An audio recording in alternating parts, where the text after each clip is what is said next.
Ayandaba, ayandaba, ayandaba, ayandaba. Ayandaba, ayandaba, ayandaba, ayandaba. Atima ayandaba, ayandaba, ayandaba, ayandaba. Wanama ayandaba, ayandaba, ayandaba, ayandaba. Susu baby subramia, baby subramia, suku sunu baby subramia, suku sunu baby subramia, suku sunu baby subramia.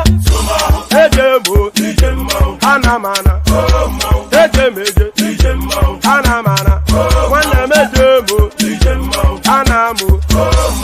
Paratuba jodiri chukuma, tukutuba jodiri ndemo, eguma wego.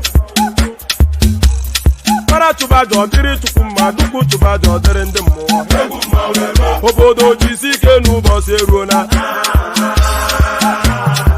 Oyibo. It is a free one, be free. Ayandaba, ayandaba, ayandaba, ayandaba.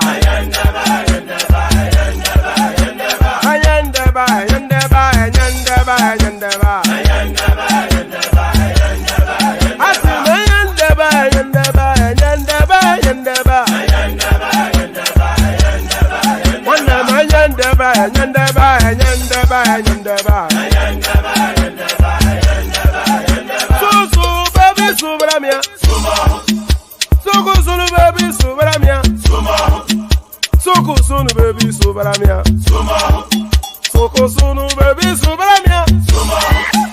Ladies and gentlemen, sometimes you just have to act like you are drunk, like you are crazy. Confuse your enemies, confuse them. Oboda say yeah we mo, yeah we mo. Oboda say yeah we mo. Nubasa higa pantu mo iye de gugeme.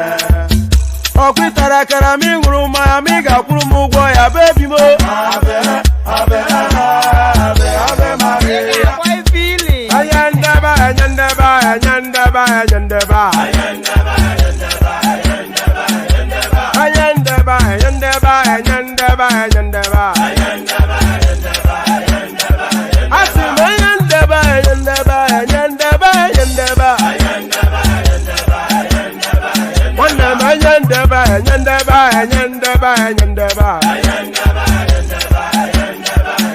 Susu baby subramia, suku sunu baby subramia, suku sunu baby subramia, suku sunu baby subramia. Ask the one for your brand yourself when I knew since I was born, but now I am getting youth. Hakuna mota, hakuna toga.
And there it is right there. Mr. Livingston, I presume. Mr. Livingston, I presume. So there it is right there. Pardon me. There it is right there. Here I am right here. There you are right there. And here we are. So here we are. So welcome. Good to see you. Of course, always a delight to see you. I waited. You know, it's in dread that I wait your company and in delight that I welcome it. So good to see you. Good to have you. How are you? So how are you? Another day, another dollar, as they say in the United States of America. Another day, another 3-penny piece. So another day, another dollar, and here we go again. Hopefully another blockbuster session, but then of course the tradition always a blockbuster session. So live in expectation of that and await us to deliver that. So another blockbuster session, almost guaranteed. So the usual protocol before we get to the talking points, make sure you've clicked on the like button just as you're coming in. If you're not already subscribed, please correct that immediately. The hyperlink that says StreamYard is what everybody that you see on your screen clicked on. So if you want to join us on the screens, just click on the hyperlink that says StreamYard, put you in the studio space. Soon as I finish delivering the body of the talking points, I'll let you onto the screens and engage you in a conversation. Nothing more complex or complicated than that. It's an open microphone session, and the open microphone is the hyperlink that says StreamYard in the comment section. So if you want to come join us, please click on that hyperlink. We need new voices. So if you're a new voice, of course, then we're especially looking for you. So come join us. And of course, that's our thing now showing on your screen in bold colors. Buy your host cups of coffee. If you feel inclined towards tipping towards the platform, that's the preferred that's the preferred method. That's the word. So that's the preferred method. So if you feel inclined towards tipping towards the platform, click on the link that says buy your host cups of coffee.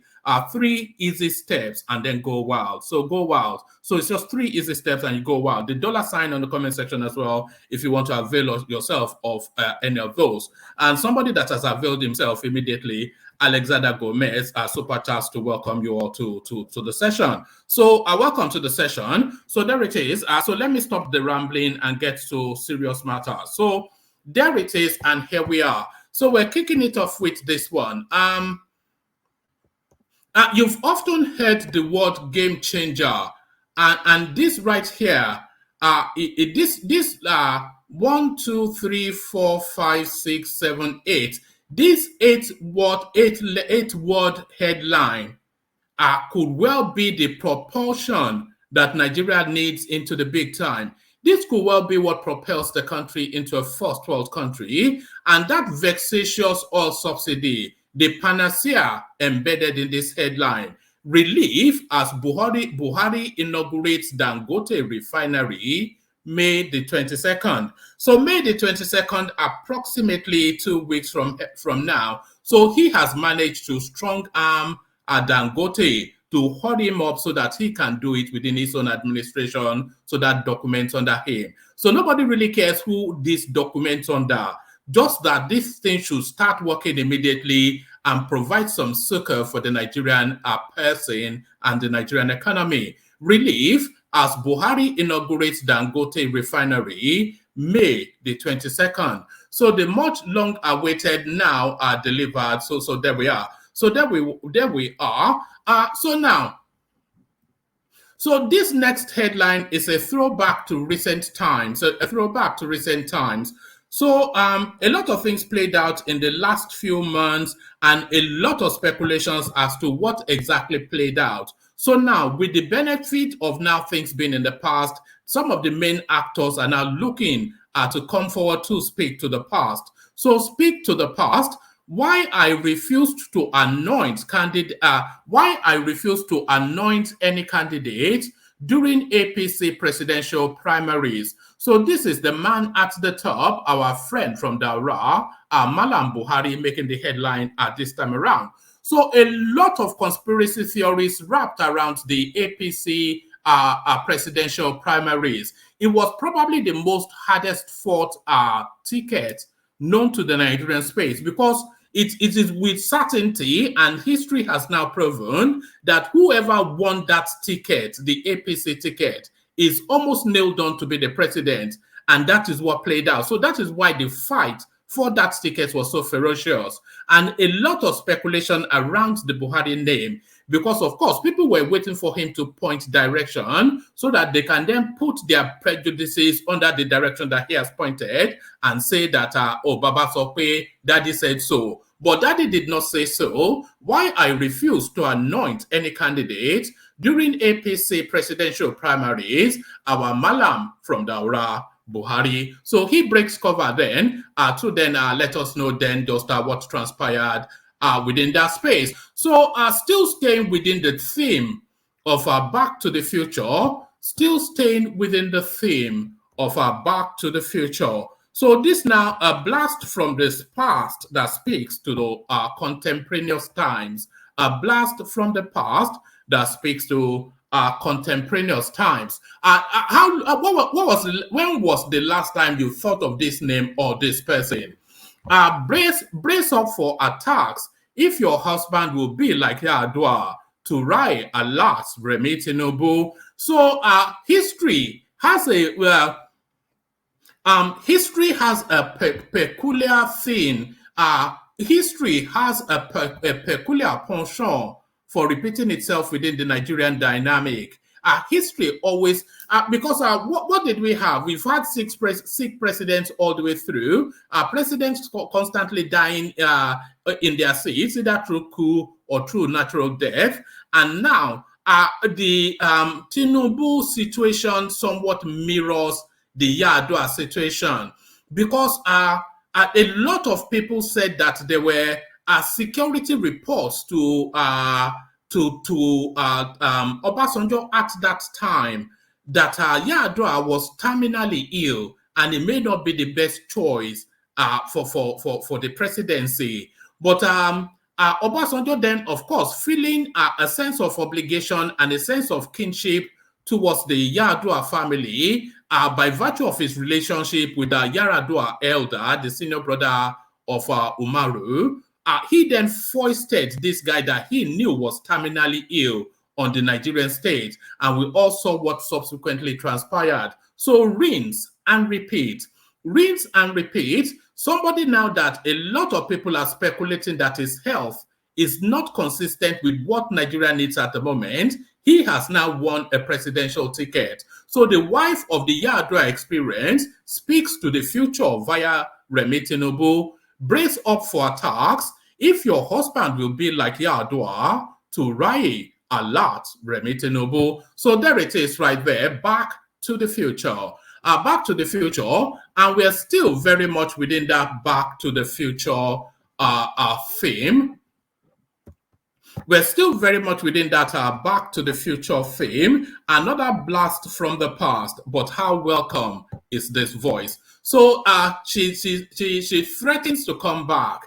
Ex-Petroleum Minister Dezani prays court to vacate bench warrant against her. So the coast is clear, and you will see a lot of these renegades now, because of course the Tinubu administration will not be anywhere near even 1% as draconian and as brutish as the Buhari administration. So people feel that they have a fair fight through the legal system under Tinubu, as opposed to Buhari, who would just say, Danladi, get the AK-47 and go and shoot all of them. So she now braces herself to come and battle it out in the courts. Ex-Petroleum Minister Deizani prays court to vacate bench warrant against her. So once that bench warrant is, and people like Reno Mokri, all of these people on the run, they'll quickly make their way back to Nigeria just as soon as Tinubu has been inaugurated. This is how it usually plays out. If you have an extremist sort of administration like the Buhari one, they all run for cover somewhere, and as soon as somebody more liberal and civilized comes in, they make their way quickly and starts to blow grammar. So grammar to be blown. So let me give you one final headline, and we'll leave it there for the moment. There's still plenty to talk about, but let me just give you one more headline, and we'll leave it there for the moment, and then try and see how we can wrap the conversation around those. So let me bring you this. This one somewhat political, somewhat sporting. So now somebody has to educate me on how to pronounce this guy's name. New king of Syria are Tinubu, Peter Obi, Buhari's aide, others react to Victor Oseme's title win. So Victor Oseme, and I hope I'm pronouncing that. I say it is Oseme, isn't it? So Victor Oseme. So this is a good sporting news storyline for the Nigerian sporting fans.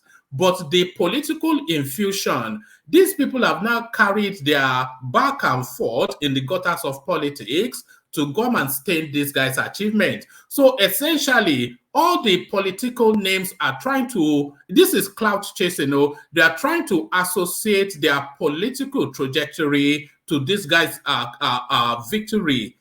Anyway, I think you know what I'm saying. New king of Syria are Tinubu, Peter Obi, Buhari's aide, others react to Victor Oseme's title win. So any and everything, they throw the dirty stench of their wayward ways on it. So there it is, the dirty stench of politics. So there it is, and there it is. So a rich and diverse menu. When is it never not a rich and diverse menu? So lean back, kick back, take it easy, relax into it. The usual protocol, click on like, click on subscribe.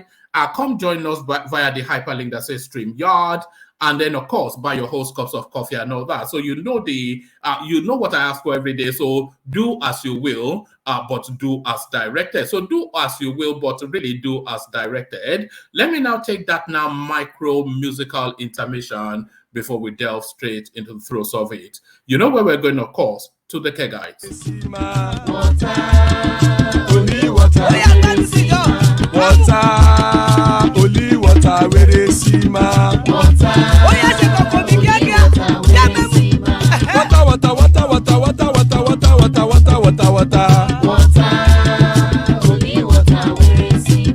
Hapa o naido.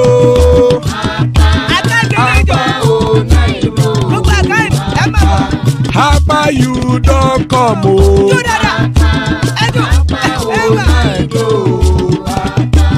Hapa o naido.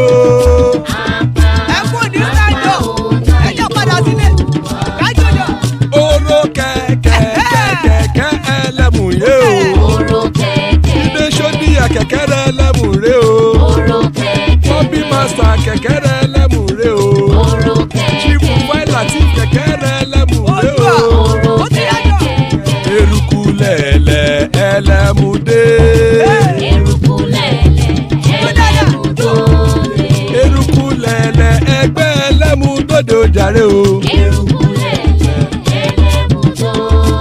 Eruku lẹ̀lẹ̀ Ghana ti dé ẹgbẹ́ bọ́ọ̀dì o. Ọmọ ẹlẹ́yẹ ẹyẹ o ó dilé o. Odúyẹ̀lá ẹyẹ o ó dilé o. Petrosonama ẹyẹ o ó dilé o. Petrosodúnkẹ́ ẹyẹ rẹ̀ ó dilé o. Ẹlẹ́kọ̀ ọ̀run mú ìní o.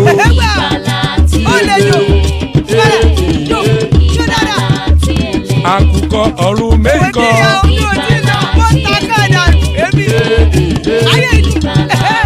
Ikú kò ní ríwà gbéṣe o.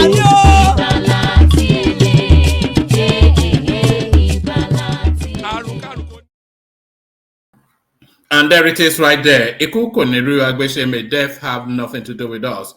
So Oshime. So thank you, Ayo Oshime. Victor Oshime. So thank you. So Iku Koniru Agbeshe, I'm going to speed through the readouts because I know it's really the conversation that people delight more in, but we have to set a backdrop for it. Federal government confirms planned inauguration of 650,000 barrel per day Dangote refinery. So good old boy Dangote or Aliko, the federal government yesterday confirmed the planned inauguration of the 650,000 barrel per day Dangote refinery in May 2023. The company had indicated that the $19 billion plant will be inaugurated before President Muhammadu Buhari leaves office. However, in his tweet, Special Assistant to the President on Digital Communication Bashir Ahmad who confirmed the development, stated, efforts by the federal government to make Nigeria self-sufficient in local refining of crude oil to save the scarce foreign exchange used in the importation of petroleum products have received a boost as the 650,000 barrel per day Dangote refinery, the world's largest single train refinery, is set for inauguration on May the 22nd, 2023 by President Muhammadu Buhari. A source close to the plant said the company was putting the finishing touches for the inauguration, adding that operations will be built up in phases. We don't want to hear that operations will be built up in phases, or you want to be ramping it up and pumping it out immediately. As soon as Buhari cuts that ribbon, we want to see tankers rolling out to petrol stations, and we don't want to hear fuel subsidy. So don't give us any phases. A source close to the plant said the company was putting finishing touches for the inauguration, adding that,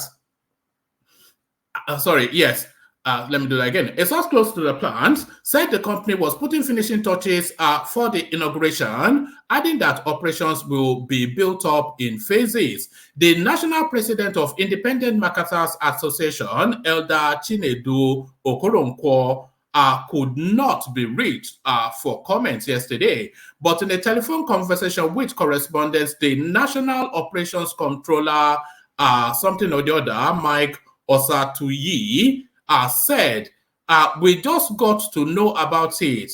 Our members are ready to buy and sell petroleum products from the refinery anytime it becomes operational. The Society of Petroleum Engineers and the Nigerian Content Development and Monitoring Board have applauded Dangote Petroleum Refinery for its application of world-class technology in the construction of the 650,000 barrel per day refinery project. The SPE and NCDMB, which visited the plant recently, believed that it has the capacity to boost Nigeria's domestic production. It better has. If they are telling us that it's the largest single refinery in the world, then it has more than an abundance of capacity to satiate the Nigerian need. Speaking after the tour of the refinery and petrochemical project, the national chairman of SPE, Professor Olalekan Olafuyi, said, we have heard before about Dangote Petroleum Refinery and have also seen that the project is for real. After touring the refinery, we are amazed by the level of work that has already been done, and we are eagerly waiting for its completion. We are happy with what we have seen. Dangote is doing a great job with the construction of a world-class petroleum refinery. It is remarkable that a Nigerian company is building a world-class project. Also speaking at the event, the Director of Planning, Research and Statistics, Nigerian Content Development and Monitoring Board, Patrick Oba, stated, it is awesome that this kind of project is happening here in Nigeria. For the first time, I saw a tank that could hold 120 million liters of liquid at the Dangote Petroleum Refinery plant. We are indeed happy that we have this kind of facility here in Nigeria. The visit is very enriching for members of the Society of Petroleum Engineers and the Nigerian Content Board. There is no doubt that the project gives inspiration to all visitors who come on tour of the refinery. The refinery plant gives a lot of hope to Nigerians. It is important for us to grow local content that will be able to fit into the energy demands of tomorrow. So there it is. So the first thing first is a good old boy Dangote. So he gets his part on the back. But then that part on the back, it comes with somewhat of a caveat, because there's a concern. This is one private individual that essentially has his neck around the country. Because the one thing that has been impeding one of the three things that has been impeding progress in that country is the lack of the capacity to distribute petroleum, not even at a reasonable price. It has to be at a dirt cheap price. In Dubai, petrol, a liter of petrol is is cheaper than a bottle of water. You know, we are one of the top 10 largest deposits of petrol, so we should really be getting it at ridiculously low rates to propel that economy. But now this privateer, he has his hands round one of the, if not the most significant economic value that we have. So are we in a danger or likelihood of being held to hostage by this guy at some point? And what mitigation has government put in place that it does? Because if the guy turns against the government, he's a privateer, he can tell them to go and whistle, then what do we do? So I hope there are checks and balances to this enormous power that has been vested in the hands of this guy. But again, I started off a good old boy Dangote. So well done to him, but with some trepidation. Well done, but with trepidation. So well done, but with trepidation. So still staying with the theme of move with caution. So still staying with the theme of move with caution. Move with caution. Brace up for attacks if your husband will be like Yar'Adua to Rai a lot, Remi, Tinubu. So rinse and repeat. Everything changes but remains the same within the Nigerian state. Former Nigerian First Lady Turaya Yar'Adua has advised Remi, wife of President-elect Bola Tinubu, to expect attacks if her husband adopts the style of her late husband in office. Mrs. Yar'Adua made the assertion in a BBC interview on Saturday, marking the 13th year of her husband's demise. Asked to advise the incoming First Lady, Mrs. Turaya said, "My advice for her is that she should be patient and continuously be patient. This is because if her husband will be like Umaru, who stood for the right cause, she will be the target." Oh, so I think she's speaking more to his fastidiousness and not his ill health. But I think what people are lying more mentally Yar'Adua and Tinubu are ill health, not fastidiousness. But let's see where this is going.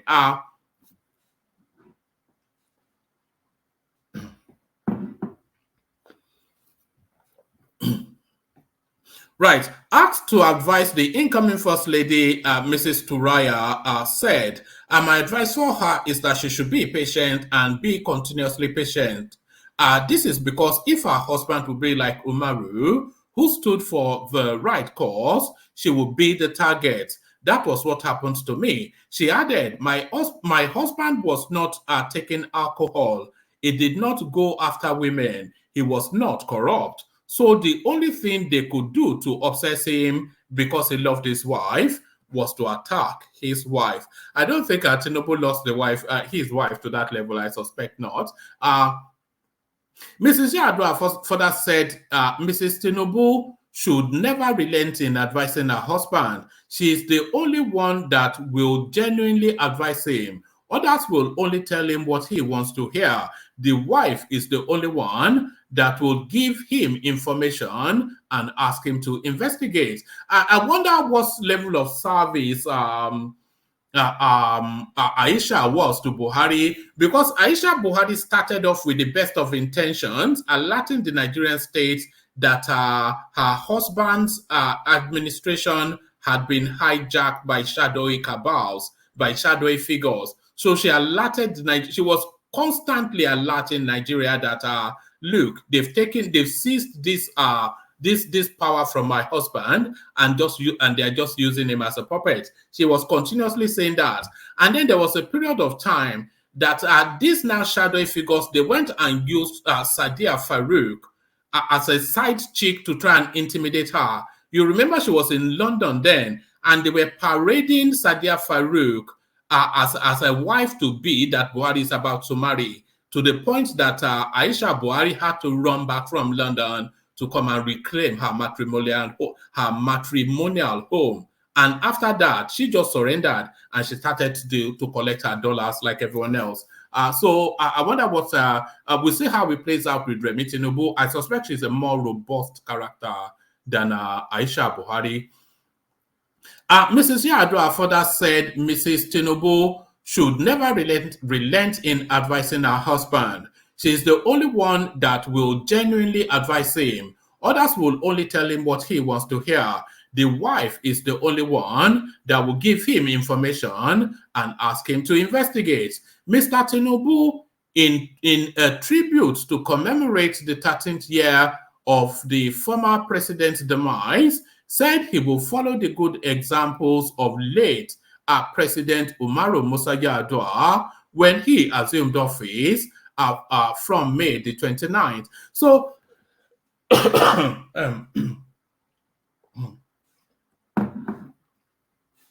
you know, when I think of Yar'Adua, I think about him in the same vein that I think of Muritala Mohammed. You know, when I think of Yar'Adua, I think of him in the same vein as I think of Muritala Mohammed. Because we saw in a short window the possibilities that Muritala Mohammed could be, but we did not see him in a longer term to see if he would have lived up to our expectation, because his life was cut so short, so suddenly in such a brutal manner. Same thing with Yar'Adua. When he came out to say that, look, I was rigged in and I will reform the system so that this doesn't happen again. So that sort of language I started with, people were curious to see how he progresses in that vein. But sadly, of course, his life was cut short by ill health. So he reminds me somewhat of Murtala Mohammed Yar'Adua. Right. Yes, let's pick it up from here. Mr. Tinubu, in a tribute to commemorate the 13th year of the former president's demise, said he will follow the good examples of late President Umaru Musa Yar'Adua when he assumes office on May the 29th. Mr. Yar'Adua, a former Katsina governor between 1999 and 2007, succeeded President Olusegun Obasanjo in office in May 2007.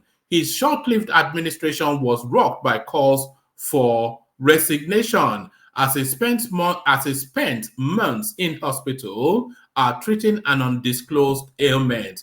However, Mrs. Turaya and the cabal perpetrated the sick president upon Nigeria until his death, etc. So it goes on to tell us all that. Yar'Adua's administration is credited for dousing the then raging Niger Delta agitation, which crippled the oil sector, the nation's top earner. The late Nigerian leader also made moves to reform the nation's electoral process, all within a short few months.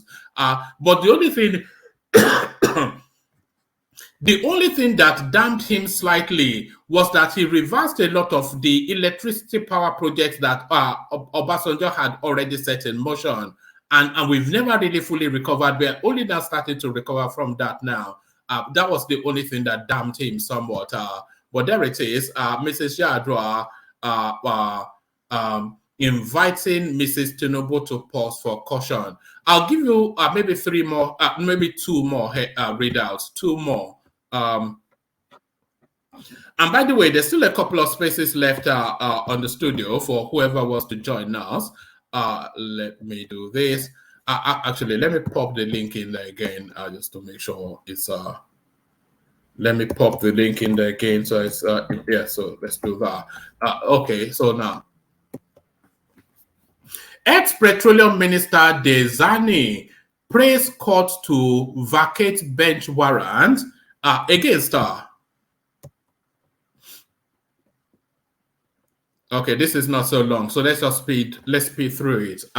Former Minister of Petroleum Resources Dezani Alese Madueke has praised the Abuja Division of the Federal High Court to set aside the bench warrant issued against her on July the 24th, 2020. Ms. Alese Madueke, in a motion on notice brought by her counsel Mike Ozokome SAN before Justice Mobolaji Olajunwo, pardon me, sought a court order extending the time within which she could seek leave to apply for the order discharging the bench warrant. Miss Alison Madueke served as minister between 2010-2015 in the President Goodluck Jonathan's government. The former minister, who sought an order granting leave to apply for the order, also urged the court to strike out her name as a defendant in charge number XYZ between the Federal Republic of Nigeria and Alison Madueke, pending before this honorable court. Pardon me.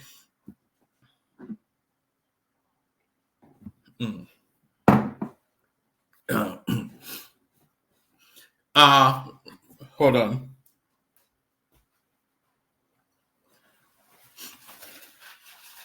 Right.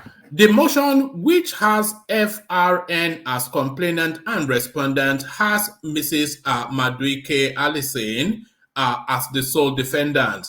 So essentially, she's just she's looking for a portal back into the Nigerian state off the back of Tinubu now becoming president. That's essentially what that tells us. Pardon me. All right. Let me just see. Actually, let me bring you this one. Let me bring you this one. Let me bring you this one.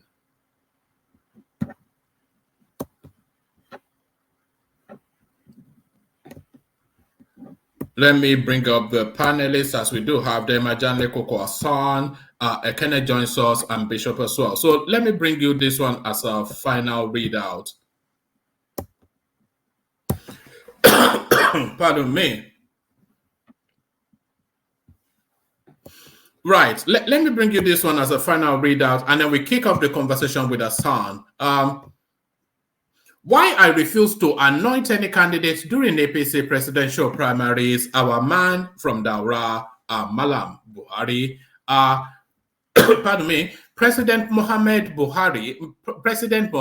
Buhari has revealed why he did not prefer any presidential candidate to another during the presidential primaries of the ruling All Progressive Congress APC. The president said he had learned from past experience as he failed to become the country's leader 3 times until the 4th attempt through a democratic process.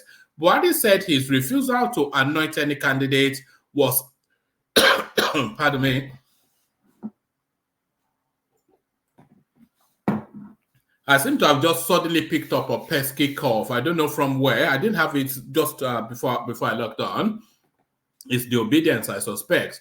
Buhari said his refusal to anoint any candidate was hinged on how he contested the presidential election 3 times and ended up at the Supreme Court without success, only to succeed the 4th time through a democratic process. The president spoke in Lafia during the 2023 annual Sir Ahmedu Bello Memorial Lecture, organized by the Nasarawa State Government in partnership with Sir Ahmedu Bello Memorial Foundation. He was represented by his Chief of Staff, Ibrahim Gambari, urging the Nigerian populace to accept the outcome of the 2023 elections. He also appealed to the disgruntled candidates to seek redress in court. He said Ahmedu Bello was committed to unity, peace, and progress of Nigeria and stood for it till his death. So, pardon me, let's kick it off then with Hassan. So, Hassan, you kick it off as I continue to cough myself to a stupor. So, good to see you, Hassan. Kick it off. So, are you there? Are you ready to go, Hassan? Yes, I am. Yeah. So, good evening, everyone. I hope we are all doing well. Sorry. You've picked up a cough. Maybe we should get something. No, yes. Good.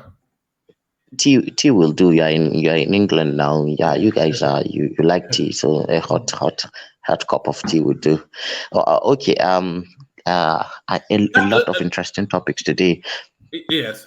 Do you want to attack it, or do you want me to build it? Do you want me to build it up for you, or do you just want to go for it? Oh, I wanted to just get like an introduction. Let me just have like 5 minutes to go through them, and then you can come back when you get enough break too. Carry on. Is that okay? Carry on. Okay.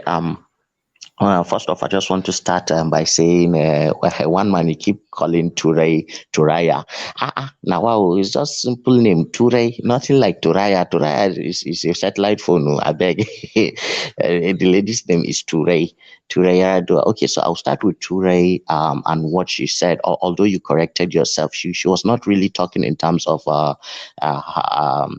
she's not like, comparing Yaradua's ill health and Tinubu's ill health. What she was talking about was that Yaradua was somebody who was steadfast, who was not corrupt, who was a person for the masses, and of course, coming to the presidency as somebody who is like Yaradua has always maintained a very close cycle while he was in government, and he wore. He usually wears a wristwatch, one wristwatch, and he would have that wristwatch on him for months, sometimes years on end. She was telling a joke that she had to get change his wristwatches or his shoes. He gets so accustomed to wearing one type of paraphernalia that he keeps wearing it. Like that kind of person. So as far as Tinubu is concerned, what Ture Radwa said is very, very right. And I hope the incoming First Lady is listening with keen ears. She has to be ready. She has to be, she just has to sacrifice. She's going to be attacked, that is for sure. But she just has to look at the bigger picture and be that pillar for her husband. I have seen comments that she's quite a lioness and she's a fighter.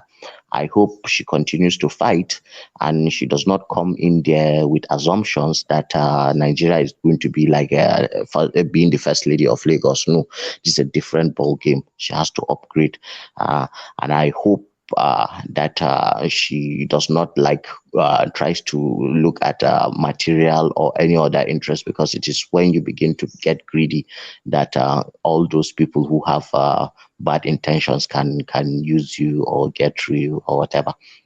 Anyway, my hope is for the Hassan, you are probably too young to know. You are probably too young to know the space. But the parallel that I was trying to draw between Yadua and Murtala Mohammed, was I right to draw that parallel? Was I right to make that comparison? Yes, you are right in the sense of misfortune of Nigerians, but not in the circumstances of death anyway.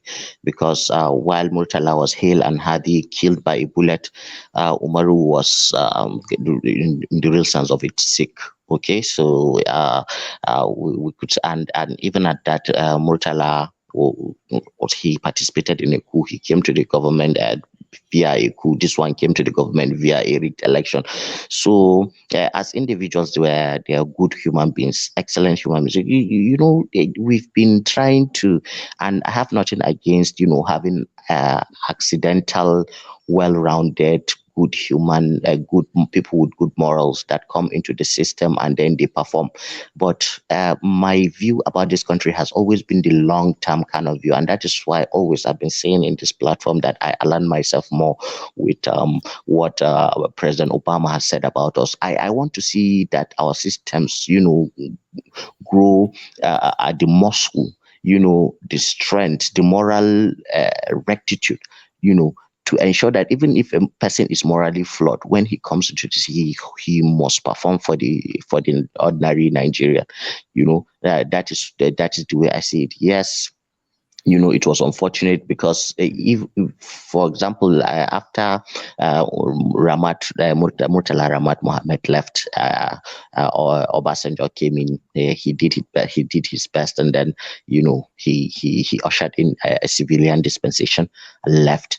But then with that of Yaradua is that after he died, all the good things that he set in motion were all reversed. I was listening and I heard you talk about the National Integrated Power Project and all those things. That Obasanjo kind of he privatized the electricity, especially the transmission and generation, transmission and distribution.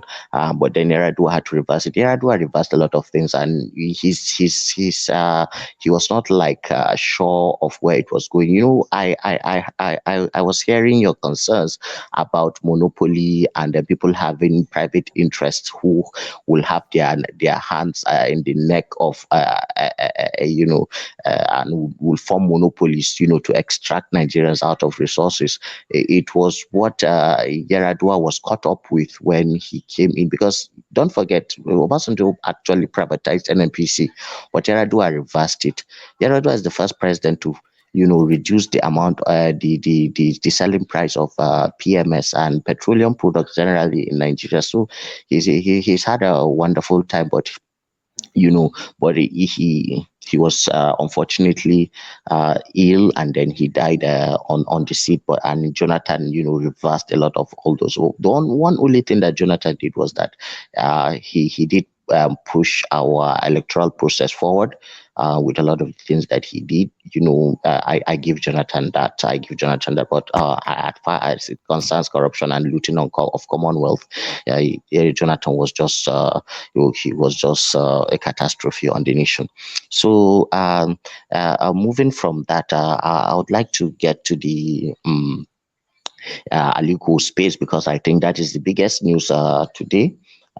Because Dangote and what he has been able to, bring to Nigeria, I think it's not only a game changer for us in Nigeria, it's a game changer in West Africa and for the whole of Africa. I mean, this is something that is groundbreaking to the point that you don't have anything like that in the world. This is as modern as refineries get anywhere else in the world, and so three things, okay?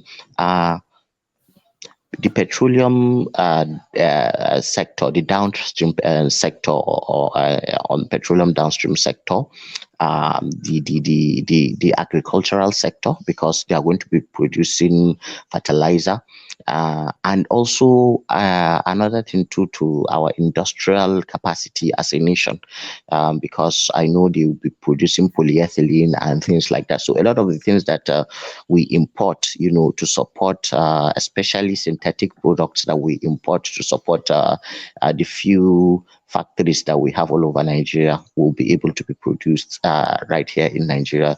The only downsides to it is that it's only one company, and there's always this risk of monopoly. That said, it will never be as worse as we had it before, and that is why I'm happy for the incoming president Bola Ahmed Tinubu, because this can never come at a better time for him. Mind you, the fact that Buhari is, trying to. Hassan, can I interject Mm, for a moment? okay. I was expressing some concerns about the monopoly and just how powerful, because this guy has the potential of being now more. He can hold the country to hostage. Well, he can, just by the powers now vested in his hands. And in the new petroleum, the PIB bill that was signed, I think about a year or so ago, there was a clause in Mm, there that says that if there's a shortfall in petroleum supply within the country, the importation for that shortfall will be done pro rata in accordance with capacity. So even if it's not able to produce, he still has a near monopoly on importation of oil. He essentially has control of the totality of the consumption of mm. petroleum in Nigeria. That cannot be a good thing. Yes, and yes, he does. But I think the federal government also has investments in the company.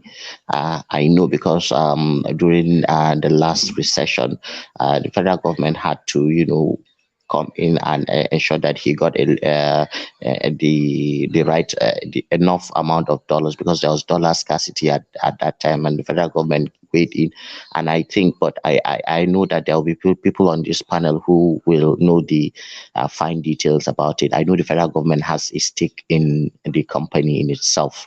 So I don't know the exact fine details, but I know that the federal government has a stake in it. So, and Buhari has been helpful all through. And Buhari and even Dangote, they've been shifting,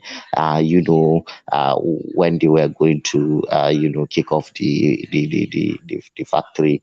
I think they've shifted like, it should have been, commissioned 4 or 5 years earlier.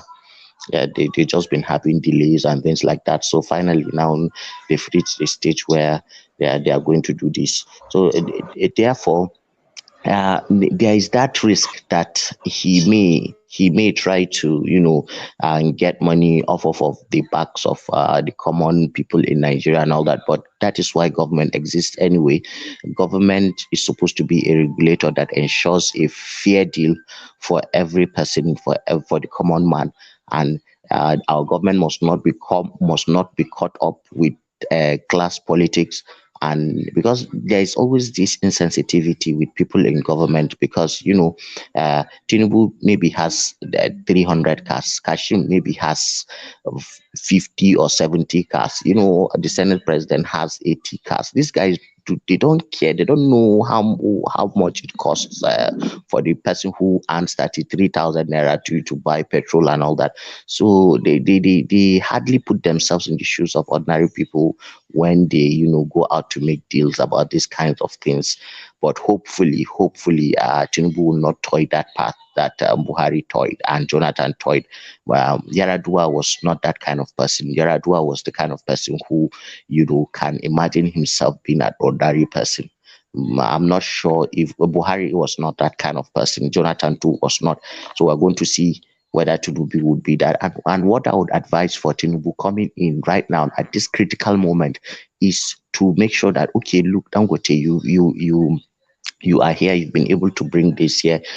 You are an example to a lot of our people who have been, they've made us to be experiencing capital flight. They've been carrying our resources, taking it and dumping it in bags and offshore accounts in European and Western, and all these things that they've been doing to stealing the money and depriving the economy of the funds that it needs, to be a truly modern, industrial economy that can create jobs for our teeming unemployed youths.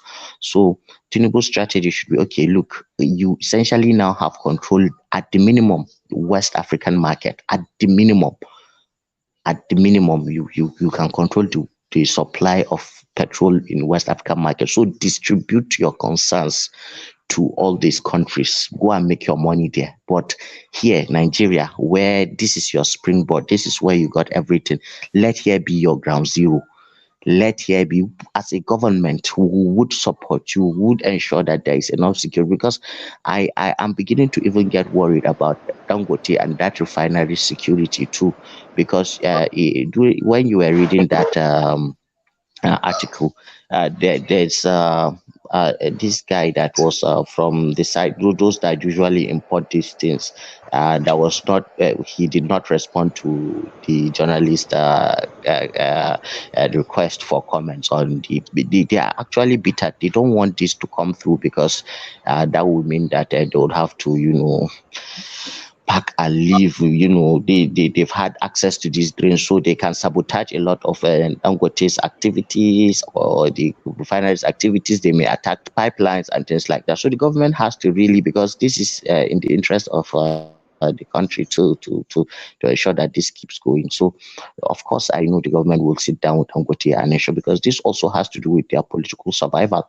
It's reached a stage now, the economic situation, where it's either we succeed or it gets into anarchy. Because from now on, I don't know what else. I don't know what other burden you want the masses to carry for you. if you keep pushing the masses to keep paying these outrageous prices for non-existent services and things that they buy with so much inflation that they cannot really live well. At some point, they will reach a breaking point. Something must give. But I know this government that is incoming is intelligent enough to understand the dynamics and the sociological realities to ensure that we do not fall into that trap. So I'm happy, I'm optimistic, I'm excited. And I salute Dangote for his resolve, his forthrightness, his determination.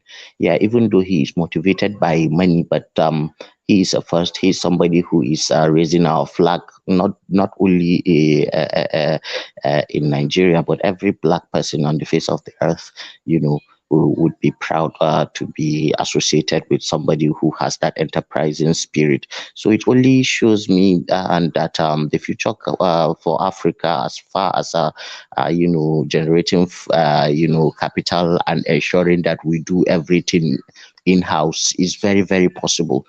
This is as technical as it gets.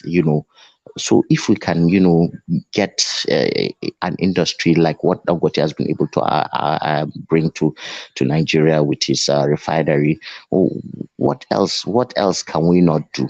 Okay, this already shows us that there is nothing else that we cannot do. So if whatever it is we want to do going forward, that will, has the capacity to be scaled up and bring a lot of people into the labor force to be and give them earning power, creating a middle class, people who have a good purchasing power and who can go out there and then use the money that they earn to buy other things. Our future will just get bright and bright as it goes, because if the government does its work and it regulates and ensures a fair deal for everybody, then of course, as more money is getting into people's pockets, then we are going to be dealing with this problem of poverty that we have. Slowly but surely, we will get there.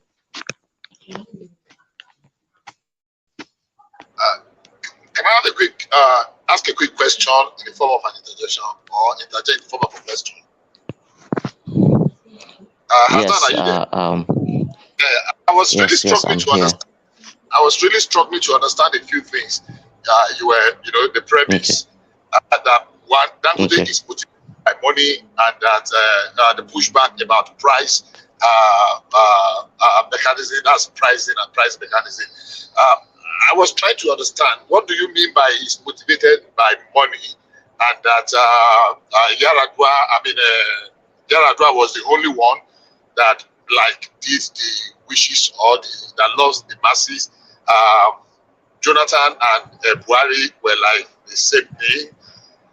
While I agree that profit, of course, everybody that invests, but I would not want to use that to be that plan to say that Dangote is essentially motivated by money. There are 1,001 other places he could have cited his refinery and be making this money. Investing $19 billion, definitely profit will have to be part of the motivations, and that the business is viable.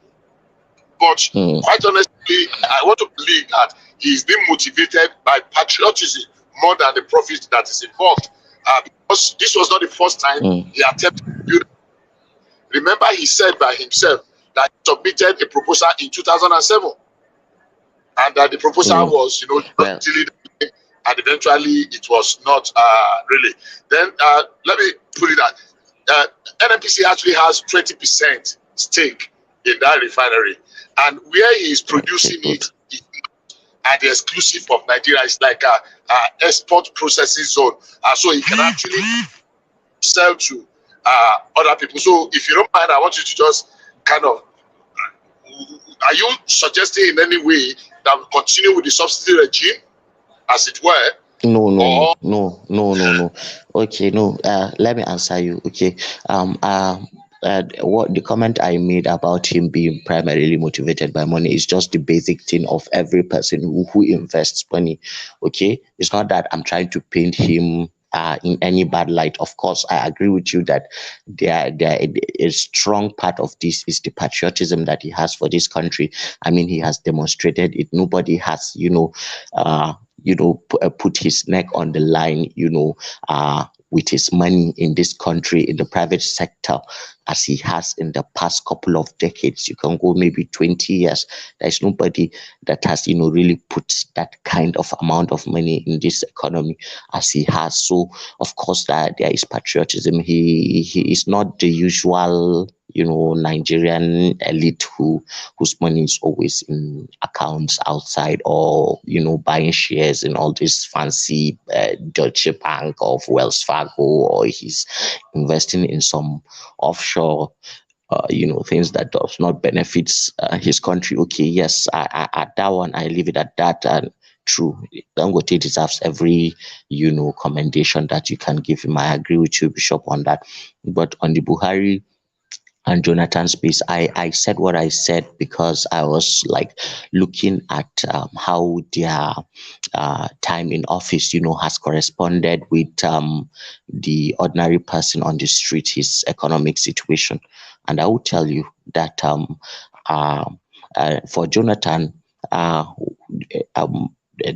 even though Jonathan's government earned a lot of money, Jonathan earned more money than Obasanjo and Yar'Adua combined, but the amount of wastage that happened during Jonathan is it's unrivaled. So that said, on Buhari, I would say is the amount of poverty that was witnessed by the common man, to the lack, the hunger, it's also unrivaled. And that is why I made those comments that I made on these two people. Because for Jonathan, his case was so bad that the military was underfunded and we were being attacked left, right, and center because and people were trying to take chunks of our territory and put black flags and say they own it and they are going to do Islamic country there and all that. And Jonathan was not in control of his army, and they were not making, because Jonathan had to even import mercenaries to come and help him fight. That was a very bad, and all those happened because of corruption and neglect. So that is why I was I sound damning to these people, these two regimes. Yeah. Okay, I don't know what before Woman comes back. I don't know if he's back already. Let me just shed a little light on what has been in the downstream sector of the petroleum industry.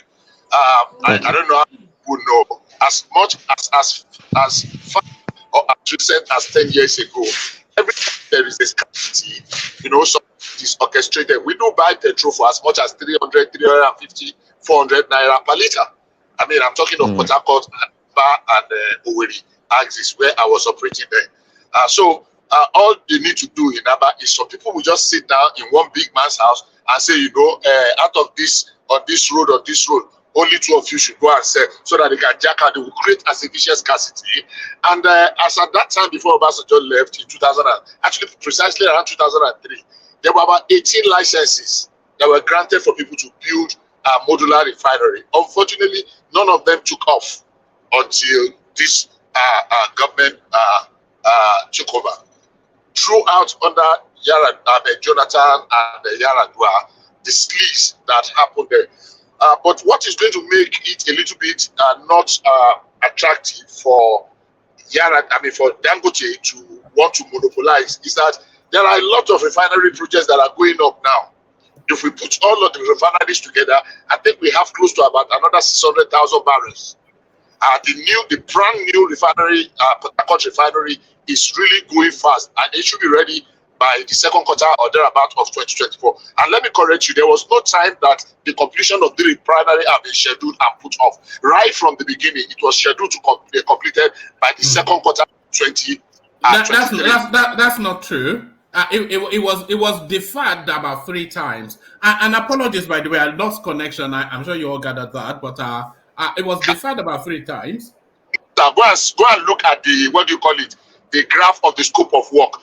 Go and look. They started the fertilizer production and they've actually made ship of fertilizer and urea production from there, even to the United States of America and I think Brazil, because they were in. But it was deferred. It was deferred. I saw it introduced not once, not twice. No, I don't know what. I think it was twice. Itself, we did the test run of the cracking whatever unit. Please, you can check. I mean, you can check. Unfortunately, I don't have access to internet now, but you can check. It has not been deferred. The commissioning of that refinery had not been announced now. I have to be corrected. I'm pretty very sure of what I'm talking about. But having said that, I just want to point out that if anybody can check, let's check and verify. But having said that, so from that refinery, the Smith refinery, the one in Owerri, the one in Kwale, and the one in Delta, and quite a number of refineries are really coming on stream. Edo So, yeah, refinery. thank you. I want to remember their names. All of them are going. And So, BUA in Akwa Ibom. All right. 200 million, 300,000 barrels. All right. I'm not sure where we are in the conversation, but even if they are going to repair, have we lost? I think we've lost Hassan for a moment. But even if they it's back. So even still with you, Hassan, even if they complete the government-owned refineries, is it your anticipation that they will privatize it? Because we've always said that government has no business in business. So even if they complete the works on the government-owned refineries, is it your anticipation that they will and should privatize it? Okay. Is this question to me? That is to you, yes. Okay. There are modular refineries, yes, and that will ensure that the government, has wiggle room in terms of the kind of pricing regime, the policy that they want to adapt, that will ensure that the bidding of the common man is being done, going forward. And I want to say that I think the next government that is coming in, they will get it, because so much of their future will depend on Nigeria's economy. That is where most people will judge this government, because economically Buhari did not do well. Really, he did not do well. So everybody has, is just waiting to see how Tinubu is going to turn. And now this is a net positive for him. This is the ball is in his court now. It will depend how he tends to play it, but this is a very good problem to have. No other government in Nigeria since I think Babangida has had like this same situation where you are quite in control of what will happen. Especially you can absorb the shocks of the international, and downstream oil market sectors, prices and things like that on your local economy. This will have, a rebound effect not only on Nigeria but to the whole sub-region. So really on this refinery, really I think we Dangote as a Nigerian of substance, a great Nigerian, has really done a good job, and going forward we have hopes that this is going to help us to get out of a lot of the things that have been hindering our movement forward, because you see this will also impact electricity. The refinery will produce. No, that's why I said is if it works the way it should work, it could be a game changer. It could propel us into out of the third world narrative. Yes, but it will take time, but that will be the fuel. That will be the fuel, that we use to get there, really. But that will be the fuel. So I know we'll come back to this space later. So I want to move on to that of Osimhen. One man, you don't seem to be a football fan. Oh yes. Let me build it up for you because I didn't actually do the readout, but let me build it up for you because This seems they've now taken. So how did you pronounce his name? Osimhen. Oseme. So yes, Yeah. new king of Syria, Tinubu, Peter Obi, Buhari aid, others react to Victor Osimhen's title win. Well, I'm a Newcastle fan, so maybe that makes me a football fan or not. I don't know. Nigerians have continued to shower. Nigerians have continued to shower praises on Napoli Serie A champion Victor Osimhen after the Nigerian hotshot guided his team to their first Serie A title in 33 years. Recall on Thursday, May the 4th, the Nigerians scored a title-clinching equalizer in Napoli's 1-1 draw with Udinese to hand the Azzurri their third Scudetto in the club's history, and first is Diego Maradona. There's actually a chance for him. The goal also saw Osimhen equal Ballon d'Or winner George Weah's record for the highest African goal scorer in Serie A with 46 goals, and broke Cameroonian legend Samuel Eto'o's record for the most goals scored by an African in a single Serie A series. The excitement is not over as Nigerians home and abroad, especially the politicians, have continued to laud the Super Eagles striker Osimhen's win.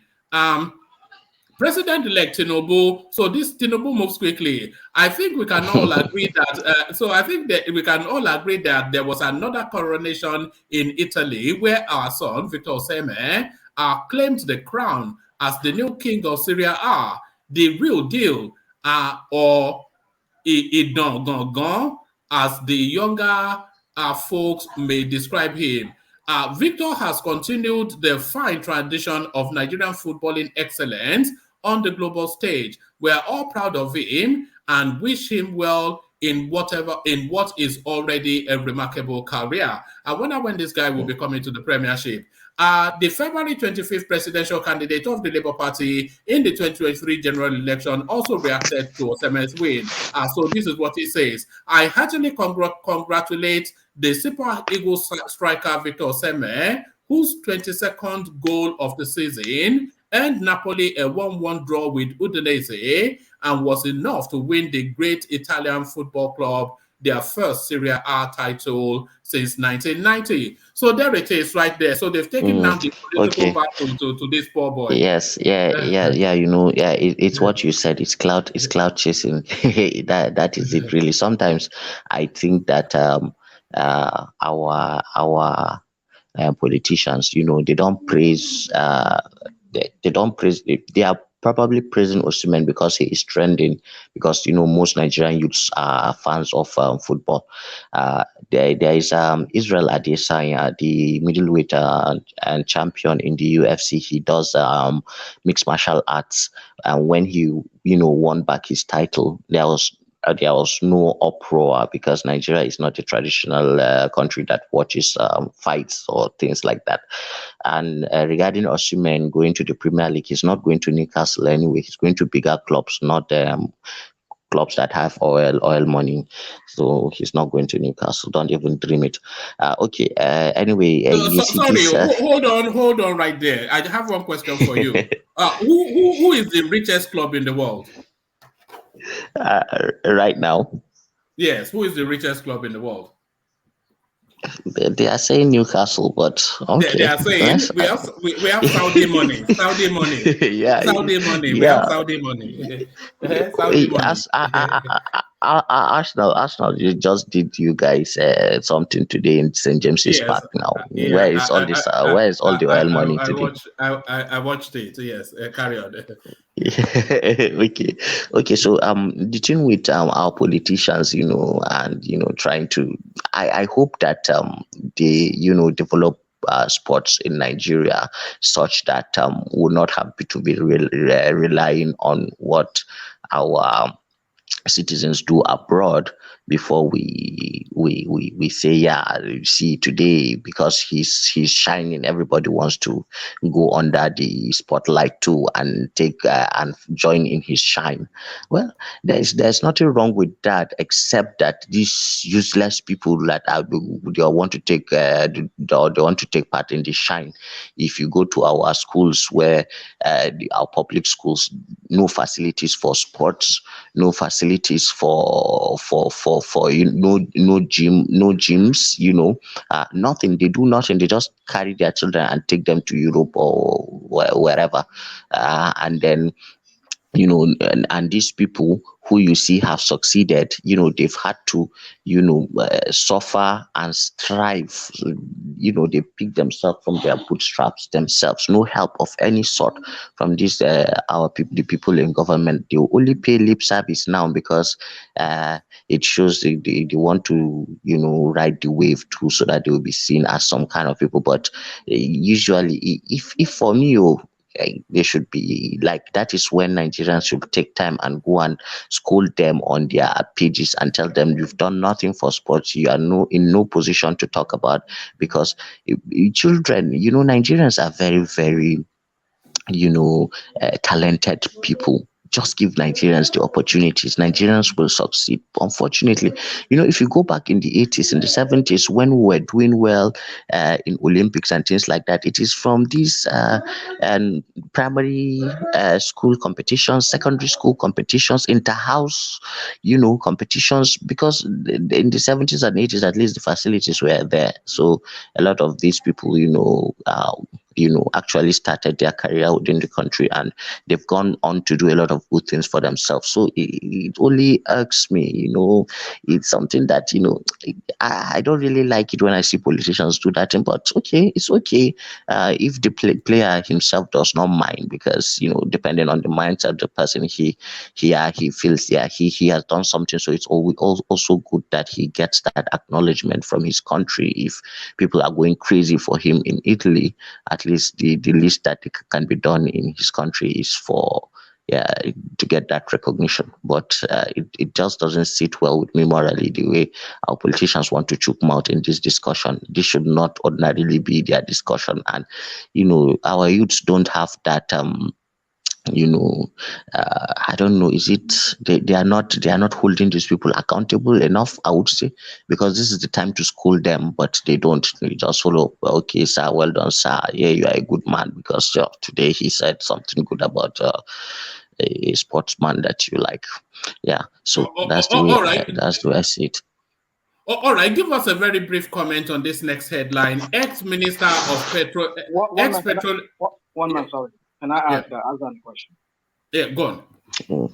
With the billions of dollars that the FGN is singing into Borno, and all the new estates that I see that are being built within Maiduguri metropolis. Yeah, Okay, we are doing Borno again today.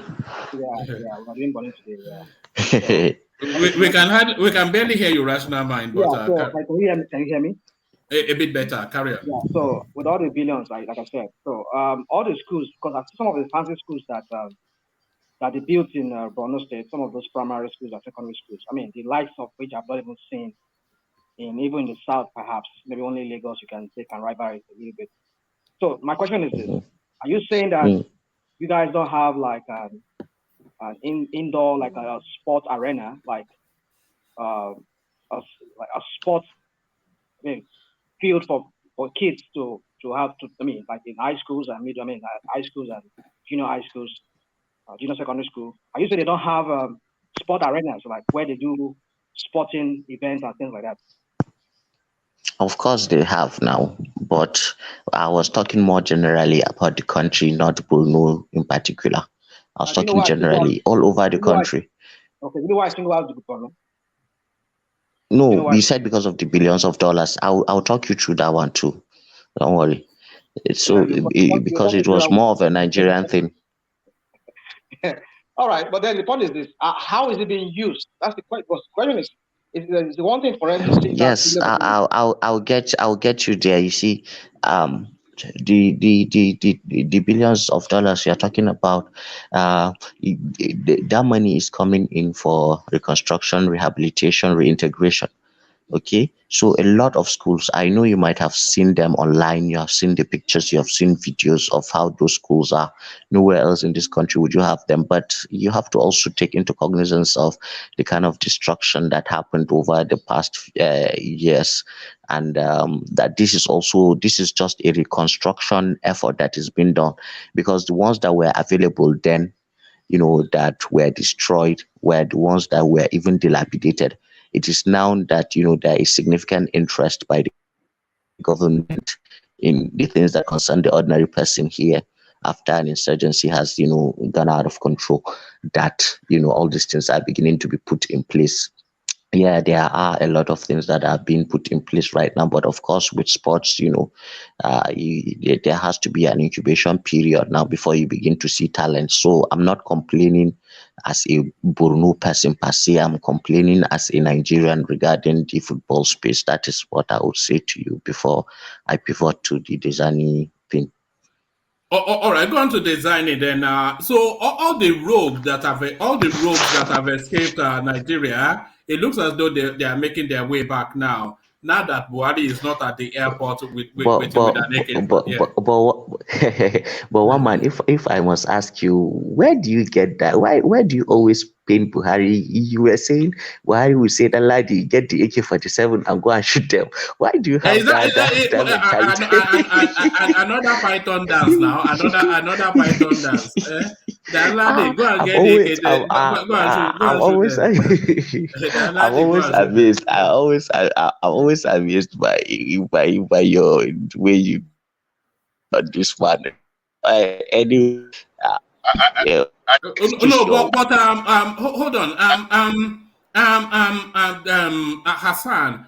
The popular consensus is that Buhari reaches for the gun as the solution to pretty much every problem. He is a man of force, and he reaches for the gun too. Look at what they did to Sunday Igboho. Look at what they did to Nnamdi Kanu. Look at how they're just shooting up at any and everybody But all over the one place. man, Yeah, can you hear me? yeah, I can hear you. The man who went to Odianki wiped out almost a whole village. The man who went to Zakibio and almost wiped out the whole community. The man who went to Jos and told the camp chairman, calm my foot. What is my? You don't call that man somebody who has penchant for killing people or have gun. This man now tell me, the man who mobilized soldier to this and say, go and calm the place. You say that man is the one that has penchant for that is trigger attached. I think you are just being sentimental. So That's my you want opinion. us to be talking about Obasanjo that have left the state, about No, I'm telling you, that or same 20. man, you didn't call him, Yes, you didn't that's the one describe him we're like that. about. This man, tell me the person that this man has killed. Why must we be talking about Obasanjo that No, have left the I state like think 16 one man years is mature ago? enough to answer for himself. So let's hear him. We have somebody at the moment who is But this man has who been is in painted charge wrongly now. by one man. Tell me, what killing or anything has this man done that justifies his being described in this manner? He has done a lot of worse things for this country. Buhari. Tell me one. One man answer the question. Let me give it to one man. I defer to the answer of my honorable colleague Ajale Koko. I defer to Ajale Koko's answer. But another Python dance, it's just always shooting people, isn't it? Okay. It's Okay. Let me move on. Let me move on with it, but I'll just say this. No strategy of dialogue. I'll just say this. For a military man, that's what they would do. They will not dialogue. No dialogue. Nothing to bring people closer and solve solution. In a peaceful and more He has governed this democratic country and for more 8 years. That is more the reason why you matured cannot manner. look at Baba, He has governed this Baba country look for at 8 Jalikoko, Yara years. let Do you think that and is let possible let without Tinubu. that? That's what they're let doing. me But, let but, me but let me how, let how me has let he me governed answer the let me country answer well? this the way I see it. A man that Now destroyed they the are country completely. You are saying he governed the country. In what way has he governed this country well? Nigeria is still a military rule now. that Nigeria is still a man, military that rule. Oh, all right, man one voice, one is voice. still Yeah. Which having. country? That's what I'm trying to get to. What One voice. okay, Back to okay, your. Oh, all right, let back to me your let son. me Back to your son. Yeah. okay, you see the way I see it regarding Buhari and say maybe about when you are looking from the outside, it may look as if it's easy, to negotiate with people like IPOB or Sunday Igbohos and things like that. But the kind of information that is available to you is not the same information that is available to the president. You may be surprised that all these decisions are not even the decisions that he takes personally. When these things are done, he may be given 4 or 5 alternative action points that he will take against these people, and he will be given maybe by the NSA or his chief of defense staff or his chief of army staff, and then he takes one option at the end of the day and says, okay, do this. Which one will be the most effective? Okay, do this. It's not as if he just wakes up and he's feeling like killing people. It's not like that. And so many ways to deal with terrorism. The way it works sometimes, democracy is this cozy, theory that is written, but even the democracies of the world, even because you are living in Britain, the kind of, people that had to die, the history of Britain, the kind of death and destruction that was done for you to have that enjoyment that you are enjoying there, those who are in the United States, the kind of death and destruction that America has done before and is still doing right now as we are speaking to maintain that country, that you are having everything as if it's just coming down from the heavens. Yeah, you all know, you are all learned people. It's not as if these things for human civilization to move forward and to exist in the first place, there has to be order. We cannot live as animals, we cannot live in anarchy, and people who begin to cause anarchy, who want to put the state into anarchy, you have to be decisive about them. I'm not sure if one man is given that power, maybe by now he would have ended up killing maybe 700, maybe to a million people already. Even Baba Jali Koko, because it's easier to look at these things from the comfort of your phone or your speaker or your house and say, yeah, they killed people, but at the end of the day, these people that you are saying they killed or they did this or they did that, they are people who pose significant threats to the existence of the very, very country that they preside on. So maybe that's not the best way to go about it, but that's left to see until when some of you get there and then you do it better than them, then you have that right to say, okay, yeah, this is the best way to do it. But as far as conflicts in Africa go, you You have to be spoke of decisive about them. hold on. You spoke of Musa Yar'Adua a while ago. Umaru.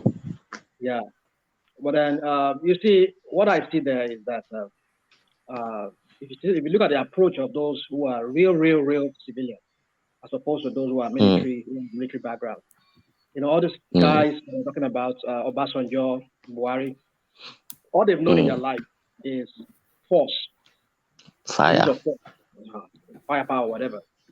But then if you look at those who are real proper civilian like Yadwa, Zula Jonathan, you see that if you look at the pattern they left, it's that they are more pacifist. Like I agree.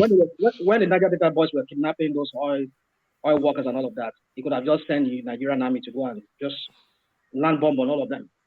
But look at the approach he gives. I remember then I was in Lagos. There's what they call conflict. There was this course called conflict management. You have to manage the conflict. You have to bring in experts. To negotiate. ADR.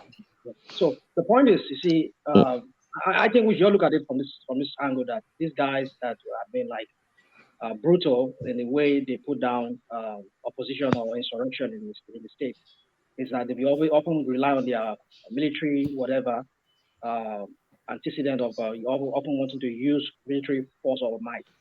But the other guys who are proper civilians, they have to use more like a civilian approach to it. Like, okay, we negotiate with you, we talk to you, put down your hands, you know. Yes, Yeah. yes, I agree. Yes, I agree to some. Yes, I agree to your point.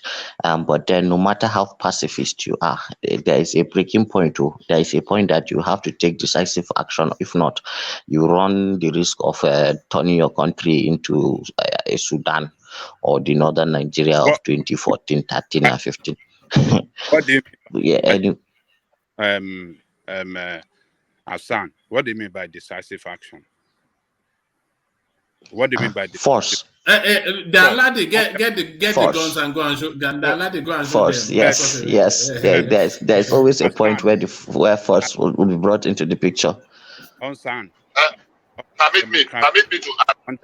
Hold on. Let Ajande Koko land. Ajande Koko carry on. Under democratic rule or government, you don't use force against your people when they are exercising their constitutional rights. What do you call it? Expressing free speech or protesting. Nnamdi Kanu was not exercising constitutional right. He wanted to blow up the country. No, hold on. Before Buhari went after him, he was just making. That's not correct. That's not correct. It was arming people when Buhari went after him. It was arming people. Yeah. Can you hold on, Bishop? Please now. Can you hold on? Before he was first arrested, he wasn't doing anything wrong. It was arming people. It was building a militia. No, it was not. No, it was not. It was. It was not. It was flouting these bail conditions. Remember, there were conditions for bail, and it was arming people. Let Ajale Koko land first. Let him land. Okay. Let Ajale Koko land, and then Bishop, you can go. Yeah. Let Ajale Koko land, and then Bishop should go. All right. Before he was arrested, he wasn't doing anything. It was after he was arrested and was granted bail. Then they went after him to kill him. And they gave reason for that he was arming people. But up to today, we didn't see anybody that was armed. So, look, under democratic rule, people in charge of power must develop a way of communicating, dialogue, and, having things settled in a more matured and the way it is done under democratic rule. But they chooses to use force. You don't use force against your people that doesn't carry arm against the state. The same thing they did on Igboho. Going after what? What did Igboho do? Did Igboho carry arms? Did he threaten the state? But look at how many people that was killed in his house. And since then, he's been outside Nigeria. He cannot come to his homeland. Look, well, if we don't understand the concept of democratic governance, then some people will be justifying this idiotic way of ruling people that Buhari did, or rather the way he ruled Nigeria. You can't be killing your people for nothing. There are a lot of ways to do it. They have representatives, they have any other means. You can invite them, you can meet them, you can dialogue with them. What these people are protesting for is for better life for their people. They did say that, we don't want the government or this thing, but because government have neglected them and they are just calling for what they believe government should do right. They are calling for government to do right for them. So we shouldn't justify in any way that Buhari have handled the situation very well, or use force, or use how did Azan describe it? The writing. I can't remember the way he make the statement. The government must not use force on their people. There must be no circumstances where force must be used or kill the people that voted you in power in any way. It is wrong. It's never done in where we live. If this is the way they do it where we live, United Kingdom, we won't be able to live here. We won't be able to live here. This place will have turned to a jungle state where nobody can come and. But we can sit down here, we can criticize, we have freedom of speech, but you cannot do that in your country. The moment you make statements against their misgovernance, they want to come after you or rope you up with something in order to destroy you and render you useless in your homeland. Ajali Koko. Some APC are Ajali Koko. No, hold on. Hold on, Hassan. Ajali Koko land, and then Bishop come in. Some APC want to justify this, a draconian style of governing the people. It is wrong. Woman, are you doing the rounds, or it will still come to my turn, right? No, it will come to your turn. So I did well, want to speak. I'm tempted to speak. I will not. Yes, so I'll wait for my round. Yes, I'll hear from Bishop, Rational Mind, and then invite Hassan to wrap up that conversation. Bishop, let's hear from you. I think Bishop. it's pretty. Yeah, can you hear me? Yeah, we can. Carry on. I hear you. We can hear you. I think it's I don't know how to say it, but let me lay the premise. Don't let us this attempt to try to turn history around. I don't want to call it being blatant, but I'll give you the premise. Immediately after the 2015 election, there was serious rising in the southeast. That was when Radio Biafra became something very big, something very serious, and spontaneous riots here and there. They were destroying people. By Head Bridge in Onitsha, between Onitsha and Nasaba, was the first time they were having one of their processions, and they ran into a policeman and they murdered the policeman in cold blood. If that is not enough to trigger any responsible state, there was a name they were calling.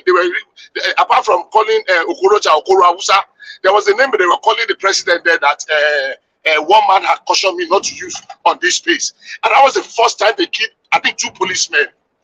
Then after that, it became a fashion to kill policemen and seize their arms and ammunition. And from then, we were hearing on TV and on air soliciting for gun that they are going to wage war against Nigeria. And you said they were peaceful? Really? And Nnamdi Kanu was not arrested or attacked, or even nobody came against him until they have done. In which state would you be killing security officers? Do you know the police in the southeast in this past how many years? Do you know how many policemen, military men, even civil defense? A few days ago, about a week and a half ago, they killed 6 in cold blood. And that they did not do anything. It's human rights. What kind of human rights is that? That you are waging war against the state? Because let me finish, please. Please let me finish. Policemen are representing the state. So if you are saying you are trying to return the story, I was listening, and I've said it here. I listened a lot to some of those what do you call it? Nothing could be more inciting. Then we go. Igbo was doing this thing. If to that attack, they thought the attack that they said they kidnapped Dr. Aboro, what's his name? And it turned out to be lies. They went and ransacked the house of the Serikin Fulani in Igogo. I'm from Okeoku, technically. So they attacked the house. A small conflict happened in Shasha in Ibadan. They turned it to. Do you know how many people that were killed in Shasha? because of the Igboho's madness, where would that one happen and somebody, a government will fold its arm and be watching and be looking? I shudder when we say some things out of sentiment. The truth of the matter is that, of course, we will not always have it the way we want, but outlaws must be dealt with as outlaws everywhere in the world. There will always be degenerates. How do you call them? Renegades. There will always be renegades. Hold on. Why don't they just arrest him? Why go and shoot up a whole bunch of people? Why don't they just arrest these people? Arrest who? I want to respond to that. I want to respond to that. Can you hold on now? Hold on, Ekene. Why don't they just go and arrest Nnamdi Kanu and Sunday Igboho rather than just tell Dan Ladi to get the AK-47 and go and shoot up everybody? If I remember very well, I remember Igboho's own. Maybe it will take me some racking to remember what happened in Nnamdi Kanu. So let me tell you what happened in Igboho. Igboho was on TV, not one, not twice, threatening that there is no government. That if they send 1,000 soldiers, they will be lucky to go back with only 10. He was so sure of himself.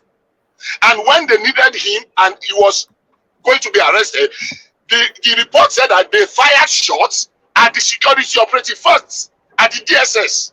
So if you fire shots at police, even in America, you fire shots at police, ordinary policemen, talk less of you not fire shots at FBI. And they will not throw candy at you, or give you chocolate, or throw roses at you. They fire shots. No. Why you've not answered the question. Why didn't they just go and arrest him rather than go and blow up the house like they did? That's what I was saying. They were going to arrest him. They fired shots at the security operatives that were coming. That was the report we had, and they did not debunk it. And they still met 2 or 3 firearms in the house. Where did you get that report that they fired? If you get a report from government that govern with life, and then hold on. Allow me to respond. Allow me to respond to what many claims. Can I settle down? It's just too many voices. Yeah, hold on. Bishop, can you address one thing you said? Because when you come here, you said certain things. I just wonder sometimes. Hold on. Whether you are just... No. I don't want it to degenerate this time around. So let's keep the tempo down. Right. Carry on. Yeah. All right. So, okay, let me just go to the issue. You said, Dr. Aborishade, you were saying something about that it's a lie. It's all cooked up. The way Aborishade died, that led to Igboho responding to this whole thing. I have my own narrative. Not my own narrative, but I will take you back to my memory lane on that. So okay. What do you have as to that? Because you say you are from Okeogun. So if you are from Okeogun, you know what happened to Aborishade that led to his death. That is different from what the narrative that Igboho is spinning out there, or is telling us out there that is different. What do you have to the contrary? I am not quoting Igboho. I am quoting the governor, and I can look for his interview he had on Fresh FM with Isaac Brown. That what led to the death was Igboho was a battle of the local government chairmanship of the PDP. The man that masterminded that was arrested. I don't know whether they started his trial. That was from the governor of the state, not a governor that is dead, the governor that is alive. Because I had various versions. Oh, the man was kidnapped. Oh, the man was this, the man was that. And the governor said he actually went to speak with the father. And they told him that even the guy that took him in Okada, because he became a suspect too. Because the guy wrote back. He did not even complain with them that something happened when he first came back. So the father of the Dr. Aborode, not Aborishade, told the governor, and the governor said what I'm saying to you on an interview on radio. You can look for that interview, and except if the governor is wrong, you have better security information than the governor. So if you have a different version, well, for the fun of it, maybe it's one of the ones I have heard before. But I am quoting the governor, what he said, and the people that were arrested, and they said they are being prosecuted. So I don't know where if you want to land your point, because I want to come in now. All right. Before you come in, Rational Mind, let Ekene have his brief interjection, and then Rational Mind, you put a position, and then Hassan wrap it all up. So Ekene, Ekene, come in. Yeah. Okay. One man. Thank you very much. Yeah, I want to interject in something that Bishop said about the Southeast and what happened. Well, it's not that I'm not saying that there was no killing of armies or police, but there is foundation to everything which he didn't put out there to give his submission. You see, when you go to Southeast, when you talk about all this marginalization, all these things, when you go to Southeast, you see how police and the army operate in that area. You cannot see it in any part of the country. You understand?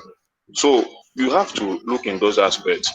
The road blocks that are in the Southeast, starting from Ore and all those areas, Hold on. Hold on. Now you're not addressing where the conversation is. The conversation I want to say. Hold on. It's not Nnamdi Kanu's responsibility. What you are describing, that's the responsibility of governance. The senators, the representatives, if they feel they are being pushed upon, they have access to governance to go and address it. What is being discussed? Yeah, that is what led to all those killings of armies and police, because those things were too much in the Southeast. Then coupled with the Biafra of 13 and all those things. So the guys were angry with those blocks and the many police operation in the South. The thing is too much. So if you even last year, the deputy governor of Anambra State has to chase them away. The armies, their load blocks. If you watch the news very well, you will see it. Even people coming down for Christmas, the kind of hold up they were setting on the way, you cannot see it in any part of the country. Their operation is too much. Their suppression is too much in the Southeast. You understand? You cannot see it in any part of the country. The load blocks they put on the road in the Southeast, you cannot see it in any part of the country. So when you want to put out fire there, you put it far, and all those things, Nnamdi Kanu have been bringing it out during his all these his interviews. I'm not his follower, but I know that those things were the reasons that caused those commotions. You understand? So if the government wants to be fair, they would have come in earlier to address those issues before those things broke out to start killing people. You understand? So those things are there. They are facts. They are facts. If you go to before you get to hold on. Let me ask you a question. Let me ask you a question. Did Nnamdi Kanu, did he open the window for them to carry out that Python dance? Was that window opened by Nnamdi Kanu? No. You know, when all these agitations are, when Nnamdi Kanu begin to speak, you know, when you are speaking to people, there are some certain things when you're speaking to them. If there is no action, people begin to react to it. You understand? Nnamdi Kanu was speaking to those issues at the point. People begin to react to it. You understand? I cannot deny that part. But the issue is that the government didn't come into. Let me ask you another question. Did Nnamdi Kanu? Let me ask you two questions and then wrap them all in a very brief response. Did Nnamdi Kanu, did he flout his bail conditions? Because I know his bail conditions. Did he flout his bail conditions? And furthermore, did he start to militarize his movement? Well, the government of the day didn't give him the space to attend this because I know if I could remember very well vividly that after they gave him the bail condition, they also the Python dance took place, then he ran away before they begin. I know that as I can remember, after the judgment and everything, they gave him bail. The Python dance took place, which led to even his father died. His father and the mother died in the process, so he ran away. So that is when they begin to say that he flouted his bail condition and all that. The reason he gave was that they came to kill him, and that is why he ran away. So there is no way. Shall I tell you what happened? Shall I tell you what happened there, Kenneth? Nnamdi Kanu, Nnamdi Kanu was in custody and was granted bail. So the Nigerian state had hold of him, and they need not, if they were going to break the law, they would not have let him go. But the court said let him go, and they abided by the court rulings. But the court set certain conditions to the release of Nnamdi Kanu. The court set the condition that he should not be in a gathering of more than 10 people. That was one of the conditions. Yeah. The court also set conditions that he should not make public utterances. That is another condition. And the court also says he should be presenting himself in court as and when the court requested. So they set a whole raft of conditions. Hold on. Immediately Nnamdi Kanu was released, he started holding what essentially served as a rally of his people. And then in that window of that bail, he formed the ESN and all of that narrative. Hold on. That's why I'm asking you the question. Did Nnamdi Kanu open the window for the Python dance to take place? Okay, you give me the what you said that he flouted his bell. Yes, he flouted his bell. That one is for fact, because I remember him saying that how can they give him such a bail condition? It's not possible for him. We should know it's very difficult, but they gave him such condition. I don't know how he would have kept that bail condition, that he cannot be around more than, I don't know whether 3 people or 2 people. We should know it's not possible. But whenever he comes out, crowd used to follow him. So in those instances, that is when they begin to they apply that operation part of Python dance, and then he ran away. Then the issue of forming that is which I never supported for one day, because that was one of the reasons that created insecurity in the southeast. Because when you give room for non-state actors to begin to carry arms, many things will begin to come in, kidnapping and killings and all that. So I never supported that. But I don't know, he said he's chasing away Fulanis and all these things. I want to protect the land, all this and that. Which is, to me, those are the work of this is where our governors are failing. They never did their work very well. And you allow the man to do the work for you. You understand? This is where I begin to blame our governors. Those things are their work to protect the farms, the indigenous and the states. They didn't do their work very well. So the man, they gave him the opportunity to come in. You understand? So all these things are the failure of government, both the state governors and the federal government. There is no two ways about it. So when people begin to agitate, you begin to look into the agitation. The government should come in, know what is their problem. When they're talking about police people, me, I am a witness to all these things. When you go to Southeast, you cannot move from here to here, roadblock, from here to here, roadblock. Those things are too much in the Southeast. So whenever I travel, the thing, even me, I used to get angry. You cannot move everywhere. Police, you go here from which I never see it in any part of the country. So it's just like the Southeast, but the government didn't do their work very well. Those are the things, when people begin to complain, the work of the government is to sit down with them. For example, the thing happened last year, December, people couldn't come in. Just all these things you see in the head bridge, all those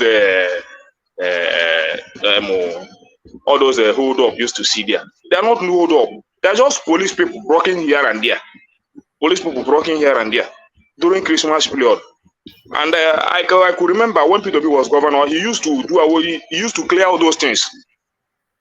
You tell those police people, get out of the way, my people are coming back for Christmas. I don't want to see any policemen around those areas. And they obey the order.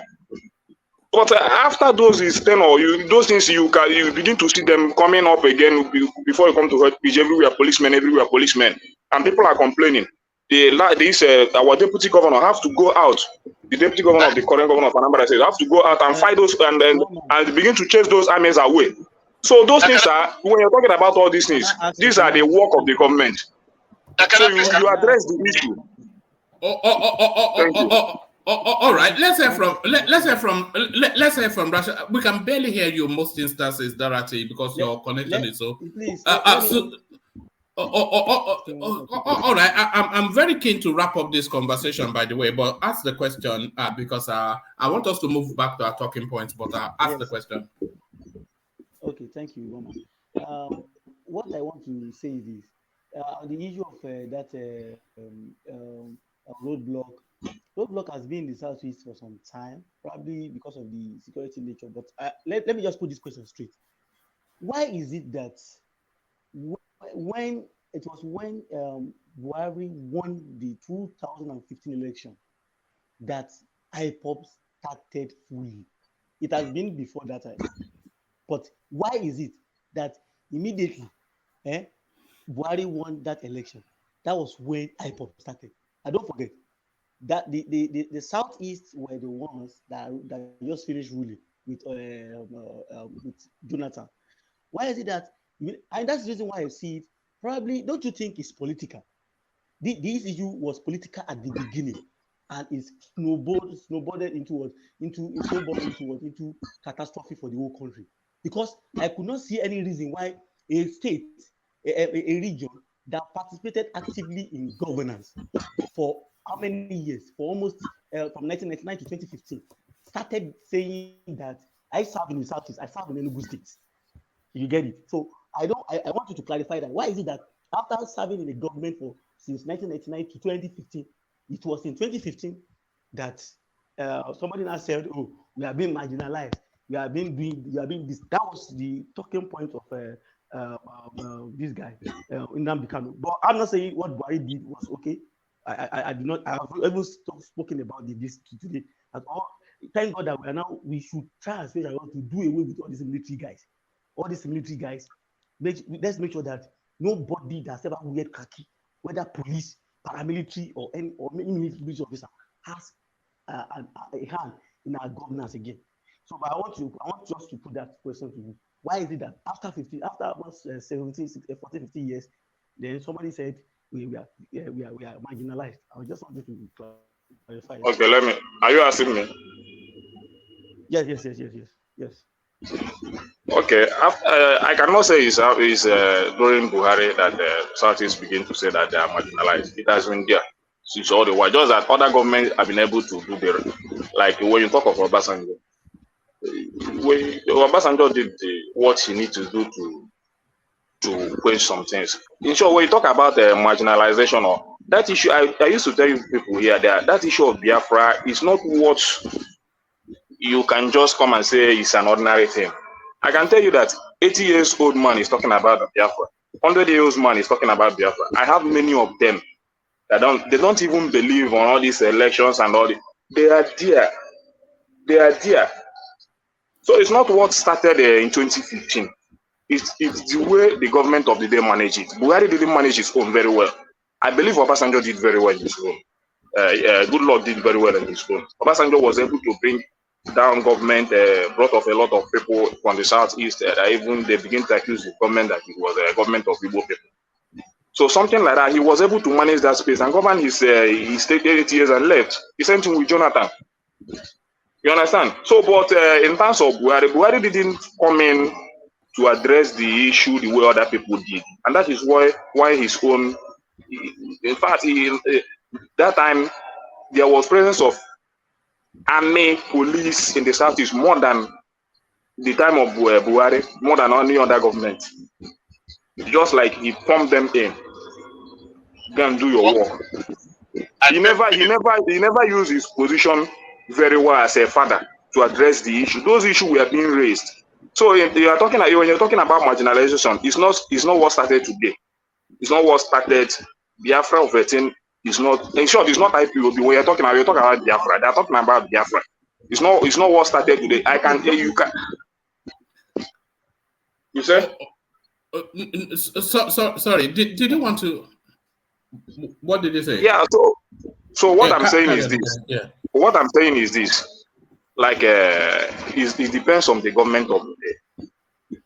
And I can see that I have seen that agitation coming up now, and now it's coming from the political leaders because I saw their meeting today.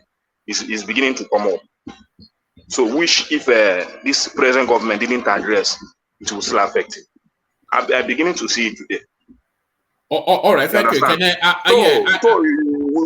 It depends on the government of the day. Buhari didn't manage his own very well. That is why you saw all those things during his own time. So, thank you. All right, brilliant. So put a position, a rational mind, and then wrap it up, Hassan. Rational mind. That's it. Sorry, I know we're taking your time, but if I will speak, I have to take a long time to explain. But let me see how far I can go. Well, you see, the Nnamdi Kanu thing. We need to understand how it all evolved. 2014, 2015, when those Chibok girls were kidnapped. During Jonathan's time, we saw there's a picture of Nnamdi Kanu online. So for those naysayers who say it's because of well, it could be. Yeah, I know he's a secessionist, an IPOD person who wants a separate state of Biafra.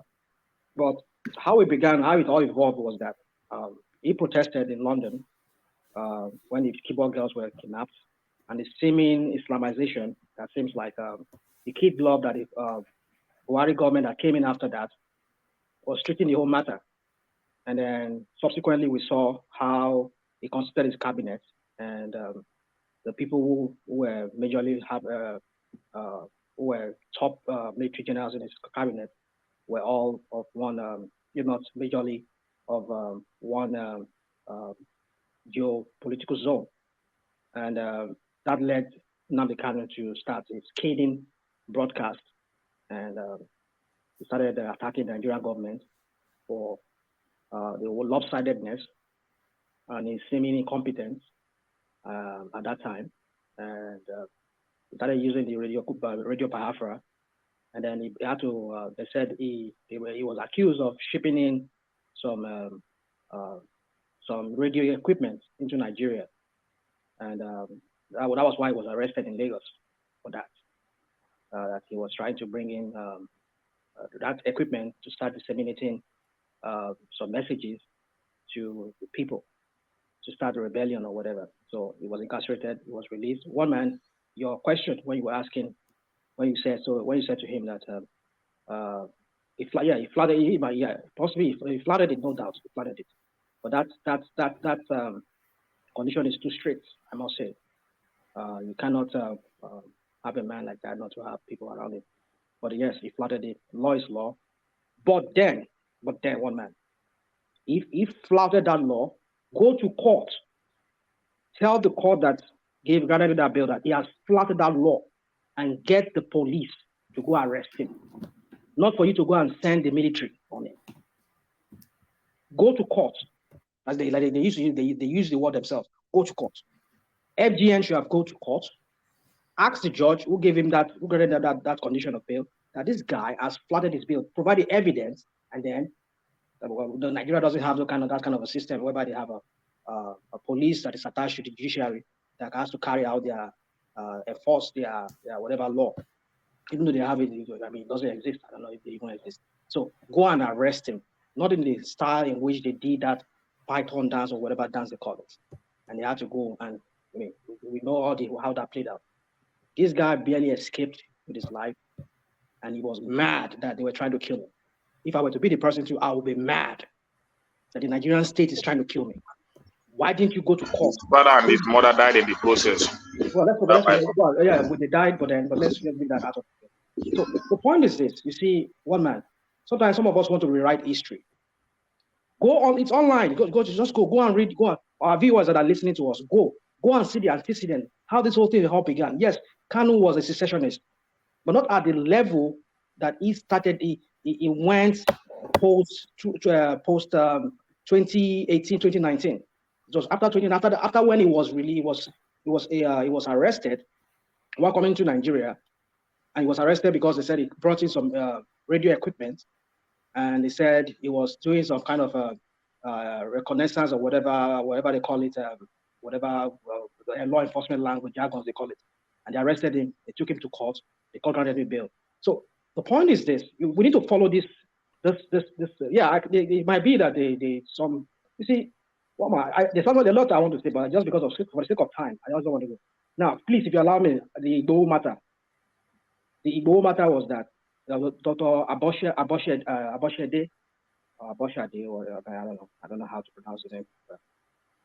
We know how he died, except maybe what we are hearing is different from what Bishop is telling us. But I don't expect the governor to tell me the truth about that matter, because after he died, we saw what happened, the subsequent issues that happened, whereby the Fulanis were attacking people in Igongo, those Okeogun area. We saw that. I mean, this is the same. I mean, this is the same as we're talking here. History is there. It's online there. Pashoranti's daughter was killed. They said the so-called Bola himself, who is the president today, when he was asked the question, he was asking that show us who are the people. How do you know it's the Fulani people that killed them? It said show us the cows. That was what it said. But people, after that woman, you and I, all of us were here. We were playing several video clips of people being kidnapped, going traveling within that Benin or Express Road, that Benin Ibadan Express Road. I mean, we've seen people who came here and tell us that they were kidnapped too. And people that kidnapped them, they were people who looked like these people from the Sahel, these herders from the Sahel. So what are we talking about? And then we saw a gentleman who left Atlanta from here to go back home to look at his farm and how he was. There were videos circulating online where he was talking to people. They were negotiating with him, with his brother, or whoever he was negotiating with. And they sent an Okada guy to go and drop the money. And they, and yet we're here talking like as if we don't know what's happened. Why do we have to? So how do I expect a governor to be telling me the truth about that matter? Did all of them not deny it at the beginning? Like but Tinubu said they denied it. Until when they found out that it was a threat to them. Or then they started their Amotekun. It's not because they saw that this thing was true. This was real. This threat was real to them. They were these herders from the Sahel who were coming down south, and they were. I mean, in Ekiti State. Fayoshe, he put in place some kind of law to like really put them to really arrest that situation there. We saw that. So why would you be telling me that what was said at Aboshede, the way he died, was in the hands of these people, kidnappers? Aborode. So, I mean, what are we talking about? We saw one from Atlanta here who went home. His personal assistant, the lady, the girl, both of them were kidnapped. They were negotiating price with them. They said, bring money. He sent somebody to go and give them money. The Okada guy. They only allowed, even the Okada guy, he barely escaped. They macheted this guy. The guy who go with the Okada guy, he was killed. After this guy collected the money, they killed the girl, they killed the guy, the owner of that farm. I mean, we saw all of this online. Why we just come here because we want to be politically correct, or because we are for one man? I mean, not you one man. I mean, for so-called one guy from Lagos who don't even know he's assisted, and he's telling us because he wants him to become president, and then we should just throw every other thing under the pot and sweep it under the carpet. Well, don't get me wrong. I'm not being emotional here. Don't think about. It's just sometimes when we talk about things, we need to put things in perspective. We need to follow the trail of how it all began. So I'm not telling you that no, it was some, I don't know, whatever you explain now when you just but the narrative out there was that Aboshede, whatever, he was killed because he came back home to his farm and they killed him there. Because they felt they wanted to eat it, they wanted to bring their cows into his farm to eat. So he said, no, you will not do that. And then he said, well, if you don't allow, with so many people, even in my own state, where I'm from the creeks there, we've seen elders that goes into people's farm. All of that, my people there, they know how to treat them. They know how to treat their idiots there. I won't tell you how they do it, but let's just leave that. But the point is this, that Ogun, we saw them, how Nigerians, they ran into Benin Republic because of this same killers from the Sahel. So, let me just let all right, Hassan, wrap up that space. No, I want to go from that space. No, I want Hassan to wrap it up and then we move on. Sorry, war pace. It usually degenerates when we get to this space. Wrap it up, yeah. There's a lot of emotion and sentiments around this issue always. So let me just say this. Let me talk about it more generally. You see, what I want to say is that I have noticed that people who do not stay in Nigeria, they have this, they expect Nigeria to live to the highest of the highest of the highest of the standards that they are enjoying in the West. Yes, Nigeria deserves to be like the West, but Nigeria is not the West. Nigeria is just 60-something odd years right now. We're trying to build it. Our institutions, our processes, they need time. All of you that are on this platform, you did not just wake up to find yourself with gray hairs or however old you are. You went through a process, you ate, you grew, you did a lot of things to get there. So Nigeria is getting there. We are not yet at the level of the West. So sometimes when I hear people talk and they bring these standards, the top, most of the top, yes, it's good to, but it's also good to also ground yourself in the reality of your country. You see, one man, for example, where people will say, okay, our systems are not working. The government, the government is not supposed to take any action. Do you know, in the insurrection that happened at the Capitol in the United States, January 6th insurrection, how many of them now are languishing in jails that have been convicted? Many. Some were shot. There was a man or a woman that was shot to death in that Capitol riot of that day. And if that had continued that day, a lot could have happened. There are legitimate places where the state has the right and it reserves that right to use violence. Whether our people's some people's have hurt feelings or however they feel about it, it is what it is. This is where we are today as a country. Yes, as we continue to criticize, we have to also criticize constructively. We have to be quite rooted in our realities, and then we can be able to see how best we can move the country forward. But it's easier, to find fault in the things that you are very far away from. Let me just say that. But one man, you talked about Reno Omokri. Reno Omokri too has been giving signals that he's coming back to Nigeria, or what is it with him and people like him too, or the Jonathan people? Did Tinubu give them any signal or anything like that they will get a free pass when he's in the city or anything like that? Yes, I'm going off the back of this headline, Hassan, where ex-minister Dezani, she's asking the court to vacate the bench warrant for her arrest. So that's to signal that she wants to make her way back home. So she's now been out of the country now nearly 9 years to escape the clutches of Buhari. So now that a new administration is coming, she's coming. Let me mute you for a moment. There's a heavy. So now that a new administration is coming, she's coming to chance her hands with the courts because she's anticipating that it will be more a law and order sort of administration rather than the draconian thing that we went through with Buhari. So she is coming back, and I have the anticipation that all these are forced diasporans who would rather, like somebody like Reno Omokri, he would rather be somewhere in Nigeria than wherever he is. So I have the anticipation now that all these escapees will start to make their way back home. So the return of the looters as led by Adezani. Yeah, I wouldn't argue that the slush funds are with Design. Yeah, she's now a citizen of Ecuador or something like that. Where she's a citizen of, she has she even became a minister or something like that. That woman has heavy purses, so don't be surprised that there's already an agreement in place to bring her back. Now I know a lot of people are readying themselves. They can't wait to put their hands into those slush funds. That kind of money for an individual to have when it even beats your imagination. It beats me every time I try to teach you. The money is just too humongous. Oh God. Anyway, if they come back, well, I hope this is speaking to a strategy of the Tinubu government, to try to rinse them of anything that they have that belongs to the country.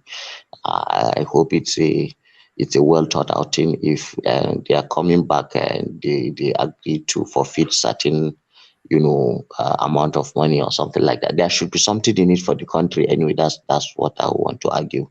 I hope this is not just about bribing SAMs and justices and then obtaining a favorable judgment, because our elites, this has been like their usual way of doing things here in this country. It looks like that anyway. But it remains to be seen.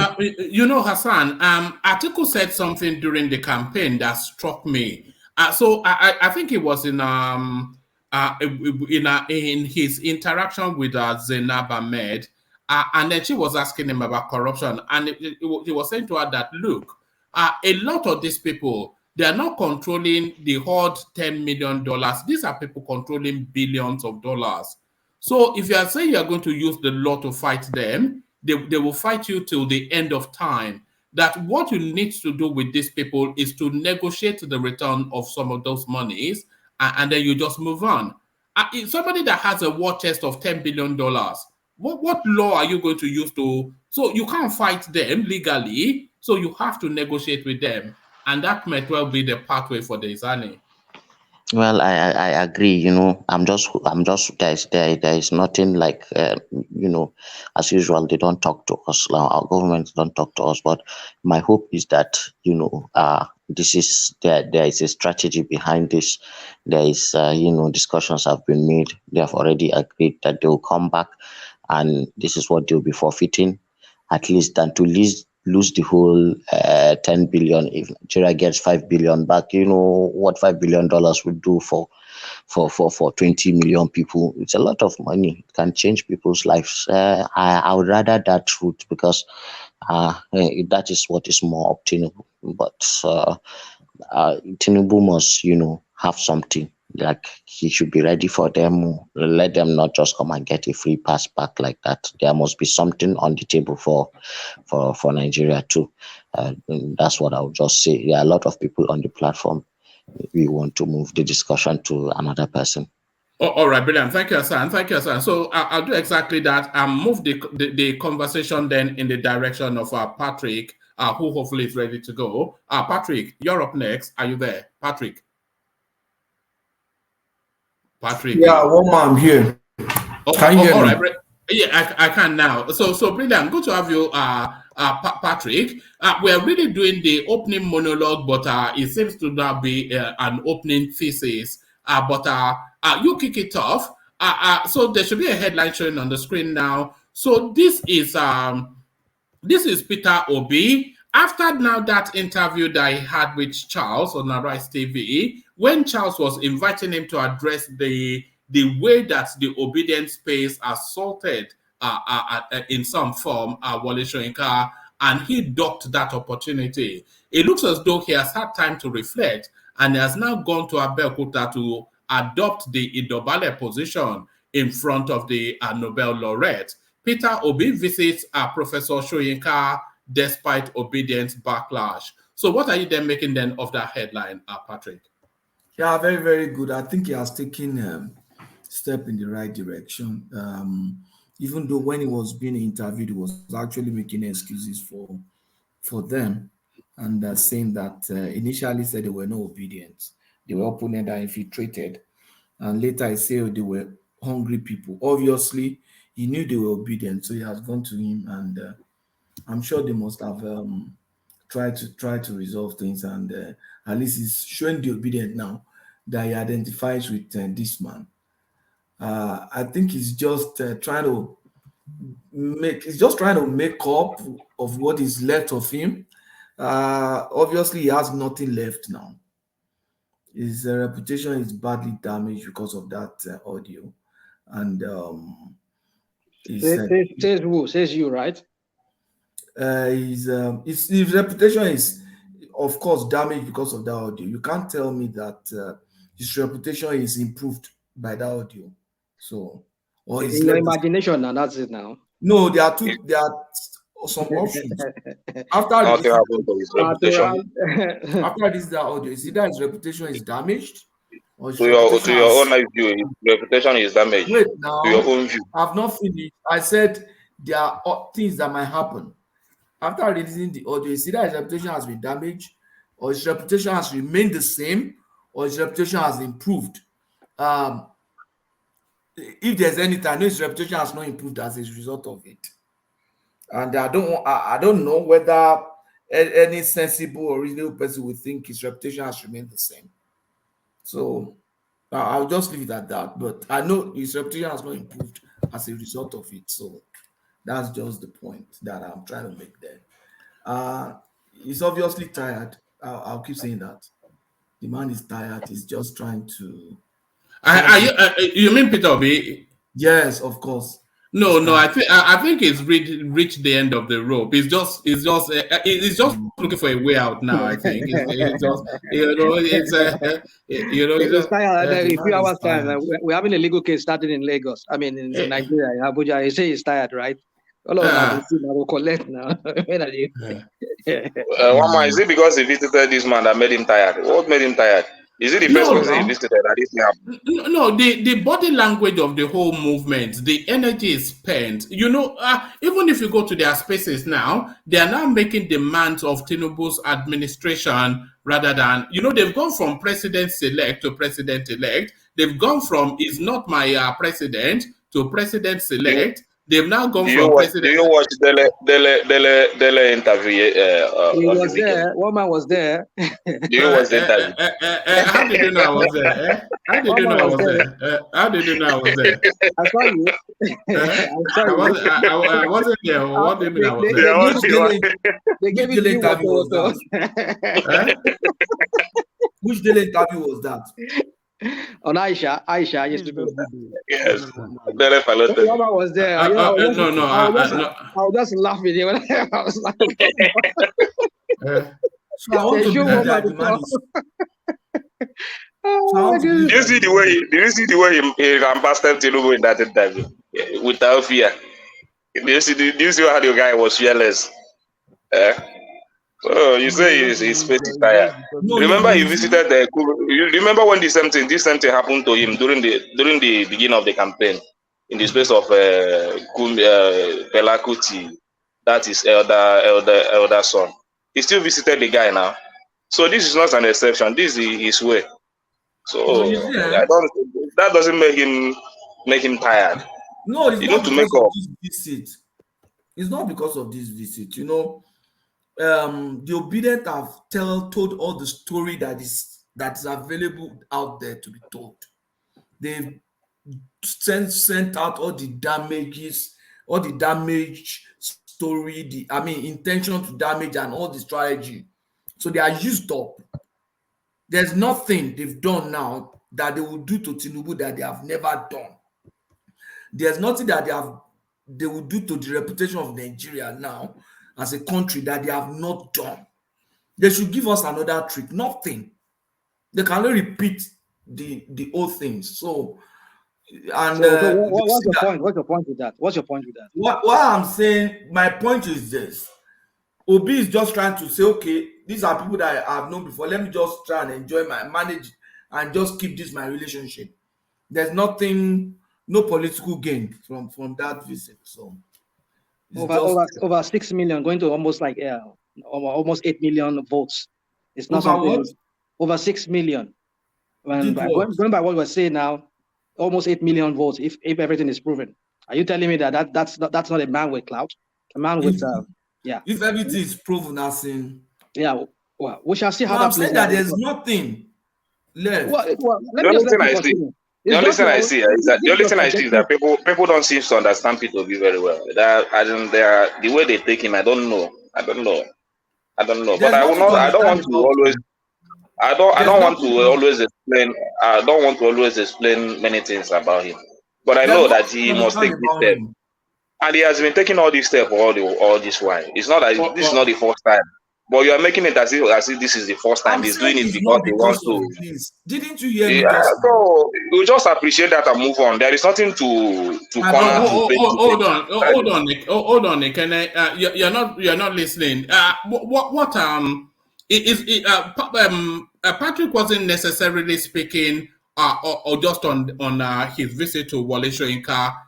But the visit to Wole Soyinka is the culmination of what we are all seeing as the energy dissipating from that whole narrative. It's just it's just run its course, hasn't it? Really?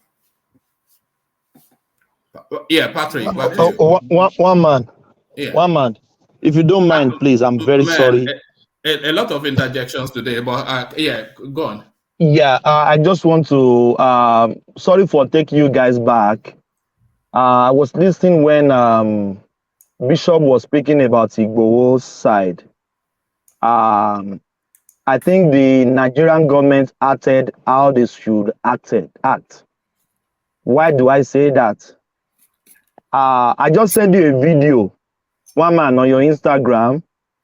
One of Igboho's disciple, they call the Lady K.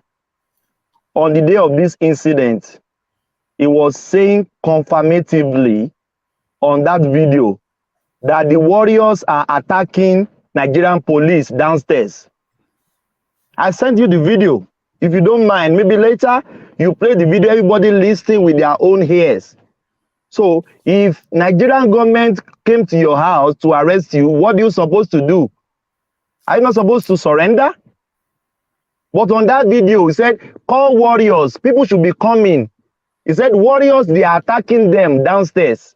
I sent you the video. I just want to put it out there. I'm very busy at work. That's what I just want to say. So Nigerian government can sit down and you are shooting at them and they will not respond. So that's just I want to say. I sent the video on Instagram. You can play it if you don't mind. Thank you. So all right.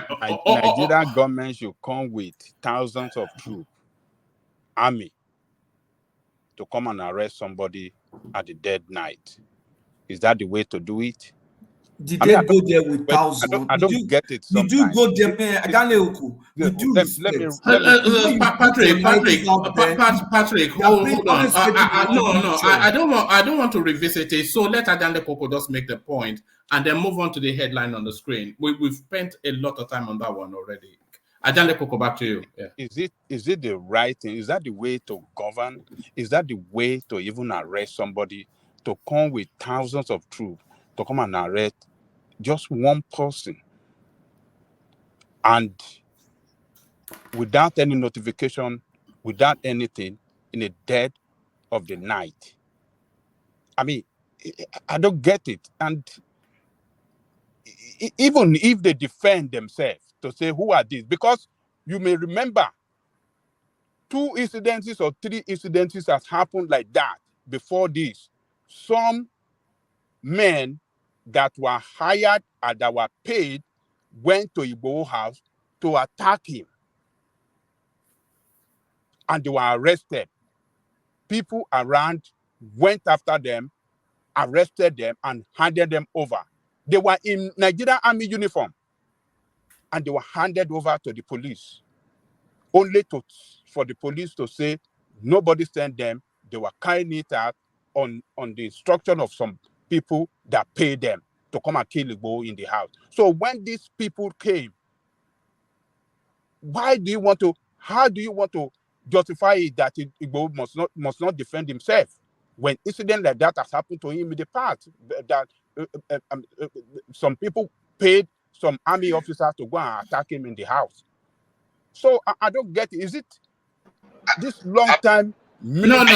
So sorry. Just let Agande Koko land. Is it long time military rule mentality that worries us, and we cannot even think rationally again when we see government carried out irrational action and brutalization of their citizens, and we want to justify it and we want to commend them for doing that? I don't get it. Let me just leave it there, one man. All right, brilliant. Back to you, Patrick. But Patrick, pick it up from the headline on the screen. Let me give you the backdrop to it. Northern governors did not necessarily want Tinubu to be president. So this is Lalong, but this is not the language of stab him in the back, because there's a narrative behind it. It says, the chairman of the Northern Governors Forum and governor of Plateau State, Mr. Samuel Lalong, yesterday revealed that Northern governors on the platform of the All Progressive Congress APC did not necessarily want the president-elect Bola Tinubu to be president of Nigeria when they supported power shift to the southern part of the country. According to Lalong, who was also the Director General of Tinubu Presidential Campaign Organization, their push for a southern presidency was rather in order to promote the unity, peace, and stability of Nigeria within the spirit of fairness, equity, and justice, which the late Premier of the Northern Region, Sir Ahmedu Bello, stood for. Lalong was speaking at the 9th Annual Sir Ahmedu Bello Memorial Lecture on Leadership and Good Governance, held in Lafia, Nasarawa State, according to a statement issued by his Director of Press and Publicity, Macham Makut. The governor said, when I led my colleagues, the northern governors, to push for power shift to the south, I thought it was actually Rufai that led that space, but he's claiming the credit. The governor said, when I led my colleagues, the northern governors, to push for power shift to the south, it was not because we wanted Ashwaju to be president. Rather, we wanted to ensure that justice and fairness prevailed in our nation for unity, peace, and harmony. That was what we believed our revered father of blessed memory, Sir Ahmedu Bello, would do in such circumstances. Fortunately, the party delegates chose Ashwaju, who was eventually accepted by Nigerians as he was unanimously elected. So that's the backdrop somewhat, Patrick, to so that clears up that. So this really speaks to the language of it was actually Tinubu that wanted this thing more. So there was no orchestration necessarily from the start to make him president. So what they were pushing for was for power to transit in that unwritten convention that we have within the Nigerian space, that you have your turn, I have mine. So then for the South to then duke it out, and in that duking it out, I would have suspected that a lot of them actually wanted to skip Tinubu for Shibanjo, but he wanted it more. And all of that narrative that he wanted it more and he prepared for it more is enhanced again by this headline by Samuel Lalong. Patrick. Yeah, thank you, woman. You see, they were championing for Southern presidency, and obviously Tinubu was the most prepared for it. They know, though they didn't mention that, they know that if they cede it to Oshibajo, it will be very, very, it will not be as easy a sell for them in the north as a Tinubu. That's just the truth. Because Tinubu has the machinery and the structure, because he has been preparing for this all the while. He has built that network of relationship and everything. He has friends everywhere in the country. That's just the truth. And even in the southeast, he still has some friends. So he was the most prepared. The only way it could have gone otherwise if Buhari has said, okay, I have a candidate and my candidate is Oshibajo. And that was why Tinubu didn't say, choose me. Tinubu's insistence was, let us go to the field and slug it out. That was his message. If you remember, throughout the primary, before the primary, he said, look, we want a free and fair presidential primary. And he was prepared for it. So, but the way Ruben captured this thing, you want to think that, they didn't want him, But I mean, the main story spells that out. But there was one thing when we were discussing the other time, I wanted to interject. You didn't allow me, and I asked you if it was going to be my turn to address what you said it was going to be my turn. I want to iron out some issues, even though we have passed it. I want to correct some wrong narratives there. You see, when we speak, we create impressions, and some people believe us. And at times, when we speak, we don't say, oh, I am not sure, but this is what I think.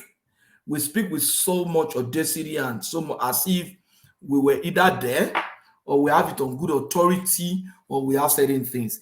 There's nothing. And because of that, I want to address some things.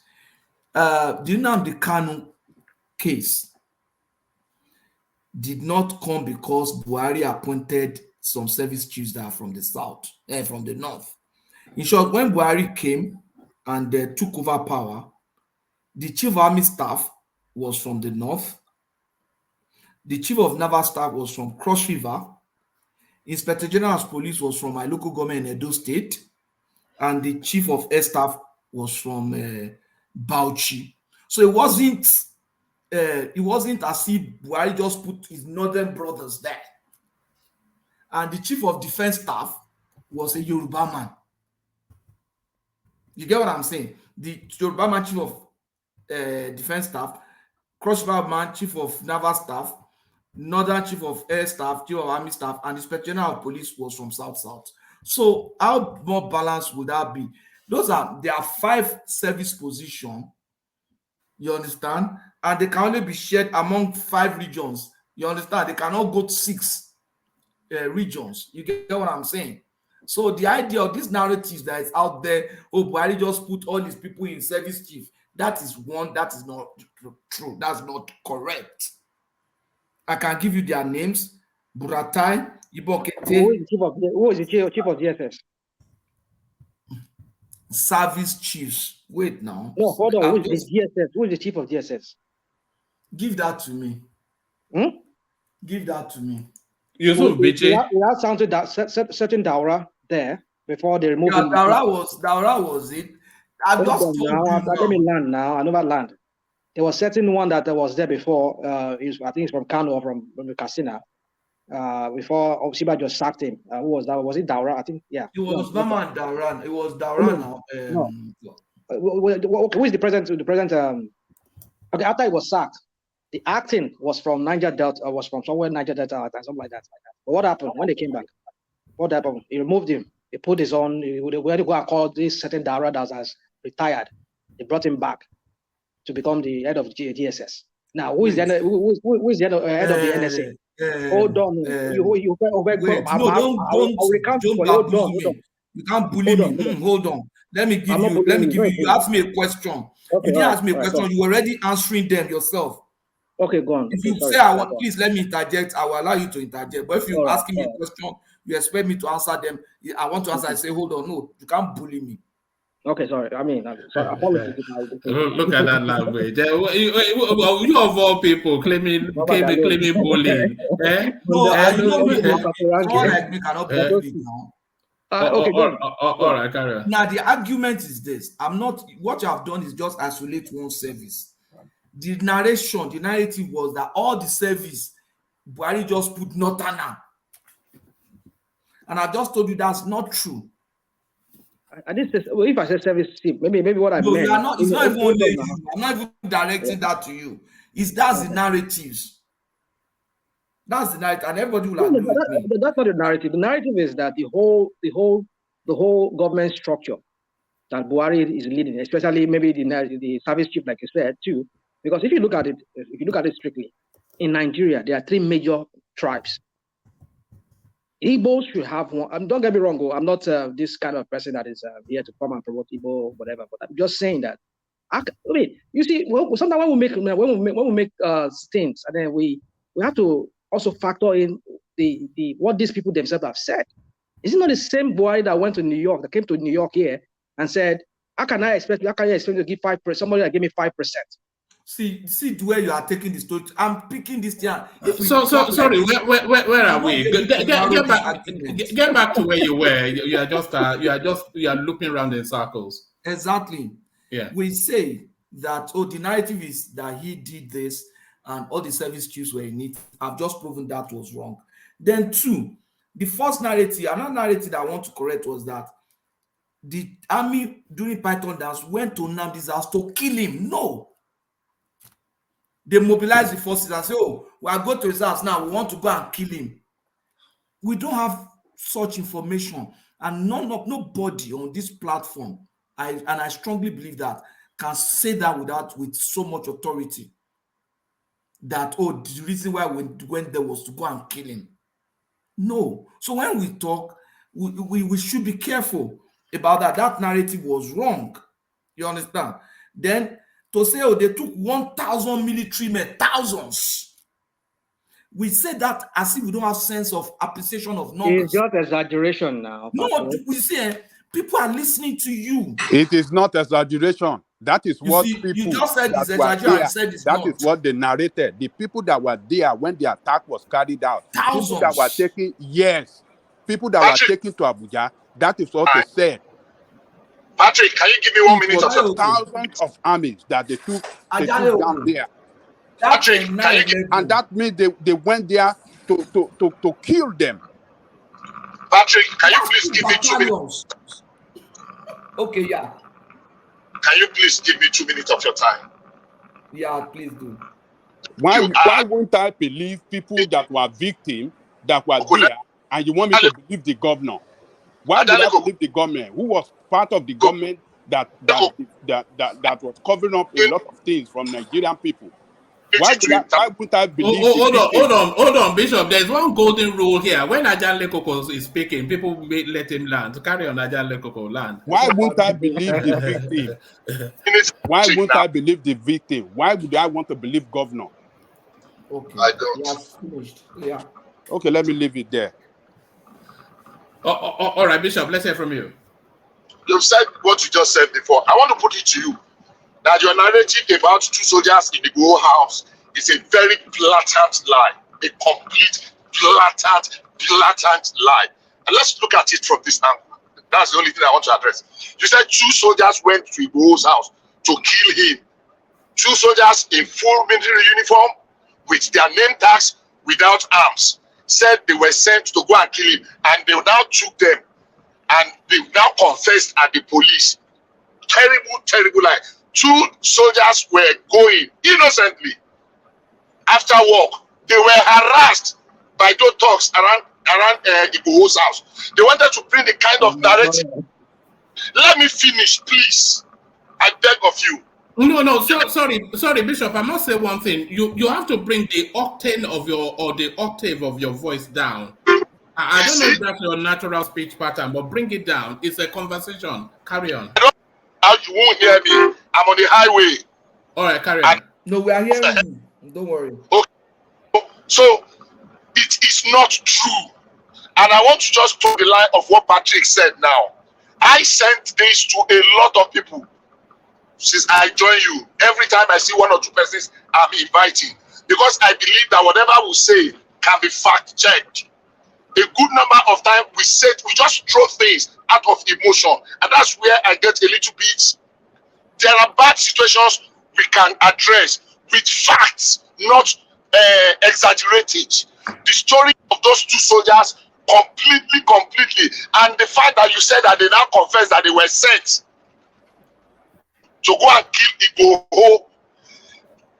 Nigerian soldiers fully kitted in Nigerian army uniform without arms, with their name tags on, with their insignia of the corps they belong to, went there, and they now said they confessed that they sent them. That is not true.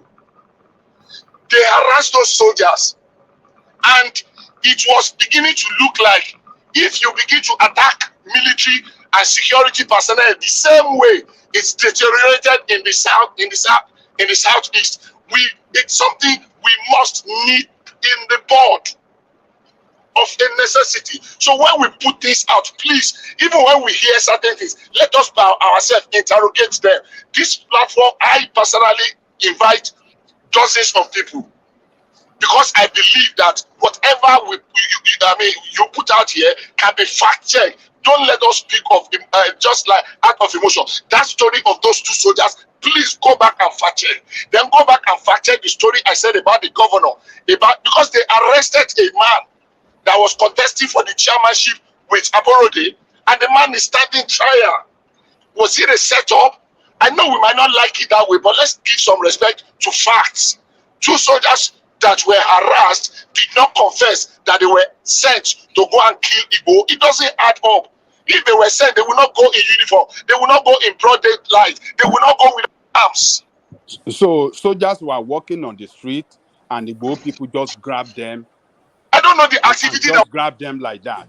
Is that the way it is done? Just easily. They are just walking on the street, going on their own, no, and they just went and grabbed them. Really. The ones that I don't get it. Why were they arrested? Why were they arrested? And why did they hand them over to police? Those ones that were just going on their own, and they just go and just grab them and started molesting them. Is that the way it is done? Those ones that were being attacked in the southeast, even without arms. And they happen to be 2 soldiers in Nivo, and they were just walking on the street too. And they those who were attacked in the southeast, what were they doing? They were not walking on the streets. Let me finish. Sometimes these conversations it just meanders into the back of beyond. But take us to You can believe. Please, just 1 more minute. You can believe your facts, but I'm saying that it does not make sense that two soldiers in uniform with their name tag, with every of their ID cards on them and everything, without arms, will be said they were sent to go and kill Igbo with what? With charm or with their hands? So whichever one you think is convenient for you to believe. But I would just say, before we put this out here, let us get the real fact of the matter. Thank you. All right, thank you. All right. So he's back with the bank, the nemesis of the wayward child, Oko Omoya like Boron, enigmatic Hondi. Let's hear from you, enigmatic. You've come into the conversation. No, Oko Omoya like Boron. You've heard that phrase. Yeah. So yes, Zita has been hustling to hear your voice. I'm sure she will be delighted. So how are you? Speak to the conversation, enigmatic. Yeah, I'll be very brief. So first of all, let me just congratulate Nigerians that you finally, I mean, Nigeria is counting down to the inauguration of the incoming president on the 29th of May 2023. And for those who are still battling and struggling to accept the fact that Nigeria has a president-elect that will be a substantive president in the next 2 weeks. We have a neighboring country, Sudan. Sudan needs a lot of people now to help them out, so they can probably port themselves to Sudan. So, and then I believe the legal firework will be starting tomorrow. And this is probably one of the reasons I'm even here. So people who have been having their hopes high by the negative narratives from those politicians, they should just moderate their expectations, as we told them before the election. There's nothing will happen, nothing will come up from the court. We've seen the petition, we've seen how watery they are, both political parties, the senior PDP and the junior PDP, Obedient and his big brother in PDP, Atiku. So nothing will happen. We'll just pray for the continual harmonious relationship of all regions in Nigeria. So let me start by this Sunday Igboho and Nnamdi Kanu's narrative. Nnamdi Kanu, he did something wrong, same as Sunday Igboho. They are secessionists. Nothing they did is should be no reasonable government will tolerate their excesses. However, the government in its own part, they've done a shoddy job on that. The reason is not actually far-fetched. President Buhari's relationship with the people of the Southeast, the Igbo people especially, has not really been rosy. It's not been a rosy one. And the situation which the president has failed to handle the matter, maturely, and then with the most needed awareness and presence of mind. Of course, in various quarters, the matter regarding Nnamdi Kanu especially and his activities is, to me, a subject of controversy and debate. Some people may actually argue, that Buhari's administration has handled the matter appropriately, while others will disagree. But it's quite important to know that different individuals and groups may have different perspectives on this issue based on the political, social, and the ethnic background or probably leanings of those people. So the Nigerian government has accused Nnamdi Kanu of several allegations promoting secessionist activities, and has charged him with the Torah and avalanche of various offenses, including terrorism-related charges too. And his arrest and subsequent trial have generated, of course, as expected, significant attention and then, national discussion, especially from the Southeast. But ultimately, whether Buhari's administration and Buhari himself as a person has handling of Nnamdi Kanu's matter now is considered proper or not ultimately depends on the individual viewpoint, like I did say, and the interpretations of the situation, basically. So, in my own expectation, it's quite advisable to explore, different sources and reasons, especially in a comprehensive and a more, combustible manner to seek a political solution to this. And I want to believe the incoming administration of Bola Ahmed Tinubu should be able to explore such opportunities because, you know, it is almost a fait accompli now to the people of the Southeast that Bola Ahmed Tinubu will be dealing with them double blows. Of course, they are suffering the political blow as already. Give me a second.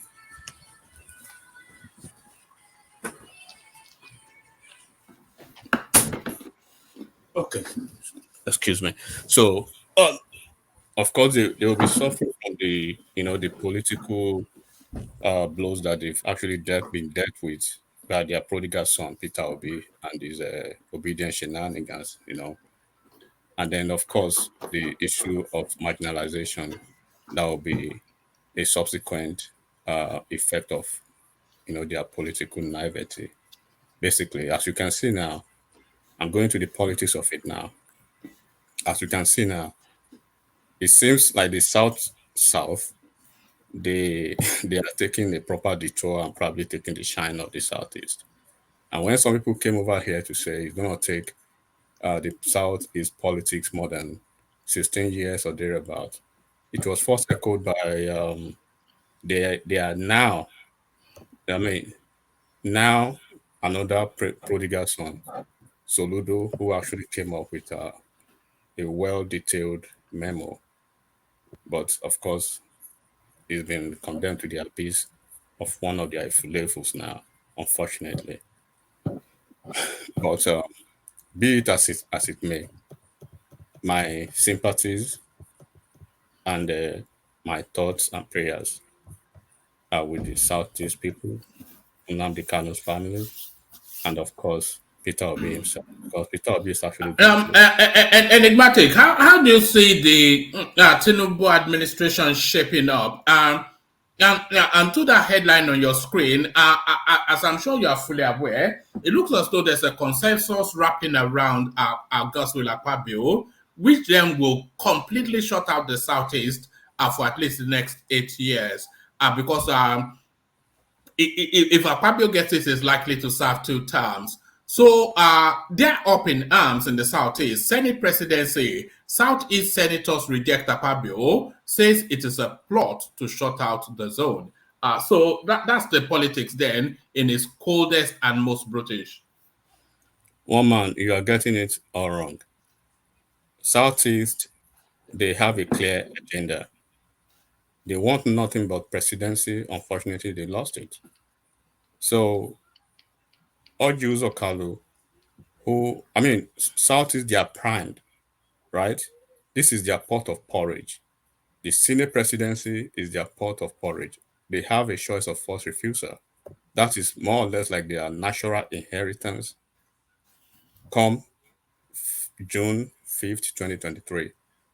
But because of the myopic and the blind politics and the unzobu politics that they played, once again, as echoed by Shukuma Soludo, the incoming governor of Anambra State.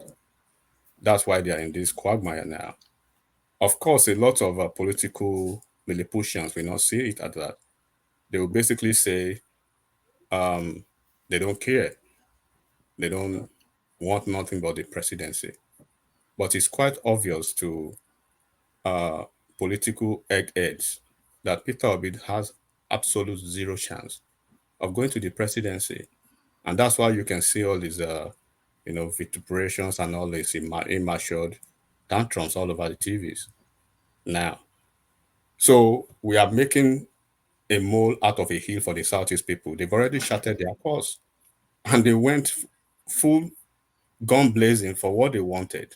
They wanted the presidency. Every other thing, damn it. They don't even want Ojuzo Kalu to start with. right?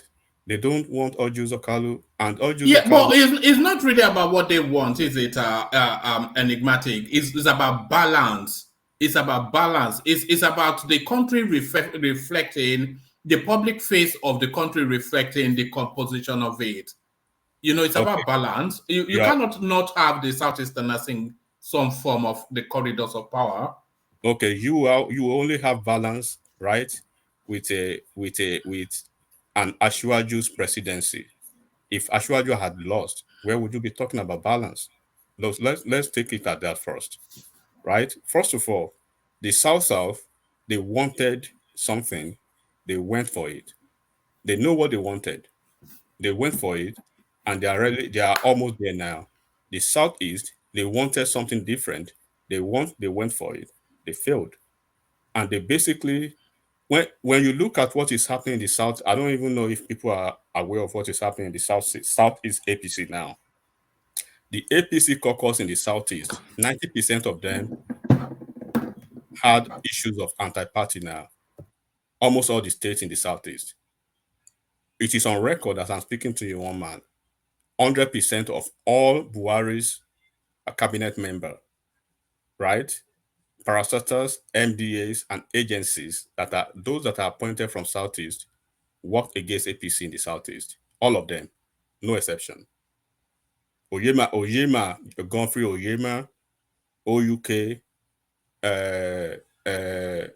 just mention the names of who could be political apparatchiks of APC's extraction from Southeast. They all worked against APC.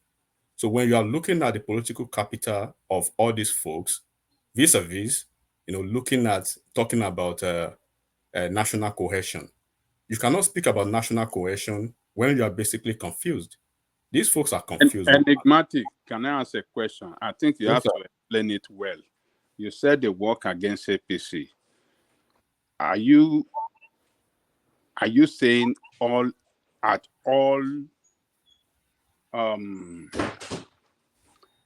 I mean, are you trying to say they work against Tinubu, or you are saying at every elective governorship, state assembly, everything, they work against all the candidates of APC in all the elective position? Or are you trying to say they work against Tinubu? What do you really, because when you say APC, Yeah, I don't understand it. Be yeah, but very clear. Be very both clear. in both ways. The governor that's actually succeeded in probably turning up positive points, Umai and Uzodima, they are still mad at them because they believe they did the untoward to actually get the result that they actually had. And like I've told you now, if you are talking about Tony Nwoye, is it Tony Nwoye, this guy in Enugu State, Ken Nnamani, the ex-Senate president, Oyema, Geoffrey Oyema, the ex-governor, Sullivan Chime. Those are the top guys, right, of APC in Enugu State. In a state where you have all those guys and they all work against the interest of APC and the presidential candidate, that defines the whole purpose of their uselessness, right? And then when you go to Anambra State, when you go to Abia State is worse. Orji Uzor Kalu is having multifaceted issues. Okorosha, just mention, when I say 90% of all the APC top dogs in the Southeast worked against the interest, just like Omagege and his team worked against the interest of their presidential candidate. It is on record that he worked for Peter Obi and Peter Obi turned against him at the gubernatorial election. So they are still having issues with that. So these are facts. They are not just conjectures of ideas or rumors. So they don't even want to hear anything from that region now. But what I'm talking about now, you cannot be speaking about national cohesion when you are coming from a home. You have to take care of the home, right, before you go to the front, to the frontal page of what political achievement you want to do. So it will be so unwise for APC, for PDP to keep rewarding failure. They are going to 2027 election. Nigeria's political system is changing by the day. In 2027, right, you have to work with the strength of your fingers now. So that leprous finger that you have to find a way to either cut it off or make it absolutely redundant. And that is what probably they are doing now. Because this electoral cycle has actually shown convincingly that APC does not have a future and do not have anything to rely on in the Southeast. So it's shown that. Can I ask you a Can I question? say something? Can I say something? Let me make my Huh? point. Let me make my point. It's shown completely that North Central, they have a stake. They have something to speak about when you are talking about national cohesion within the APC. I'm not talking about PDP, just within the APC politics now. Senate presidency and then Senate politics is quite different. Babaja, you don't want people who will take you to the gulag. Ojuzo Kalu is the most senior senator from the southeast.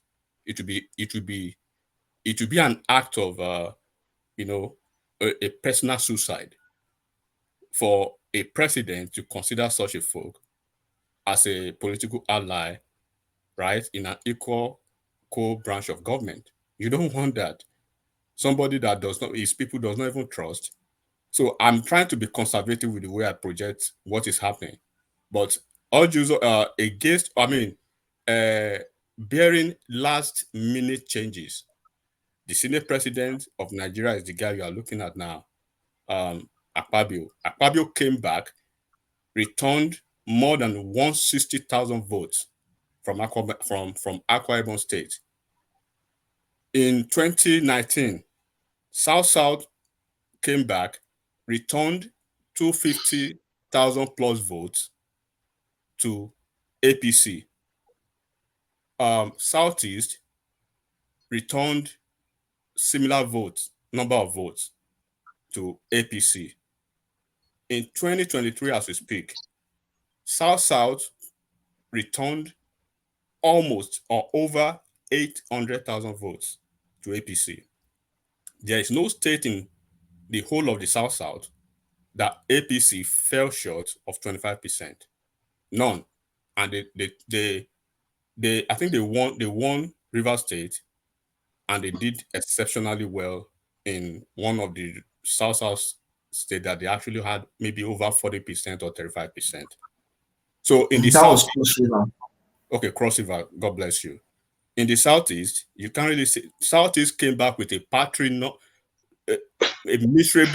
miserable, embarrassing, irritating numbers. The whole of Southeast state returned barely 120,000 or 150,000 votes. So how do you want to negotiate with that? Can I ask a question? Can I put a question across? How do you want to negotiate with that when you have North Central winning equal numbers of states as the whole of Southwest, four states, and the state that they actually lost, I think they made over 25% or something similar. So when you are talking politics, the time of emotion or being emotive is gone. It's about numbers now. And because of the trajectory of Nigeria's politics going forward, because of the leveraging of these electronic devices now, you have to be very careful and play with those who actually loves you. It is very clear if Ashiwaju goes to Rome to bring the Pope, right? He goes to Mars to produce anything for the people of the Southeast. It's like they have this hereditary hatred for him because by virtue of what is happening as we speak, which of the region, tell me the region that is still pushing back against this man, his candidacy, trying to invalidate his, probably trying to even demonize his character, his reputation, and put him on the slab almost on Can a we daily ask a basis. question? All right. Talking about hereditary hatred for Tinubu, take a position from rational mind. Yeah, I think I heard him say something about facts as to the anti-party activities of some APC political appointees. What are just facts you have that you said you have? I don't know. What are these facts? Well, one man, do I have the first choice for refusal to either answer or move on? Of course, you're not obliged. Yeah, I move on. Okay, take a position from Ekene. Okay, one man. I want to say something when he said that Southeast, everybody in the Southeast work against the APC. I put it to you that APC won, at least in my village, APC won a polling unit, and nobody fought about it. A polling And the unit. reason, and the reason why, no, I want to give you an instance. The reason why that happened is the man is a member of APC, and he has been so contributing to the community that he did so well that he don't need to talk too much, and the people voted in that aspect. You understand? So when a man does so well for his people and people see his good work, they don't have any option than to follow his footsteps. The man did a lot of things personally for that community, and they cannot reject his whatever he asks of them. You understand? So when you talk about people rejecting APC, Southeast has never been an APC state, which you know, and I always say it here. APC don't owe Southeast anything. It is left for them maybe to say they want to include the Southeast, but in terms of saying that APC owes Southeast anything, APC doesn't owe Southeast anything. Southeast was rigged out of the position because of the failure of PDP towards the Southeast. How they played against. So you don't say that they played this one is prodigal son, this one is this one is this. When you know where Southeast politics started, when did the APC came on board? When the Southwest started aligning with the Northwest and other people before they get it this time around with Tinubu. One So man, please, everything will continue to build up until it comes to where it has to stay. You understand? Talking about the politicians in the Southeast doing this and doing that. They are politicians. You're talking about Southeast in general. You're not talking about politicians.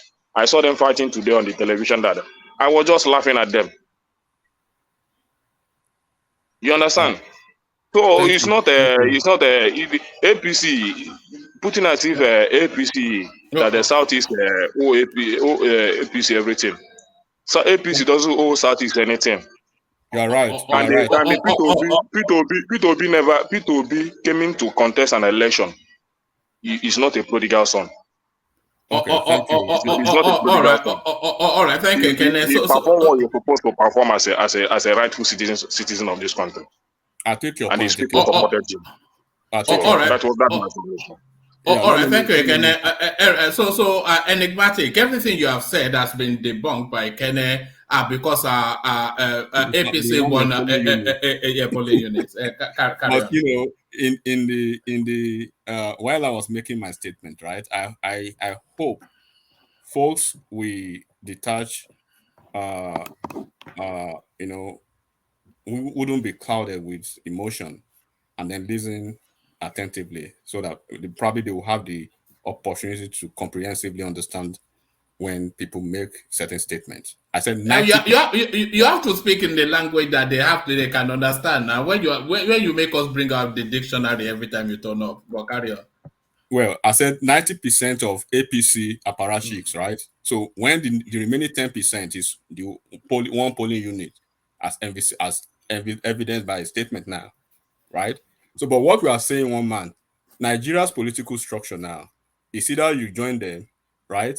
Or it's either you sing or you swim. It's either you join them or you go to your home because it's not going to be business as usual. Ashiwaju is a different type of human, right? Quite different from Buhari. Buhari is stoic, clannish, nepotistic, uh, unteachable, quite I'll be very respectful. Let me stop at that. But Tinubu is a thoroughbred politician. He's a progressive, and he's a man who has the capacity, the ability, and the wherewithal, right, to manage human resources, as envisaged by what you are seeing right now. Right, he's already trying to navigate what is going to be the next phase of the Senate, the upper chamber, while he's doing the same thing in the House of Rep, without necessarily over tilting the scale. Because when you do that too much, then there could be some revolt against you. So he knows how to pull the levers and the scale, and that's what he's actually doing. So nobody should. It's quite a waste of time, to be honest with you, Omar, to be discussing Southeast when we are discussing national politics now. We have to discuss the Southeast because there's been a high octane tension within that space, which has to be addressed because it's not showing any signs of going away. And a lot of the narrative that charges that space up is wrapped around the term marginalization. So, what best exemplifies then that a government is formed? Are there a senior ethnic stock within that nation, and they don't even get a seat at the table? Does that not further enhance? Is that not a recruitment drive for the Biafran narrative? Well, let me tell you this one, man. Regardless of what you do, those who has the penchant, right, for crime wolves will never be placated. There's nothing you can do basically to show any sign or any form of placation to people who don't want to be. So first of all, to let you understand this, they've taken a position and it's been registered in the political annals of the national, political firmament of Nigeria now. It is already registered in the north and the southwest. The south, the closest to them, they've already taken their position. So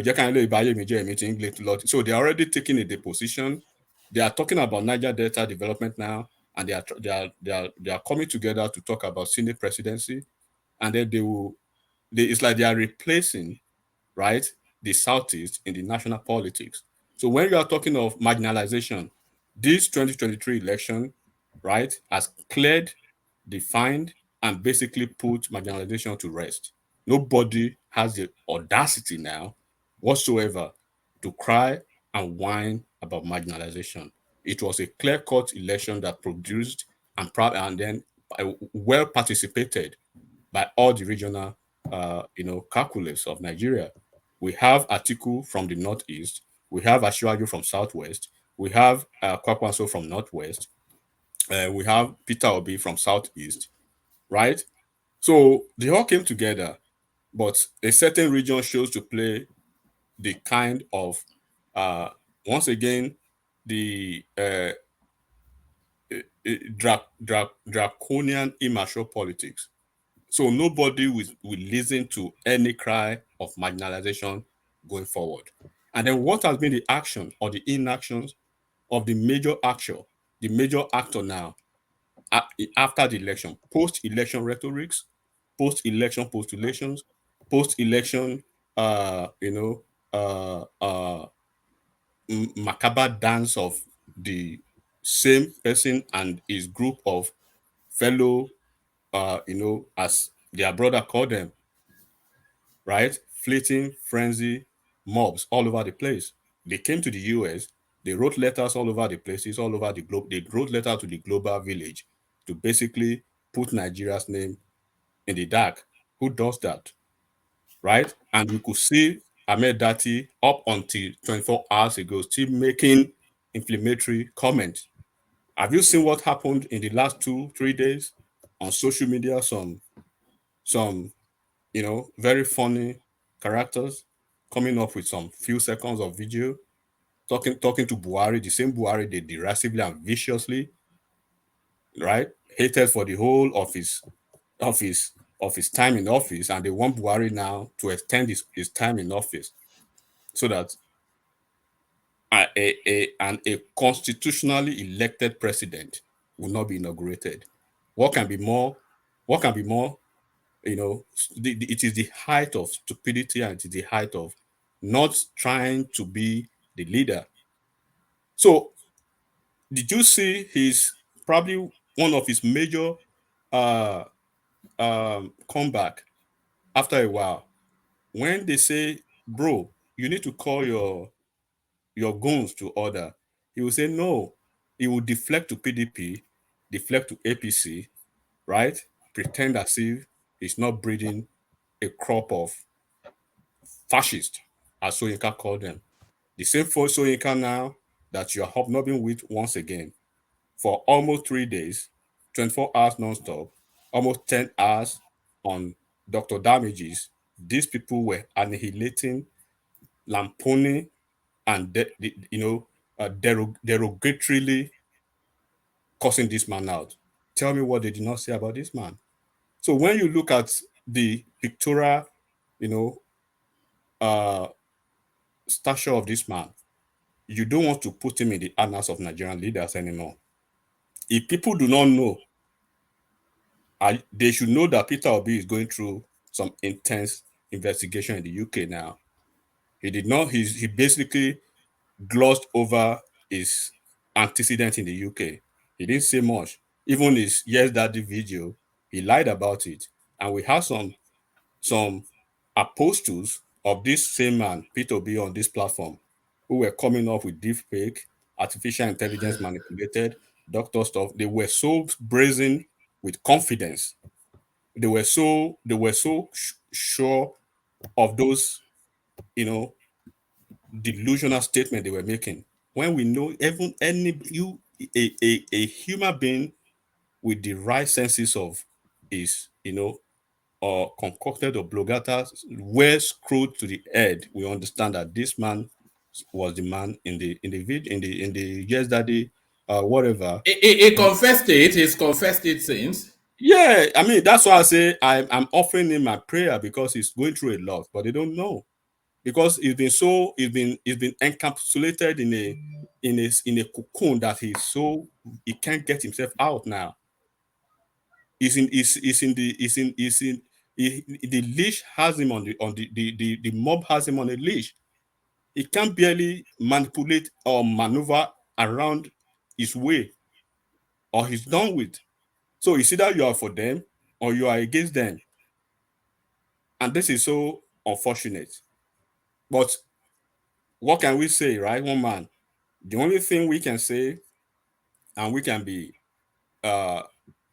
thank God for is that some people say we dodge bullets. No, we dodge landmines, grenades, we dodge almost everything that you could talk of, right? It's just a further confirmation of God's goodness to Nigerians. We could have blindly elected a man who There, lacked. there was never any possibility of in this cycle there was only really a flip of a coin. Heads you get Tinubu, tails you get Atiku Abubakar. There was I don't think we at any point stood the risk of Peter Obi ever being the president because you were here when we were running the figures. We just couldn't. It didn't show in the numbers, so there was never any risk that Peter Obi would ever. This is the most we'll get from him. The huffing and puffing. Yeah, you see, and this speaks to the volume of his political maturity. Look at Atiku. Atiku he has had several cycles of election and electoral woes and misfortunes. The incumbent president now, he had his own misfortunes politically. I think he ran election 3 times, and for those 3 different occasions, he headed to the court, up to Supreme Court, and he took it, like a big boy that he is. He went home and he went to re-strategize and came back stronger. Atiku has been in this terrain for several years, but none of them has called, right? None of them has written United States to cancel Nigeria. None of them has actually mobilized their thugs, right, to call for secession, to call for interim government, to call for an elected president not to be inaugurated. No, none of them has actually hit up the polity as this. Atiku, up until now, is of course is still shocking, is still gnashing his teeth, and is still probably calculating how come did I did I miss it, right? But you can see the calmness and the maturity in his attitude, in his manners, and the manners of his fellow. Atiku has moved on. When Yeah, did we last hear anything? Is in Dubai touching up those girls that he likes to touch up.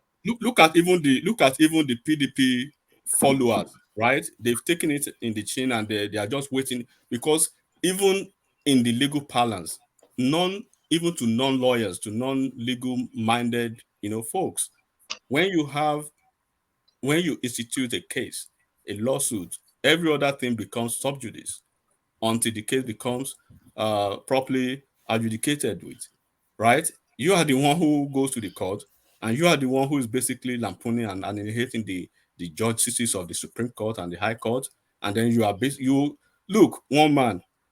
This has never happened in the history of Nigeria, and I'm hearing Can I address you? something funny lately that they want a live stream of the tribunal event. Must everything change because of this man? He's not the only one. He's not the only one who has run for presidency in Nigeria. Everything will not change because of him. And But if everything changed because of him, what happens? everything will not change because of one man. Nigeria is bigger than a man who. If everything changed because of him, what happens? Nigeria is bigger than a man, right? One man who basically and ultimately is so clear to right-thinking Nigerians now that he does not have the interest of Nigerians at heart or Nigeria at heart. He never loved Nigeria. He would have loved by way. I'm not making anything up. Everything is happening right in our eyes. These people, they've done almost everything unthinkable under the sun to bring Nigeria down. They've done everything within their capacity to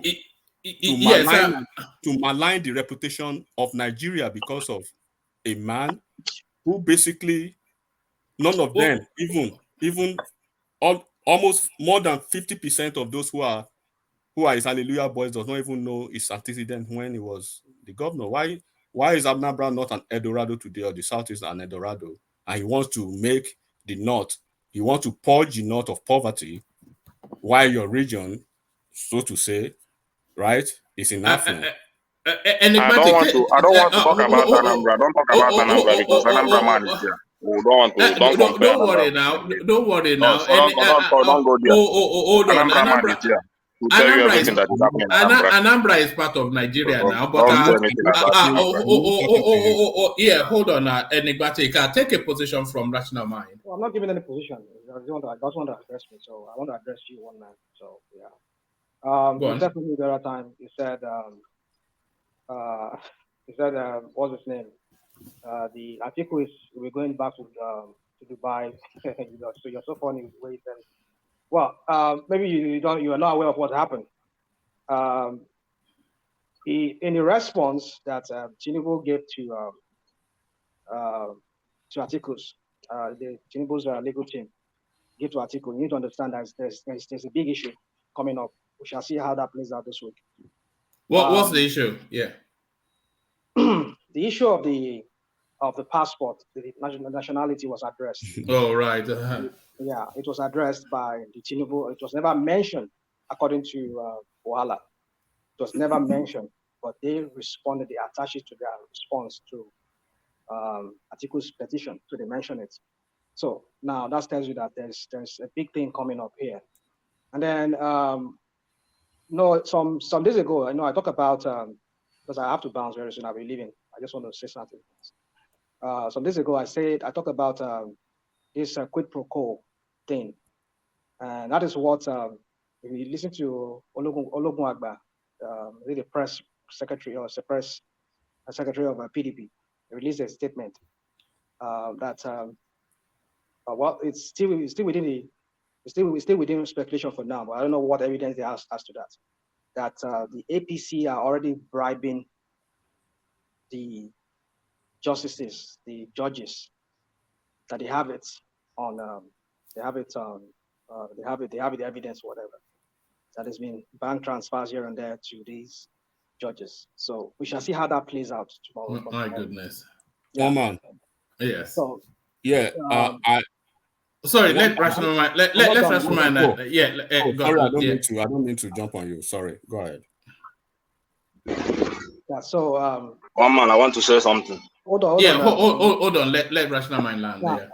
Again, I talked about you see, so many things will play out as we'll see, because with what Wike did in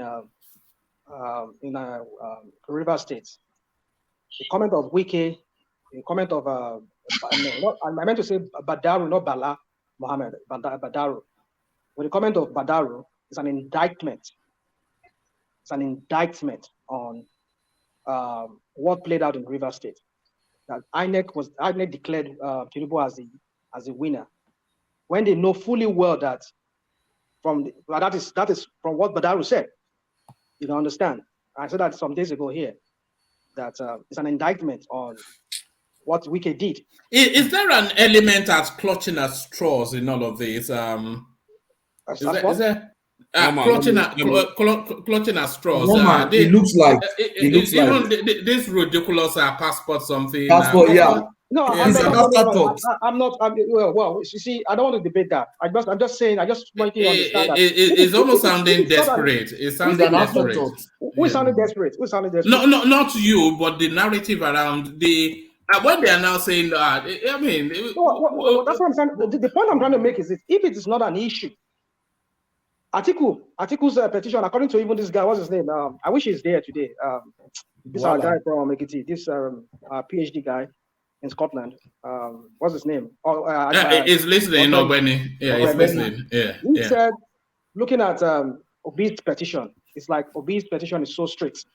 He has addressed the issues that he wants to address, but Atiku has one of his prayers.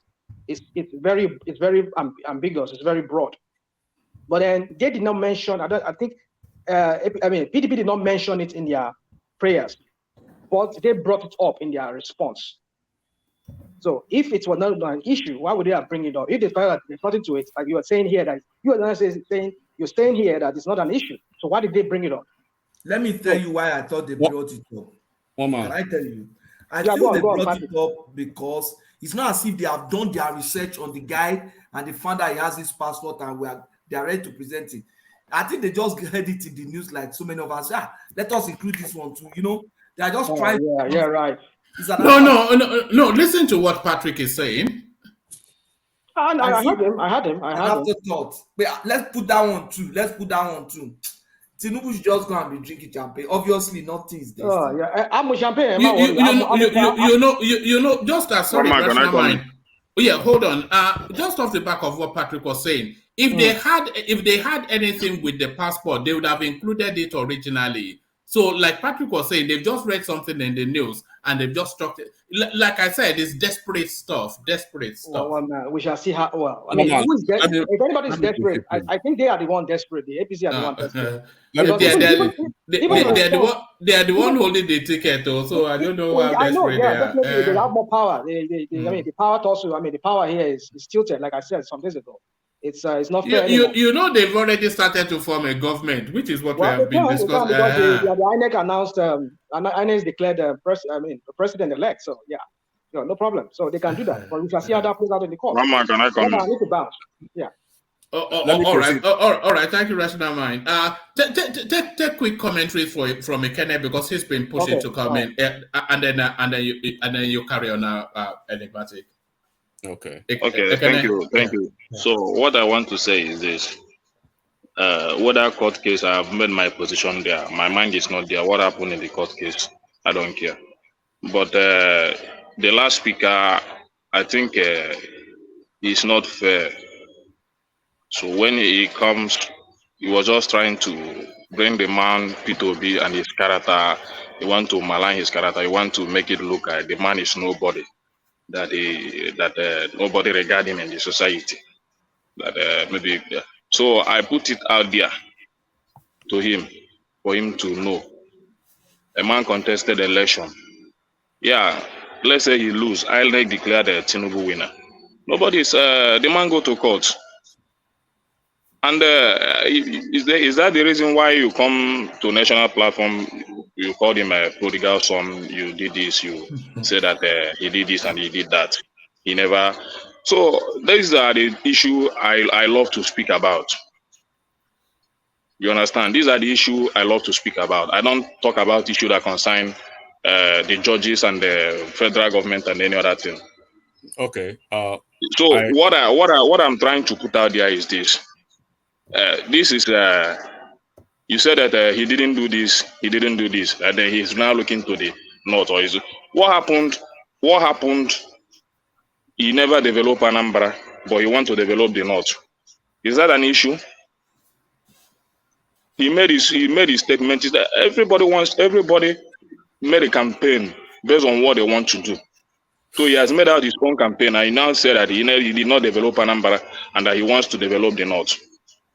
I'm from Anambra State, and I put out to you that he's from today, as of today, we have never had any governor like him. I don't know about any other state.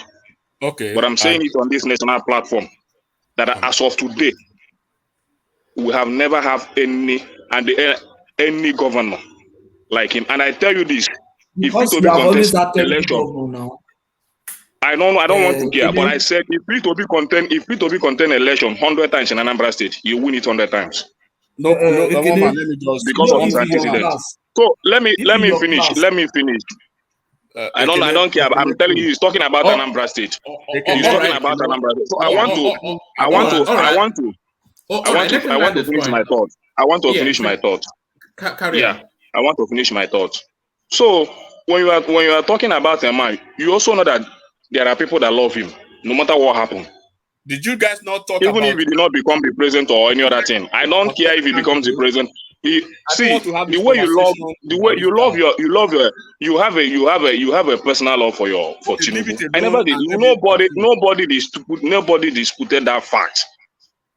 He might have done something for you that made you love him the way you love him. Hold on, Ekene. So when you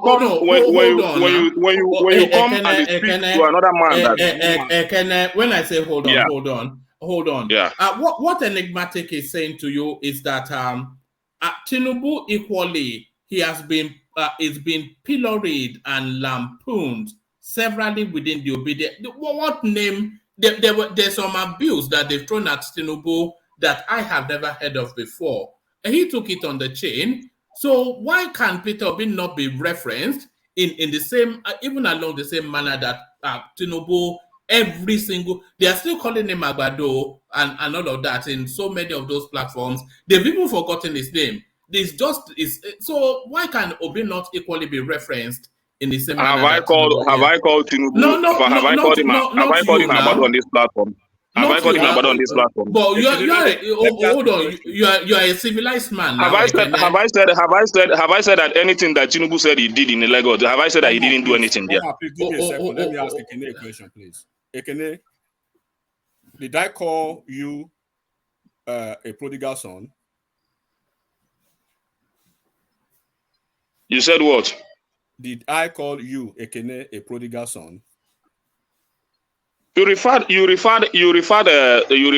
some people that play some kind of politics, some kind of politics. That means you are generalizing it. No, that some people don't know how to play politics because they supported a particular candidate, so therefore they don't know how to play politics. Ekene, did I call you a prodigal son?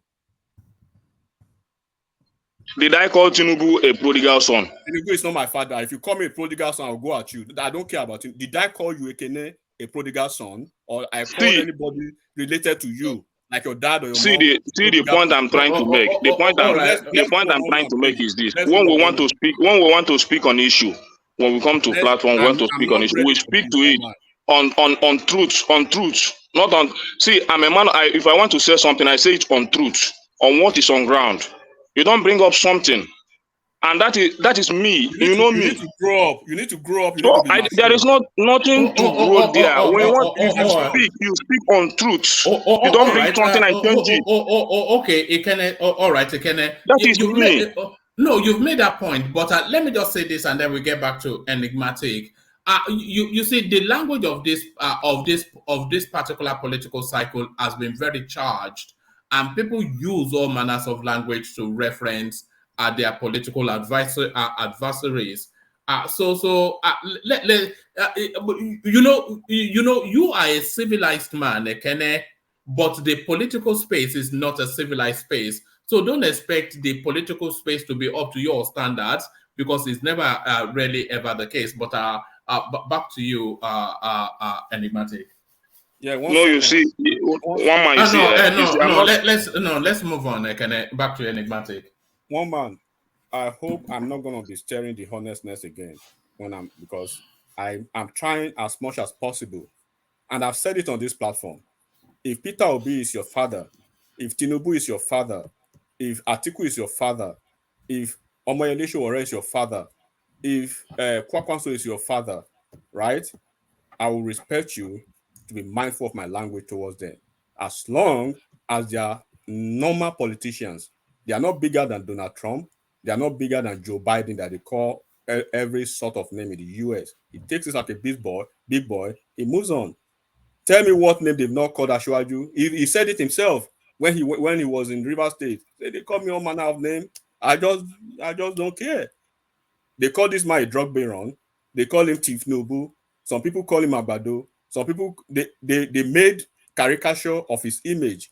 He came back from his vacation the other time, right? They altered his image. They've not done. Tell me what they've not done to ridicule the man.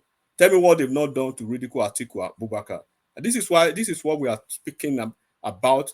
These political babies. Probably one man going forward and some to other platform. Because I was even surprised this morning, maybe 5 minutes or 10 minutes, when I just take a cursory look at Dr. Damages. Dr. Damages, I think he's even taking some country audit of his or trying to take some country audit of his platform going forward. Because you can't keep continuing to have some kind of lackluster riffraffs who do not have political fecundity to listen to ideas. They basically have subjective mindset of what interpretation they could basically define. When an idea becomes a lie, it's no longer an idea. Just so when an idea becomes a lie, it's never an idea. When I'm saying, one man, are you hearing me, one man? We're all listening. Carry on. Okay. When I'm saying Obi, right, is Obi is a normal politician just like every other normal politician.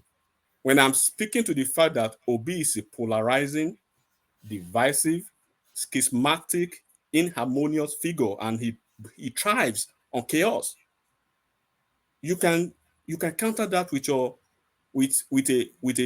a reasonable, right, more focused argument. Not trying to tell me Obi is your daddy. I shouldn't call Obi your daddy, the prodigal son. I care less about you and your daddy, Obi. I care less a huge about the two of you. Obi is a normal politician like every other politician. We will reduce him to the level of every other Nigerian politician. They are being dragged as no human. He will be dragged as one of them. He is not a messiah. He's a thief as other thieves in the political arena of Nigeria. So you want to cry? Cry me a river. So going forward, one man, look, we have to be serious in Nigeria, and we really have to understand what we are doing in Nigeria. We can't be choosing and picking which of the thieves, right, look like us, or which are the thieves is our guy. We've already moved on. The trail, the ship has sailed. We lost out on Omoyele Sowore, so we've given ourselves, right, who we want among the thieves. Take it or leave it. So the way forward now is, how is Nigeria looking forward to economic prosperity, to having an administration that could focus on what could be, the succor, the economic succor, the political and social structure for Nigeria going forward. What is going to be the texture, right, and the malevolence of all these folks who will be in his administration? We're just talking about the Senate presidency politics. We're talking about all the political gladiators and their actions, right, generally. But to actually say this and to rest it at this, and I'll be brief at this, and probably I pity who seems to be the only obedient on the platform tonight, right? I want to address this. Do not die in the wars of politicians. There are some folks that whatever they say about some certain candidates, it is normal, it is expected. If Dele Farotimi speaks any good of Ashwaju, then you should be expecting snow in the summer. It's not possible. If Rational Mind speaks any good of Tinubu, you should be expecting maybe Donald Trump to renounce his statement calling African shithole countries. So there are certain things that are expected from certain quarters. So when they make some certain projections or certain statements, it's part of their it's just part of their capital, basically. Just move on. I was surprised when I listened to folks on this platform and they came. One of them, you challenged one of them for more than 5 minutes, and Baba Aja was listening that day. This guy was saying, I am a software engineer. I have MIT degree in Harvard in everything. I can tell you this is doctor. And there was a girl who came that day. She said she's from some part of Lagos, maybe Badagry, with some name, Adalia or Alia. Then they were saying this, and this. Look, and I always tell these folks, all these guys are politicians. They have their dark ends. You may not be part of those dark ends, right? It brings me to this Ekremadu issue. They are lampoon Ekremadu. Nobody wants to care about him. Of course, Ekremadu is probably the most, notorious, most corrupt politicians we have in Nigeria. He has stolen money. He has done every dirty thing that you could imagine of any man. But at least you cut him a slack. If you're a father, God forbid, I pray none of us who are fathers on this platform will go through what he's going through. God will never let us have the situation where we have to choose between what is good or what is moral or immoral to save our kids. God will never let that happen to us. Good. But remember how he started this problem.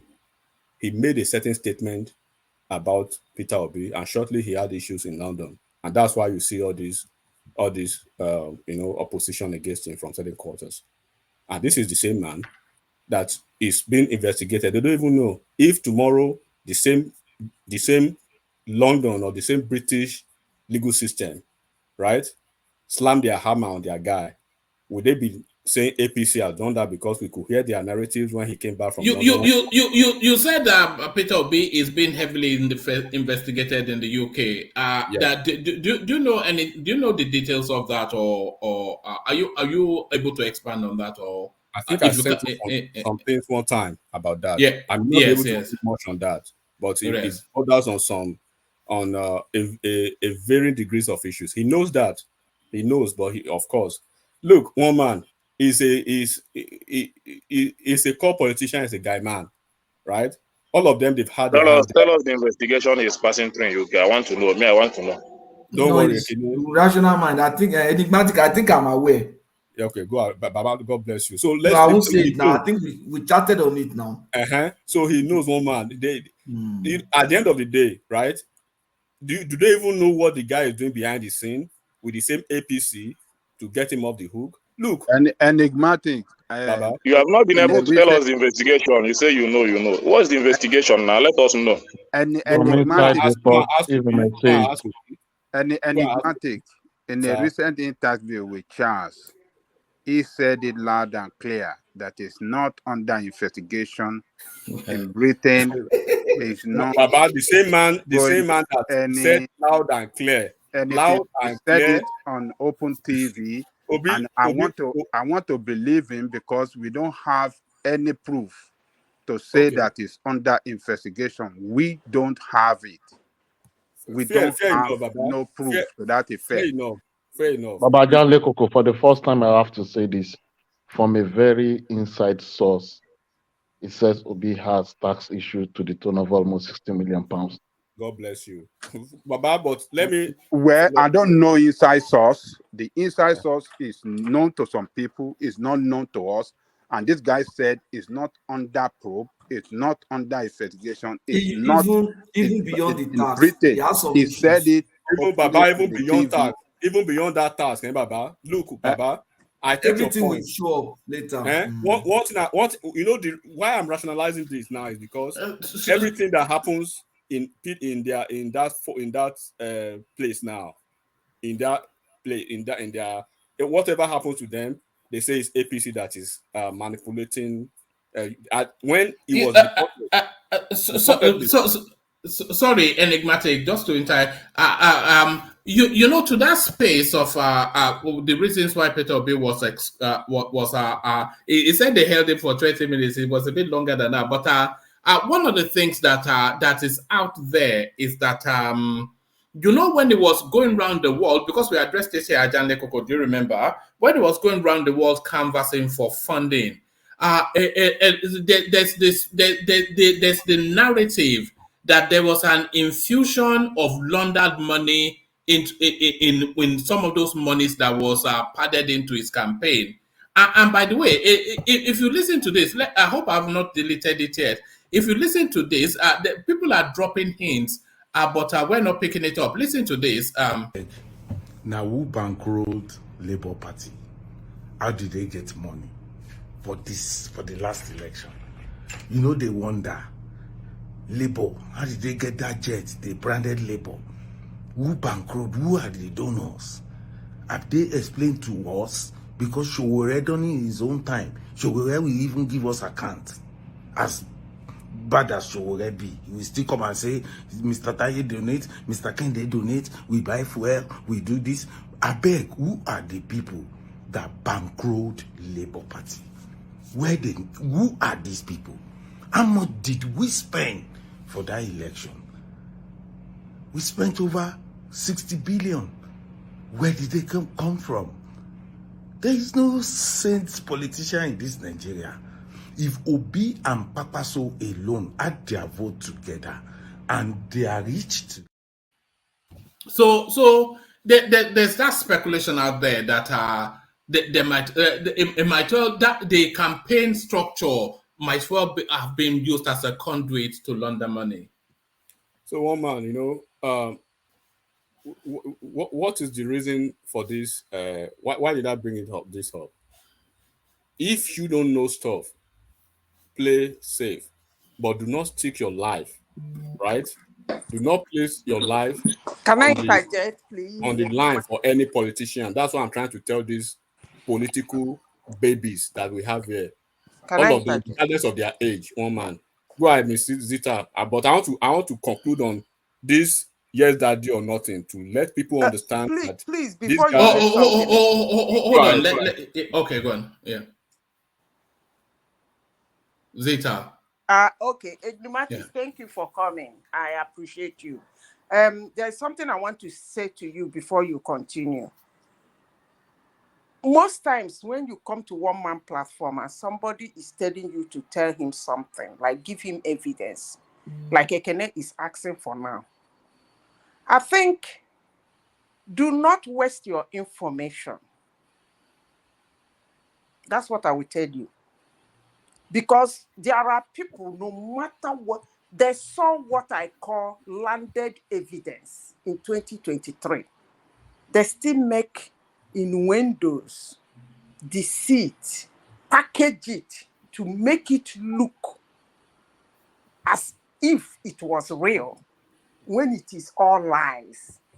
So what kind of information do you think you will release to them that will make them believe that the man is not who they think he is? No information. So please don't waste your information. That's actually why I came in. Thank you, Ms. Zita. It would be damn me to even waste my time on those folks. Honestly, I was basically reacting to Babaja because I understand this. But Bezita is not only a kernel on the platform. The information might be useful to us too. So why must he be hiding the information? No, Zita is not referring to Kenny now. He's not referring to anybody. I'm making a general statement. See, do you know why I said that? Yeah. Let me be honest with you guys this night. There are two reasons why I came to One Man's platform. Two reasons. One is because of the shock I got in 2023 election. I never knew that most Nigerians lack information. I just believe because they have their phone, they're going on TikTok, doing all manner of things, browsing, interneting, and all those. I thought they have their hands full with information. But what I saw in 2023 swept me off my feet. And what I heard in One Man's platform, 80% I was shaking. That is one. Two, I came into One Man platform because the moment I started speaking, most people heard my voice. And there are some topics One Man will put out. Because as One Man, I like the guy. I want us to grow the platform. They will call me on the phone and say, Madam, is there anything you have to say? Because One Man has a way of making his hook. It makes his hook very elaborate. It catches the eye. So you want to come. You want to know what it's all about. I will tell them, listen to One Man. And then we come here, we talk. And then most people don't have that information. They are far away from what happened. They still want you to give them evidence. Even when, let me give you an example, Baba Jadi Koko. If you remember, there was a time somebody was asking me, 6 months, can I give him a name of somebody who was kidnapped 6 months before Obi leave office? Can you imagine that kind of thing? I should say Professor Wankwa was kidnapped, Ngozi was killed in the bush, this, that. Then we start rambling and roaming. But I said something. That's the way I give them evidence. I said, what was Obiano doing from March that the guy left office to August when he declared state of emergency in security? If security was good, why will your successor declare state emergency? Do you know what the guy told me? They said to me, I've given him the evidence. He said, I care less about what Obiano does. Is that the people you should be wasting your information on? You're laughing.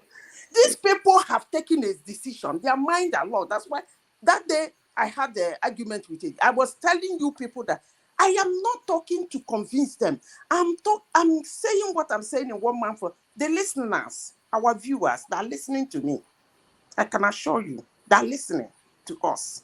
Just on what, hold on now, Zeta. You know, the composition of the panel of this platform, often instances, in fact, all of the time, they are usually highly educated, enigmatic an example, everybody an example, highly educated, well-traveled, extremely experienced people. So if we are struggling to understand what you're saying, then there's a good chance that the audience might not be picking it up in the manner that you think they are. So maybe be a bit more expansive so that we're all on board.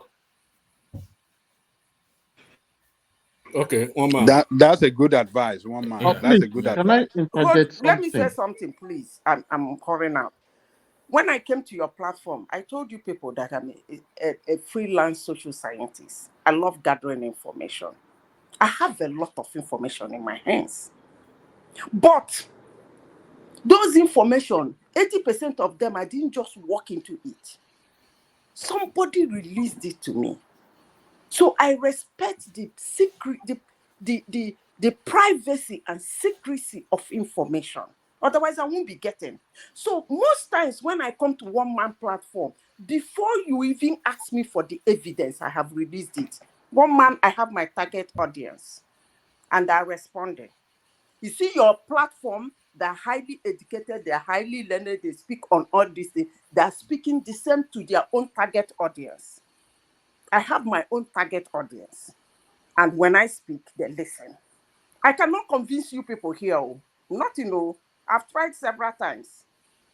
I know some people I know that they're inconvincible. So why would I waste information on them? You tell some they're asking for information, you give it to, that's a lie. They open the trash can and drop it. Why would one do that? Did anybody pay me to look for those information? No. Was I forced to look for those information? The answer is no. It's my hobby. So I'm I never see feeding it to anyone those that will understand me. You have not shown me any information about what you are saying about Obio. So maybe I may believe you if you give me. Inconvincible people. Believe people. Hello, woman. Hello, woman. I want to ask hold on. something. Kenna, what did you say?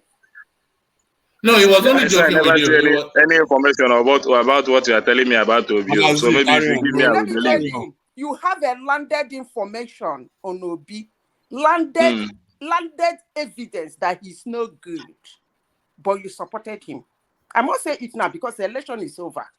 So it's not like I'm campaigning for anybody. I'm trying to bring him down. The election is gone and done. So let me tell you this, Ekene. You say you are from Anambra State. I tell you that you have what I will call a landed, when it's a landed, something anytime you walk in, you see it. But still, you were not convinced with it. You supported him and you make bold to say that. And you are still fighting. Anybody that say anything about him, you jump out and you get angry. So what evidence again do you want from me? I told you I was saying based on I was saying based on conviction because I know nobody here, maybe, and I don't think anybody is here from Anambra State. I'm from Anambra State and he is my governor. So if you haven't done well, just like I've said about every other person here that haven't done well in my state. Let me so tell so if you haven't done well, I would say that you haven't done well in my state. You understand? So you cannot know him more than me. I felt his government, I felt everything about him. So if there is any other person now into here, I don't know. You know Ndukofia local government area. Where? Ndukofia. Yes, Dunukofia. Yes, if it Dunu. Yes. Yeah, if they do. Now my auntie place. He lives in Oka. And for your information, she's a politician. I ended there. She's a politician. What happens if she's a politician?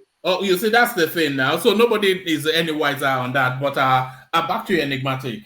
Hello, please, Enigmatic, please, a minute. I want to ask one man something. There is something I want to ask one man. Is it possible to make your videos like 30 minutes on YouTube so that people can watch it? When you see a 5-hour video, most people are turned off. I've been trying to ask you that. You mean I should close everybody to 5 minutes and shut it down in? No, like maybe you put it in segments so it's easy for people. When you see a 20 minutes video, 30 minutes video, you can watch maybe during lunch, at work. But when you see a 2-hour video, people are like, "Oh my God, it's not." You mean you should break it down into smaller units so that people can work different section of the. I think it's a good advice, woman. But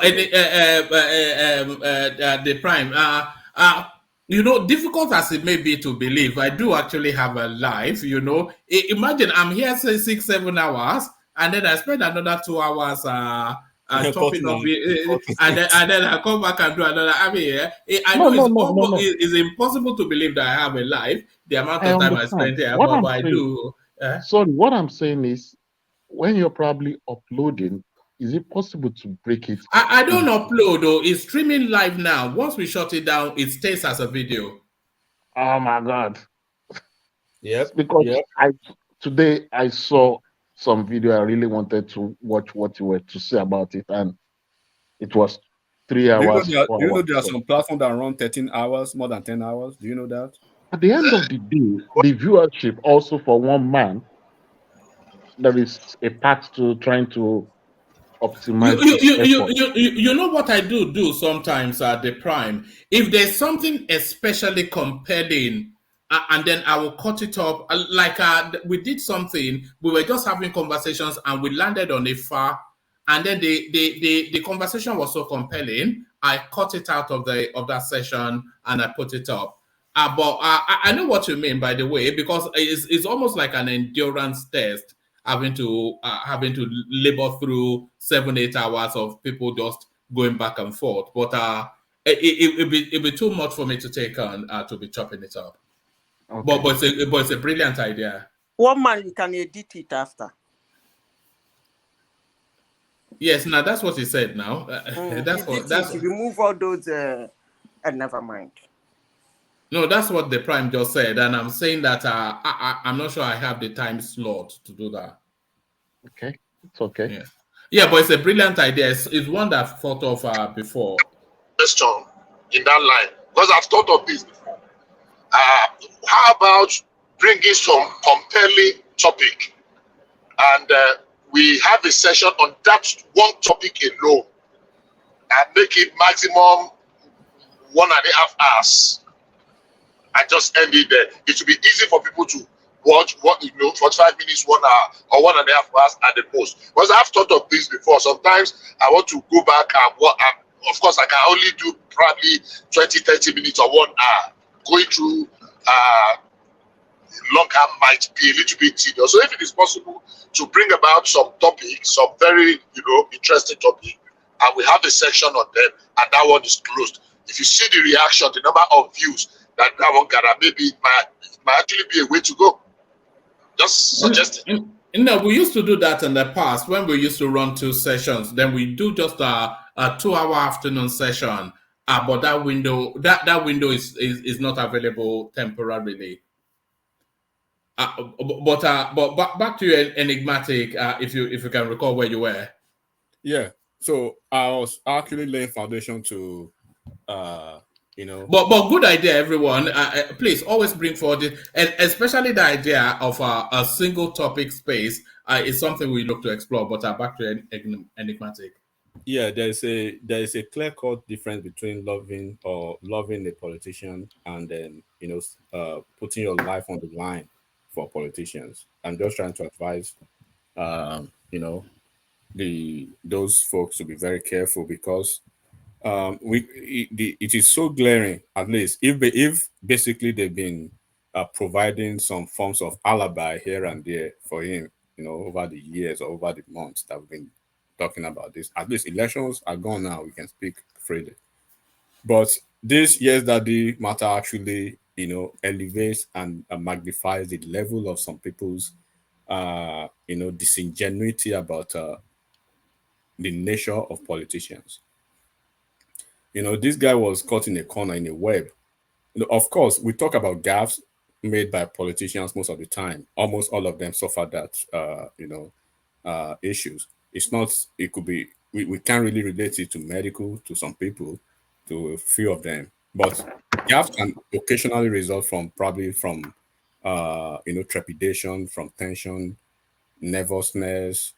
And then even when you see, well-known, naturally gifted orators, they do suffer, some forms of gaps frequently, sometimes. But however, confirming something you once strongly, vehemently, viciously denied or rejected, and then that you once embraced to then falls into one of these I want to believe that it falls into one of these categories most of the time, especially when it starts to become an unsettlingly constant, more or less a part of your nature. It's either you have an unrepentant or an addiction, to lies, and you despise the truth. Right? In the celestial world, let me put it this way. In the celestial world, those who actually are familiar with their Bibles and their Holy Quran, Peter was asked in the Bible, are you not a follower of Jesus? Right? He said, I don't know him.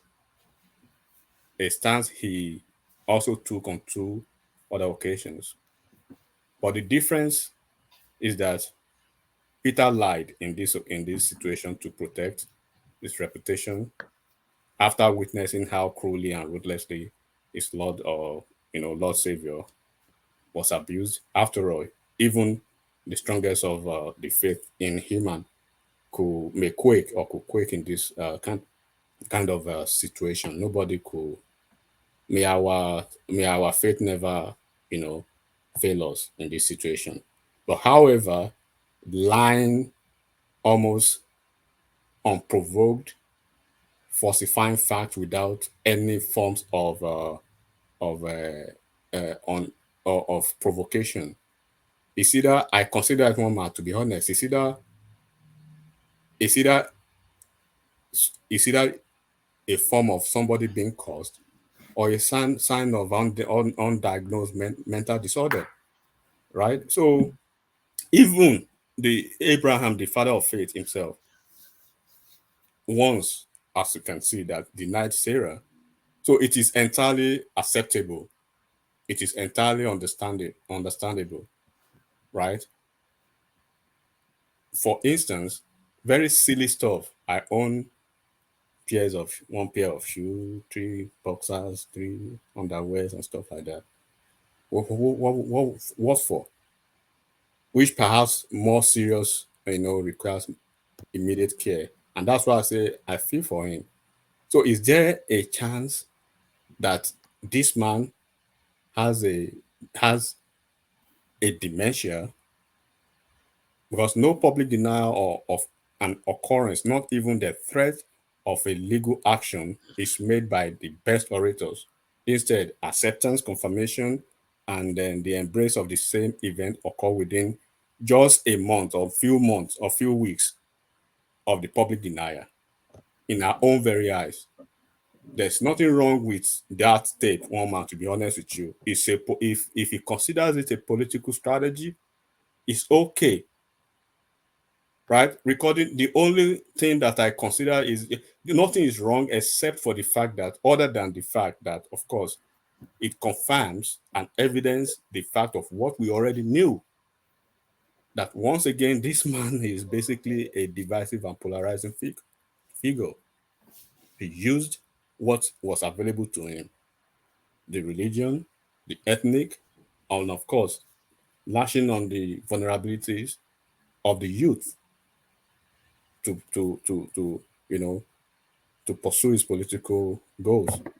But after days of almost pin drop silence, he came out, storm threatening, fire spitting, gun blazing, threatening fire and brimstone, that the audio was not taken out of context, but it was entirely false. It was entirely false. He said it in his first tweet. Anybody remember this? Such a call never existed. And then he even threatened that PG, which is the People's Gathering. Hold on, enigmatic. You know that audio space. You know what I think really happened. Like you said, they started out with an outright denial, but they could not get a commitment from Oyedepo to say that he will back them up, so they had to retract. That's what I think happened. Yeah. Yeah. Other than not getting a look, Oyedepo is an intelligent man, right? Because Oyedepo doesn't owe him anything. He has no obligation to him, so he can throw him under. Yeah. So he could have found out that this guy was actually playing him when probably ab initio he wasn't thinking like that. But after maybe the expose, he was, oh man, this and this. Even when you look at if you look, he was so tacit, he was so careful, he was so cautious. He was basically playing along. This guy was almost crying, right? And even first, even he even threatened People's Gazette with lawsuits. He was telling them, he was trying to, threatening them with libel, slander, defamation of character, kidnapping. Of course, probably they kidnapped the voice and the attempted murder, the assassination of character, quote and unquote, and his personality was slaughtered as well. So basically, perhaps expecting an apology. People's Gazette. I think People's Gazette was the one actually that dealt with him. People's Gazette double down. They challenge him to his face to proceed with the suit. To those they didn't even tell him. They said, "Hurry up, do so quickly," because I think they had some avalanche of further audios or probably negative that will be negative outlooks for him. So of course he knows what he did. And do not forget one man. This guy, this People's Gazette. I think you were on the studio that day. You were in the studio that day with in the Dr. Damage's studio when they brought that guy. When the Justice Nigeria CGN's debacle happened, right? Everybody praised him. You are the biggest thing in Nigeria. May God bless you. There were some people who were even ready to donate to his cause and stuff like that. Until 2 weeks later, or probably a week later, then he was the architect of Peter Obi's Yes Daddy audio. Then they went ballistic on him that he was an architect. He was working for APC. All of a sudden, he was working for APC after you guys were ready to even sponsor and donate to the cause of his job. But what I'm saying, when the moment was right, the call was real. We knew it was real. It was true. It was genuine. It was accurate. Which he himself now, right, finally acknowledged this when he was at his usual station now, or Aras TV, right? So when did he? Why did he eventually make that detour? Was he sick, or maybe he was suffering from advanced dementia to forget what he did, or he was scared, or People's Gazette, or probably they believe they had some further revelations that could actually put him to sleep, right? So should the latter suffice, or what's the propriety of that? So this is why I say my sympathies and love are with this man and his family and his obedience through these trying times. They are going through a lot. They are looking for a mandate they never had. It's understandable why, of course, they've been shouting, all of them be yelling, we won, we won, we won. Probably they forgot even the result in the first place. But their Ekute, as they usually call him, is sick and they need to take care of him. Nigeria is bigger than him. Nigeria is bigger than him and his fellow fascists. Nigeria is bigger than them, all of them together that want to bring Nigeria to its knee, right? If you love Nigeria, regardless of what is happening. Buhari went to court several times. Buhari, now, as we are speaking, one man, there is a sitting governor, one man, there is a sitting governor in Adedansa, Ademola Adeleke Nuruddin Jackson, who is still going through the processes of tribunal. But these people were so happy that he's sitting on the throne in government house in Osun State while he's in a court trying to fight for his political survival.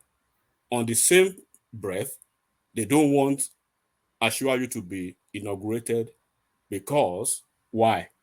Only them knows the answer.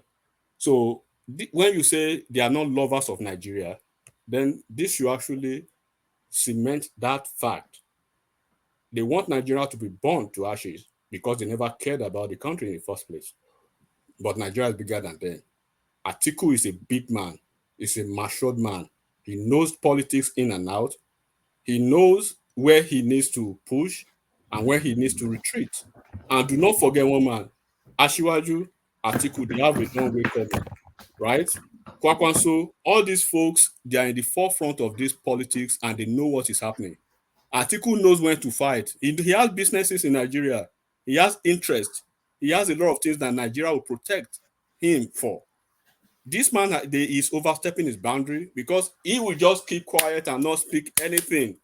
When you even bring it to him, he will deflect to other political parties, blame other people, But leave all those people. These people were basically ultimately went to defense house to the point of the military coming out to sound a note of warning. And then you have Babadati Ahmed coming to national platform to call for the heads of the judiciary, of almost all the prostators of the government, including the sitting president, called him openly as a useless man or a man of incompetence. You, the same man that stole somebody's mandate that you were sworn in, you were already acting in the Senate, in the House of Rep, until you were thrown out of the court. What is the difference? So these people need to be really serious if they are actually one of us in Nigeria, or they should take their exit and go to Sudan, where they should belong eventually. Thank you, one man. All right, brilliant. So there he is, back with the bang, enigmatic Hondi. So that's enigmatic Hondi. Thank you, Patrick, for yielding that space. Enigmatic had been away for a while, so his fan base, they've been harassing me. You should see how many DMs I get that what did you do to him? I said, look, I can't force anybody now. It's free will, but there he is, enigmatic. One man, I think rational man should go and read the comment section. No, I think you should read your phone. I sent you a text. Okay, rational man should go and read comment section. Oh my God! All right, thank you, enigmatic. Let me still hold you in abeyance, Patrick, to bring in Justified, who is joining us for the first time just to document his politics. Justified, are you there? On mute. Justified. One man. Yes, I'm here. Thank you so much. One man, sorry, one man, just a second. One man hearing me? Yes, carry on. Okay, yeah, I'll reach out to you. I'm getting ready for the week, but I just want to say hi to everyone and thank you for having me again, one man. So, all right, brilliant. Thank you very much for coming. Yeah, so let me go get it. I'm traveling. So, but one man, I'll reach out to you. Thanks for the Babaja Mohelio. Thank you. Thank you, Anti-Odi. Thank you. Uncle Obi. Baba Gomez. I know you are hearing my voice. I hail. Thank you for your kind words. I go reach out later too. Thank you, one man. Later, everybody. All right, brilliant. Thank you, Enigmatic. Don't leave it too long the next time. So that's Enigmatic on D. And joining us now for the first time are Justified. Good to meet you. Yeah, thank you so much for being here. Thank you so much, woman. I think you can hear me. Yeah, perfectly. So to the conversation then, just enter the conversation from wherever you like. What in the course of the conversation did you want to address? So just speak to us for about 5 minutes or so. Well, it's just nice being here and as a true Nigerian, and I felt this is a wonderful conversation going on because the country belongs to everyone. And if you are a true Nigerian, you are a patriotic Nigerian, you don't definitely want the disintegration of Nigeria, but which we have seen. Some people will say they are Nigerians, but at the end of the day, they're not really disturbed whatever happens to Nigeria. But going from the history lane, we could see what played out in the whole politics. And I always tell people, the man we are playing politics with is not just a politician, he's an institution. Asiwaju Bola Ahmed Tinubu is an institution. This is someone, I call him an institution because in any institution, you are there to learn. This is someone we could learn from. This is a mentor, this is a counselor. This is a man that has traversed the whole length of the entire country. So when you are trying to go into a race with hosting boats, you should know that you should know your level. So he's not someone that we could just wish away like that. If I have an opportunity of meeting him, I would just tell him if he could put his own details of life in a book and let people read. For the new and young guys coming up now to understand what we mean by politics, People don't know politics, and the funny thing is the young ones of nowadays who are born in 1994, born in whatever, they need to learn history. You need to learn from history. They need to learn from the elder ones. Ọmọdé ò mọ̀gùn kò mọ̀gùn pé lẹ́fọ̀ọ́. So all these things, I just look at what is going on in Nigeria. An election is done already, and people said no, we're not satisfied. A party won just a state in the whole governorship election, just one state, and you said you won the whole presidential election. We saw the whole calculation of how everything went. Ashwadu wouldn't have been the president of Nigeria if Obi has not contested. If Obi is with Atiku and Kwankwaso, the coast is clear for them. How could you be divided and compare yourself to just a single and a bonded party that they are not divided? And we all saw what plays out. And to all intent and logic, we could see that why are we fighting? Everything, if I'm not in line with you, I'm your enemy. We want to watch the proceeding life. You want to watch anything just come out just as if it's childish. But unfortunately, the main man at the affair never said anything. He never said anything. He just going around playing to the gallery. We saw him when they interviewed him with as regards Soyinka. He made nothing. He didn't caution the people, his followers. And I know he had that. That's when he went to Soyinka just to show him that I'm with you. So it's just like a medicine after death. But I think Nigeria is bigger from what my fellow brother said who just spoke. It's bigger than us. We're enlightened. We should not be parochial and sentimental. This is Nigeria. We understand from what is happening that, of course, a section of the country has been sidelined. But this is politics. Politics is an investment. It's like an investment. But we all know you have to be part of it. We have to be part of it for you to be at least be in the what? How would I put it?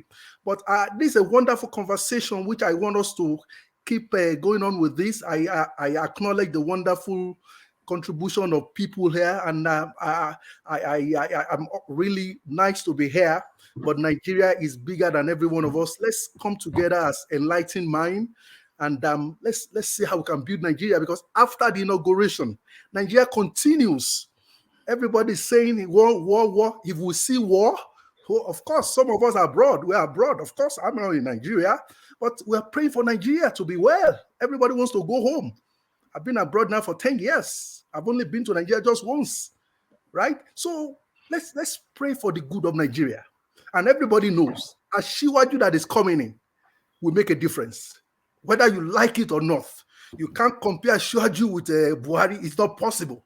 Neither can you compare Shiwaju with Jonathan, who is not prepared for what they gave it to him. This is a man that is prepared for this. And this man said, it is my turn. I told somebody, it's a spiritual war. Somebody told you, it's my turn. Even in the Bible, there was a place Jesus said, my time has not come. But when the time of Jesus came, he said it emphatically, my time has come. It's a spiritual word. Is anybody a successful man will know his time when it comes. But this man, his time has come, and he has said it. He's so confident of himself because he knows what's happening. To change Nigeria, there's not something special about it. It's just because of the rulers that we have been having. Buhari does not have the clue. We all know. We know. Everybody wanted him, we got him, and we saw the whole mess. We saw the whole Naira swap. We saw everything. But you think with Ashwaju all this will happen? Forget it. Nigeria is in for a new dawn, whether we like it or not. It's going to make the difference. But there's people who don't want us to have a very good atmosphere for the country. But I assure you, come 29, you will see a difference. He's a quiet man. He has worked with everybody. Babangida knows him. Everybody knows him. And he knows what he wants. And they know that Nigeria is going to make a difference. He is surely going to make a difference.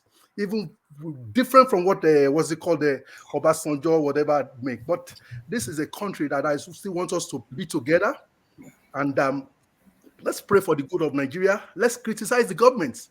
assured you or whatever, by from May 29th, we start criticizing his government. Definitely. Nigeria is bigger than everybody. We start criticizing right from May 29th, looking at his appointment, looking at the whatever portfolio ministers. If they are not in tune with development of Nigeria, we're going to criticize him. Definitely. So it's not about assured you or something, but this is a man that said his time has come, and we're happy that there will be a change. And as we are going along, I know something good definitely will happen to Nigeria. And thank you But so much. justified. Let me ask you a question. How can you be this sure? Because they just saying, yeah, I am. No people on this platform will be surprised that question is coming from me. But the way you're speaking with so much assurance, can you give us? Do you have I mean, maybe you have a perspective that is so assuring that you want to share with us. All right. Well, of course, I was in Lagos. I was born in Lagos. Honestly, of course, I was not opportune that I sure you paid for my school fees when I did the WAEC in 1989, thereabouts.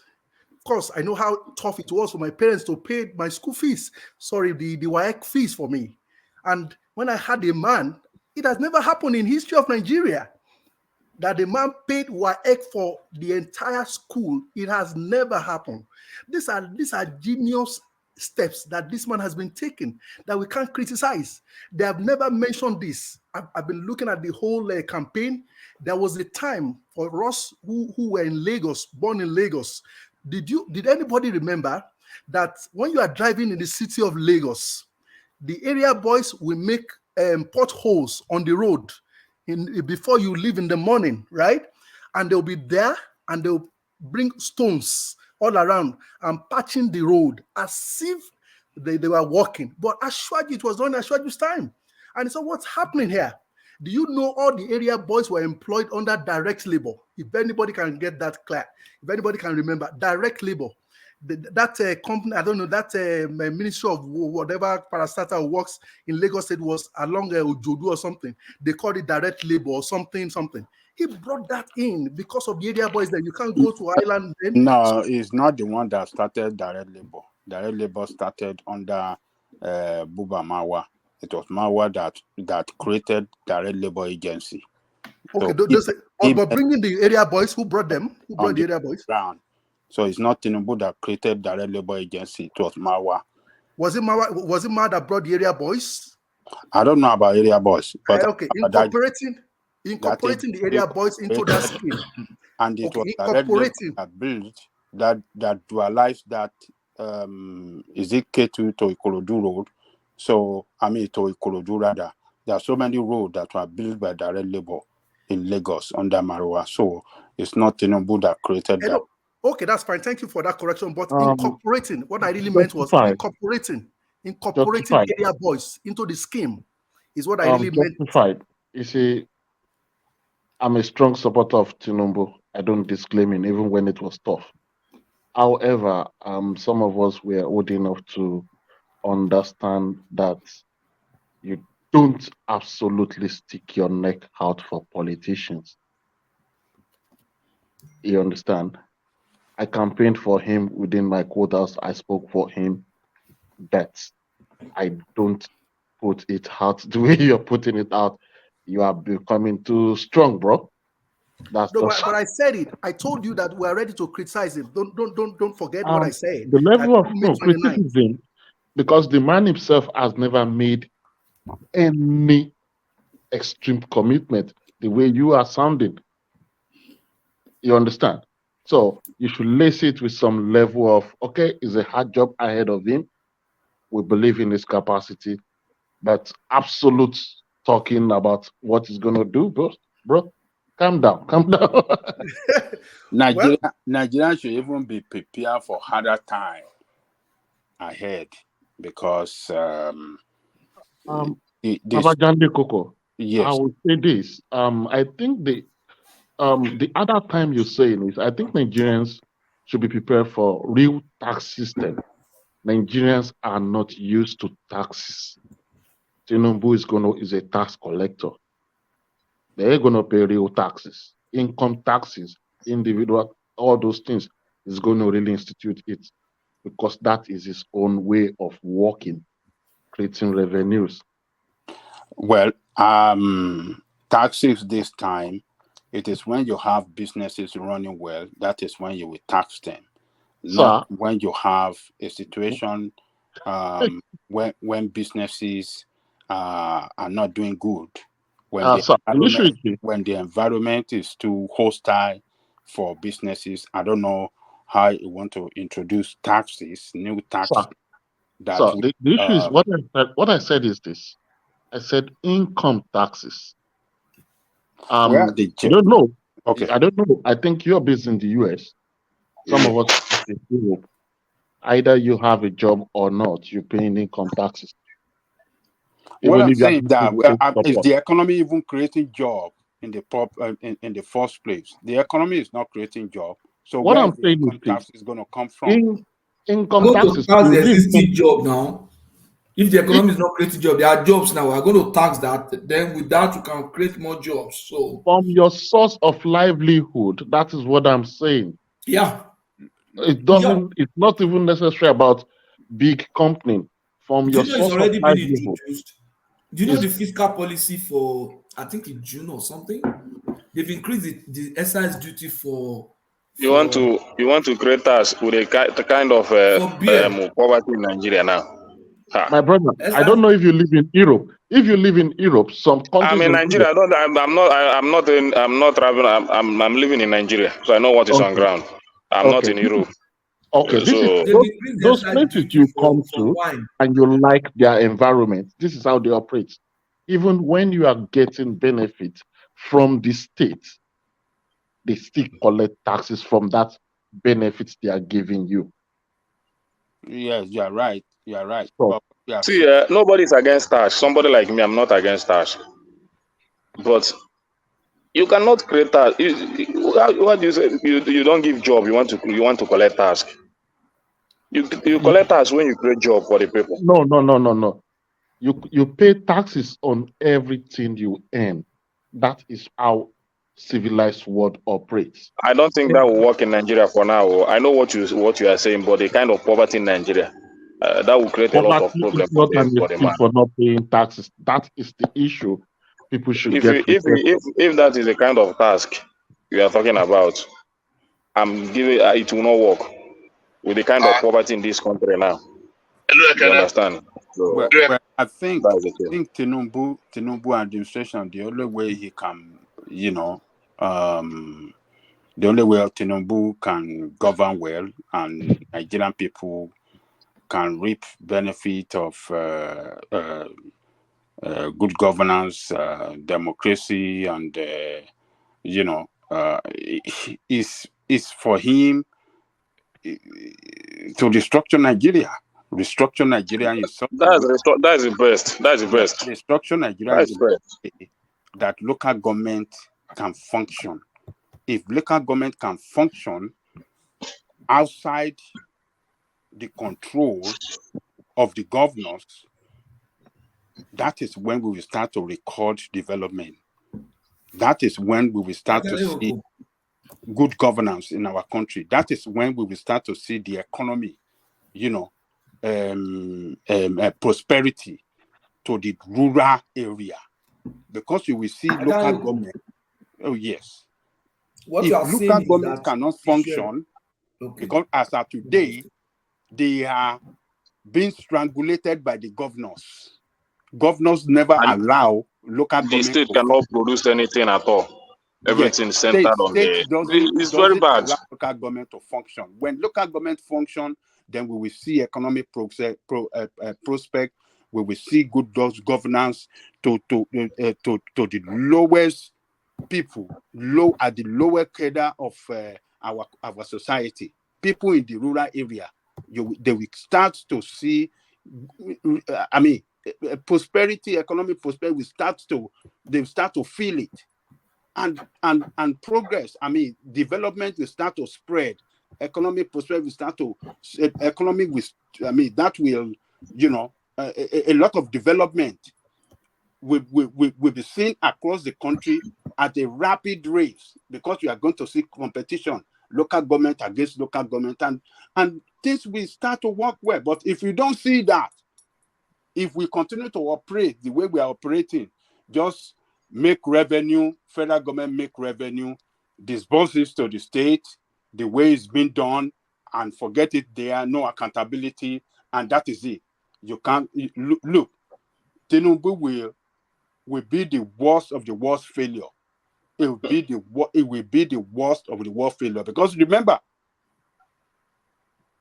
the National Assembly, the House of Rep, APC is not a majority. If we put together the opposition party, if the opposition party combine forces, they are a majority against APC. And before any bill is passed, you have to go through them before to the Senate. So, yes. The thing is this. I believe you are an experienced man and you can document the antecedent of Tinubu. Have you not seen a pattern of a man that turns his enemy into his loyalist in Tinubu? Nigerians should even be more worried of a one-party state under Tinubu, because except for very few foes of it in the past, it has remained. All the other... Apologies, the Prime. Patrick, please check your phone. Sorry, carry on. Okay. If you really looked at those political enemies of his in the last 24 years, I can tell you almost over half of them are now on his side. So we should even be more worried of a one-party state under him, because I think this is his strategy. He expands the resources, it accommodates more people, and everybody just throws in the towel and they start feeding. So opposition to him, I think we should look properly before we conclude that. That's just what I want to say. Or Baba Janlukoko, what do you think about it? Well, I think, you see, when he was operating as governor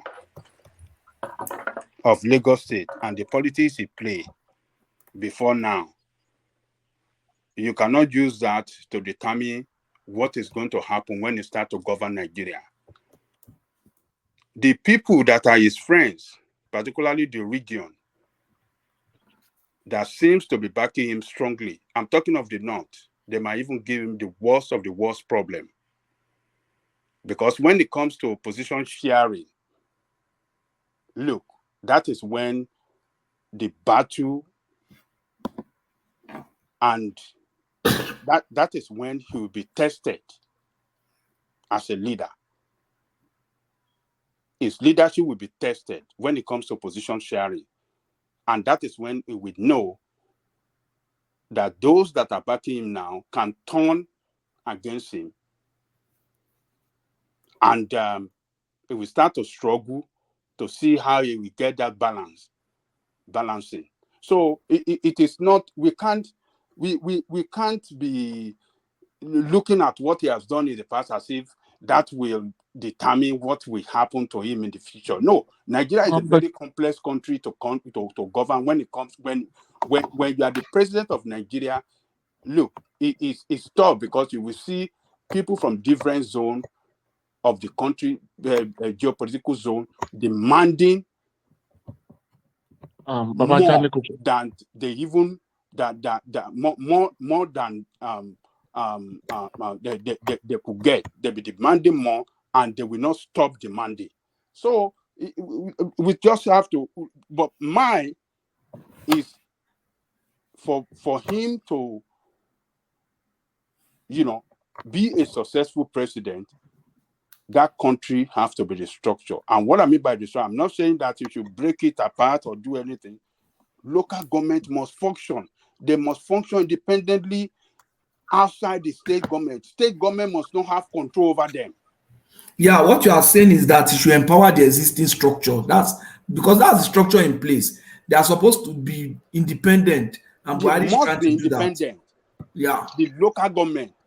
That is where we have. You can have. What about state police and other ones? And those one too. Those one, Buhari has even done that already. He has said that local government, state can have police and the rest. Buhari has put something in, something in the pipeline, towards that. So, but local government must function. If Tinubu want to record success, it must function. If local government does not function and it continue to be the way we have it now, it will fail. I think the issue is this. Sorry, Patrick, check your phone. Carry on.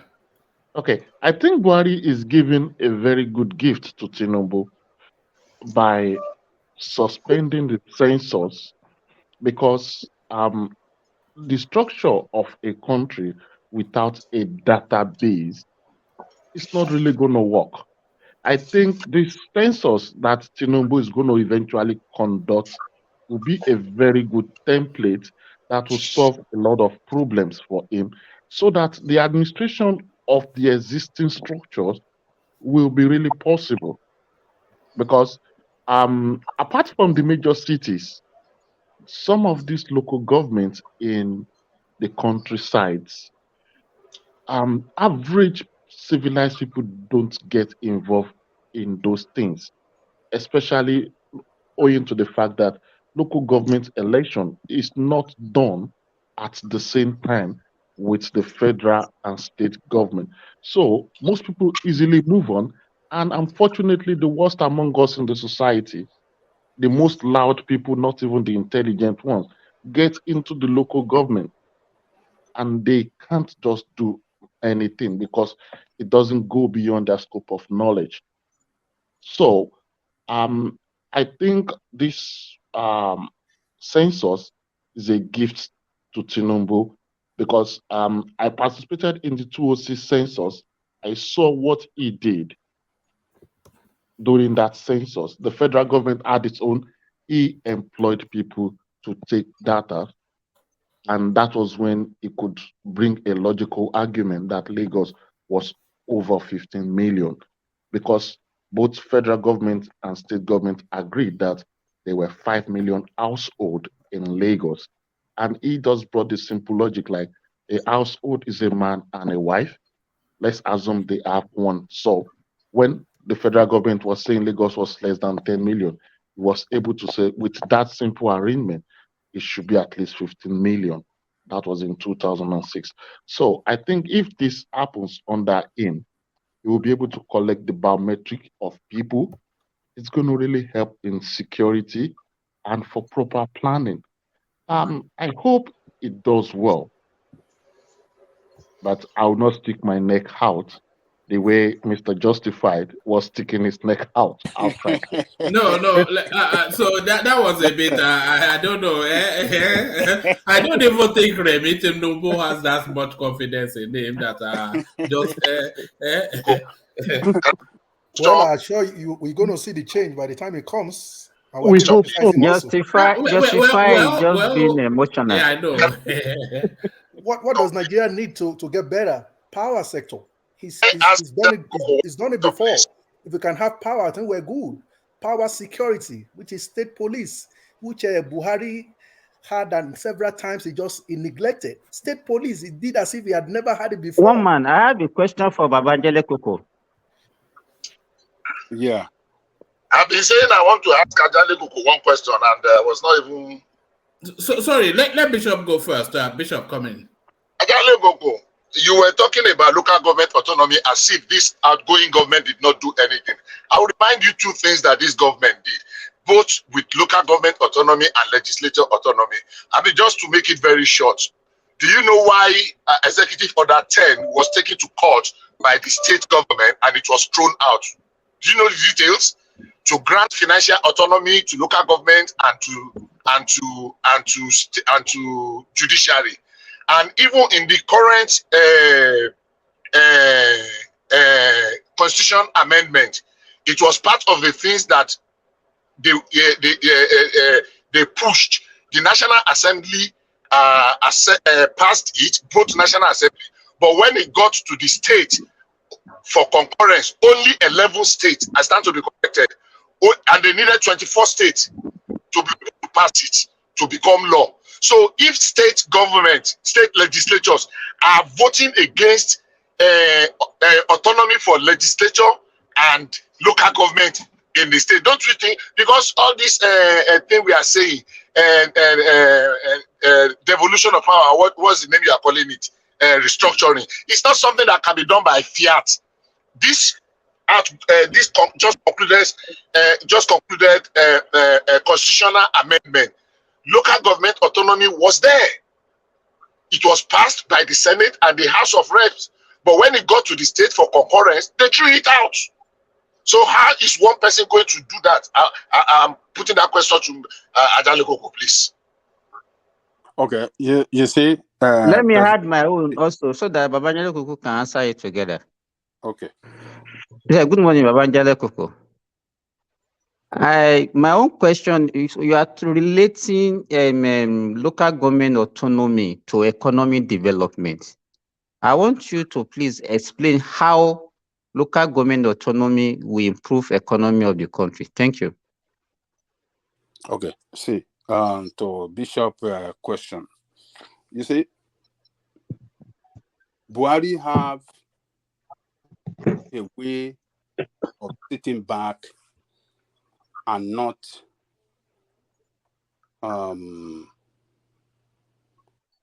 pushing strongly for what he really wants. And that is why most of the thing that he has done, or something, most of the thing that he has done as administration have not been effectively implemented. You see, the body language really matter as a leader. Buhari doesn't have that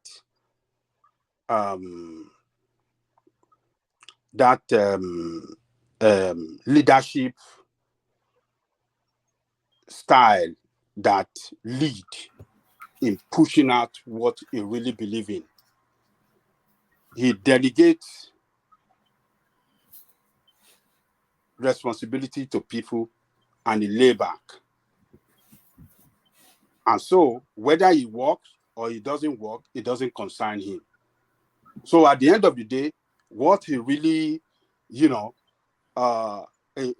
really wanted to implement for the benefit of the people might not work, because the people that surrounded him, the sycophants and some other corrupt people, will just, run it the way they like to their own benefit and not to the benefit of the people. So what I'm trying to say here is that if Tinubu cannot operate, I believe he will not operate the way Buhari operates, Mr. Layback. No. If Tinubu can lead to say, look, we are not paying money anymore through the state to the local government, it's going to go directly to local government chairman. Before you continue, but remember that joint account of the local government, what do they call it, is a provision of the law. So if they don't amend that law and Tinubu does what you are saying, is actually violating the law. And it's an impediment of. Yes, he have to push that bill, and he have to lead by emphasizing, by saying, this is what I want. I mean, if he have his people, I mean, a lot of even the opposition party, we like it, we embrace him. But most of his leaders and the governors within his own party wouldn't want it to happen, because it is, the governors across the country are the leader of the party in their different states. And the only way that put them in the position of leadership is because they are in total control of the state. The local government does not function. They give, when money is coming from the top, it gets to their hand, and they give peanut or whatever they like to the local government. And they are the one that even appoint the local government chairman in their state. They don't allow election, free and fair election for local government election in their various states, they unpick and put people there that worship them. So, but if Tinubu can come up to say, look, I want to put a stop to this, and he meet all the leaders within this party and in the opposition and said, look, for us to record economic development, for us to start seeing road being built across the country, because local government can, even during the military, during the Babangida era, local government were building roads. Local government were building healthcare center. Local government were the one in charge of primary education. Local government chairmen were distributing books free. Local government were having buses in Lagos. Under Babangida, you see, Adeniji, they have buses, Lagos Highland local government bus transportation with full AC, full air condition. We never seen that before. That guy started it. Before you know, you see Mushi local government. Under William Puli, they started their own. You see Ikeja local government, there was competition. Buses everywhere. And you see because you see the fear of the governors, if local government chairmen can operate freely without them controlling them, some local government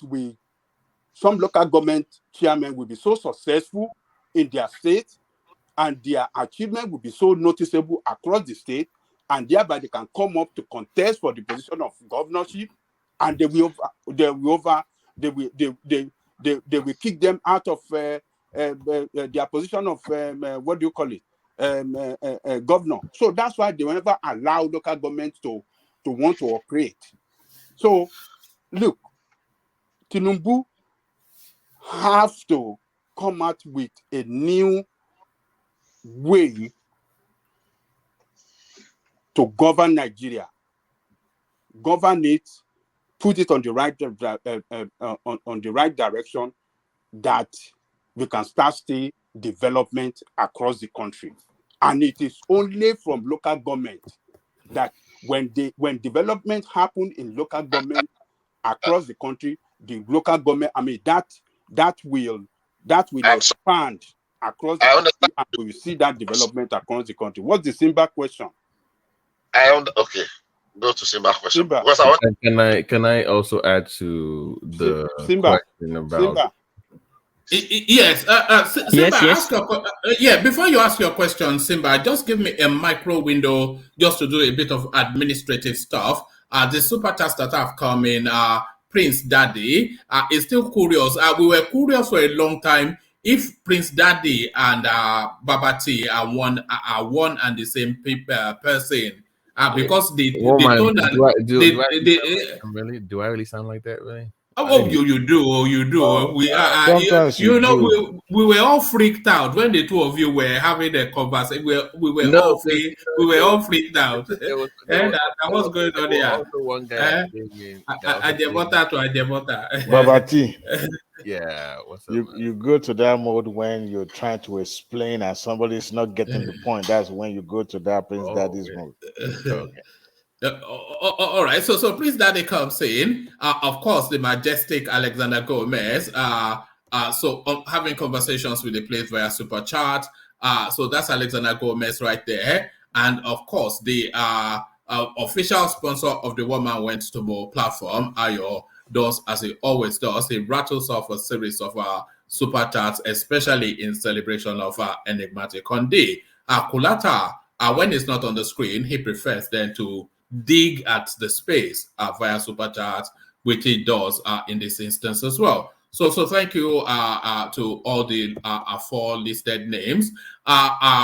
And of course, when I say Ayo, the official sponsor of the One Man Went to More platform, you know where I'm already going. He documents himself just as regular as Swiss watch. He clocks in with his buy the coffee. So thank you, Ayo. So gentlemen, let me bail out and leave you in the capable hands of Patrick, who is going to orchestrate affairs. So, Patrick, go on to Ajan Lekoko next. Stay with Ajan Lekoko because Woman, you've been on. How can you leave us in the hands of a Canadian? That's not. We're not safe in the hands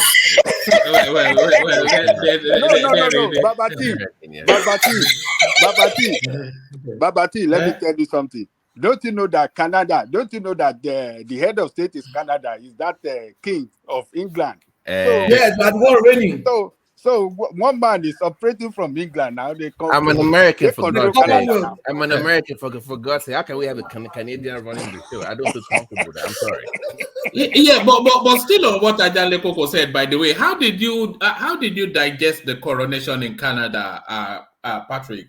How was that we were digested? expecting them to give us a holiday on Friday or Monday, but unfortunately they didn't give us, so it's so sad. But hopefully we'll still enjoy it. Now I'm sure they are going to change our $20 now because it was the woman's picture that was there before.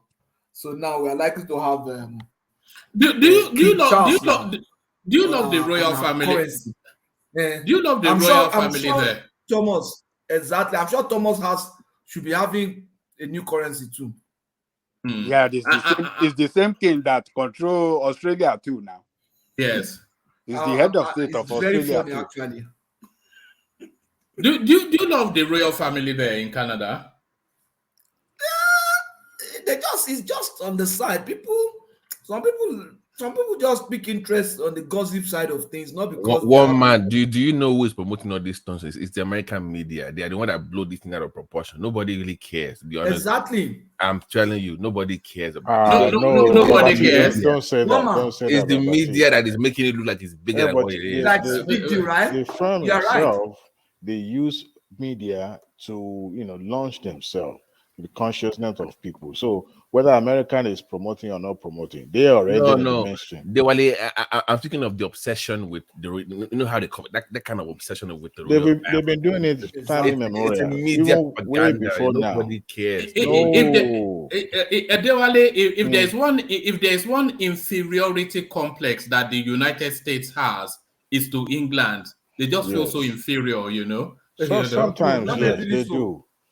I mean, look at the. That is not true. It is true. The one thing that intimidates an American is an English accent. We left you guys alone to deal with. It's really in it. They're not intimidated by the British accent. They love it. They fall in love with it.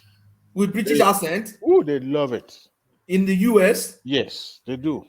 I think here we just those ones that I've encountered here, they've lost their accent. They all love when a British man is speaking. Oh, they love it. They love it. Actually, the American press rather, they love promoting British. That's what I'm saying. They have this obsession with the royal family. Yeah, it's pathetic. And I'm very well. I must confess. If American has a way of bastardizing English to the point that even the accent, the tone, the way you pronounce some words, and I begin to imagine, I don't speak like this when I was in Nigeria. How come I'm now speaking like these folks? It's terrible. They don't speak English here in America. They moved to England. Let me tell you one thing, Dewale. They don't speak English in England in the way that the Americans understand the English. Not that you understand it, or the sort of English that the Americans think they speak in England. Maybe it's Oxfordshire, those sorts of real traditions. But in London, nobody speaks like that. Or in Manchester, you would think they are Indians if you hear a Mancunian speak. Really? One man. The one they speak here. They go them. No. The one they speak here is like when somebody is walking with his head and his two legs are upside down. That is exactly the way they speak in America. If you are not careful, subconsciously, you begin to immerse yourself in that culture of you speaking through that your nose too, and you begin to wonder, what the heck am I even talking about? Yes. Have you listened to Australians? Australians are like British it's too. strange. It's strange. àwọn yẹn máa ń sọ̀rọ̀ báwọn ará oko náà English ará oko kan báyìí làwọn yẹn máa ń sọ náà àwọn English jákèjàkú burúkú kan báyìí làwọn Australia yẹn máa ń sọ. Me, yeah, from Ogun State. You have to remember that Australia was a penal colony. They used to, it was convicts that they used to export. Every white person in Australia has a history of criminality in their ancestry. It was a penal colony. That's what it was. You know. What there it is. So I saw BQB just now, and I was going to joke like that. Just like Babati and Prince Daddy. One man, your hate for America, we need to address it once and for all. What's going on? What did we do to you? Like you just I don't know why you always bash America. Is that a inferiority complex now? I don't exactly. You always an average American or white American love British though. They love the accent. No, their lady. One man in particular has something. No. It's just that legally, the United States is still owned by Britain legally because the documents. That is not. We can foreclose that country. We can foreclose that country if we want. If we don't pay your tenement rate, you know we have weapons. We can come and invade your country anytime. We can invade your country anytime. I think the only thing America will be so just tell them we can come and invade your island. That country is just an island somewhere. British has a very rich culture. American does not have culture. It's like a mixed match of different people. That is why it's beautiful. You're trying to make it colorful. That's why it's beautiful. That's why I'm confused. You have freedom to express yourself. There's no class society. Rich culture. You're supposed to make the best of your life, to the best of your ability. A mission American, achieve the best you can achieve. Gentlemen, there's something freakish going on here. There's something freakish going on here. So there are two people that are medical doctors. There are two people that are based in Saudi Arabia. But then when one appears on the screen, the other one disappears. So I was just talking about BQB. He disappeared. Simba stayed. Now Simba is gone. Is this Baba? This is Babati and Prince Daddy again, isn't he? Never the twins shall meet. So I said, no, I think it's in Saudi now. BQB. Yeah, hello, Caro. Ẹ̀yin bọ̀dá mi. Ẹ̀yin jọ̀mọ́. Caro, ẹ̀yin jọ̀mọ́.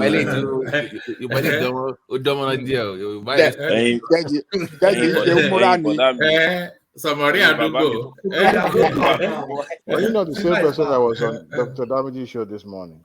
Yes, I was there. This morning in US. Yes. Yeah, I thought you were. I was there. I joined the show. One man, by the way, what happened to you on the Aisha, whatever? What happened over there, man? What happened? What Aisha? What are you talking about? Never mind.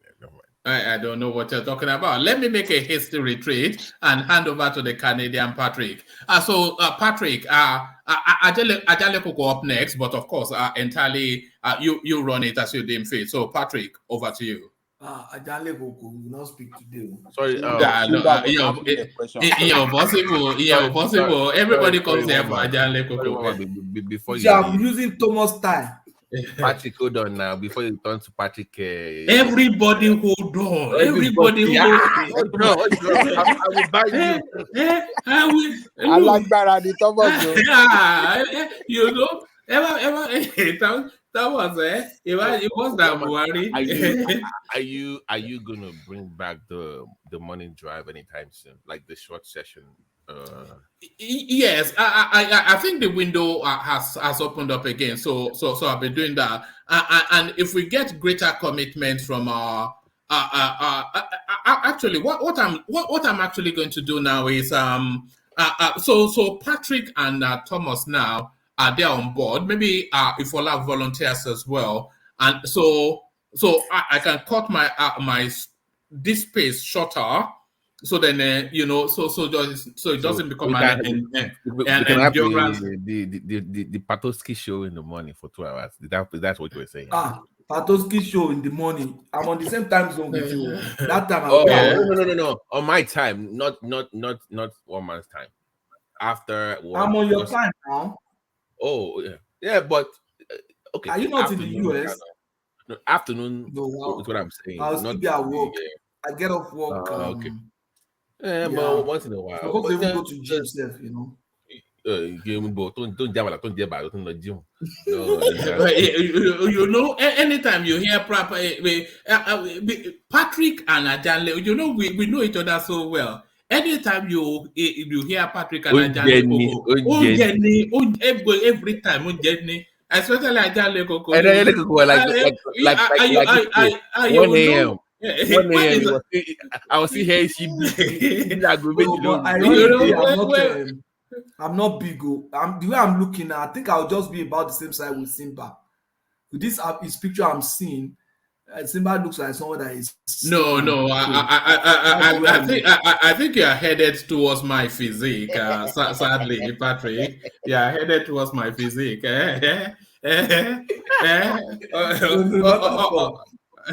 All right, gentlemen. So we do it again later. Patrick. But one man, before you do, you know the timing. You know there was a day I chatted you up about it. It doesn't favor us in the Middle East here. Okay, what time are you now? Well, this is 5:59, 6 o'clock, 6 a.m. and we're about to go to work. And you still join? That's very impressive. The time you start around our own 2:40 something, 2:45 a.m. or so. That is the time. So that's why I don't normally join early. So it's only when I wake up and I'm preparing to go to work. That's where I join. So I have like 1.5 hours now to resume work. Are you open? You are doing the lot. You are doing the Lord's work. Wait. Anytime you are available. Are you? Hold on, guys. Hold on. One man, are you open to different people hosting programs on your show, on your platform? No, I'm happy for people to do that. Of course, I'm happy for to. In fact, what I'm desperate for is actually a female person to do all this. She came from Nigeria and then she changed when she got, those sort of the girl that came to America and turned into a demon. So those sort of light heart, yeah. But one man, what we need is people in different time zones now. Like Thomas is okay with that one. So this time difference they can accommodate. We probably need somebody in Africa, maybe in Nigeria or something.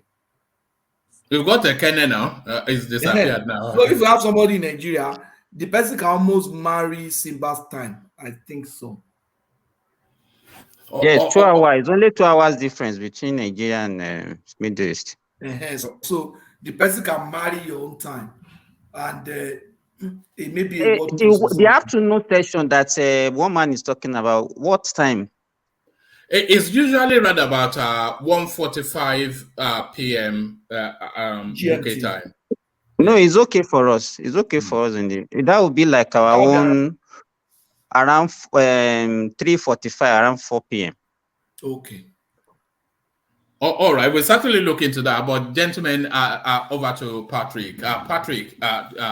Simba and Abdul Momini should be meeting over there. Who's Abdul Momini? Don't meet that one. No, that one is a fundamentalist. Don't go. DQB is my brother. Yes, you know him. Have you met him? I know. Just let him talk now. Baby, his house is very close to my house. That is wonderful. I thought BKB is in. Is it not in Lagos during the election time? He went on vacation that time. I was in Lagos. I was in Lagos to stand on our mandate. I was in Lagos to stand on our mandate. On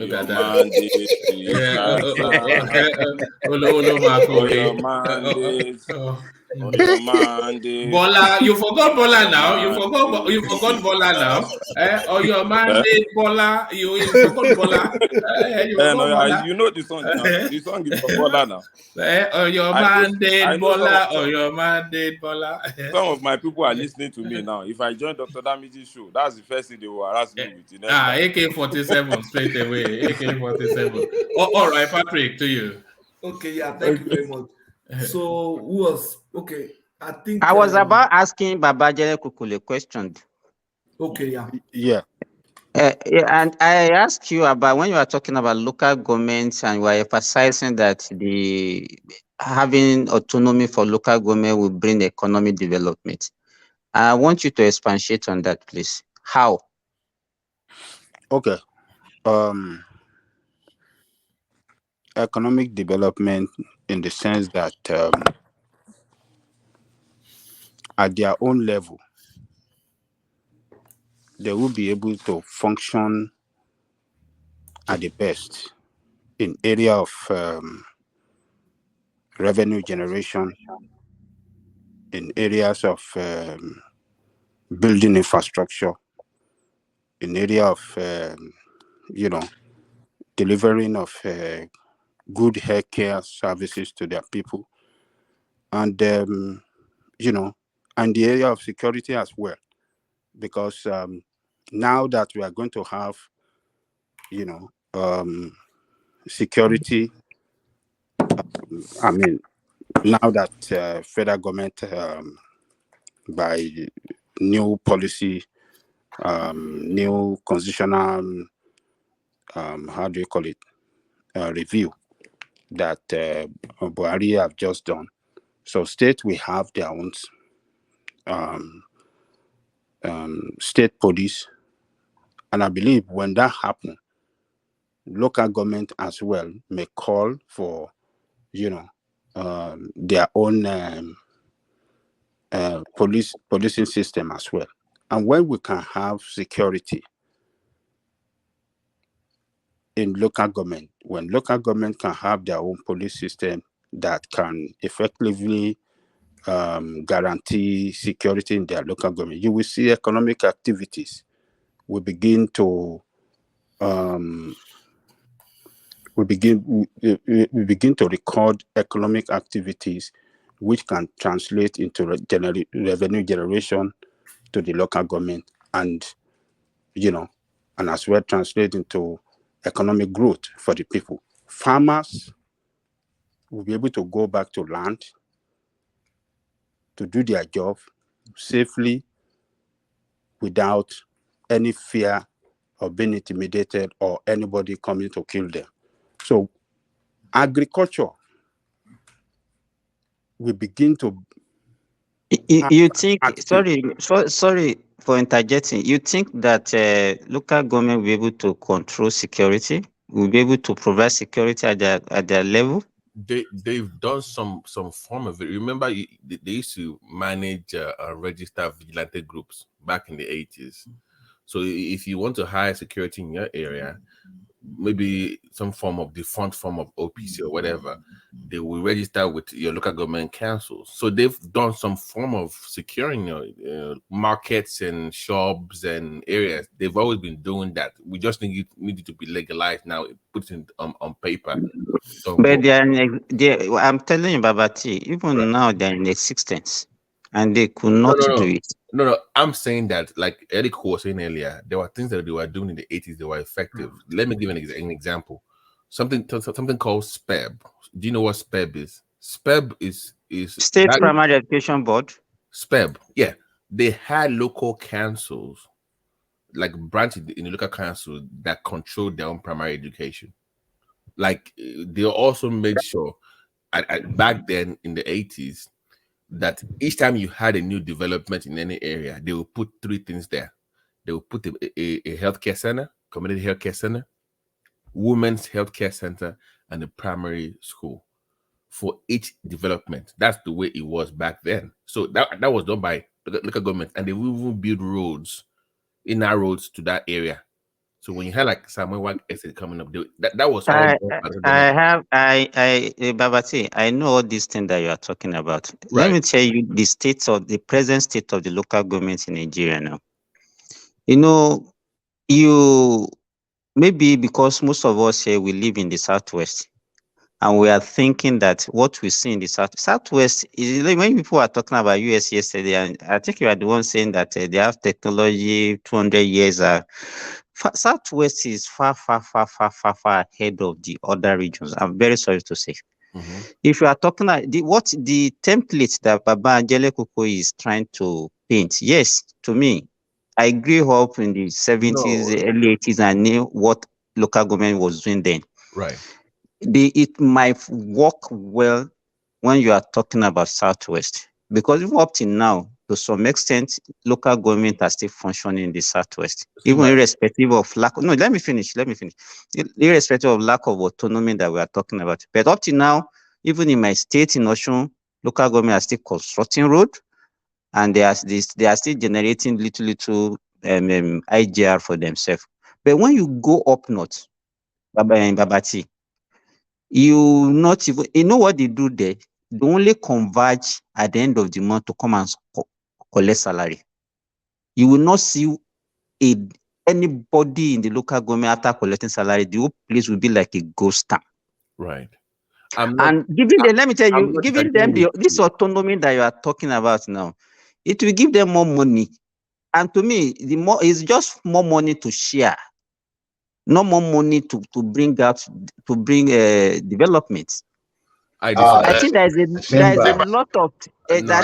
lot of things they need to put in place. I know, for but this thing to really function the way we are looking at it. Can I have a little input in that? No, you can go ahead. It's fine. Okay. What when Adalekoko made his presentation, it sounded so lofty about how it can work and Buhari did not do. That was why I asked that question. Now, having said that, the governance system pattern of Buhari might be a little bit different from Tinubu will be different from Buhari. Not because one was wrong. Buhari is very independent. He gives you assignment he wants you to deliver.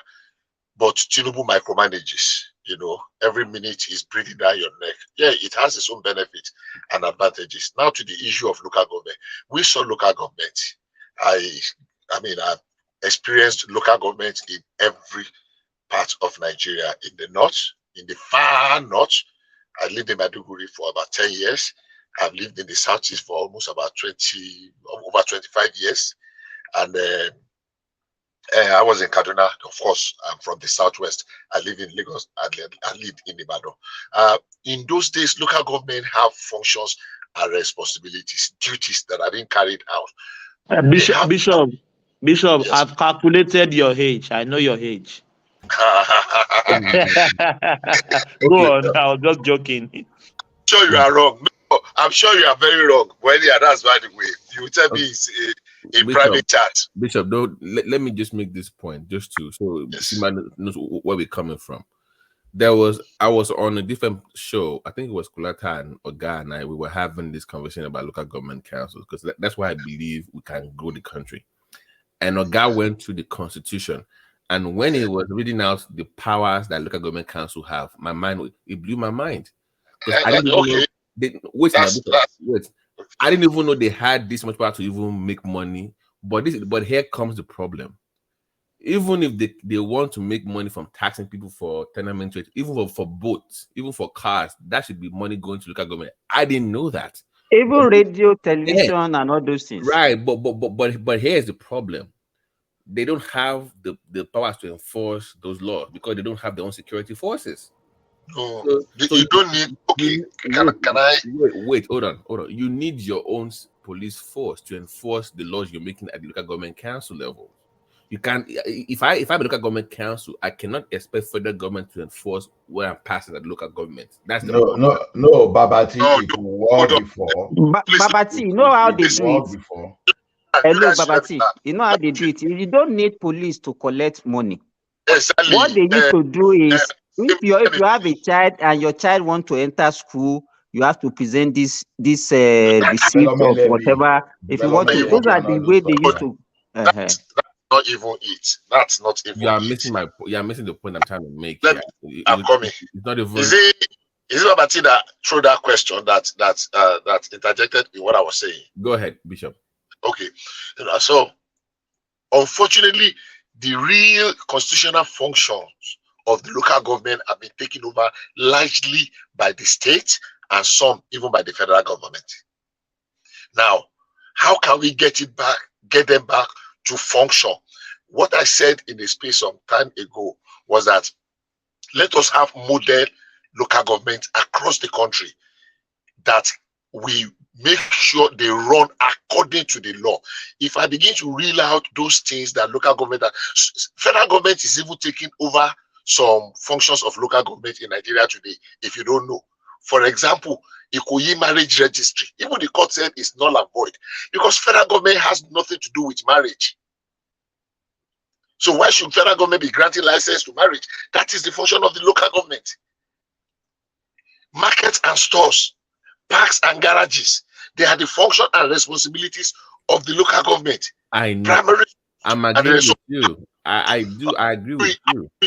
Okay, I know how you collect it is this.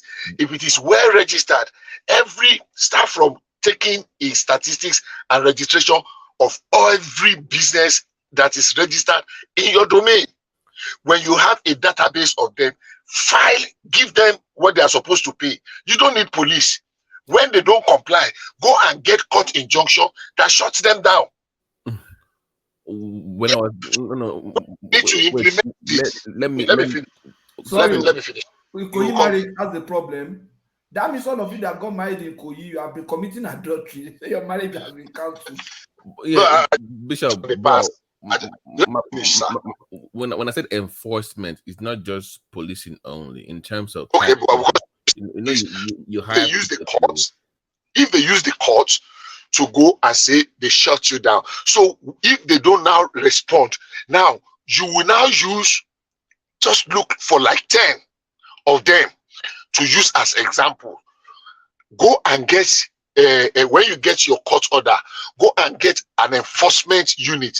If you have to now approach the state that you want to enforce so because the DPO of the local government, I mean in the local government, the DPO or the what do you call it, is supposed to be part of the security council of the local government, of that jurisdiction. If you use a few of them as examples, because all we need to do is to enforce the law as it is. But unfortunately, the same local government people, they are not saints. They are still the same people. It is some of them, it's their wife that owns those stores. Some of them, it is their children that are violating the laws. But if we have somebody that can make enforcement of the law a duty, that is, you don't obey laws when it is convenient for you. You don't obey the laws of the land just when you feel like. You obey the law because laws are meant to be obeyed. Okay. If you know what counties are doing, the kind of power, even not counties, some cities, some very small cities in the place some of us are living, you cannot violate city laws. You dare not. But in America, do you know you can hire? Do you know you can hire police? Do you know how much you pay per hour to hire police? Like you have a function, you want a policeman to come and stay there, whether you are doing road construction or you are doing a party that you have a large crowd, or you have a church, something that when they close, you hire police. As at the last time I checked, it was $75 per hour, and the minimum you get is 10 hours. Bishop, I'm discussing efficiency. Just stay with me here so you know where I'm coming from. I'm discussing efficiency because everything you just stated, even though it's true, it's like just stay with me here. I'm an Egba man from Abeokuta, right? So let's say we have our own local police. I was born in Abeokuta. I went to primary school, secondary school there. I live there. I grew up there. I know the terrain. You see what I'm saying? So when you have local policing is just more than enforcement. It's also about training and education of public about policies. That is, policing is more. So in America, you see a policeman playing basketball with people in the hood. It's more than just enforcement, is my point. So when you have a policeman that is from that area, in terms of these things, it's going to educate them about what's going on, about enforcement, what is that, what is wrong. It's more effective, it's cheaper when you have local policing from that area to help enforce these things. It's not about just showing up and say, oh, you must do this by force because it's the law. No, there's more to policing than just enforcement. There's also the education part of that you're ignoring in your summation, is what I'm saying. So if you make it local, it's more effective and it's more cheaper, in my opinion, because they can trust the police, they can trust the system, because the people that are running it are one of them. If you have a DPO that is from a different part of the country, they won't trust that person enough. But if the DPU or the person that is in charge of that policing in that council was born there, was raised there, his wife is also a market woman there, it will be more effective to effect these policies. So, when I think of policing making it local, it's beyond just enforcement itself. It's about teaching people and educating them of the need to tax them of the benefit of these things. If it's coming from one of their own, it's more effective. So I'm discussing efficiency here. Okay, Babati, can I interject? Go ahead, man. You see one thing, prior to the incursion of Buhari leading to IBB, I think before they destroy our system, I think those local governments we talk about functions. You know, there's one thing we normally, if I remember serving where we normally refers to Agbogbo those days, you know. Even it could be to the point that even people will go and stand by the road to your farm, and they can even ask for your bicycle permit and some kind of licenses that you have to pay for them. And as a matter of fact, people could even see some benefit of what local governments could do those days until they bastardize everything. Yeah, I got your point. I think things about policing here is this: we are looking at police as anybody that will carry that will wear Nigerian police uniform. See, policing can be in form of anything. Like the forest guard we used to have those days is a form of police. Their jurisdiction is those foreign staff and all those stuff. So to me, if we really want to enforce these systems, there are several ways we can make it effective. You know, you can even use all those churches within the community. You can use the school within the community. Like Simba said the other time, if there are something you would like to do in primary school, secondary school, those days that they will just go and ask you to, okay, go and bring the receipt for your development levy. You know, they can even taxing you directly, even from right from within the community. They can even use the schools around to even improve on getting all those kind of levies. So it's not always when you send the police after them alone, but there are some kind of clan control you can use to enforce it, because we are talking of what we think will work before and which can still work now. It's just the way they bastardize it. But that's my point. So wouldn't you prefer to have people from that locality police the same area, just make it legal and train them from the federal level? No, that's the best, right? Baba, that's the best. That's the best, because when you have police within the community, they know the community, they know the culture, they know the do's and don'ts. You understand? So they will know how to, even if you are an elderly person there that you want to prove stubborn, instead of using force on you, they have a way to wrap you into doing the right thing. So having the police within the locality, whether to guard the forest or to guard the community, is the best. It's the best you can do. And because that is where, when we are saying that the duty of even the traditional leaders, that is where we can even call the traditional leaders, you know, your obas, ballet, to be very useful. Right. So to me, local policing is still the best. And that cuts away because you can go to a DPO. If he calls the governor and the guy says no, then that's it. But if you control your own police, no governor will come and tell you how to run your. That's what we do in America. You can't have the governor come and tell the mayor of New York that this is. You say fuck off. This is my. You see my point. So if you cut off that system off, where we must go to one DPO somewhere to enforce this laws, you cut the power away from the governor. You make them independent. That thing, Babati, that thing was working until our governors want to have all the power in power. See, this local government council we are saying, we just believe that that people think it's not going to work. The question you start asking, how did it work in the 60s? Not only in the Southwest, I think even including North, it worked everywhere until they bastardized our system. So we can still have that, because those days it was true that okay, all the gullies erosion we used to have those days. Exactly. Local government were doing a lot of things in your agriculture. They can form some kind of farming community. But are you aware? Are we aware that actually community policing have started in how many states? They started experimenting it in some states. How many states is that? I can't remember now. About 2 or 3 years ago. Are we aware of that? No, Bishop. No. That is the community policing has always been there, but they are not just coordinated. They've always had that. That's what I was saying. My point is this, Bishop. Make it legal, official on paper. Yes, it is now.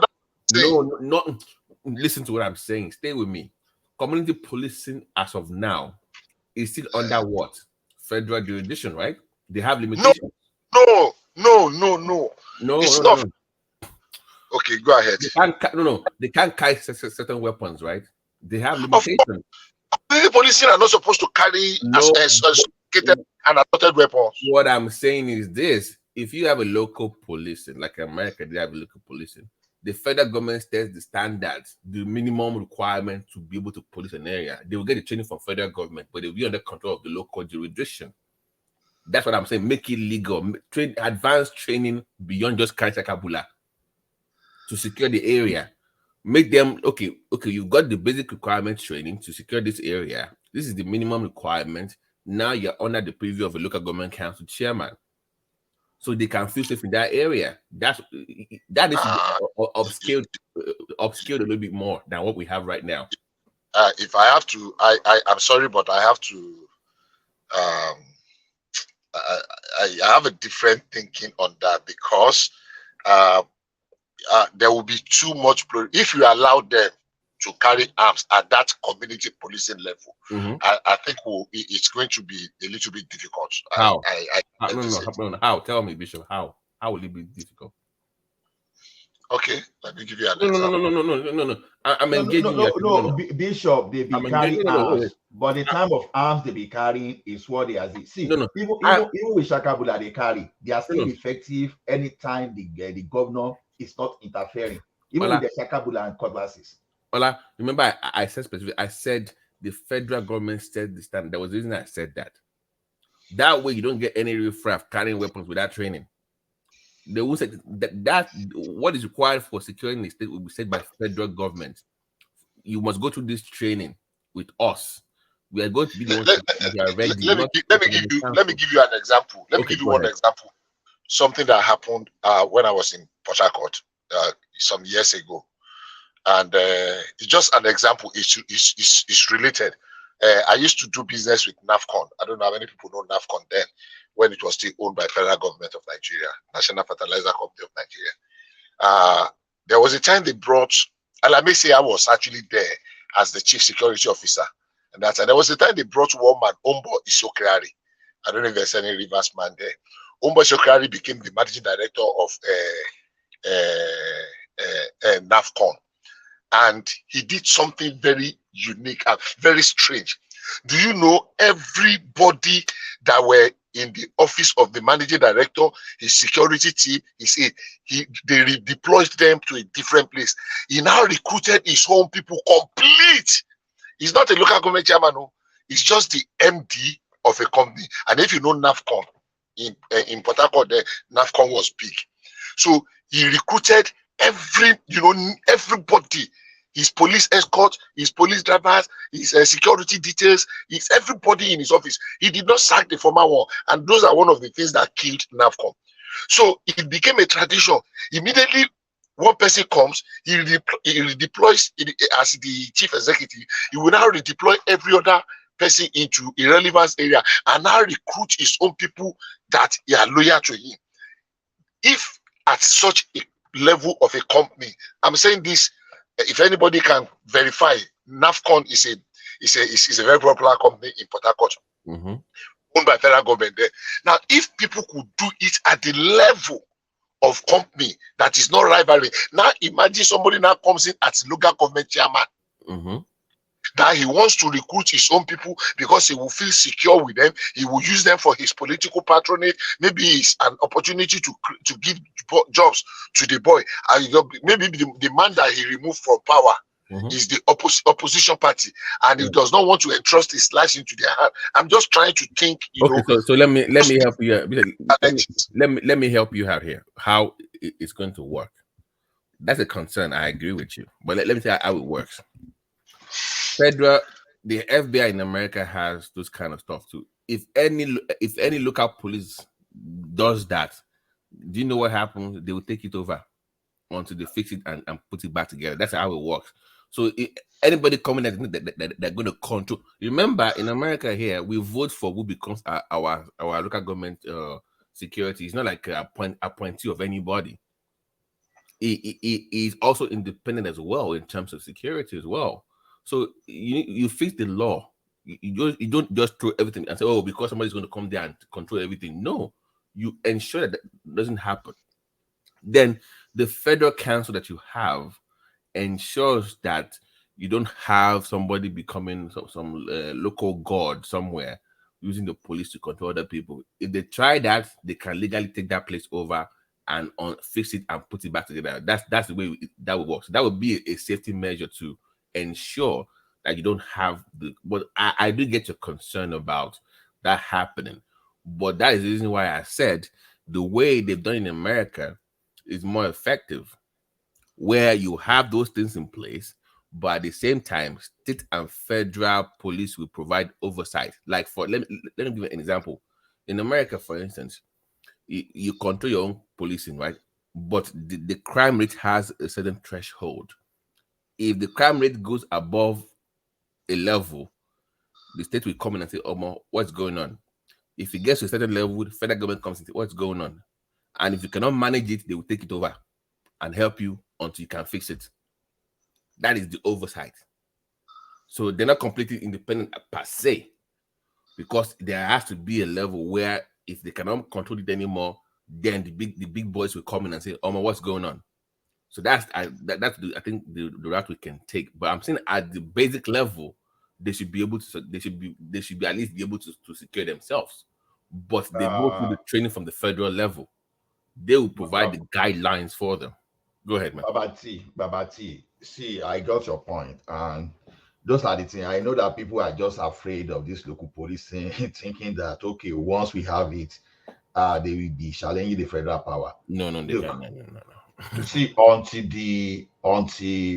I think Shagari established Mopol, we used to have our police. I think in most local government, I think most people there are constable, and you see all those police. They used to carry the club. Club is what they used to carry, condo. Yeah. The Mopos are controlled by the Fed, not by the federal. No. I'm just telling you. I'm just going back to the history. Oh. You see, during that state, to control crime within the community, there are many systems, including all our vigilante can even be our local security. All those hunters can be the local security. Just train them now. Just train them. You train all the training. It's not like exactly, because they know the bushes and the safeties. Now, even with the shakabula they are using, the day gun they are using, they can still do something, because security is not all about carrying arms alone. That is where Nigeria got it wrong. I think our policing was even more efficient when we were using club mainly and all this Mark IV than even now they're carrying the AK-47. That even police now use all those into around the citizens. Back then, if you're a new person in one area, everybody knows. They know who comes in. They know who goes out. Exactly. No, that was when they will have what do you call it, inspector? No, the corporal. They will call it corporal. They have intelligence gathering system there. That and everybody is more or less who is who. And the magistrates used to be effective. So what we are saying here is this: it is policing is even more of intelligence. I will speak today. Dual Congress, even without being the official security outfit recognized by the federal government, is still able to gather intelligence, and they still tell you what's going to happen. And some people still hire them. Even as we talk today, the farm settlement in Negiti, where people have their farm in some kind of a settlement, you still see people hire some OPC or private securities to guide them. The question is this: how are they secure without even getting all these AK-47 from the government? The thing is this: once the states start interfering and you allow the local governments to handle their security, I think they are going to evolve. All you just need to do is this: if you need some kind of a SWAT, you can call to SWAT. So when the team goes beyond them, then you know something. In those days too, like I said, we have forest guards. When you want to know the territory within our bushes, any foreign thing that will come, all those foreign guards, they will come. They were using all this double barrel. They were the ones that were using double barrel. And the security then, as at that time, was even better than even what we have now. So the fear of, oh, don't give everybody gun, all this thing. See, let us just be don't let us be resistant to changes. Use this guy, even the current police we are using in Nigeria now, it is time we stop putting them a pickup. We stop it, because that pickup, when they put them in at the back of pickup, it give room for them to be able to do roadblock, because they are plenty. Start doing what they do in America. That pickup serve his own purpose too. Diwali, You know, Diwali, if you ever encounter, let me give you an example. I was in Nigeria in 2017, right? So my uncle owns all these hotels, so he gave me one of his SUVs just to cruise around and have fun. So me, I was at the corner one city joint, just enjoying suya. To buy suya, somebody picked my pocket now, stole my phone. Cause I'm like, no, don't worry, I have insurance, I'll get another one. Like, they stole your phone. My guy, second day at this hotel, because I was staying at this hotel. His friend works in Elewe. If you know Elewe, that's like the biggest police headquarters in the. If you know Elewe, yeah. The guy came to see him. They stole my nephew's phone. This guy, he just picked his phone. He called. Within 3 hours, the phone came back. They know these people. I'm telling you. He was born there. He knows. They know them. That's what I'm telling you. That actually wanted me to ask a question of gun proliferation, because these same security operatives, that knows this element, these crooked element in our society, they are the one also at the same time giving them the weapon to rob people, to do those evil stuff. So if you now harm the local authority police or security apparatus, what is the guarantee that they are not going to be the same people that will be giving weapon, to the armed robbery? No, because now you have oversight. Adewale, pay attention to what I just said now. Even as we speak now, there are some local government that, even though they don't have all these sophisticated weapons, but as long as the government, as the central police is not intervening, is not intervening in their affairs, they still manage the security of their own township or their villages. So it's only when now the question you start asking now, how can they enforce security with just local hunters and everything is decent? You understand? Other Fayoshi, just Shakabula, except there are some lies there. I'm not, but let me just say as the way I understand it now. See, just Shakabula and Dingon and Cutlass. I think all those Fulani S-men, they disappeared. What does that tell you? See, how did the OPC, how did they get to go and arrest Wakili and all these brothers? They were still able to get to that place. That one is advanced. If you know what I mean, that was advanced technology. Babati, you just know, are they carrying AK-47? You understand? The thing is this: when you allow all those local government to find their ways of securing the environment, probably they will find their own way. This is the issue that they're having. Remember, during Amotekun too, they had that issue. So, and let's address the issue now. Now, do they incorporate traditional ways? Because they're like, no, they're not trained. Though. We want them to be properly trained as opposed to coming with Okugbe. Even the current federal policies you have, some of those they use it. They use it now. I'm telling you, Babati, everyone can do whatever that they think works on for the side, them. Ivy. The why you want to train police is that they don't abuse their power. You understand? OPC. There's no way they won't abuse it. Exactly. Any little power you give to Nigerians. But it's not just Nigerians. That is where we need to build institution. That's why this comes in. You must build institution that will be able to turn inwards, to audit itself, to right. the bad ones among them. That is the way it should be. So you must build that system to be strong enough. You don't give them AK-47. That's what I'm saying. Even the police, I mentioned pick up the other time. Why is it easier for them to do roadblock and be collecting money just because you put like 10 police in a pickup and they do roadblock? But this thing you can do it this day. Employ graduates. I'm not saying graduates cannot be, they are not corrupt. Buy them cars like they buy police as well too. No. I'm serious. I'm serious. Where I'm even going is this. buy them their own cars, maybe maximum of 2 police in the car. Let them be patrolling. They'll be doing solid. You know the funniest thing is that we have They will be doing solid. Patrol scheme, they won't do solid. Across the Patrol state line, scheme. we You have will a track. very You will track all the vehicle and you will put camera. They can't use it for solid. I want to draw your attention to something. Wait, there might be a job. You see, this is what I'm saying, guys. You're missing the point. When you say tracking, you can have security cameras that can scan plates of cars.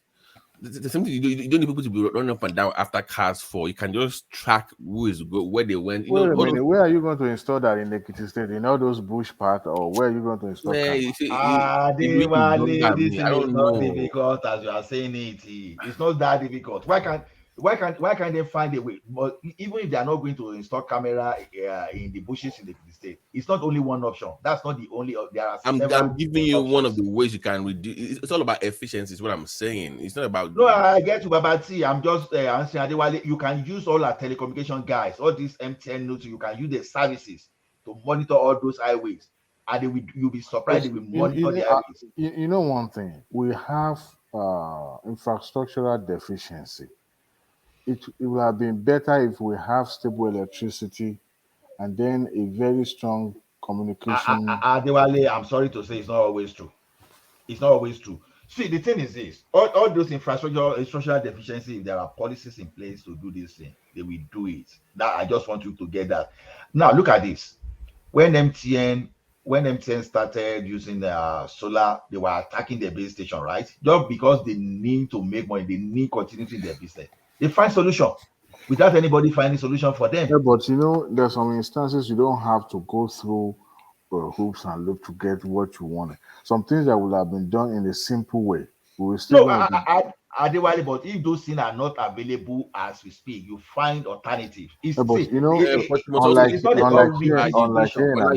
must also improve at the same. You can't just say because it's not there, then you also have to improve at the same time while you are working. Babati, what we look at is before you get some infrastructure, even in this country we have now. For example, if there's some people are talking of fiber optics, some areas, no matter what you do, you can't get fiber optics because the service provider will be looking at the cost to me. What is going to be the cost? They find a way. They have Starlink now. That's what they use in the. That's exactly what I'm saying. They find solution now. Like that's why I'm telling Adewale that okay, when Adewale say where are they going to install camera, I just provide a solution. I say even we can use the telecommunication service provider because they used to have their base station. No, they used to have their. Yeah, I understand. We want to use manpower at the same time use technology. Now, the way Nigeria is set up, if you take away the cities, the bigger cities, the rest are just villages. And most of the things that we think are available in those places, like Lagos, they are not available. After Lagos, Ibadan, the rest is just bush part. Forget about Ondos, forget about even up to the south or southeast. Those areas are still way, way behind. Now, the issue of telecommunication or any other modern equipment that we could use for our security purposes and all that, they may not be able to function. If you want to use only manpower enough, would not be enough. Look at we have even across the state borderline border. We have a very porous border. Mm-hmm. Somebody can easily smuggle weapons from Osun State to Ekiti State or Osun State Can I ask a question? Yeah. Do we have laws for America? Each states have their own gun laws. So I don't know about Nigeria. Do we have peculiar state laws, or is it all federal in terms of where you can carry? Or I don't know. I mean, federal, we are everyone is banned from. So there's no. Okay.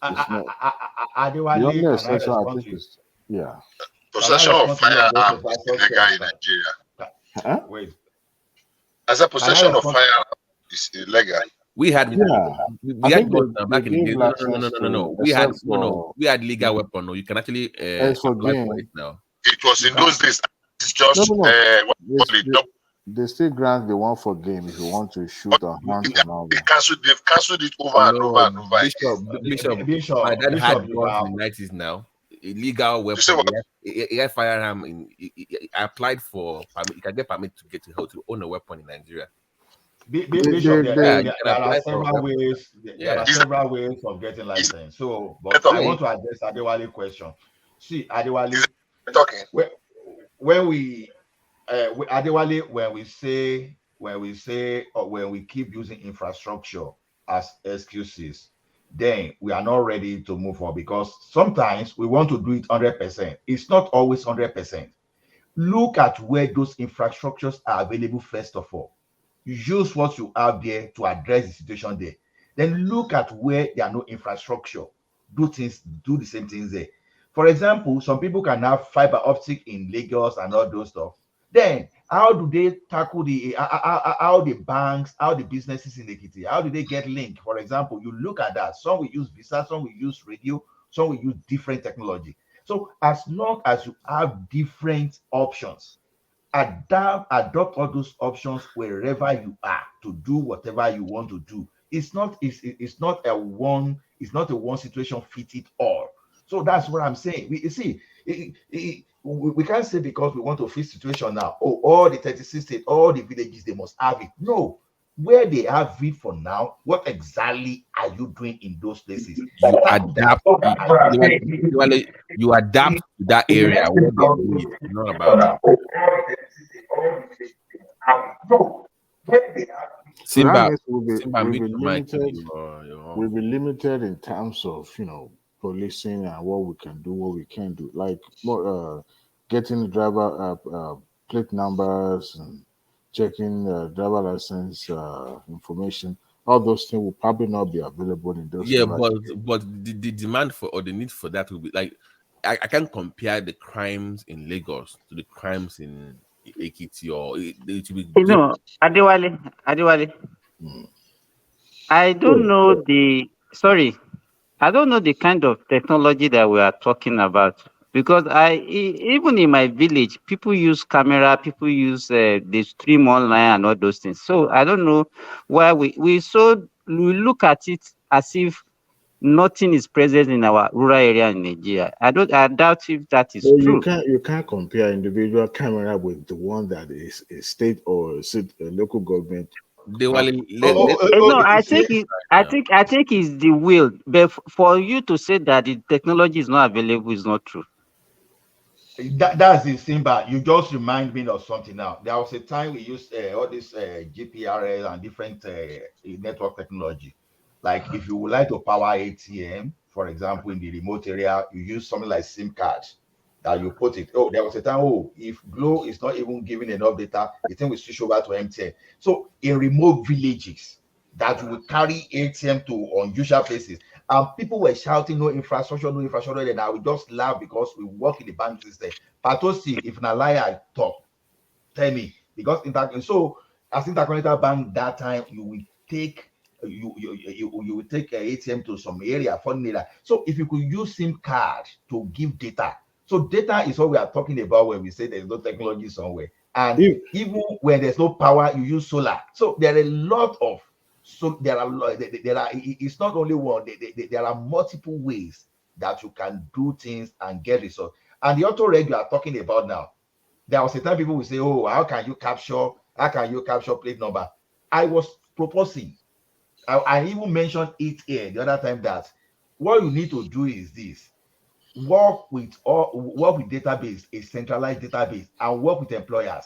Now, if any driver will just commit a traffic offense, instead of you carrying pickup and you be pursuing around, should be the person they work somewhere now. Work with the employers. Once they know this guy is guilty, find a way to deduct the money directly from his salary. And they will have to, when it's due to take the car again, they will come back a bit. Then you just build them there. So all this running up and down with cars and chasing people. Property. And so also, work with them solo to help you deal with these drivers. That's the way you deal with community. No, Adewale, you don't. Okay, what did I say? If I may ask you know what they are doing now. Even if you want to register a vehicle now, they will ask you for your BVN. I don't want to sound like a pessimist, but Even our driver license. I mean, what led to this discussion, if I'm not mistaken, is local government autonomy, Power. right? That should be done by state, not federal. That's pathetic. Yes, That should but be because not federal federal. government want to control everything, and because they don't trust, people at the federal level, they don't trust each other, so they don't believe that we can work in the same port, but by being independent at the same Do time you work for do the you same know how economy. much money Lagos will be making if they control their own driver's So, license? so Babati, we are talking about how states can do this, how local government can actually secure their domain without even spending much, without even require much manpower or Manpower, technology. yes. But we've forgotten that in Lagos State, the entire state is not even yet powered or fitted with the cameras or all those things we are talking about. If a state as rich as Lagos State could still not put those things in place, how are we so sure that a poorest state in Nigeria will be able to afford or will be able to put it in place? As we think along that line, I also want us to also remember that Nigerian factors are also a drawback because we have a factor that everything be put in place. Number one, we have people that will steal, destroy, and remove those gadgets. Okay. Now, the police officer or any security apparatus will put in place, they have tendency of being corrupt, colluding, and being used, to perpetrate, all sort of violence or whatever. So we should not do anything at all. No. Don't get me wrong. I'm not saying we should. I mean, people can change. It's about Right. orientation. Right. And once people see the benefit of what they tend to gain, they embrace it and will But that's continue. what I'm But saying. also, That we should. Babati, I'm we have a saying that tendency if the of person, not. if the person in charge of that thing in your local area is from your area, Hmm. it is better to effect the change you need because it's one of you. Babati. Babati, Is let me tell one you thing is something different about to what have Adewale political just said power. now. But hey, hold on, Oga, hold on. It's possible to I'm not have. your guy. It's possible to have that that kind of mindset, but political will, government is continuous, right?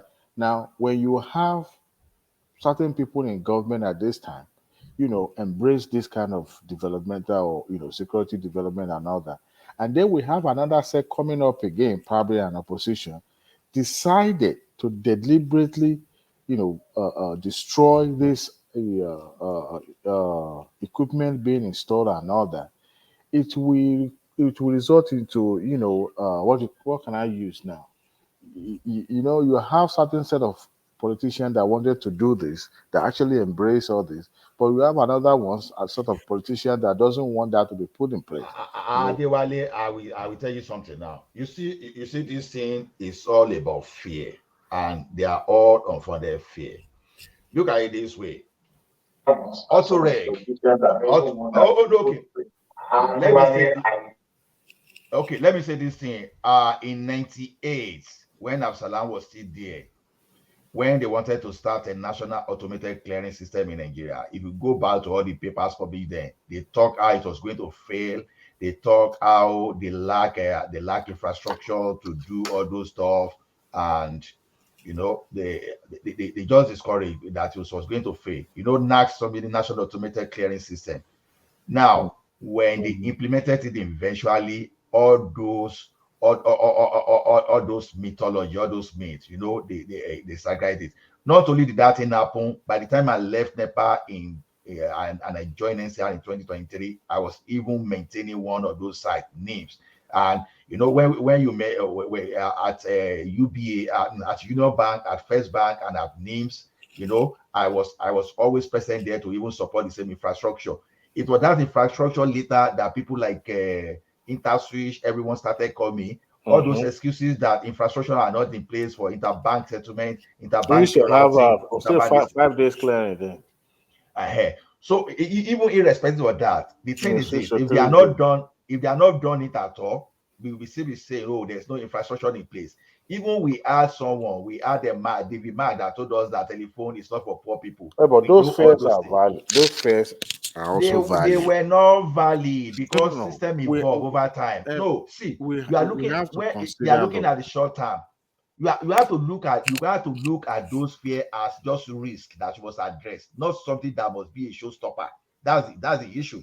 So when we talk of this, when we talk of this thing, it's just because of the knowledge we have presently. If you don't stand up and do something, you will not know. Auto-reg, when auto-reg started. Ola, let me even give you an example. You know, the prepaid meter that they use in Nigeria now. Yes. You know, before people used to steal it. Exactly. People used to steal it. Now they have what they have put in place now is that they make sure that each meters register to local area. That was one of my friends who somebody sold a meter to, and he installed the meter, and the meter refused to work because it was not allocated to that place. It is same in Oshogbo, another area in Oshogbo, and the thing refused to work. So those are the things that have discouraged stealing. And now they are putting meters outside, and people will just be looking at it because it's useless for them even if they tamper with it. Exactly. So I think what we're supposed to be discussing now is we should not be looking at it as if there is impediment to everything that we want to do. There's a way. There's always a way out. There's always a way. That's the point. There's always a way. Exactly. Babati, let me give an example of what Adewale is saying. Adewale is talking about how people may not have money and they will see this and see. You are looking from the aspect that government must do everything. Even government is behind auto-reg, for example. It's not, I'm sure, not government that started that initiative and it's working today. When banks, in conjunction with InterSwitch and eTransact, when they started selling some corporate solutions like corporate pay, auto pay, what was this? They just have different solutions that they were selling. Now look at how they use all those payment systems to solve the issue of touting, all those people that will collect money, that they will dupe you. Even they will give you story, if you go to the office directly, you will pay 300,000, but if we help you do it, we help you do it for 120. You'll be shocked by when you get to all those places that you won't even pay more than 80,000. That's how I process my land document in Ogun State. See, this mythology will always be there. Banks started selling solutions to all these universities that look, you don't need to be sending your people to the bank. You can actually use some kind of web payments, some mobile payment to do. They went there. What am I saying is this? Give this management to private people that want to make money. They will come out with solution for you. That intelligent camera that capture, that tells you when your this thing is going to expire. Don't think it is government that sponsor that. It's only that, okay, I give you a solution. I give you the strategy and the tactics of how I'm going to implement this thing, and this is going to bring my profit. Once the private people have incentives to do things, they will do. Godswill, I think Godswill is responsible for auto-reg. As of 2011, I don't know of today. I think auto-reg has covered about 18 to 20 states. I'm almost sure that they will be all over the 36 states today. If for example, cashing all those traffic offenders today, and you tell Godswill that, okay, this is how you are. If you can do this is going to be your percentage. All those cameras to capture this guy, they will do it. Like I keep telling you, the base, the telecommunication base station for MTN and all those telecommunication stations, they were under attack when they started. But those telecommunication stations, just because they must make money, they find solution to that problem. They don't steal telecommunication fiber cable and all the equipment like they see that of the government, because those people that they built railway line for them, and they were going to those railway line, and they started removing those aluminum. But we can't say because they are removing it, we are not going to do. How are you safeguarding it? That's the problem. It's just a point. I'm not, I referenced that just to see how, we have this. They need to make okay. So what law says that if you steal government property, you should be locked up for 5? So that means the penalty or the law has to be very. How many are they able to catch? No. I'm asking you. I don't know. Dewale, you got what I just told you now. I said when telecommunication station, when they were installing the solar, all those things, even they were even killing their security personnel, they were dealing with them. And these people eventually they found solution to it. You understand? The question is this: all those rates you are talking about, if you work with the private people, and these private people know this thing, they will find solution. they can use track monitoring system that will be monitoring all those tracks. Sorry, And sorry, Ola. Justified. Are you? Do you know your? Can you mute your mic? I don't know if you. Yeah, I wanted to say something, but I've just been waiting and unmuting. Sorry. I'm sorry, because you are. Okay. Can I say something? Sorry. Can I say something? Yeah, go ahead. All right, thank you. Yeah, well, I think it's the local vigilante or local policing or whatever we call it. To me, I think is the best way to go. Is the best way. Is the best form of security. And I remember back when I was in Nigeria, we had what's it called? Armed robber came to our house, and everyone staying in the house. We're all young boys. We of course we have strength, we have everything, and we felt how could armed robber just come in here? And we knew that the guys that came in are within the area, and they were within the area. What did we do? And it was a slap on our faces, because you remember those days in our local area, we play football. And how can this guy come in here and just come in with machete and everything? What we did in the local setting, we formed a vigilante, just us. We formed a vigilante and we started parading the area. We start the parading by 1 a.m.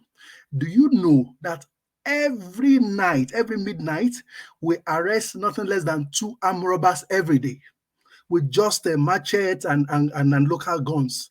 And we hand over these guys to the police in the area. By the time we go there to check, they've released them. And that continues. So when we're talking in terms of local police, I think we should just exonerate the federal from it, because it's a corrupt body already. So what we started doing was, anytime we arrest these guys, then we did justice. That was what we were doing. We do justice to them by themselves. So local policing is the best form.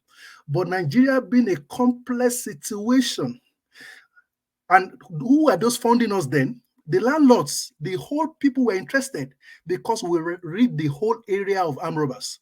So at night by 1 a.m., somebody will give us tea, they'll buy bread, they'll buy egg, and before you know it, they start making some contribution, and that boosted the energy and the enthusiasm of those who are working. But handing over the armed robbers to the police was a challenge. And all those who are armed robbers in the area are just the children of the big chiefs around the area. Even the princes, the children of the obas, are the armed robbers. There's an oba in my area, the Bale, their children are the armed robbers. So this is the local form of policing is the best. But Nigeria being a complex place, if you don't pay them salaries, what do you think will happen? If you don't pay them salaries, of course, the gun you give to them, they will give it back to the armed robbers. So those are the complex situation, but it's the best form. Where I stay abroad, we don't have local vigilante, but we are the vigilante. When you come into an area, you see it neighborhood watch or neighborhood whatever. If you park in my house and I'm suspecting something, which you know, what you do is to call the police immediately. When you see they are just fresh, especially those old women, if you park in their area or their road, they'll call the police. So that's their own form of neighborhood vigilante. But I think it's the best way to go, local hunter, OPC, but how do we manage it is the main question we need to ask ourselves. Even the state police we are going to talk about, if we don't pay them salaries, they're going to politicize it. Is it every state that can have a state police?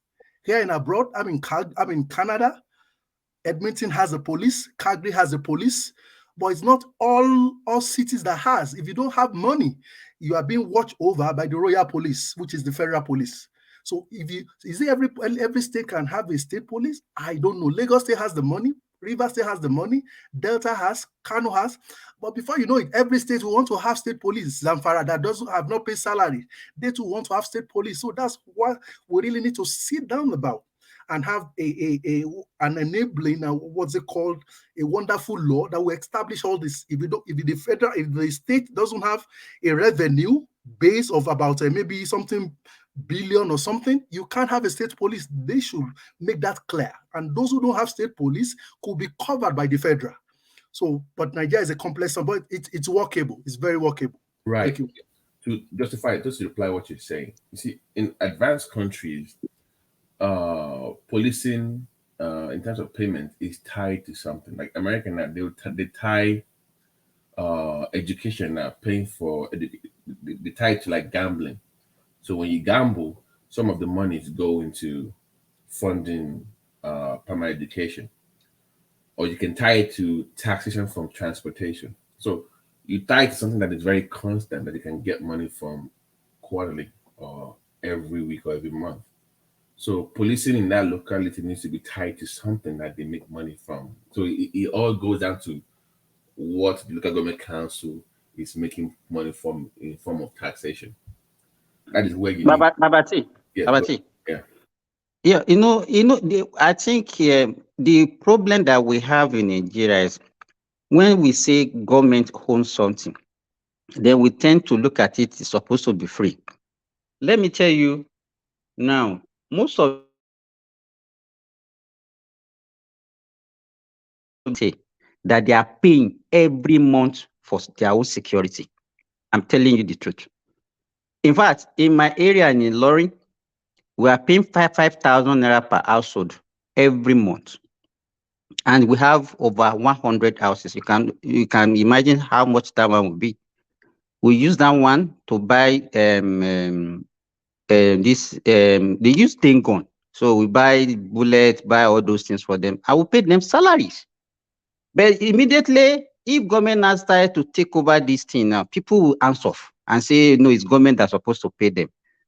If there is a way we can motivate our people are ready to pay. They know the value of security. But immediately they know that it's government. They think that their wolf money will come from somewhere and it's supposed to be the government responsibility. I think that is what we're supposed to discuss. Even community policing back then, they used to bill each out now. They will tell you maybe every month you pay for the vigilantes, right? They will get maybe 100, everybody will pay 100 every month or every 2 months to pay them off. So that was already done. So if they can implement that and say, add it to your tenement billing every month or every year, this is your rate for policing, and you can just add, then you get like a extra funding from federal just to support what you are doing already. So I think that actually makes sense. That makes sense. Yeah, everybody should contribute if they are really serious about that. And even now we are talking about technology. Let me tell you what amused me recently. They wrote a jump last week, about 2 weeks ago in Nigeria, and we all passed through tertiary education in Nigeria. Babati, if I ask you, how long did it take you to see your JAMB result when you wrote JAMB in Nigeria at that time? Patoski, go ahead and reply you, Mr. JAMB. I remember. I think it shouldn't be less than 3 or 4 months that time, Nabi. About 3-4. Let me tell you now. Within 48 hours. Within 48 hours. Within 48 hours, they are getting their result. To 4 months. About 3 months. No, Patostic na old man. No, you know na about Ghana. JAMB is 3 months now. How many months? Yeah, it used to be like that. It used to be like that. Used to be 3 months. Your own around 4-5 months that time. Now 80, you do JAMB. Now why you pretend na 90s? Abba. Okay. Please, gentlemen, permit me to digress a little bit. There's something that's worrying me. Okay. And I know it's like we are not paying. That's not we as individual, as a country, we are not paying enough attention to it. And I really fear for the next couple of years, the kind of people we'll be producing, not just the rots in the educational sector, but this eminently, how do I call it now? This obvious drug pandemic we are in. I don't know if people are feeling the same way I'm feeling. The number of people that are becoming, I don't know, maybe Simba with borrow. Drug addicts. Say again? You say drug addicts, right? Yeah, drug addiction, drug pandemic that is going on now. The number of young persons that are getting involved. I have seen some very extremely disturbing videos. I'm talking of 13, 14, 15 children. Pato, let me add, Pato, you grew up in Egba, right? So you know Aro, right? You know Aro very well. So Bishop, people that grew up in adult, to us, it's not a new thing. It's like a normal thing to see this kind of thing. I know, bro. I know Yaba. But do you know what happened? But it's becoming a pandemic now. I don't know if you understand what I'm saying. Bishop. It has always been though. It's always Do you think it's peculiar to Nigeria? No, I think Bishop. I saw one documentary on BBC about the tramadol thing, the liquid, the one in the north. No, that one on tin now. I saw that one too. So they've done better when it's not advanced than the tramadol. I'm telling you, there's some things that we are not supposed to be. Let me tell you, this drug it's like we are raising a generation. Generally, I don't know, but to me, it's also in the Western world. What I've experienced, at least from the country that I visited, though, you'll be amazed of what these young men are doing now. But believe me, they have a system to at least cut. We don't have a system to, because we glorify this. Look at, I was watching all this Yoruba song, tramadol, something. They were even glorifying taking all these hard drugs.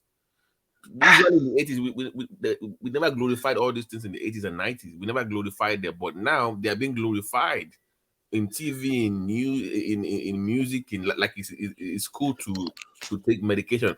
I almost hire students, like that's what that means. Let me remind It's glorified now. That's the difference. That this drug pandemic has always been there. It's just that society never for once pay attention to it. They will pay lip service to it and decide to, move on. When I was in secondary school,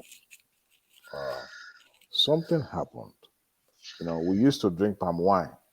As a student, then palm wine was always available. Then one day, then someone slipped a pill inside the palm wine. We tasted it.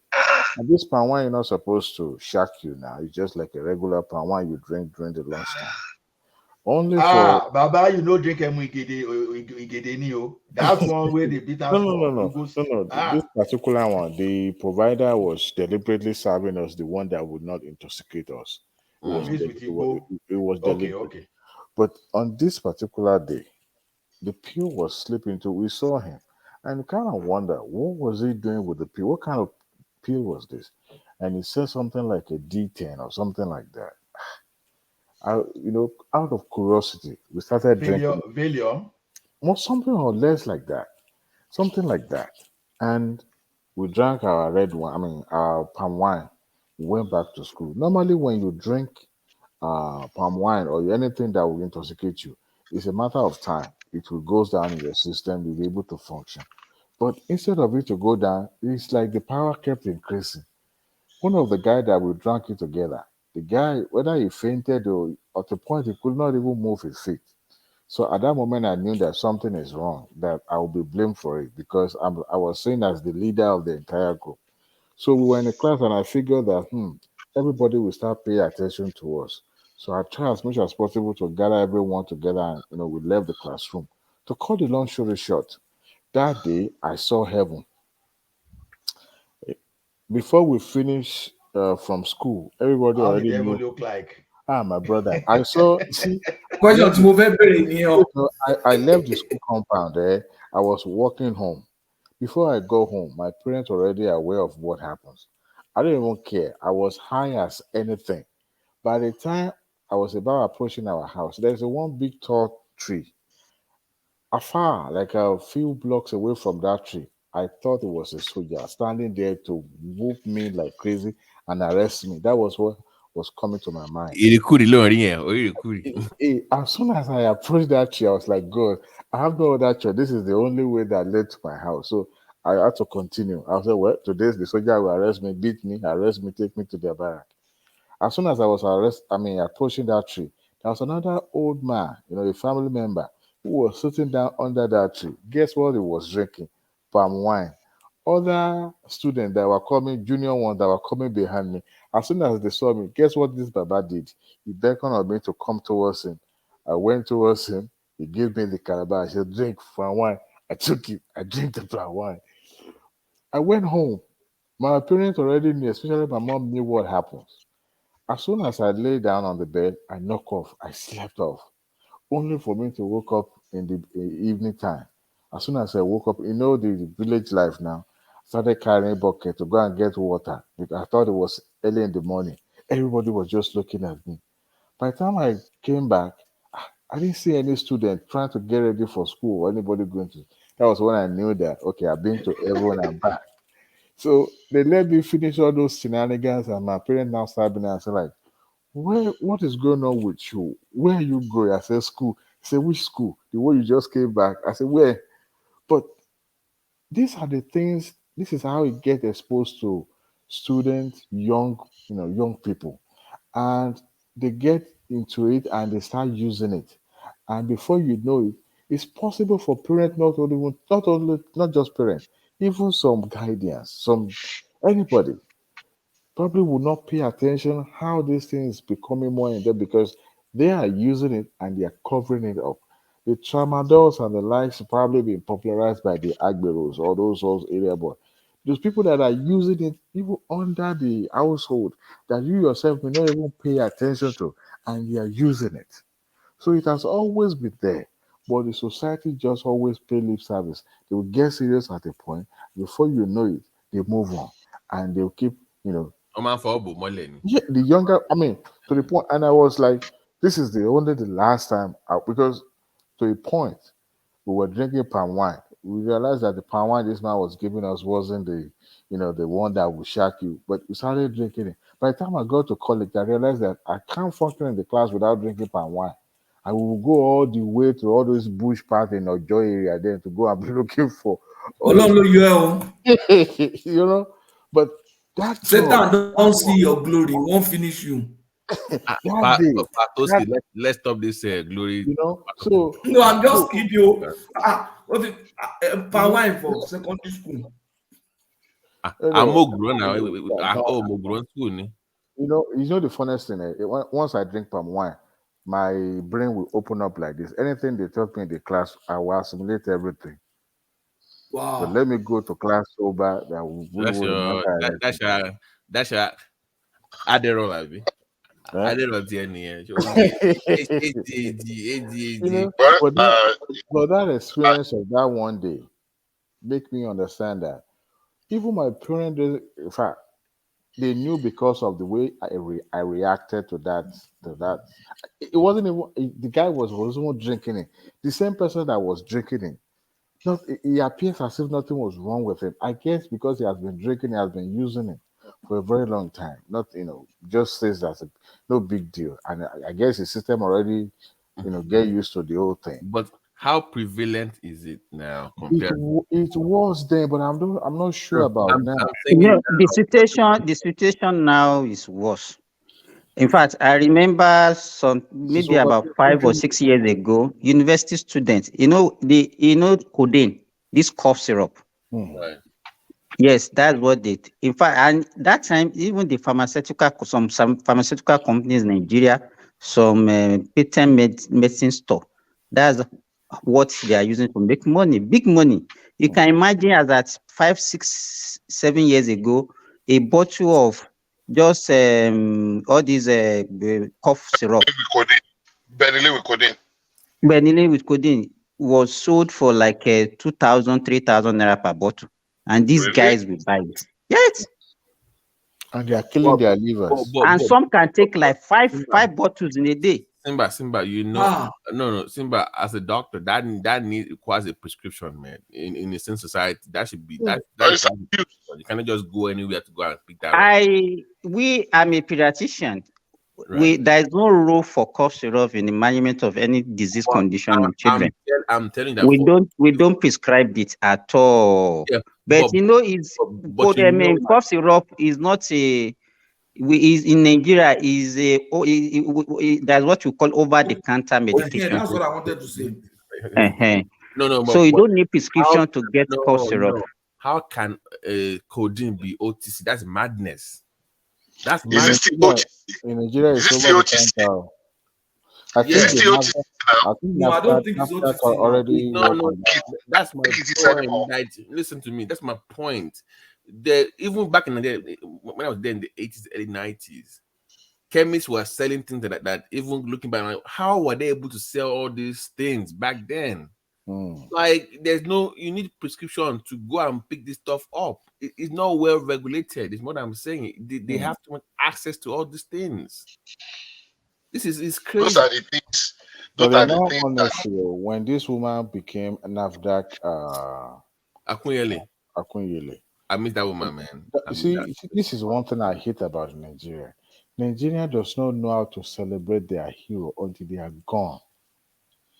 The woman that is there right now is that woman. I watched one of the interviews. No.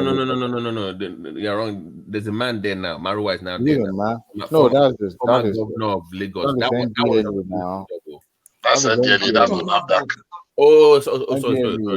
I'm sorry. Yeah, NAFDAC is the one that They celebrated her now.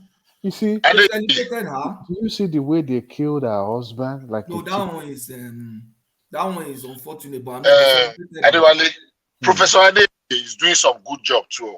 Who? No, that finger. That one. But compared to what? No. Compared to what Akunle was. You remember Akunle gave her free hand. Nobody pay attention to that agency at all. And you know the funniest thing, most of the pharmacists that are perpetrating some of this evil are from the southeastern, and she knew and she dealt with them to the point that they were sending higher assassins against her. Nobody. This is what we are talking about, Bishop. Who would have known that sector is actually very, very important, the way we raise our society? No, they know. They know. They just did not pay attention to it. I'll tell you for free. As at that time, I was in the southeast. A survey was carried out, and I think about 72 or 77% of the drugs in sale in Aba Ariara drug market and Onitsha are fake. And some of them are not just fake, as in chalk. They actually contain some very dangerous substance. Now, meanwhile, Nigerians will go to manufacturers of drug and actually pay them to provide for them a substandard to reduce the, what do you call this content? The potency, to reduce the material. To save costs. And one of the things that caused a very big uproar there happened in Enugu. And there was this association that came to do open heart surgery, free from America. And they did some of those surgeries. And relations were buying drugs, they were bringing some drugs. They will give them prescription, they will go and buy. So after some of the surgeries, there was this particular child that reacted very violently. He was not coming back. So unfortunately, they lost that child. And the people that came were so devastated, and they started carrying out. I'm talking of foreign doctors, white guys from America. Anyway, so by the time they started and conducted the search, they discovered that the drug, we're talking of a life-saving drug. And by the time they went and checked, oh my God, they have destroyed so many lives. There was a documentary they did then in India, in China, with Akuyili, that exposed those people, because I know the drug market in Ariara very well. Same detail for Indonesia. So they discovered that 70-something% of the drugs, I'm not just talking of paracetamol, Panadol, vitamin C, I'm talking of real drugs, amoxicillin, antibiotics. Doctors will know the kind of top range antibiotics, very expensive ones. Right. Fake. Bishop, I lost a cousin of mine. I think I've said that before on this platform. I lost a cousin of mine in Nigeria in 2018. They gave him an injection. It was fake. You last your joint. Ordinary water. No, it's a fake injection. Not gonna better now. Oh wow. That's terrible. So these are things, and nothing will happen, and that's just it. So when Dora Akuliyi came, the job was really cut out for her, and she did fight them. Even though we still have now. because she was a pharmacist, so she's like a round peg in a round hole. Then I don't know how true. I learned that she lost her twin sister to fake drug. Yes, she said so. I think so. She said so. But Oh, how do we continue to no? If you have people in power, guys, and you see the prevalence of this, people are dying from all these fake drugs, kidney shutting down. I have never in my life for the first time as a Nigerian, they're not having cases of increased cancer rate stuff. You know, don't we have a board to Hello, Babati. Yeah. I think illiteracy is part of the problem also. You know, in Nigeria now, hello? Can you hear me? Yeah, This is not demon now. This is not a demon. Hello, can you hear me?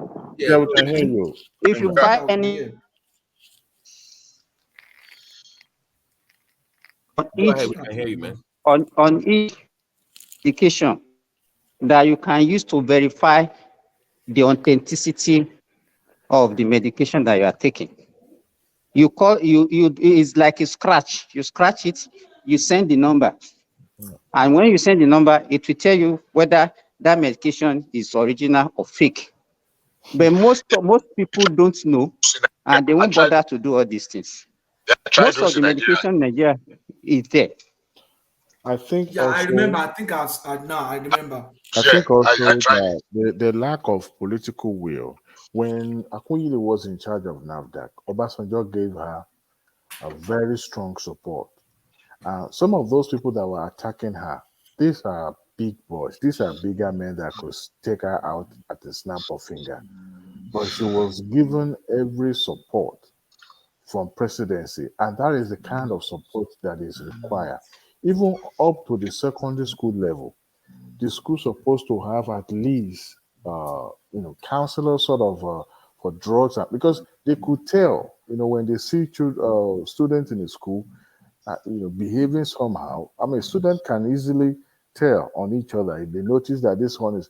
I was trying Igbo in secondary school. I just didn't like it, and I picked cigarette. Wale, even the child is smoking weed himself. No, I'm just saying. Even the people is still smoking weed. But there will still some students that will see all this, that will know all this. They can easily give those information out. To who? You see? No. You said give it to who? If there's a counselor or some sort of but if that's what they pay them for, okay, if that's what they pay them for, they can easily test those kids for this substance, and if it's present in their system. There's no trust issue. When I was in secondary school, a girl was raped, and she went to the counselor. This stupid counselor told everybody in the staff room, and the girl was so embarrassed she left the school. So that's the one you're going to go and tell that somebody's smoking with you. I mean, they will you see, I think a state like Lagos can do that, because lately they'll be having some changes. They'll be making some changes, even up to man, they want to be honest with you. We have so many problems sometimes. I'm like, where do you even start from? We have so many problems sometimes. Like, where do we even begin to figure? It's us. It's everywhere. It's just nothing is working. Like you guys said earlier, one step at a time. Now, once we have government that have political will, everybody will fall in line. And if you know that this is a prerequisite when you're going to put your kids in school, you have to do this test. Periodically, they'll be doing this drug test and all that. You will see that it will go a long way. But when we just leave them and let them do whatever, I mean, some students misbehave, and we thought, okay, maybe this student has mental health issue, but it's drug. Students that are smoking. My brother, codeine is a class 2 medication and it's on the street as OTC. Are we mad? Do you know what they're even talking about? That is madness, bro. No, is this still OTC? I mean, if you watch that BBC documentary, you will notice that you can buy it anywhere. It's just about. Do you know what class 2 is? That is on the level of morphine, opiate. That is. Do you know how addictive morphine is? I mean, what kind of society are we running here? But it's not just Nigeria. The entire Africans are suffering from the same disease. Leave them alone. We're discussing. Leave them. That's a while. We're discussing Yeah, but you Nigeria. can't isolate Nigeria. But my God, even the IVs. Do you know? I mean, Simba. Maybe you can correct me here. You're a doctor. You know what I'm talking about. Do you know how many times I've talked to people when somebody goes into a primary care clinic and they're having chest pain, whatever, all they know is just put them on drip. This person has this person has this person has COPD. I running fluids. But it just occurred to me that maybe in London or in Paris, they placed Tinubu on IV. He decided to run away by taking in the office. And they call him Akoma, I'm going home. They're asking of me. They will say, where is this one? I need to go. Forget that this thing has a PCC, or what you guys call it, in his arms. I come to Nigeria, started waving. The man looked like a balloon that is being pumped. I don't the drug is the fact that we don't have stricter law in Nigeria that actually regulate this thing, because in some society, the funniest thing, one time I was in Dubai, a friend of mine that was living there, and I asked them, how do you guys cope? You have family back at home, and how do you guys cope? Because I know this guy is a brewery. He can drink anything. Only muto. So I was kind of wondering, how do they cope? You living in a Muslim country like this. He said there's a way they do it. So on the back of that can of that anything, they will put Fanta or Pepsi or something like that. There's a way they will package it that will look like Fanta or something like that. But inside the content of that can is actually beer. And the funniest thing, Nigerians, the female Nigerians already started establishing their Olosho business in Dubai too. They have female that their main job is prostitution in Dubai. Why? Okay, Diwali.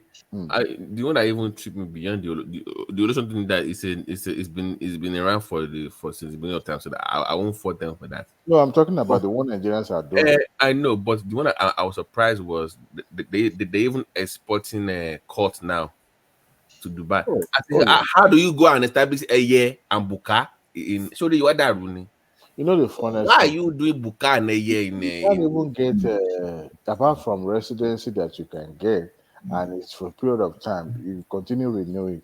You can't stay perpetually staying in Dubai without having papers. Some of them, I don't know if you've ever been there. They'll be roaming around the street. They don't have paper. They don't have one solid job that they are doing, and the country then they have a relaxed immigration process where every Tom, Dick, and Harry can easily get a visa and travel there. Yeah, because we were spending money back then. Yeah, but it was easy. It was easy to get the visa. That How was about the now? problem. How about now? The first time I traveled to Dubai was in 2002. Then followed 2005, and I did not go back until 2014. So, but the developmental level that I witnessed there was like, wow. So that was what got Nigerians attracted to be going there. Unfortunately, I mean, they have their members here in America too. They have them in London. They have them everywhere. And Nigerians are already established. They've already established in Dubai. So that's why they could bring all those rubbish with them to the point that they'll be chasing themselves. Yeah, but I saw a disturbing video of court boys fighting themselves in was it Qatar or Dubai? I'm like, it was Dubai. It was Dubai.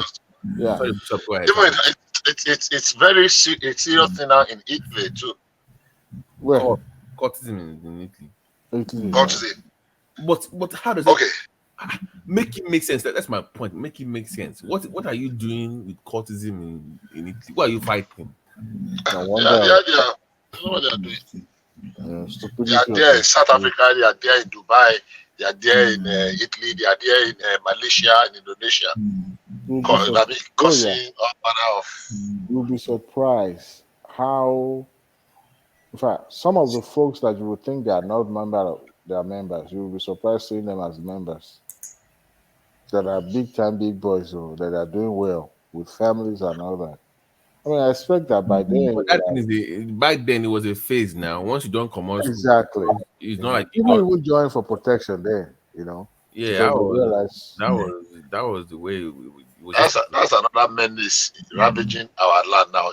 Children of secondary school, even girls, even organizer and mechanics, they are joining the cause now. Bishop, back in the day, they used to have girls. They used to call them Jezebel daughters back then.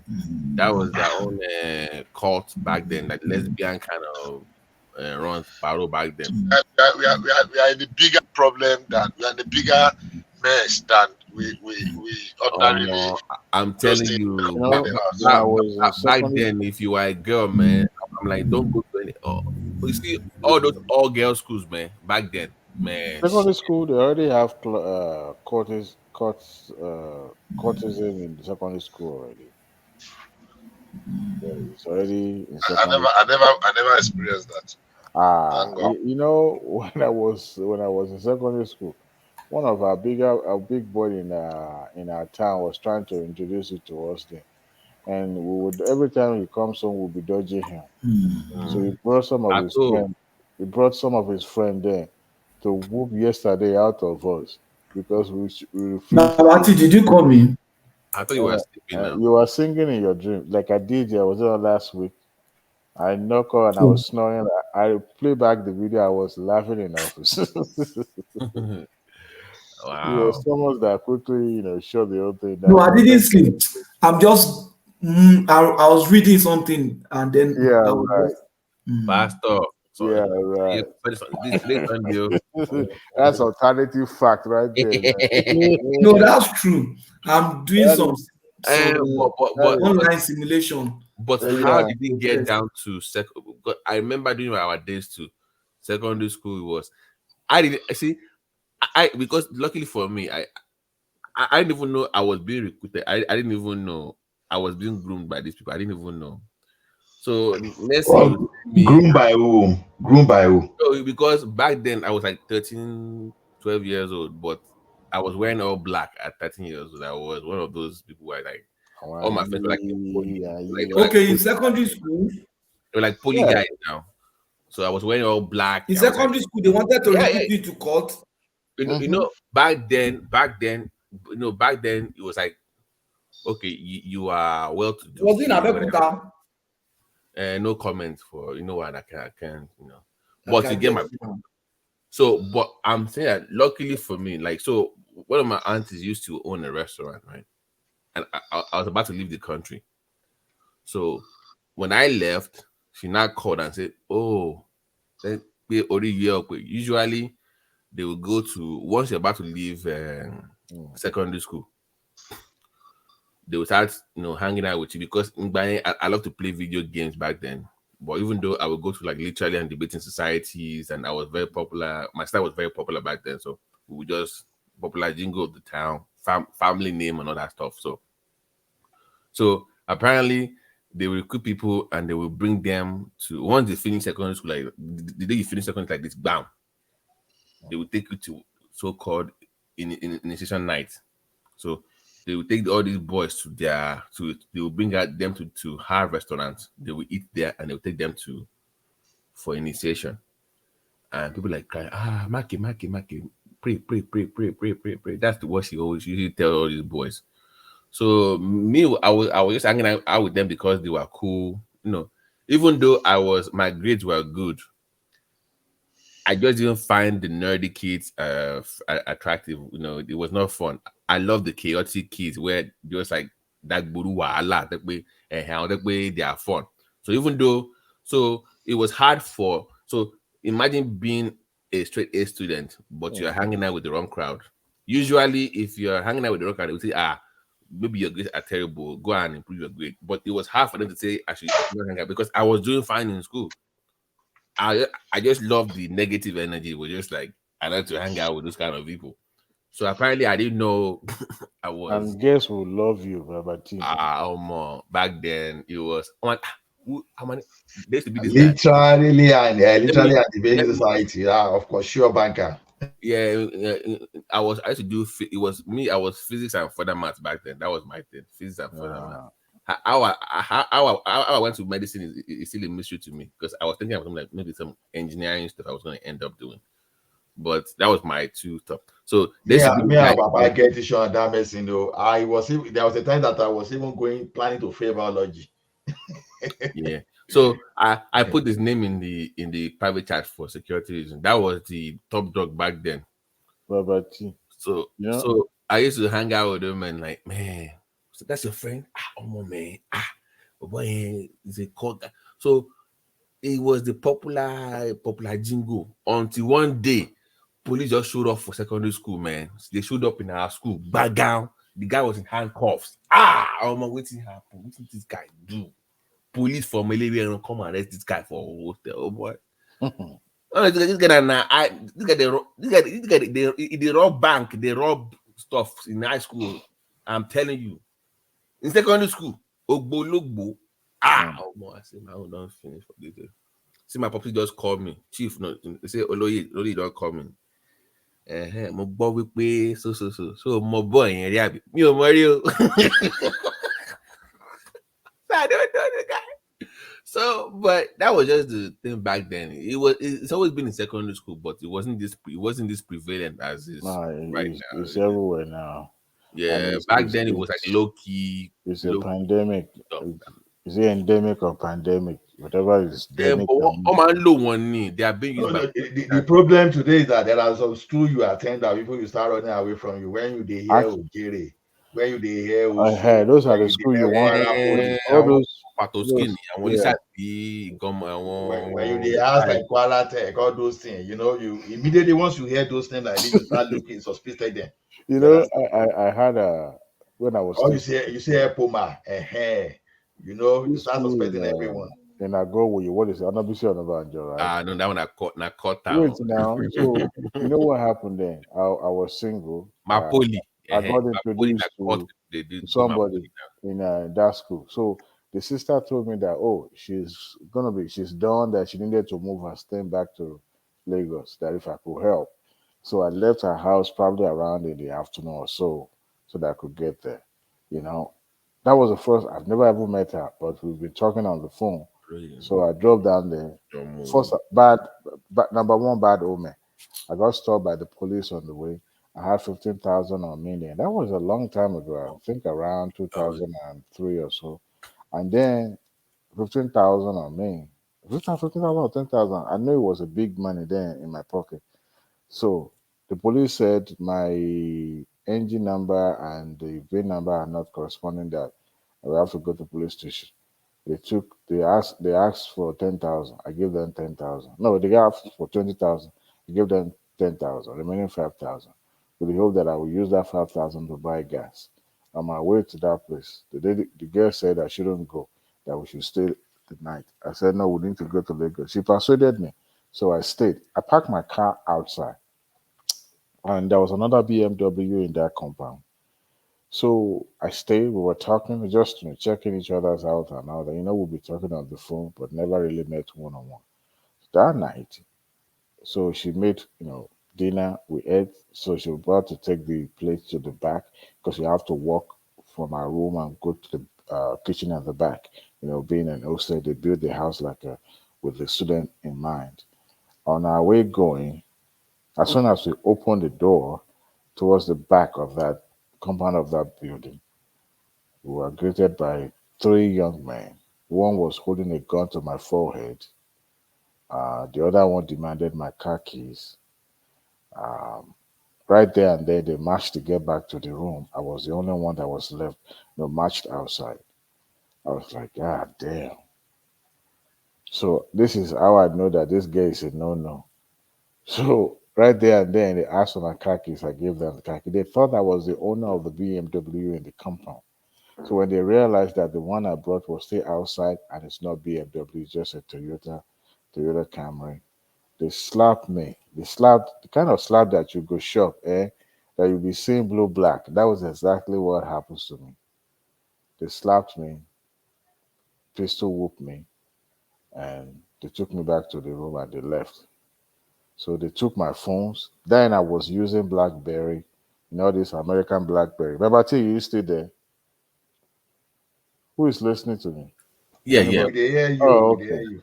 Everybody So, is here. oh, okay. They took my BlackBerry. They took our phone, and that's how they left. So in my mind, I was like, could she have masterminded this thing?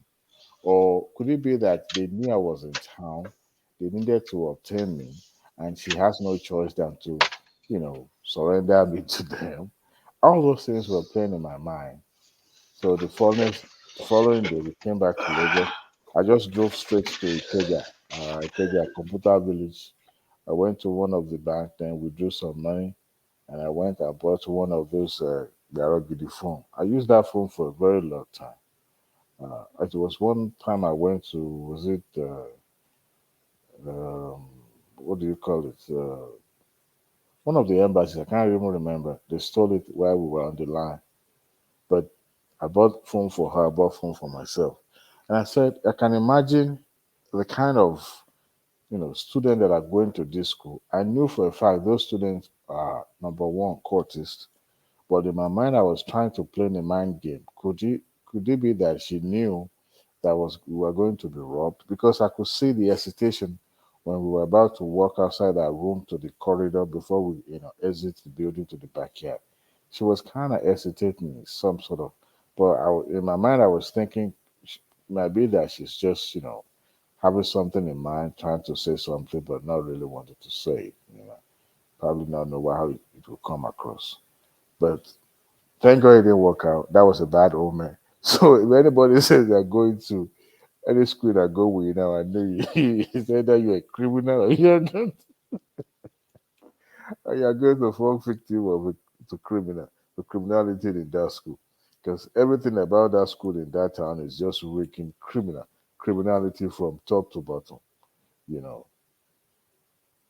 But I think it is set up of that school. Osu is where you just get anyhow people sometimes. Although that doesn't mean that those people that are brilliant among them, they are not brilliant because I've been opportune. I've been privileged to work with some of them, the really brilliant one. Ola, do you remember the nickname for Osu back then? Glorified secondary school. No. Wait. All those state school, they have their name. Like Uswana, United State University. You understand? They call it Woroko High School. So. But it's not a big school now. University of Adwekiti. It's not University of Adwekiti, no. Ekiti State University. It's university. It's not a big school. There was a I time know. I went to meet a guy. Man, God. Oh. The anointing. The anointing is my friends in I mean, we cannot be small for this. my friends in Mapoli. Mapoli was like a big poli in Egbana. This guy he formed SU for all these years in school. He was carrying my book and that saying no one join cults there. You see my brother? That is the only way. SU, Jesus to your he life. was good to SU meeting not on you. Not because he believes in anything they are saying, for his own safety now. He said, no, all those brother knifers. The funniest is that most of those people joining court, some of them come from a very bright background, and some of them are into some very solid program. No. You see, if you come from a very rich background, this is what I've noticed. It's like you feel like you want to prove that you belong, like you're also tough too. So you want to like maybe prove something to yourself, like, okay, I'm also cool too. And sometimes they use people for their money. If you know they get from a rich family. Exactly, they poach them. Yeah. They will come If they see you dress well, they poach you. So but they have cost for these people to like that. So like if like a Buka is like rich like PC. Buka. So you see, yeah, it's more like I want Rough Rider ghetto. I want area boy.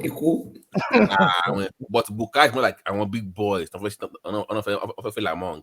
They have connections with their property, maybe like a DPO. Or they have big boy connections. But I want axe. I want that they like kill or no kilo. They like very rough. Ruthless. You can't even talk to any girl. You'll be serious. One day we went to one video club, and that's club. Oh boy, And the guys I was rolling with that, and they were like, "Hey, yeah, guys, now just hanging out, playing video games and shit." Oh man, they just got attacked by Buka guys, man. Shit. Oh boy, that was the first time I saw Lebe cut somebody's ear off. Lebe Panokon Shal. For what? Shit. For what? Some stupid stuff. Honestly, some of us that got involved in today, politics, some of us were just lucky because some of us were just stepping grand. Because like there's a bigger play gonna be beyond you that I don't even know. You are being used for something else. You think you are cool, you think you're hanging out, but there's a bigger play that is bigger than you. But you have no idea what's going on. So you see the like of Oga Pato that go be student leader for in school will know what thing that they talk. how we survive now? Back then, there was no even yeah. Even Showere, Showere was exposed by this OPC head, Gani Fawemi. Sorry, Gani Adams. Gani Adams. He said that when Showere was in student union in lag, that he was OPC. He was an OPC member. They almost killed him now. I say no wonder the guy almost killed him. That is because there's no way you could have survived that thing without being something. No way you could have survived. Ah, you didn't know Showore's story. You see, Baba, you didn't know Showore's being a story. student union leader in they took Showore. They injected him. They injected him with something. I was surprised he didn't die. Oga Patrick, you no go see NAS meeting. You where you go for your region. Where they say okay. Are they go? You say no to cultism, everything. You talk all those things. Meanwhile, those people with you there, they are carrying jacket for them. Pato, what school were you? What school were you student head? Which one? I was student union leader in Ekpoma. I was student leader in Laro. Ekpoman. But it was after you that Osakede came, right? It was after you. Yeah. You know, when we are in Nance that time, man. But when I to take a Gunja that time now, you see when no, they take that was in Nance, before Pato found the Lord. When I came to Nance, before he found the Lord now. Before he found the Lord. See the story, Baba. GT. They say they want student price, right? They want student pricing. And they chase Coca-Cola out of universities and now go find a way to get deal with all these things. So see, the corruption we are talking about is even start from the student rebate. No, guys, I will never forget what happened to me when I was wanting to become head boy. That was when I knew Nigeria was finished. the elections, because back then the top two students back then, you will come on the assembly ground, you make your case, and the people will vote for you. That was how it was done. So I was the day student. The guy going against me was the boarding student. Oh, you are done. They had more votes counted. We only had about 6K students in the old school. But when they counted, their headmaster was also the agri guy, and it was the one counting the votes. We had 6K students. They counted almost 8K votes. They padded the thing in high school. So even high school going to in all those high school that you will see, the students already have baby everywhere. You know what? Back then, our seniors, they were like daddy. Mm-hmm. That's when we had school daddy and school mommy back then. There was no they were dating the NYSC girls, and there is back then your senior was like 21, 22, 23 years old. But when we finished, people used to be older when it was fun, when it was that was when our own was that they were phasing it out now. They were the last. When I was in secondary school, when I was in Form 1, I had school fathers that were 30 something now. Chai. Yeah, because why was more difficult to pass that time because of those two essays you are going to write, right? You write letter, you do letter writing, and you do essay. So it was more difficult than SSC. So to get admission to secondary school was tough. We had GCE now. So by SS2, you already passed your GCE, just chilling for your WAEC. So we didn't have to come back and that time, man. we had school fathers who were 30-something years old. Back then you must have for your own safety. For your I own. remember one guy. You know, at times when we have water problem, there's a stream close to my school in Cross River. Then it come, so that river will just go there to get some water. There's one guy that comes there, one of our students. There was one day the guy was smoking Indian hemp. I didn't know that was Indian hemp. Someone was not telling me that was Indian hemp he was smoking. The guy had a gun. I'm telling you. Secondary school, the guy was in Form 4 then, but there was no Form 5 student that can even confront him or anything. It was. So you are discussing people are coming to school to Oka. I'm telling you, they slapped him with Oruka. The guy was running. Make. Only clear. You know, Pato, you know, our own area is mostly like Ogboni side. Ogboni area, like back then, everybody was like Ogboni stuff. So everybody has something. That everybody has something. So if you sure you're not missing your calling, you know, probably you can blend the two. Okay, but Babati want to say a Kalababi. No. Don't worry. Too much info. But back then it was like don't go and do anyhow. Babati, we dey fear you. Yeah, no. See, underneath my name tonight, I put Chief Priest. Is that name fit you very well? Put Chief Priest on your I can see one man is not sleeping. Call for any today. One man is not sleeping. You know, there was a guy there. There was a guy. Everybody feared that guy. You know, there's a way. There's this. We call it ata, where they will use ata, right? They will use yeah. This guy is from. What is this from? This guy is from. I forgot where this guy from.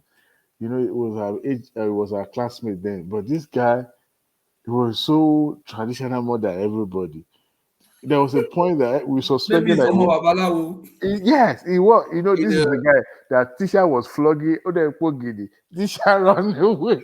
No, he was scaring the teacher. No, he wasn't scaring the teacher. He was just starting. The teacher ran away because he said you know what? You know, I've seen that before. That somebody beat a student in SS2. He beat the boy. But Omandolo or say elephantiasis lower. I'm not kidding you. All of Benio, no. All of Benio. I'm not kidding you. All of it. I'm not kidding you. But the guy was, you know, it happens. And this guy we suspected he was the one doing those otta. Everybody was there's no extra in this world that can see it. It's there. You're the only one feeling the pain. Eventually, they took it away, they will remove it. That guy come from south, everybody will run to the north side. Nobody wants to play with it. Nobody wants. You know, one funny story. I used to have this classmate in school.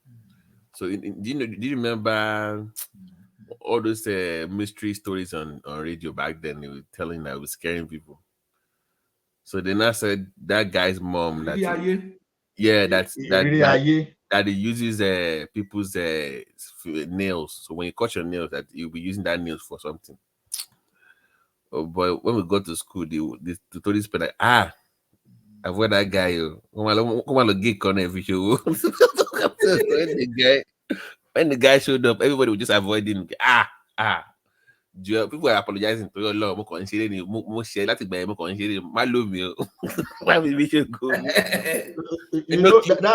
Kids now. You know, kids are they don't know how to hide stuff. You just say whatever they hear now. That's why I'm surprised when some people say, "Oh, all those things is not true." I just we look at some people say, "You must have stayed in America, live in Germany. You didn't live in your village. Don't just go and carry rubbish in your big village, because those people they've been looking at who to test. Just go run into their body." That's how I was saying. Like, so the politics of Nigeria now ought to improve. In 2000, people died from politics. Ogba Obokoloruka ni Adugbo professor Owuku ni. He was running for local government. He was running against one. Don't let me mention his name. Olonso English in bed. He was a professor in that local Agric University. Yeah, he was a professor there.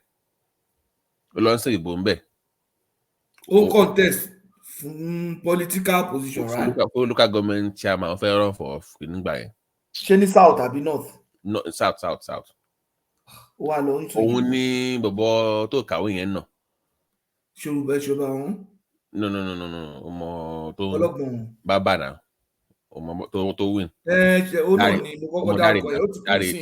Dáre Gbọ́lá. Dáre ẹ̀ṣẹ̀ bá wọn náà pè. You know it's late now. Ó ti kú.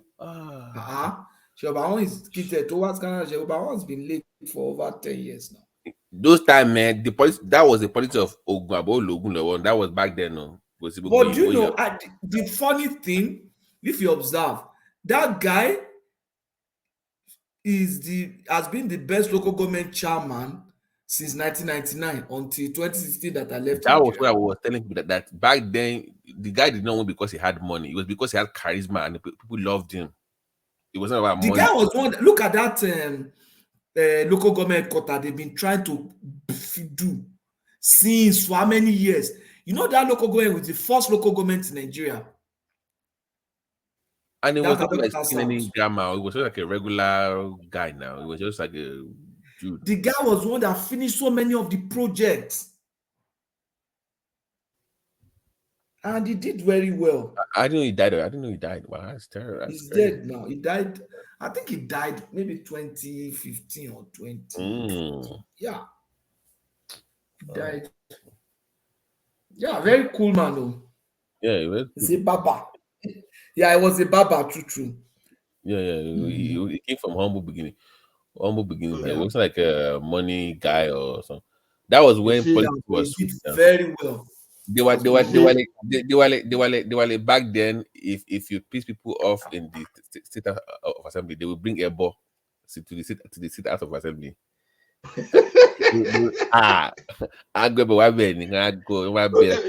You see one thing when I say religion still add it still takes some criminals away from the streets.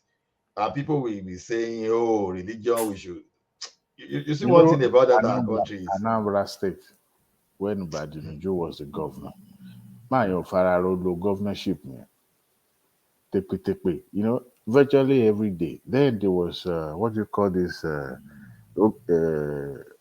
Southwest has OPC. There's another what do you call it? Vigilante Bakassi stuff. Yeah, even they made movie about them too.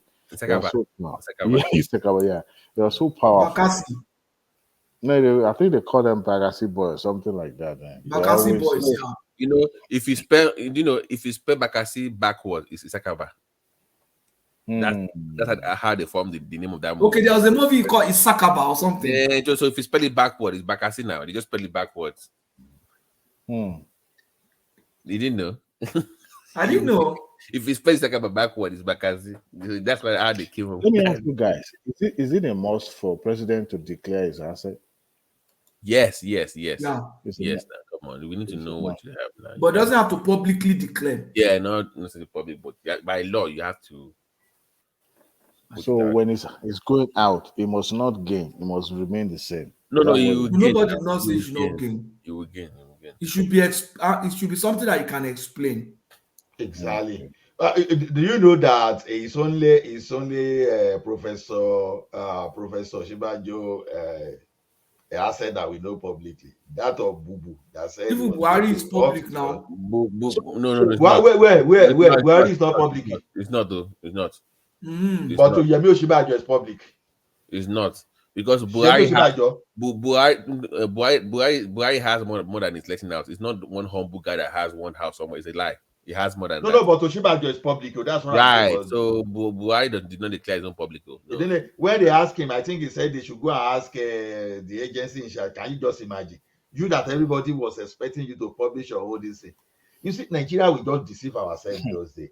The question is this: how many of Buhari's children studied in Nigeria? and someone is telling you that the guy has a mansion in Abuja. That Buhari guy that is forming that he has one small house. This is the former head of state that maybe they were even giving security vote to. He You know, some it kind was of the same people say he code of doesn't share with them. conduct that Patowski. Is it not the same code of conduct that took Tinubu to court? Yeah. After his tenure ended, right? What was the nature of that petition? What were they pleading for? That was when he was going through with OBJ. You know, OBJ was trying to get him any way possible. Now, remember when I wanted to know what were the charges then. It was not. Nothing. It could be, I don't know. It could be assets too. The same charges that he faced then was what Sharaki also took, was exactly to court. Most of the time is because of assets, but I don't know that of Tinubu's own. It could be asset too, but Saraki was asset. Yeah, it was because I remember when it was placed in the docket, it has his picture and the video everywhere. Saraki? No, Tinubu. When it was that was just political. Remember that was when OBJ was chanting everybody that didn't like with EFCC now. But Saraki was in dock too, right? No, it wasn't that. So in Nigeria, we could have an agency of government that will that will have information, but that information would not be public, even if I request for such information. You can request under the freedom of information. Okay, but I can't make it public. No, you will need to tell them the purpose and those kind of things. But even when after obtaining it, I can't make it public. No, they will limit your use now. It's somebody's. If that thing works very well, right? Our journalists will have published the asset of our public officers. The thing is, forget that one. The one I want their health record. That's the one I really want. I don't want money. I want health records. No, I don't think there's a law for you to. I know, but we need a law. We need to know what's going on in your life. It's too late now. The thing I know about the politics of Nigeria, you realize some of them are using that pampas. No, by Adewale, if you really want to go by the heads of our people in Nigeria, forget it too. If you start looking at people from 40 and above, you will find out that over 80% of Nigerians are battling with one health issues because of our lifestyle, the way we eat. You see, don't forget that issue like diabetes. Some people are carrying diabetes in Nigeria, they don't know, for example. And we eat a lot of things that can impact our health. Sorry, Simba and Babati. I'm just talking of like Ogberi this week. The way we eat so much chemical of this Maggi and all these things. So some of you just hear a young person, all of a sudden kidney disease, all of a sudden the person that they don't know what happened. It's just because we don't have those medical records. Then some of these politicians we are talking about that travels overseas anyhow, some of them in their 70s, they may even be healthier than some people in the early 40s in Nigeria. So to me, I want to focus more on the institutional mechanism that ensure continuity. So even if you like be 100 years tomorrow, as long as you are able to power your way through the people and people vote you, it's okay because it's the people that. Can I ask you a question? Okay, sir. Are you not concerned that one of the attributes of Tinubu that I believe all like is that he's able to find the best talent for positions. With the way these guys are kind of swirling around him, the old faces. Do you think that they're going to give him a chance to even bring in new faces that will change the country, or are we stuck with this same fire? And because I'm not seeing any new faces. There's nobody new I'm seeing so far. It's just the same old people. I mean, there's no way it would drop those old faces, man. For now, you can't do that. See, when we are talking of whether I'm concerned or not, it's neither here nor there. Because the issue is this. You may even bring some new people. It depends on the category of new people you bring. People that are shouting, young people. Salisu Buhari is young. Idris, Baba Olowuni Fila. He's not Idris. That idiot from Kogi is young too.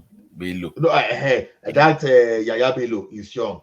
Bankole, the person we call Bankole. I was even living in my Adugo now. We call they call him general there. Minister. Now all those Ibori and co when they were there, even Adini Adebayo of Ekiti State, this guy in Ogun State, Otumba Bengadane. Look at these people when they came there, they were young. Those people that brought Nigeria backward to this where we are at today, they are young people. You understand?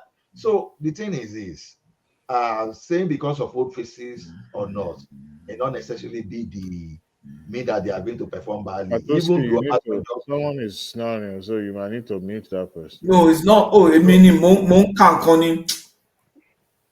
Our professor here. So when you look at the situation, is neither here nor there. You see the like of what you see in the administration of any government in Nigeria is the body language of the president. You know, when Obasanjo was there, you know, na do or die affairs. When Jonathan was there too, you have some kind of cluelessness. Everybody will be pretending, for example, I give an example. Everybody will be pretending that they don't have an idea.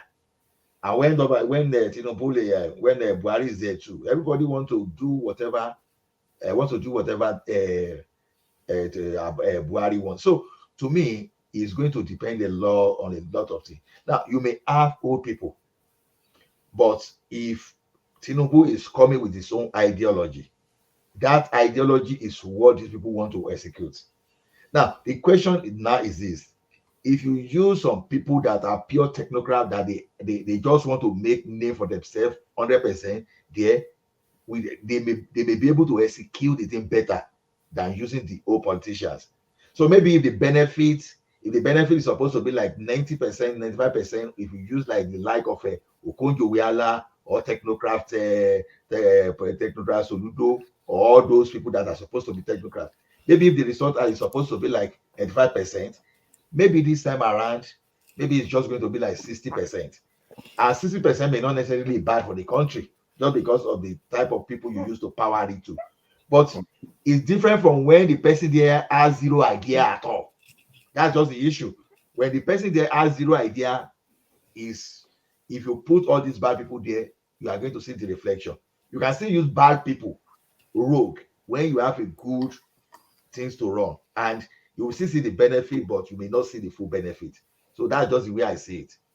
Now on this Tinubu thing, see, from what he's saying, all those things that he's talking about, if you work on those things, Nigeria is going to change, because you know that his son is trying to find a way to power the economy through, I would say, through partnership with the private people, just to power it down.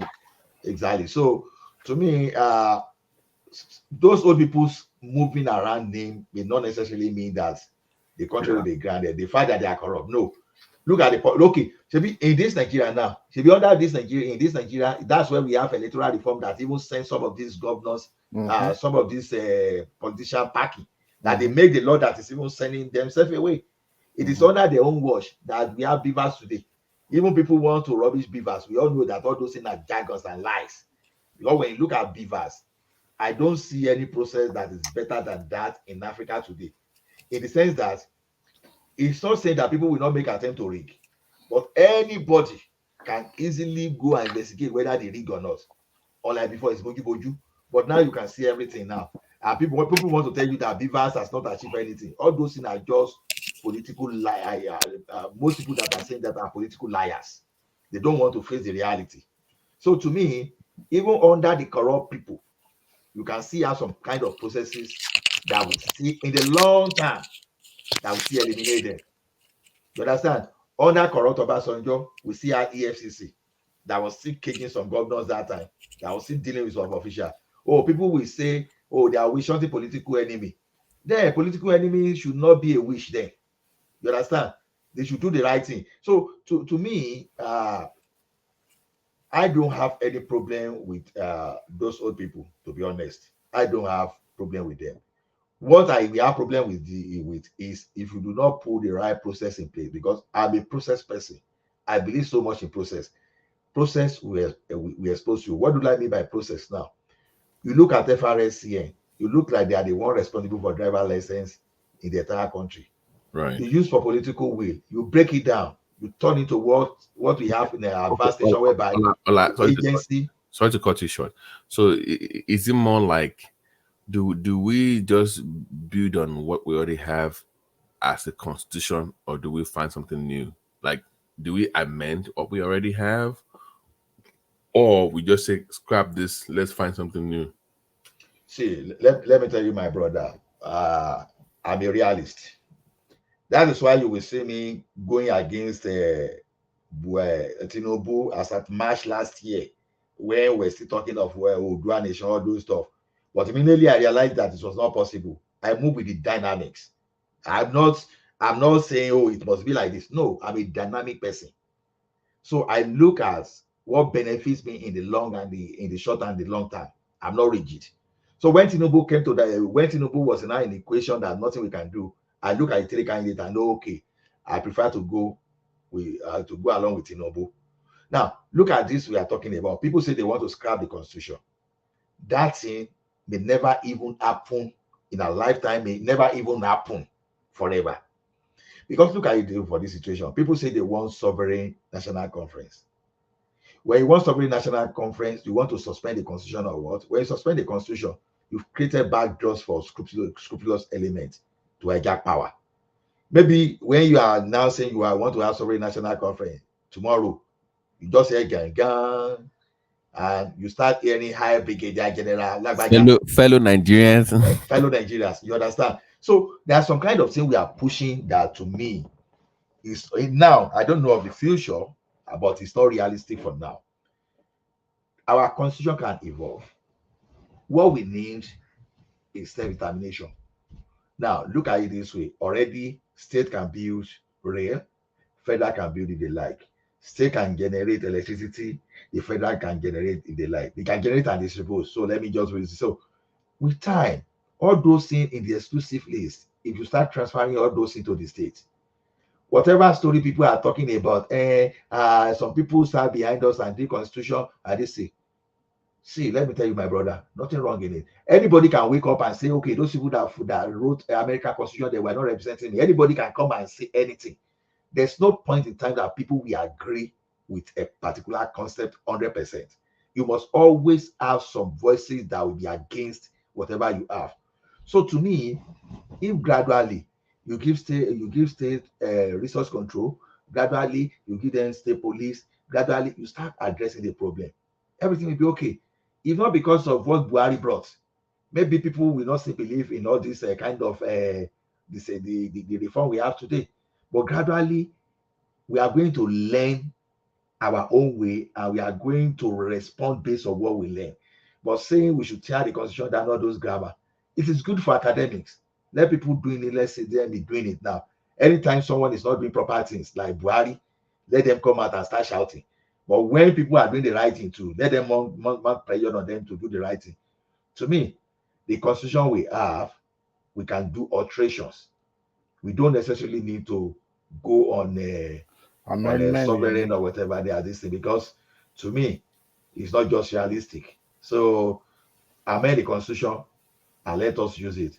So okay, prior to when this guy came, when Tinubu started pushing for deregulation of electricity or taking it away from a exclusive list. Nobody knows that the thing will come to fruition in 2003 or 2002. At least they started pushing. So we can keep pushing gradually. With time, take agriculture away from the federal. With time, take issue of education away from the federal. Keep pushing. Maybe in the next 100 years, our democracy must have matured. The thing is, we don't just want any military incursion now, because people start telling story of how military was better. Man, you can tell that story to someone born in year 2000. Not those of us that witnessed the military. So, so the only military that cannot say I witnessed, in the sense that will not say, okay, I was in my cell because I was too small, was Murtala Muhammad. But when you are talking of this guy, when you are talking of Diagbon, all those stuff, we can still form you our own story along those times. So people will be saying, oh, military, they were not bad like this. Who told you? Who told you? And but when the people start justifying using blala on our parents as the right way to live, as the right way to do things, you understand? Blala everywhere, all those harassment, and that's what people are saying. Oh, military was okay, and people started justifying about IBB that led us to the institutionalized corruption. You know, as bad as a democracy is, it's still better.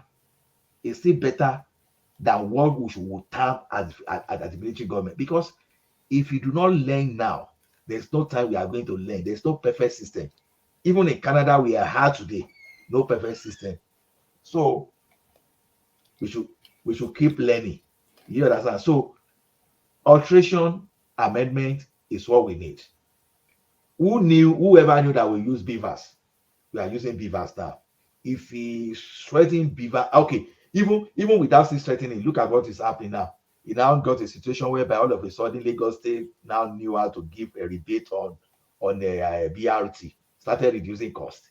You know, they started governor now they started learning how to engage the people. These people that were behaving like principality and power before, all of a sudden they realize the power of the people. So we can always build on this, even despite that fact. Okay, we will see where we know we are learning. That you think that, oh, the president can always have his way. It's only when the governors want to allow the president to have his ways. When they wanted to hijack grab land, you see how those people, you see how they stood against it. Even the legislator, the caucus they were forming in the National Assembly, they could not do that thing successfully. What are we be? Did they allow this thing to pass?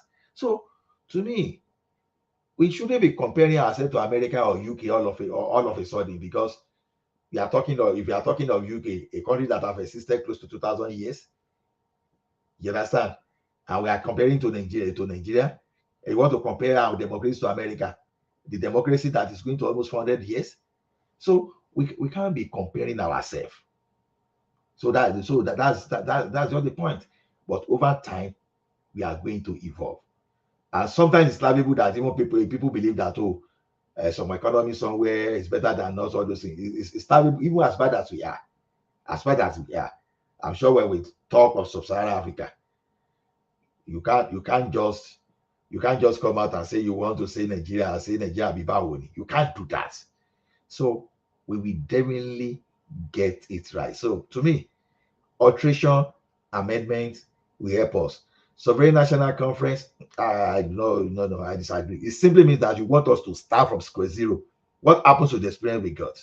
You understand? So let us continue the way we are. That's my point. Thomas, are you Everybody there? to sleep. Okay. No. Yeah, thank you, Ola. I think everybody has spoken. Is there anybody? Who is this resting? Be resting. I don't know who the person is. That's me now. What do you? Now you be resting. I saw this. You know this. Let's check your blood. That will go. Let's check your blood sugar. Let's check your blood sugar. This one that you are seeing double now. I don't know. I saw be resting now. I saw be there resting.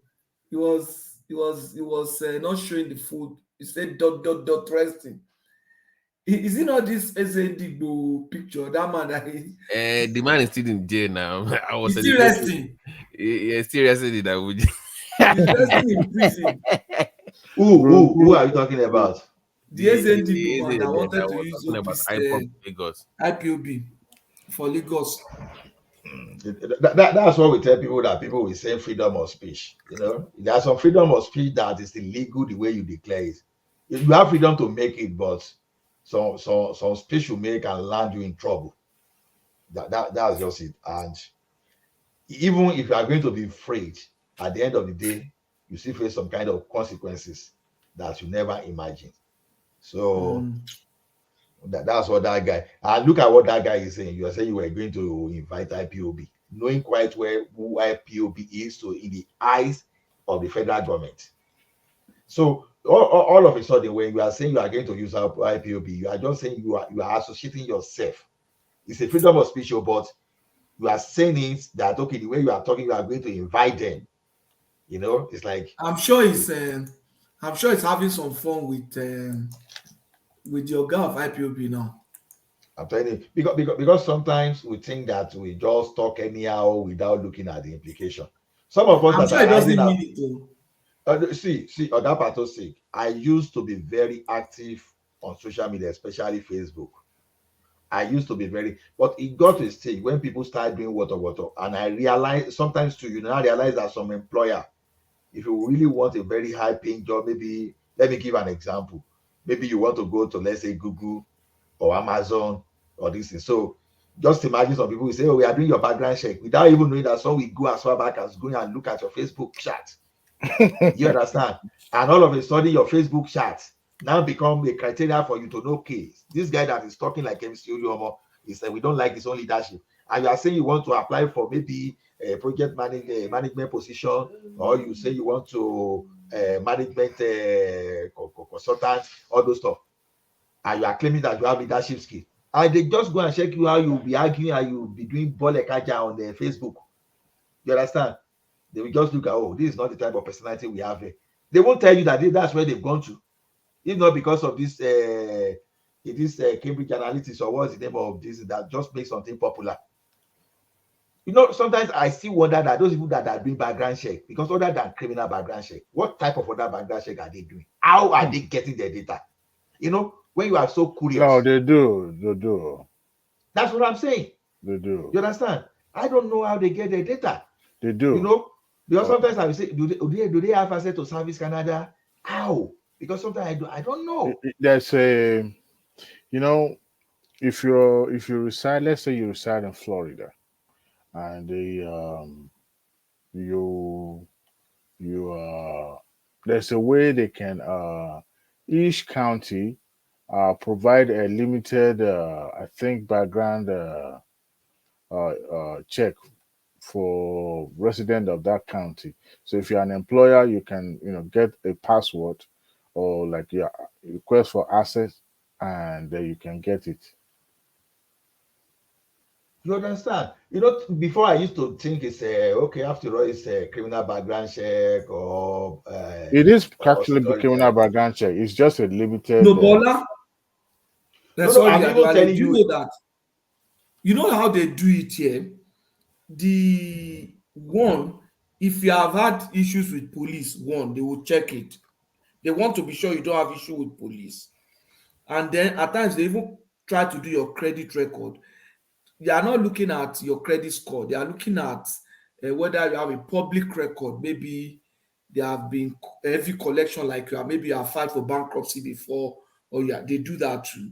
And then public court records. Some court records are public. Where I knew that was, when I was driving in Texas one day. I moved. When you get to traffic and the traffic shows you green arrow to the left, you can move, right? But the point is that, so there was this guy that was coming on the other side. But if you have bold green on your side, you can also still move, but you need to just watch. So I had a bold green. I moved. Suddenly, this guy just came. I didn't see that guy. So the two of us were not approaching with care. So we had a crash. The police came, and then they ended up giving two of us ticket too. They gave me ticket that I was driving with Nigerian license and a copy of my international license. So when I now presented that, look, this is my license, this copy of international, they said they didn't recognize it. So they now gave me a ticket. And that was the time for me to go back to Nigeria. So I went to court to contest it, to talk about it and stuff like that. But they were going to give me another date for another hearing, and I was due to go back for Nigeria. So I just now did a no contest. So no contest, they just told me to pay a small amount, and I was like, no contest is also like admission. Not necessarily. Sometimes they won't get into your record. I checked when I got to Nigeria. This one was 20. This thing happened to me in 2014. When I got to Nigeria in 2015, December, I was just checking. I just decided to check whether they still had it on my record. It was there. That had a ticket, and I pleaded no contest. And so the court records are there. No, Patosi. What I'm even talking about now is this: when employer wants your record about where you work before. That's what I'm saying. You see, Okay, where they want to do your record where you work for, they just call your boss now. No. Like I said, they have a limited access to check, especially from that county.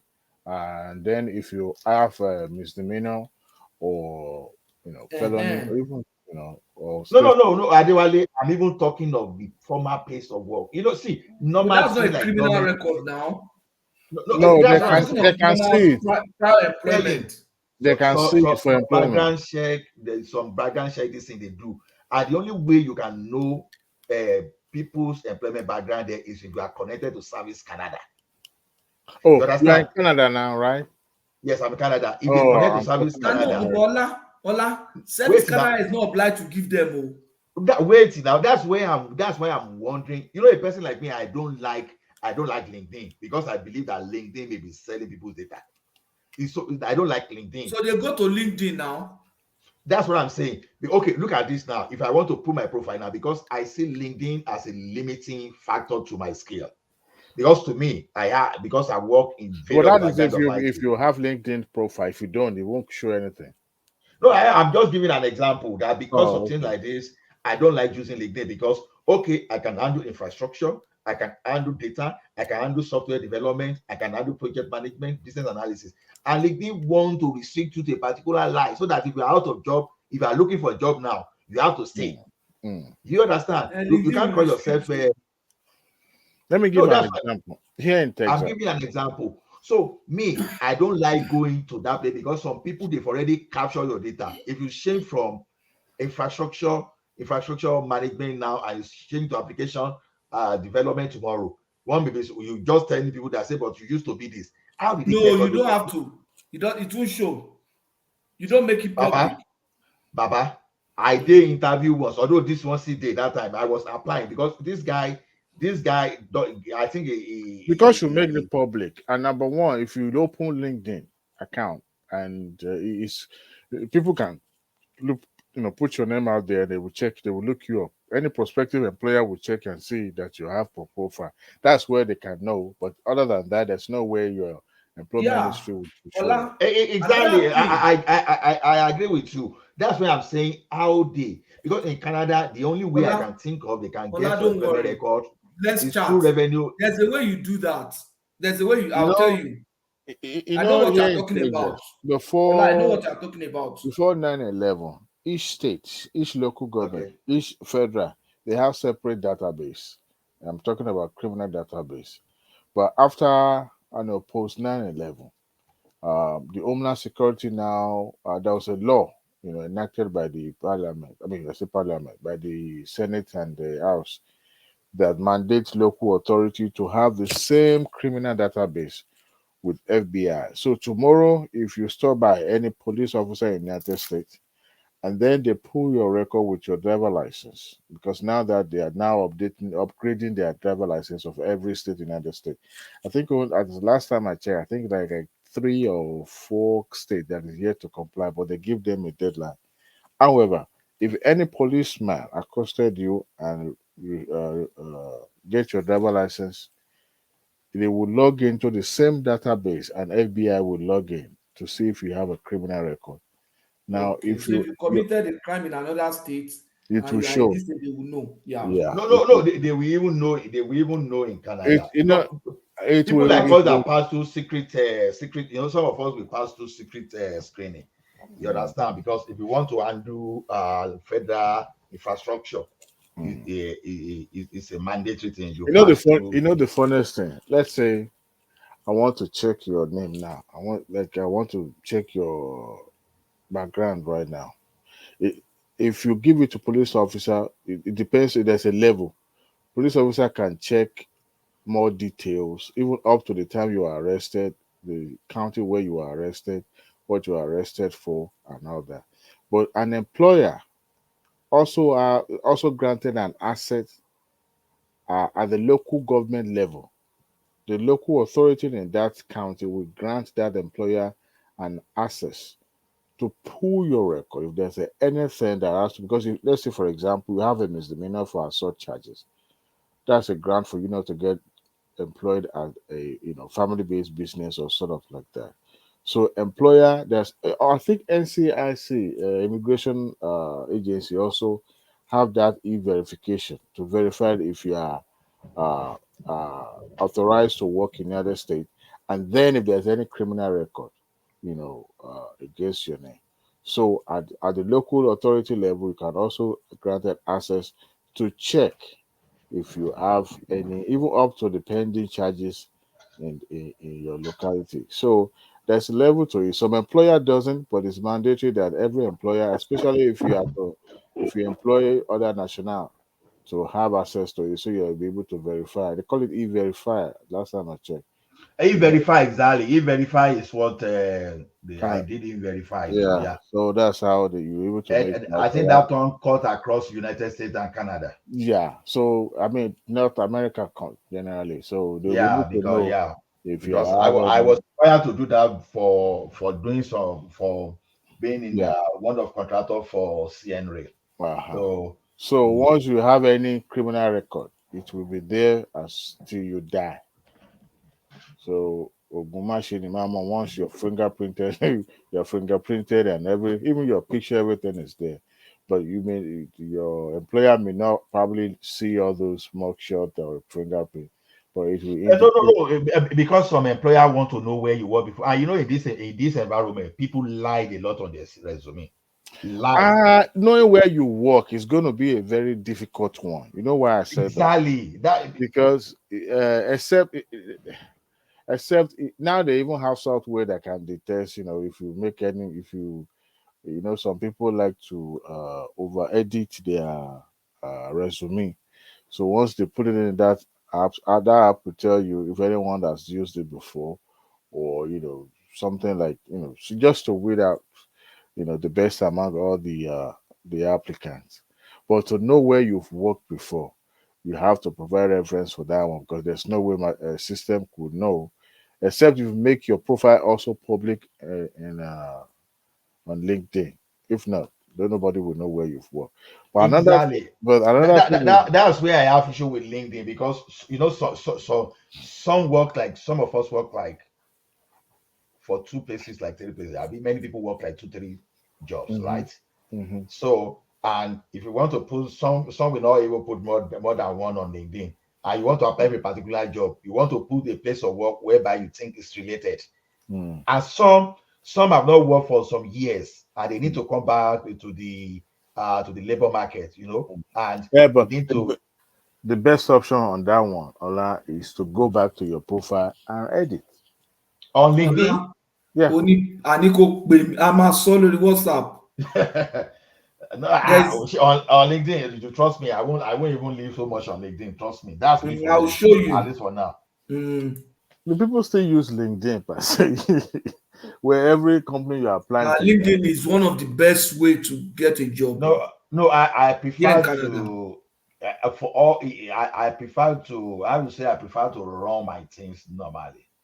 So to consult for Patosi and Co. and charge you 300K a year. If I can charge, I work for Adewale and Co. and charge you 500K, and just that's the type of thing I like, though. You understand? But there are sometimes that you prefer to work directly for a company, and you have these skills, but the company, this environment, they encourage you to lie a lot. Which is unfortunate. And nepotism here. Oh my goodness, nepotism here is more than Nigeria. Nigeria get nepotism so compared to these people at all. We are like angels. Oh my goodness. That's why. Although I like government job here, because if you claim anything, because here now you can say you are a PhD holder for a job. The only thing that can expose you is if you get to that job and you are not behaving like a PhD holder. Okay, you know that. So, but one thing about government is that they will ask you to submit such certificate. I so much like that, because some liars will be weeded now. Because of government job, it doesn't matter what you have. If you say, okay, you want to work for Canada Revenue Agency now, for example, you may have a PhD and just be a common agent, and along the line you see another position and you just move in based on your qualification. But in a situation whereby some just want you to lie from the beginning to the end, the clever liar, the clever liars, they are the ones that are likely to get those jobs. But the real experts sometimes may not get that job. But those who can lie and those people who know, the person you know, you will get that job.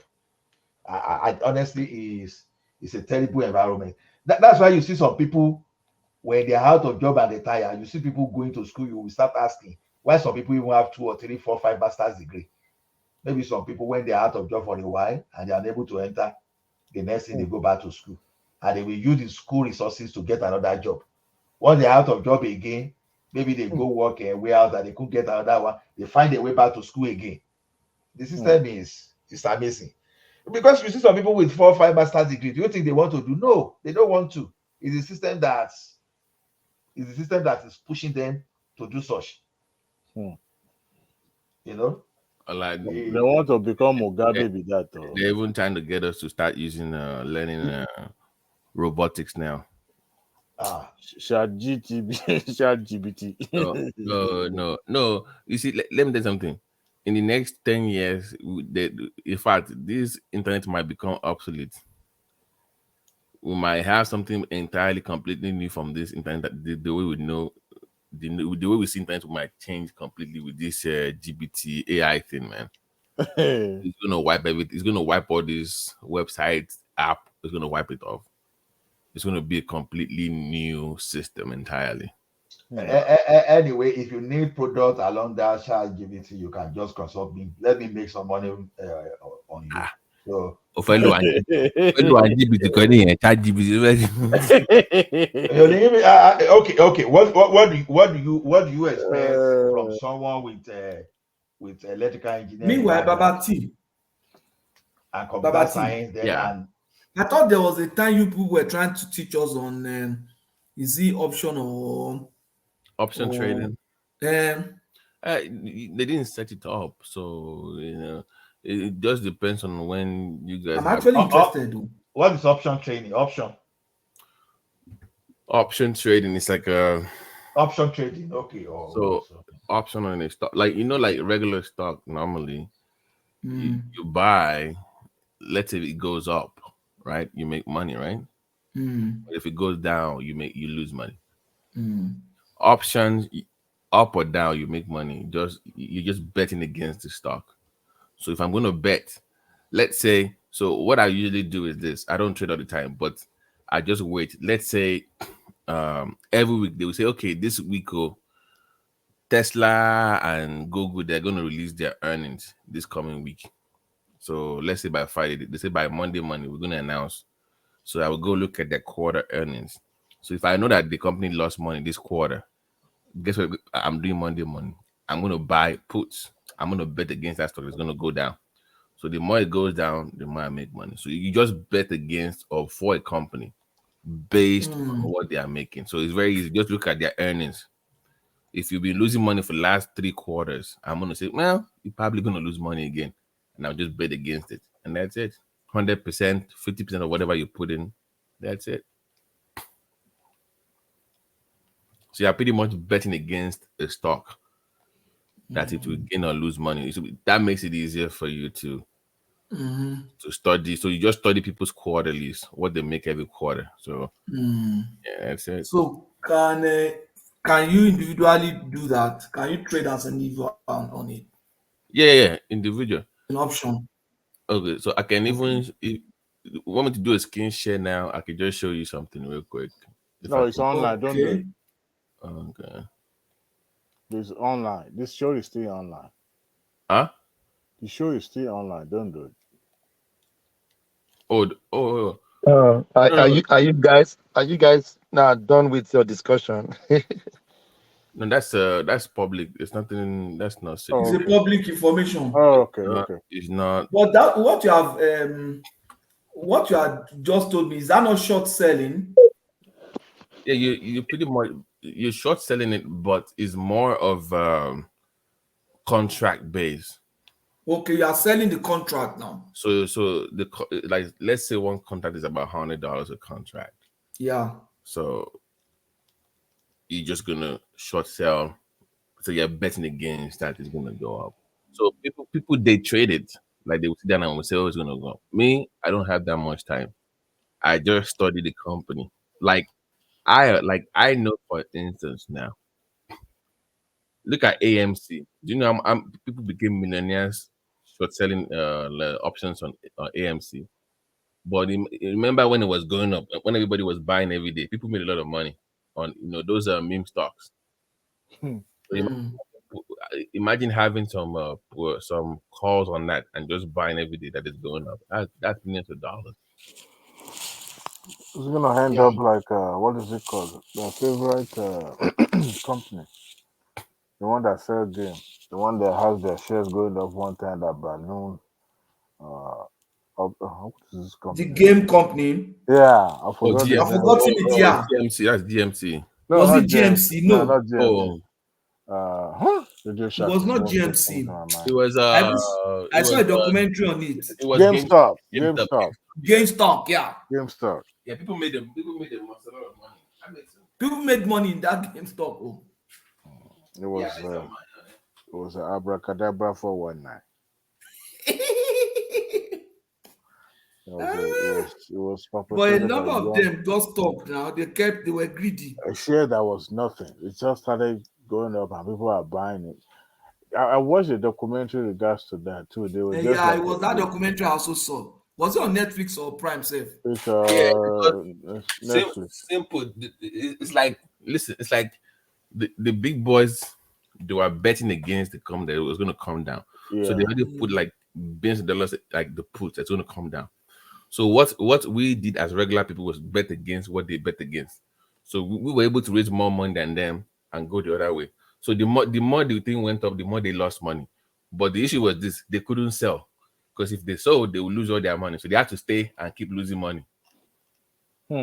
So it was a game. It was a game. Okay. Oh, I already put $10 billion in something that's going to come down. I lost $5 billion. I'm thinking, okay, these guys that they have $10, $20. How much money do they really have? It's to come back down. Guess what? People kept putting their $100 for that 10,000. Before you know, that thing became 10, 20, 40 billion. So they were betting against the market. So let me do a screen share if I can. Hold on. So let me share my screen. Okay. Can you guys see my screen? Am I on? No. You can't share your screen. I'll probably be the only one that, except you give me. Okay, hold on. Let me try this. Present. If you put it in private chat. Oh, hold on. Let me do it this way.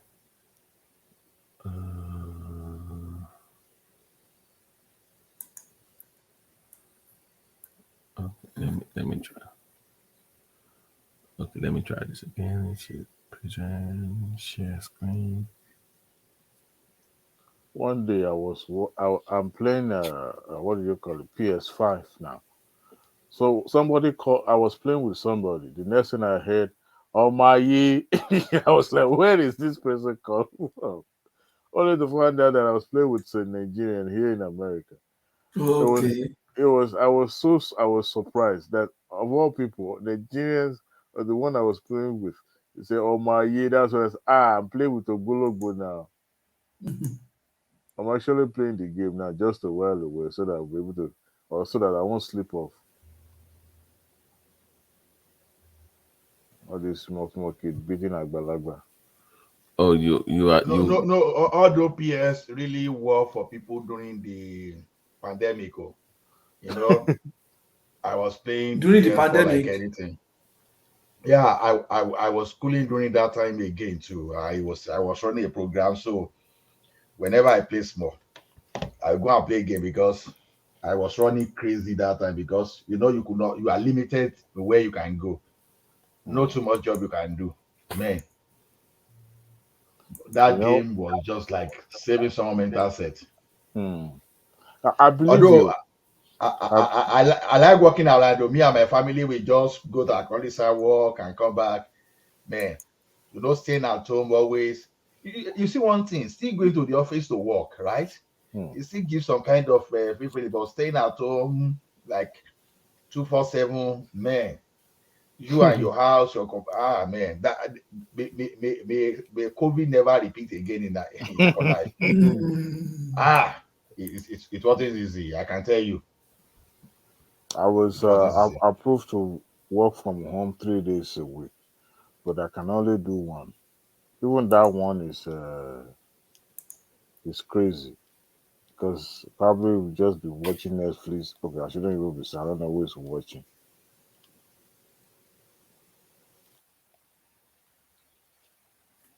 That time I just buy this online PlayStation, this online network of that PlayStation because I have PlayStation 4. I be playing soccer. I be entering competition. Boredom is a terrible thing.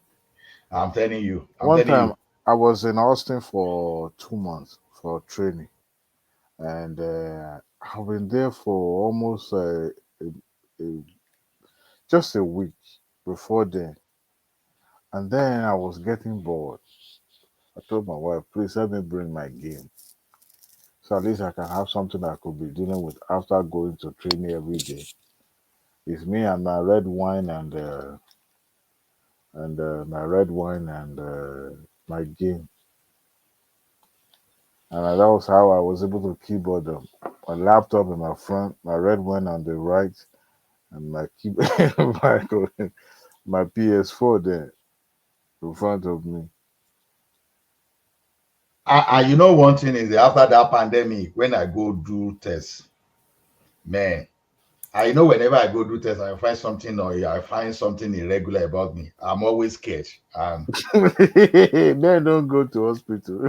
I go because once I start feeling something. I'm just kidding. Like men always like men go to hospital care. So I just went on test. So that's how they say I'm pre-diabetic. I say, what? Where did I get that? You won't stop eating the pounded yam. Oh my goodness! You know what I did immediately? I heard that. Yeah, me, I like gym before. I like gym. I like to be physical, to do exercise.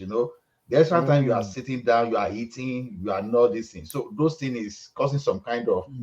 This was already resulting in some kind of abdominal. I don't have that like abdominal obesity like that, but let me just say my tummy started coming out. So how will I resolve something like that? And I just for me to eat the road, though, either you run or you lift more weight, all those. But it's making it look somehow, especially when you cannot go and do work outside, move the way you like. Just see, just look at how many people that fall in that situation. If I didn't go for test, how will I even know? So is that pandemic, honestly, they may never happen. It's not funny. No. Not funny. Yeah. In fact, we used to have the time of a great depression. We used to have that story of the one that happened. It became worse when you even started looking at that COVID chart, that chart map. Oh my goodness! As people are, oh man, it's not funny. It's not funny. And that's why that when people are saying, no, we are going to fight in Nigeria, we are going to do this, I just wonder, what does these people even know about the crisis? this man going to the man in Australia. and we'll be oppressing everybody. We'll be looking for it's babies. already it's already today is now yesterday to them. And they will be looking for baby. We'll be looking for baby to snatch. Ọ̀gá mi ti ní kí n wá shut down to gbogbo ẹ̀ o. Ètò ẹ̀sọ́ tó Iléyá. Okay. Iléyá. Sure, by now we should even. Yeah, the Sunday Abacha of this Okay, you are going to work now. They call forefather. I'm at work. That's why I didn't join you guys. I'm at work. What time are you now? 3:51. Right now. Evening. Wow. Babati say you should add him. Babati say make you add him. Wait till you want talk again. I want shut down the section. Wait till Babati wants. You want your presentation? Okay, it was he off. Babati was held before now. Yeah. Okay. Do you guys see it now? I was trying to get. I wonder. I don't know what are you. I don't know what are you guys talking now. Did you go off again? No. It's teaching us investments. Okay, do you guys see? Let me just do it real quick so I can get out of here. So don't mind Thomas. Thomas has enemy of progressing, Thomas. Somebody call. What is this, Babati? Oh, so let me just change the time. No, let me just change the time. So before we get out of here, so let's kangaroo meat market.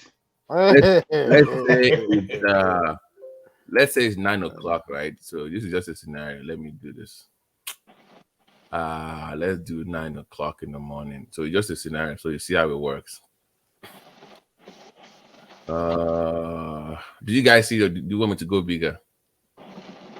It's okay. We can see. Okay. So let me say the market opens at 8:30, right?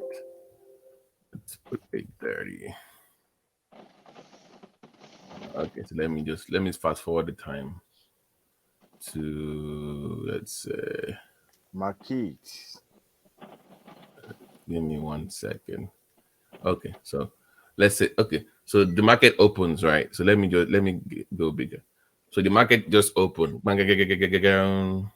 So this is what I use. So I would just say, this thing is going to go up. I'm saying I'm going to buy. I'm assuming it's going to go up, right? So let me just buy 100 contracts. And I just go and I just say, okay, it's going to go up. Let's say,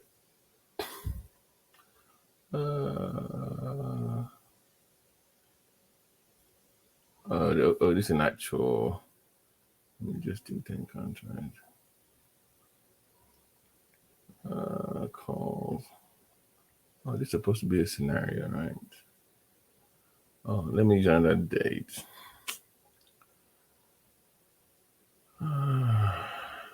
Yeah. All right, so let me buy 10 contracts. I don't know if it's going to go up or down. So let's say I buy 100 contracts. Chai. See, wow. Oh, I didn't pick a stock. So let's say, let me buy. My favorite to buy would be a SPY. SPY contract. Okay, so let's bet it's going to go. Let me see if it's going to go up. Okay, it goes up. Okay. All right, so I just buy 100 contracts. All right. So did you see this, guys? Yeah. So I'm betting it's gonna go up, right? So look at this. This will be my chart. So I buy 100 contracts. So if it goes up, this is all the money I make. The more it goes up.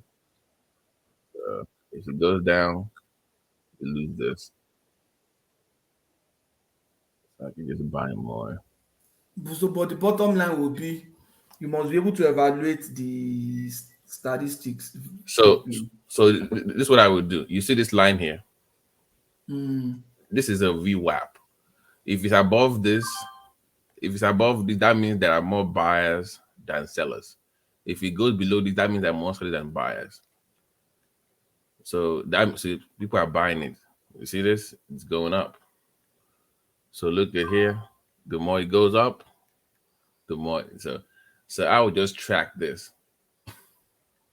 I mean, this is the volume, so you can see more people are buying or not. If we start to do this, that means it's going down. Get out. So This would be my own benchmark of either going or leaving. Okay. But if you already know it's gonna go up or down, anyways, you just stick to out. Once you see red, get out. I think what I will do is maybe I'll talk to one man.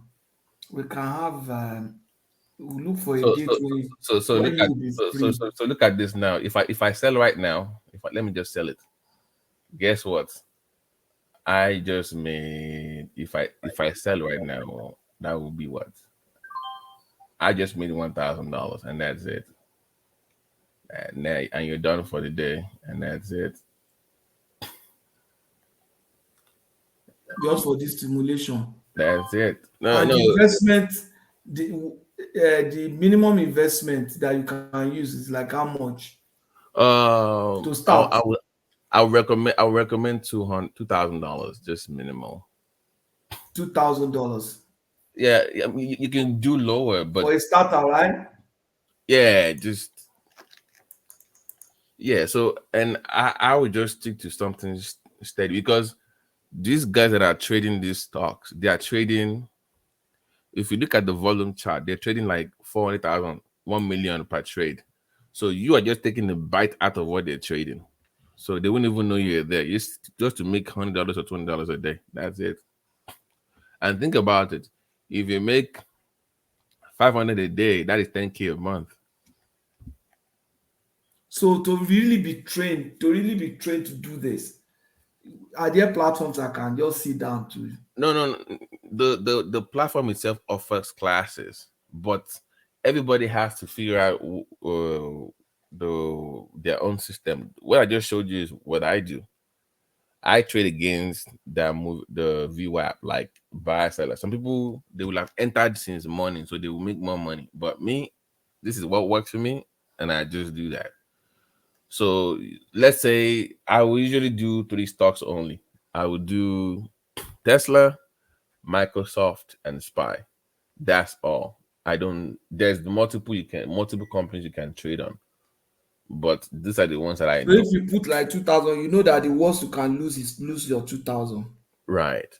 But you put a stop measure to this is what you would do. Let's say you put 2,000 in, right? You can put a stop loss to say, okay, if this thing goes the wrong way, I don't want to lose more than 200. So you have a stop loss. So you're not going to lose the 2,000. If let's say I put $2,000 in, right? If it does not go the way I want it to go, you can put the stop loss and say, okay, in case this thing does not work, yeah, if it gets to this point, sell it. See right here, you see this what it says sell. I can just put this like, okay, sell it. So in case if it drops, you don't lose that. So you determine how much you want to lose. And that's what's the name of the site you called it? So what I use Think or Swim. It's called Think or Swim. Think or Swim. Think or Swim. It's owned by TD. It's owned by TD Ameritrade. So TD Ameritrade is the name of the company, but this is their trading platform. Think or Swim. Yeah. So basically, this is a 1 minute chart. So every 1 minute, this is what you see. This is a 5-minute chart. I can do a 30-minute chart.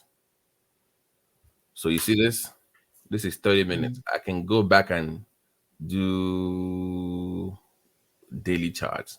I can go back and do monthly. So you can go back to see. Like all those candle charts, they look a bit complex for. No, it's not. You see, if you see any, this is very easy to read. It's just basic. Once you see this right here, this little kitty. If you see this on any chart, that means there's a pressure for it to come down. Once you see anything, that means there are more buyers, there are more sellers. People want to sell it off. If you see this right here, people are buying. So some people will buy here, sell here. But if I'm betting against it, I will buy here, sell here. So it's inverse. If I'm betting against, I will buy here, when it come here, sell. So it's just, it's not that but I don't sit around all day doing this. I just look at Tesla and I say, okay, oh, how is Elon Musk doing today? Did they say any rubbish today this week? Okay, close this up. So how much of their car did they sell this quarter?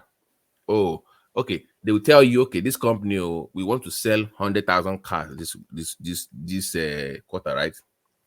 If they sold 50K of that car, I know they are going to lose money, right? That means they did not meet the expectation. So I already know that this Don't one meet their target, yeah. So guess what you are going to do? Bet against the company. That's all. So just better to just pick one or two companies that you you have access to their information very well. Yeah, you can just study their quarterly earnings and just make your. Why do you think I don't work full time? I don't work full time with my real job. This is my real time full time job. That's it. I make more money than even practice itself. So doing the options. Yep. So that's how it goes. And what you just took the training on the site, right? Yeah, I mean I've been trading regular stock for a minute, but training. Yeah, no, this it's not a whole lot of training. Yeah, the site will teach you how to use their platform. Are you on Clubhouse? No. Oh, you need to get on Clubhouse. Clubhouse. It's like an app where Clubhouse, as in Clubhouse. Yeah, Clubhouse. Like you meet people, you talk. It's like an app. You meet people. So those ones they can take if you need anything. It's more comprehensive learning than. But I can show you some things. But they have all this. I'll drop my number in the private chat. Yeah, I think I see it. I think do I have your number? You can leave it down there. So, yeah. Oh, Jonas is TradeView. No, TradeView is good for Jonas. TradeView is good for charting. I have TradeView too. I have a script on TradeView too. So, but that is I don't use TradingView for trading. I use Thinkorswim. So it's life changing, to be honest with you. You have freedom and financial freedom and flexibility. I need it, man. So just I have some time now. Yeah, Thinkorswim. Just TD Ameritrade is the name of the company. TD Ameritrade. So I don't know how if you can trade from Canada though. So I don't think Thinkorswim. I don't know. Thinkorswim is a trading platform. So it's something you should look into. And yeah, Clubhouse like an app. So when you join, I will give you. Let me find the name of the club. You can join because that one we meet. They do it every morning. I only join them once a week. They literally tell you when to get in and when to get out. Those ones every week they do what we call 20% compound. So whatever you put in, they will help you get about 20% of that. So if you put 2K in, okay, in that Clubhouse you can pull your money together. And no. You have your own trading, but it's like people are talking on it's like a meet place. So every week they do what is called compound 20, where they will give you a stock like Tesla. They'll say, okay, everybody, yeah, let's get in right now. Okay. So they will give you an exit and entry point into that stock, and you make about 20% of your money back every week. So that's one. So it's like if you have any questions about how to look for stock, what to study to know, they are more detailed about. They even have a Discord. Do you have Discord? You need to get Discord. You need to get Discord. Discord. It's like a midpoints, and you can share videos. You can share all this stuff. But just get on Clubhouse first. Let me find the name of group on. Okay. Is Clubhouse the same like the Discord you talk about now? You know, Yeah, just like they like chatting platform, it's like a social site. Like you join. like Reddit, like No, no. Discord. They have rooms in Clubhouse. Once you click on it, people are talking on there. You just join them, start talking. Yeah, it's like audio. It's like an audio like the same thing we are doing right now, just on an app on the phone. Okay.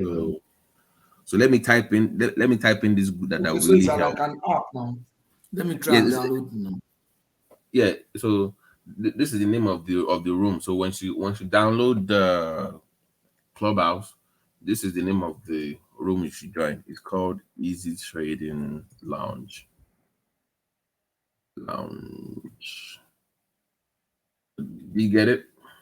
I put it in a private chat. It's Okay, called Easy Trading Lounge. You join that house. It's like a house. They call it house. You join the house. So each time they are on every morning, you can just listen.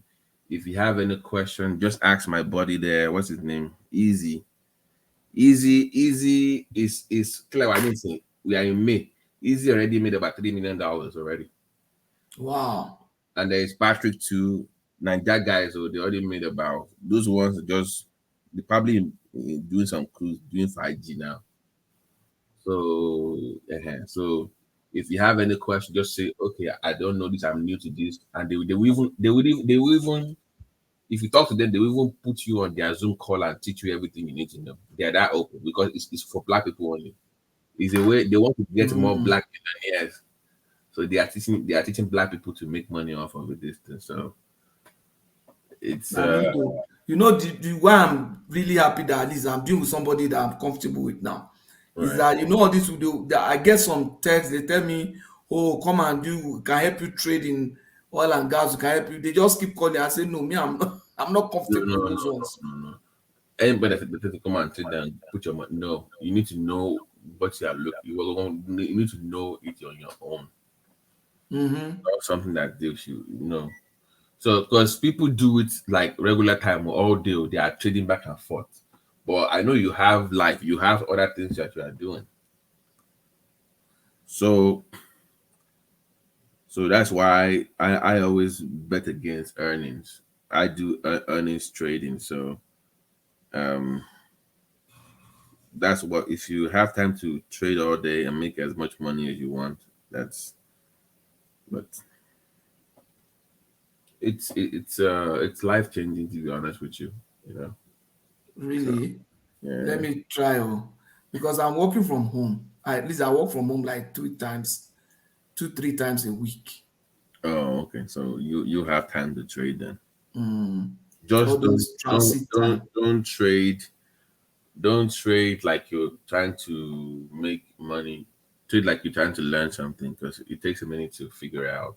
Yeah. Even though you know everything, the system is in here. So.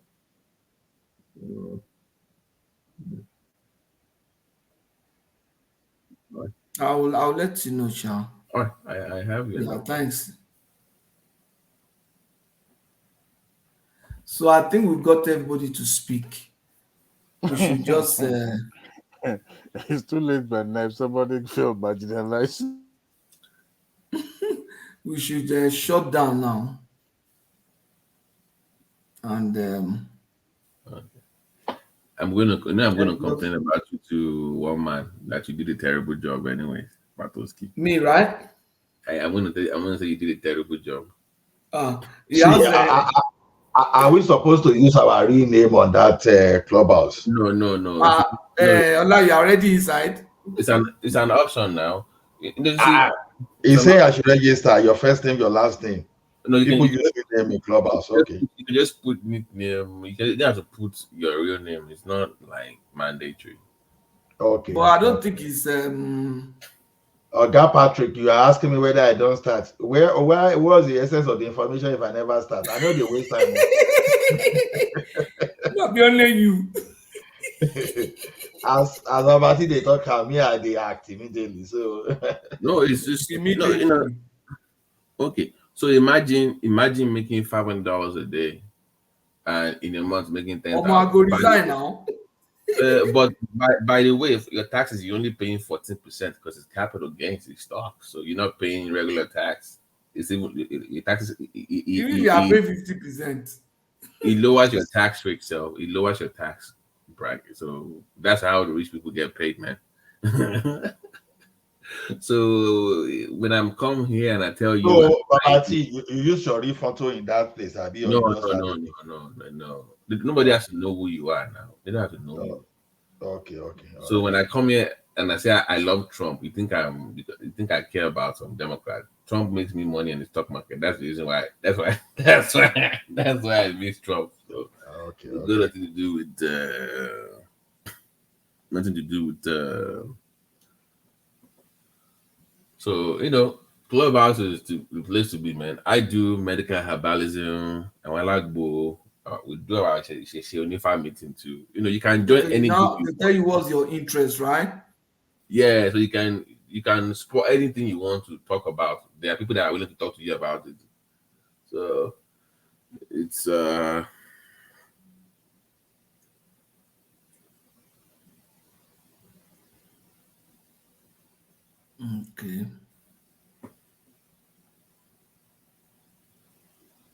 Engineering, science. Yeah, Roseberry. Some people use Webull, some people use Robinhood and all that stuff. Yeah, but that's I only know about Thinkorswim, so I don't know about other platforms. So.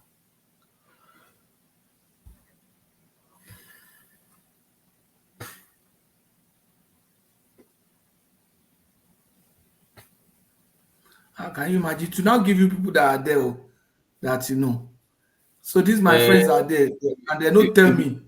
If you want to hide from them, you can just say, "Don't use my contact," so nobody knows you're there. You can hide yourself if you don't want them to know you. It depends on.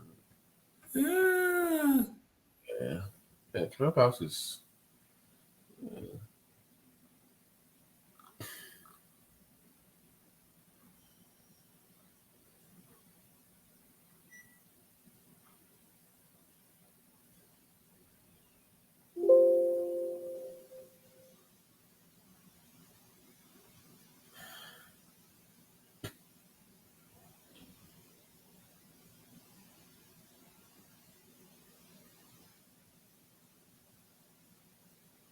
Were you able to bring the stuff up?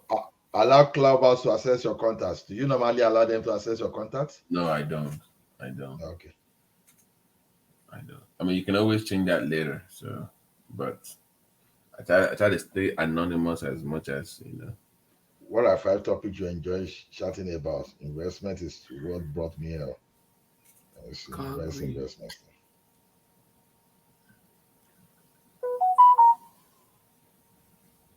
Okay, I like entrepreneurship for sure.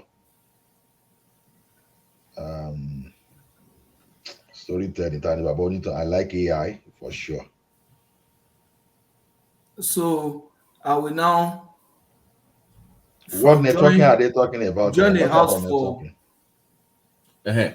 So join a house and you can search. Can you search? Do you see the way it says search? Easy trading, right? Yeah, just type easy trading. Once you type easy trading, you should bring up the launch. All these 5 topics you enjoy, I can't see trading here. Am I? We'll just pick anyone, those ones. You don't even need just pick just to get by that one.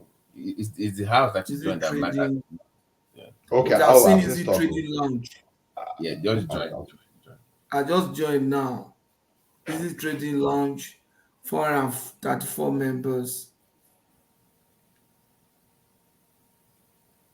So once I join, I can enter, right? I've entered the lounge. Finish up a room with. Look at people as they're plenty here. Oh my goodness. Now Yoruba is also Yoruba name at this here. Is it trading lounge? Can you just imagine someone that we work together in Intercontinental Bank is here? Can you imagine? That's what I'm looking now. What? Then plenty. No, but he's telling me weekly schedule. every morning. No, they meet every morning. Don't You can just put that it should notify you when they are on. Like just join. Do you see You the say name? RSVP? Do you see somebody named Easy there? Somebody named Easy or Patrick. Do you see a name of Easy? Easy. Where? Like the members in that group. Do you see anybody named Easy? I don't easy. The same way start is just like easy, the way you wrote it, right? Yeah. Do you see anybody with the name Easy? I didn't see easy here. Do you see it like a members? Do you see any members on there? Easy what? Yeah, easy with the one with crown. Yeah, that's the group. That's the group. So which easy are you talking about? No. Just to say, because you should add friends to. You should add friends to your.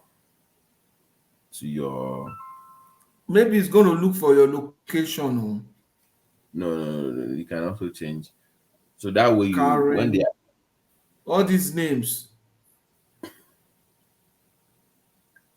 so when they are on, you will know that they are on. You can just join. What's the name of the room again? What's the name of the room? Look at the private. Look at the private chat. I put it in the private chat. Okay. Easy trading lounge. Okay. Thank you. I'm supposed to have been in the room, but I can't find that person. No. You're already there.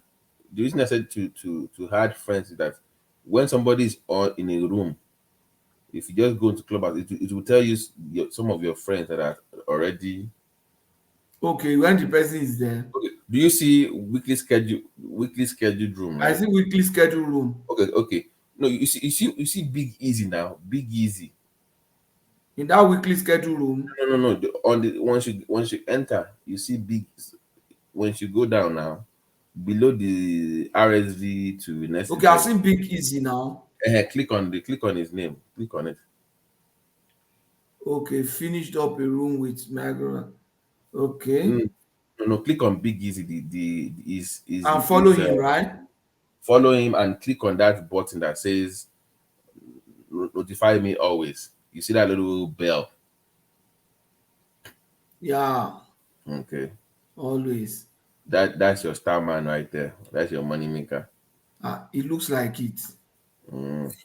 Let me. His face looks as though that would make money. Okay. Now go back and click on that weekly. You see that weekly schedule room? Click on that. You see where it says 13 people interested, right? Weekly schedule room. You see, just click on those faces. Just click on it. It will bring. On what? Click on it. On the weekly schedule, those dot in front of it. No. No. You see where it says every Monday, right? Every Thursday in you. No. Where are you looking at? Okay, weekly schedule room. Now click on the names. You see like 13. I've seen every Monday. I've seen every Monday. Okay, above it, just click on the faces of anybody there. Okay. I can see all these faces now. Okay. Now go all the way down. Go all the way down. You will see Patrick. There's a name Patrick. You will see Patrick. Search for Patrick. Patrick, that's my name now. Patrick, is that you? Osawere, yeah. Okay. I see. I think I see you. There should be another. I'm the one at the bottom. There should be another Patrick that I want you to follow. Let me search for it. Patrick too, right? Yeah, his name is Patrick. It's a Niger guy, so. Okay. It's only you. Oh, that's the other group. There's what is his name? Let me find this guy. Let me find him. Because there are a couple of groups that I joined. All right. Okay.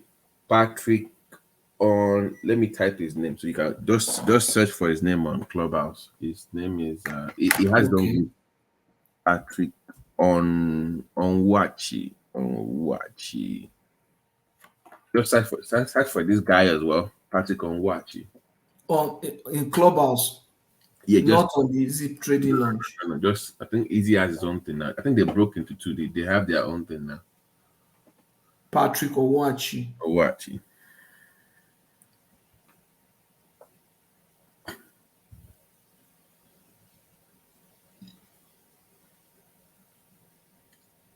On who? O-N, Abi? Yeah, the way I put it in the private chat. You see okay. I've seen it now. Okay. So they are your 2 points. Like, just let them know, Omar. I'm like just coming to this thing. In fact, they will over. In fact, they have what to read, what to look for, how to search. So you now be the one to narrow it down to the stock you like to trade for the options. Am I searching for this name in the wrong area? I can't find the name. You mean the easy I launch? found Patrick Onwachi now. I followed him. No, Ola, where are you looking at? Easy trading launch. No, you go out of easy trading. It's that another house in Okay. the club. Okay. Patrick Obashi said it's another house. No, apart from the easy trading launch. Just you see, if you are on the main page, you will see like a circle like to search. Okay. To just search the name Patrick Onwauchi.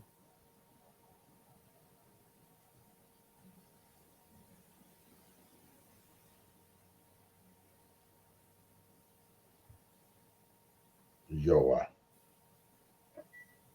But you know, Kilawamo. Can you hear? PDP could have been a very vibrant opposition. We can hear you now.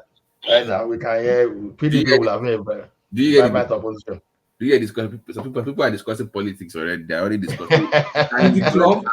You can join Nigerian politics. You can join your back. In fact, you can, if you want to talk anytime, just join any group you be. It's just a way of, any group you want to join. Your bad nation now, they have one. If I say born again Christian, past anything you want to join, there's a group for it. So just to talk to people. So that's just. Is that where you learn your IFA from? No. I actually created. I have my own group though. Actually, I have my own group there. So medical herbalism. So that one we meet every Friday. So you will have doctors, we have doctors, pharmacists, and so we meet across the world and we discuss herbs and modern medicine. So you don't have one for Lotto. Lotto. Nah, I don't. No, I play Lotto for some time, but that will take too much of my energy, Gary. Right. So it's not, just to let you guys know, it's not a get rich quick scheme. You're gonna lose some, you're gonna win some. No, my Lotto that time is more of a calculate. It's more of a like someone enjoy mathematics. So yeah, it's just trading is more of patience. Yeah, it's like, okay, I know. It's like that's the reason why I told you earlier, I studied quarterlies of the company. I'm not into look at chart, look at this one going up, look at this going down. That does not mean anything. You should know why it's going up, why it's going down. Once you know, okay, it makes you a better trader, right? Because you know why it's doing that. So it's not much of studying candles, it's knowing why the candle is doing what the candle is doing. So that's okay. All right, bros. Yeah, thanks, guys. I think we should call it a day now. Some of us need to catch some sleep. I'm still on call till 2 a.m. You're on call? Yeah, I'm working. You're on your own. No? Okay. Thank you. I don't collect easy from you. Okay. Oh my God. No problem. Man. I'm actually studying, but I'm not concentrating. So let me just. All this your study. Why you no go do PhD once and for all? My brother. Wait. I thought you were doing your PhD now. My certifications are just they do all over now. No further. As they do bachelor degree, I saw they do master, I saw they do diploma, everything. Abba, wait. In what? No. Sorry. In what? In what again? I'm just doing IT certification, Nigari. I beg, ask him waiting they find for IT. Patoski, everybody just they run for IT. Like AI. Okay, which IT certification are you into? Well, I want no this one no be IT na CBAB I want right. CBAB. What are you targeting? That's what I'm saying. What are you targeting? CBAB now. For you to do it, what exactly do you want to do with it? What I'm trying to do, yeah, actually, I want to start doing ERP implementations, especially for accounting and treasury.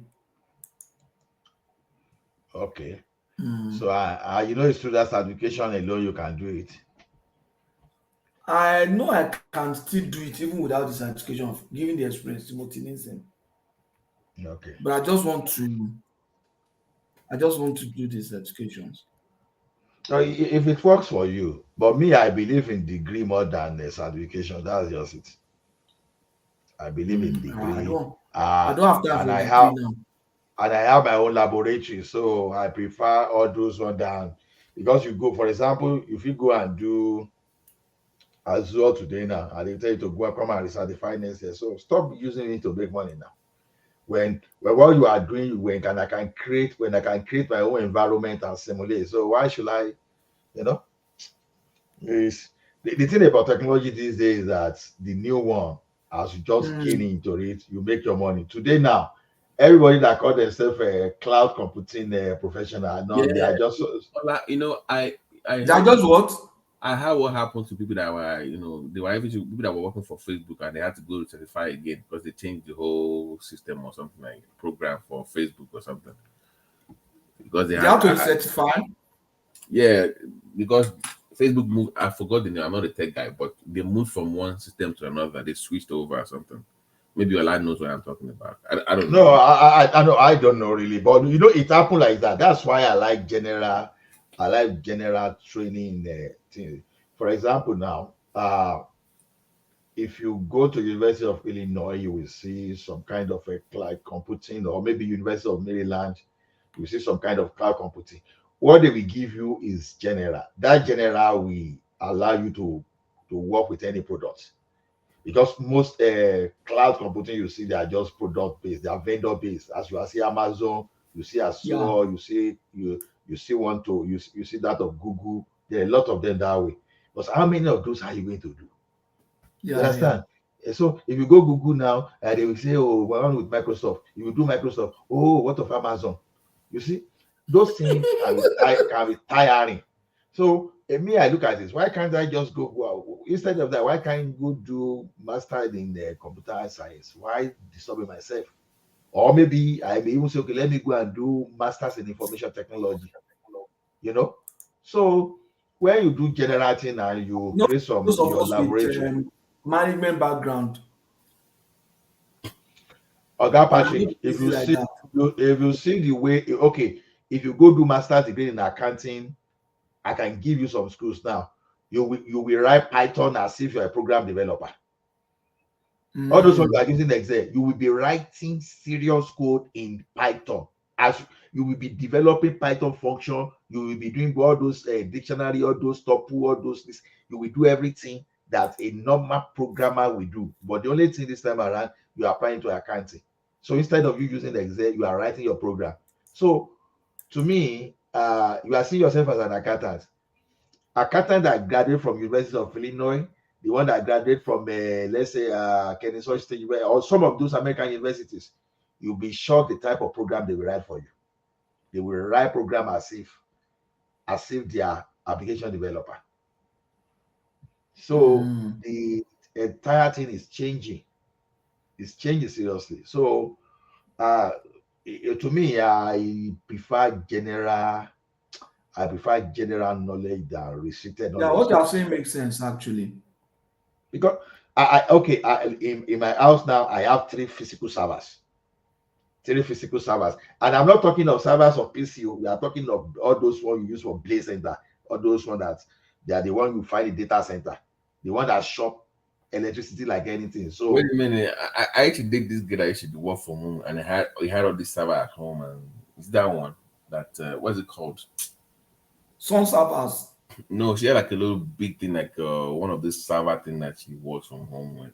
No, are you talking of server hardwares of tower operating system? Because if it's server hardwares, we have IBM, like a big hardware, we like a big hardware, like it's a huge little, like all those racks. It's like a rackable. All those server trays. Like I'm like, what is this? Like this some kind of server or something? But like the one I have at home now is Power Edge. I have some Power server, so it will just you look flat like this, so that you can put other. So, but they are powerful. You are talking of some server that can shop your power like 750 watts, and you will have dual power there. That if it's just like a. Max gone. If you put it on always, right? But if you don't put it on always, because sometimes you may say, okay, you want to simulate an environment whereby you want to create maybe 30 servers at a go. You want to deploy, you want to do some kind of facility. You want to integrate interface to your this thing. You want to create private cloud.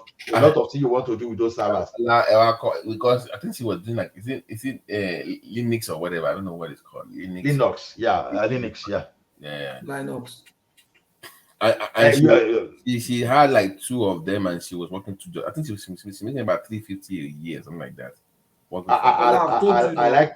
I like Linux more than come and do volunteer work. Huh? You said what? I told you I was trying to get my boy to come and do volunteer work with you now. And it's so simple. If you want your boy to learn all those stuff, of course, I'm more than happy to. But you must have 2 jobs to be making that kind of money. It depends. It depends. There are some jobs that can give you that money at a swoop. It depends on if you're an application developer and you are working for, depending on your experience, you are working for all those. We call them FANG. That's how you are fast Facebook, Google, Amazon, Netflix, and all those stuff. So it depends on the level you are in that. So some company will say, okay, we are going to pay you 270,000. We are going to have 40,000 stock to it. And then they are going to say, okay, we are going to give you sign-off fee. It's America that do all those stuff because you are employing someone, you are saying sign-off fee just to kill the person down for a while. Kill the person. So some people can make that 350 at a go, depending on your level. Now, this girl made that money. Almost just moved to Florida quickly. Entry level with IBM now. Maybe you just want to be doing online something now, like a friend that work with them. Mm-hmm. Entry level is 90K. That's not bad. 90K. Or for remote job, or for you to get the system administrator. That's not bad now. System administrator is the lowest of this thing. You understand? Like most people, they chase away from Facebook or those things, and the next job they be looking for a system administrator. Once the economy normalizes again,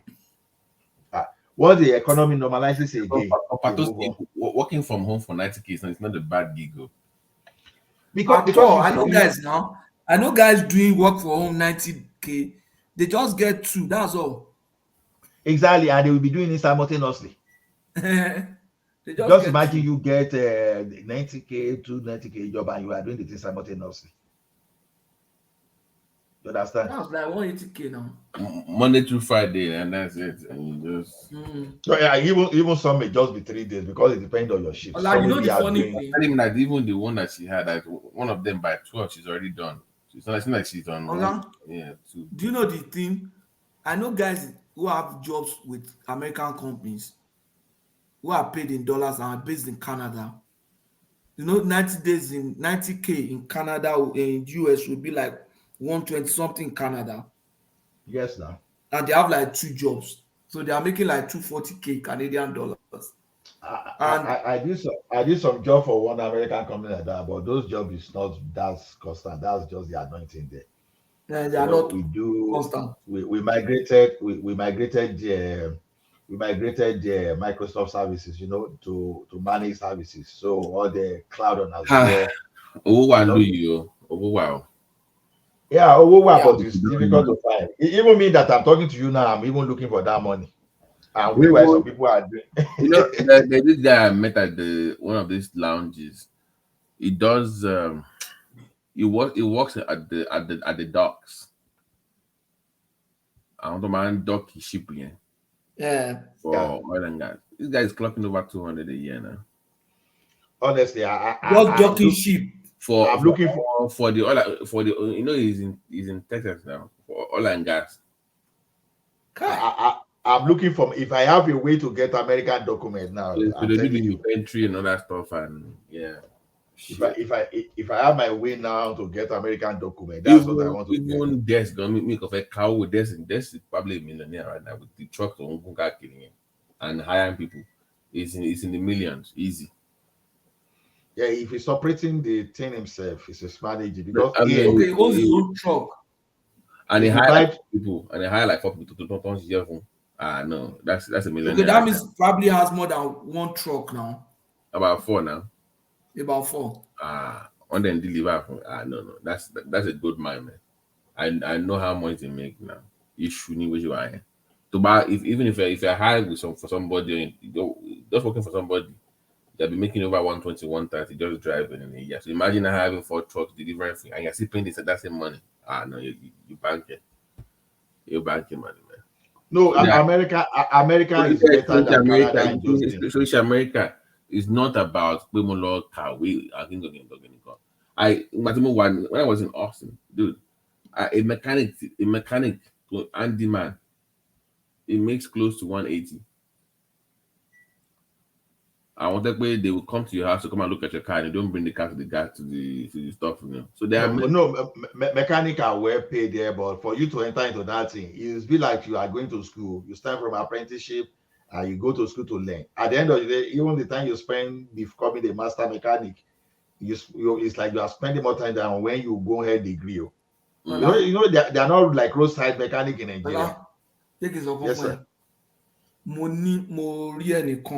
tí ẹnìkan sọ fún mi because of the background ó ń ṣe taxes and everything. This lady is a cleaner ní Toronto man, cleaner. He goes home to clean people's house. That's what she does. They make money. In a year, this lady made about 180K. Yeah, especially if he runs that in as but if it's under franchise, all those franchises are the ones that is shopping your money. She's doing her thing, bought her equipment, did everything, vacuum cleaning. She cleans people's house, 180K a year. Mm-hmm. You don't need education to do that now. There are many. I mean, how education going now disadvantage? Well, no. It depends on your competence and what you, because sometimes you need education before you know people. Or you need to. It depends on how you are outgoing, how you can miss. Because we need people. Which one? Welding, plastering, building construction. Man, it's a good mind. Any handy job is over. You see, it's only where we are coming from. You look at a big layer like a one poor person. You know, everybody. They are way to do on their own. You can't look down because white collar job, blue collar job, everybody. See, let me give you an example. You can have an MBA and you will never earn like someone with just a certificate from SAT. Depending on, because MBA in real sense does not give you money. It just prepares you to be in an environment to accelerate your listening to become the boss, or for you to know how to do business. But if you are doing MBA because of salary, it's a very bad thing to do. You understand? Because if you want to make money, there are better ways to make money. Go and learn a certificate, this thing. But if you really want to know how to run business, you want to have MBA, maybe in the future, you want to become an entrepreneur on your own. You want to know people. So you want to know people. MBA is good for all those stuff. But if because you want to be earning 200K in a year, you go to MBA. Honestly, you won't make that 200. You won't make that 200K. And the MBA itself, in my opinion, is overrated because it also depends on America. It also depends on the school to balance. Yeah, it's not overrated though. I will tell you why it's not overrated. No, I'm saying that because the reason I said because if you do MBA, if you do all those MBA online, that the one that but you that you won't interact with people. Maybe you are just like 10 people in that thing. That it's a waste of time. But if you are in MBA, that maybe your course you are like 500. You know, I know this vice president from A. I know the president. Like Harvard, Yale, MBU. Exactly. That's what I'm. No, even it can still be the normal public school. For example, because okay, like where I did my MBA, for example, now you met some naval officers, you met the vice president of a director in the Walmart, the guy that aired the entire these people that Intel, that guy was with Standard Bank before. You understand that oversee the IT. So the thing is that you meet a lot of people that are captain of the industry. So that type of MBA is good. Except when you look at your community in that MBA and you find out, oh, we are like 2,000, 3,000. At least if you are able to grab 100 of those people, you are able to connect with them. You don't know when you want to do some kind of business deal in somewhere, and these people will be useful. That's what MBA is good for. It's already to one law buy. Yeah. Like if people want to do master's degree now, like let's say you want to do master in computer science, I can recommend you Georgia Tech, because Georgia Tech, the online master's degree, you will see like about 10,000 people running that program. You try to make friends with some of those people. Now, when you add those people within your network, you start looking for, bro, I need job here, I need job here. So those are the kind of school. But when you start, it's also the mentality that Nigerians have, because we are raised to believe that they go collect when they come in school. No, it's about networking. You see, if you come to me, okay, like when I wanted to do my master's in computer science, some people from University of Bath was running after me, Liverpool University and some other universities. I just look at them. See, one thing is this: if I want to go to school, if I look at your school base, I say, okay, maybe there are 30 or 40 people go be in a class. I will bypass you. I'm not interested. You understand? So, but if I see your student base, you are like 500. People are saying, oh, it's difficult to me. I don't send you. I'm studying because what I want to study in that university, I can do the same thing online. I can go to Google, YouTube, and start learning all those stuff. Because if I go to school where I don't know people, YouTube will still give me the same knowledge of what I want to learn there. But knowing people, competing with people where I was learning, and people, they were able to see what I'm doing, and I'm able to connect with them. That's what I want. Not for me to go and waste my time and money. Say I'm running program. No, before I can do master with your school, you must have a very big student base. So if you don't have, I won't even look at you. Certificate be bad, we'll go buy a certificate. Is the people you meet that matters. Yeah. Let me just end this. Yeah. Abati, thanks for the info, right? No problem. Thomas is here now with his kangaroo self. So thank you. Thomas is on now. Thomas. Yeah, Moambi. We want to go and sleep. Thomas, do you want to continue? Continue, okay. Emi go sọ̀rọ̀ ni. Màá short gbogbo ẹ̀ down ni. All right, man. All right. Thank you. Odaro, everybody. Thank you so much, everybody. Yeah, thank you. I've come to the end of the section. Yeah, it has been a long one.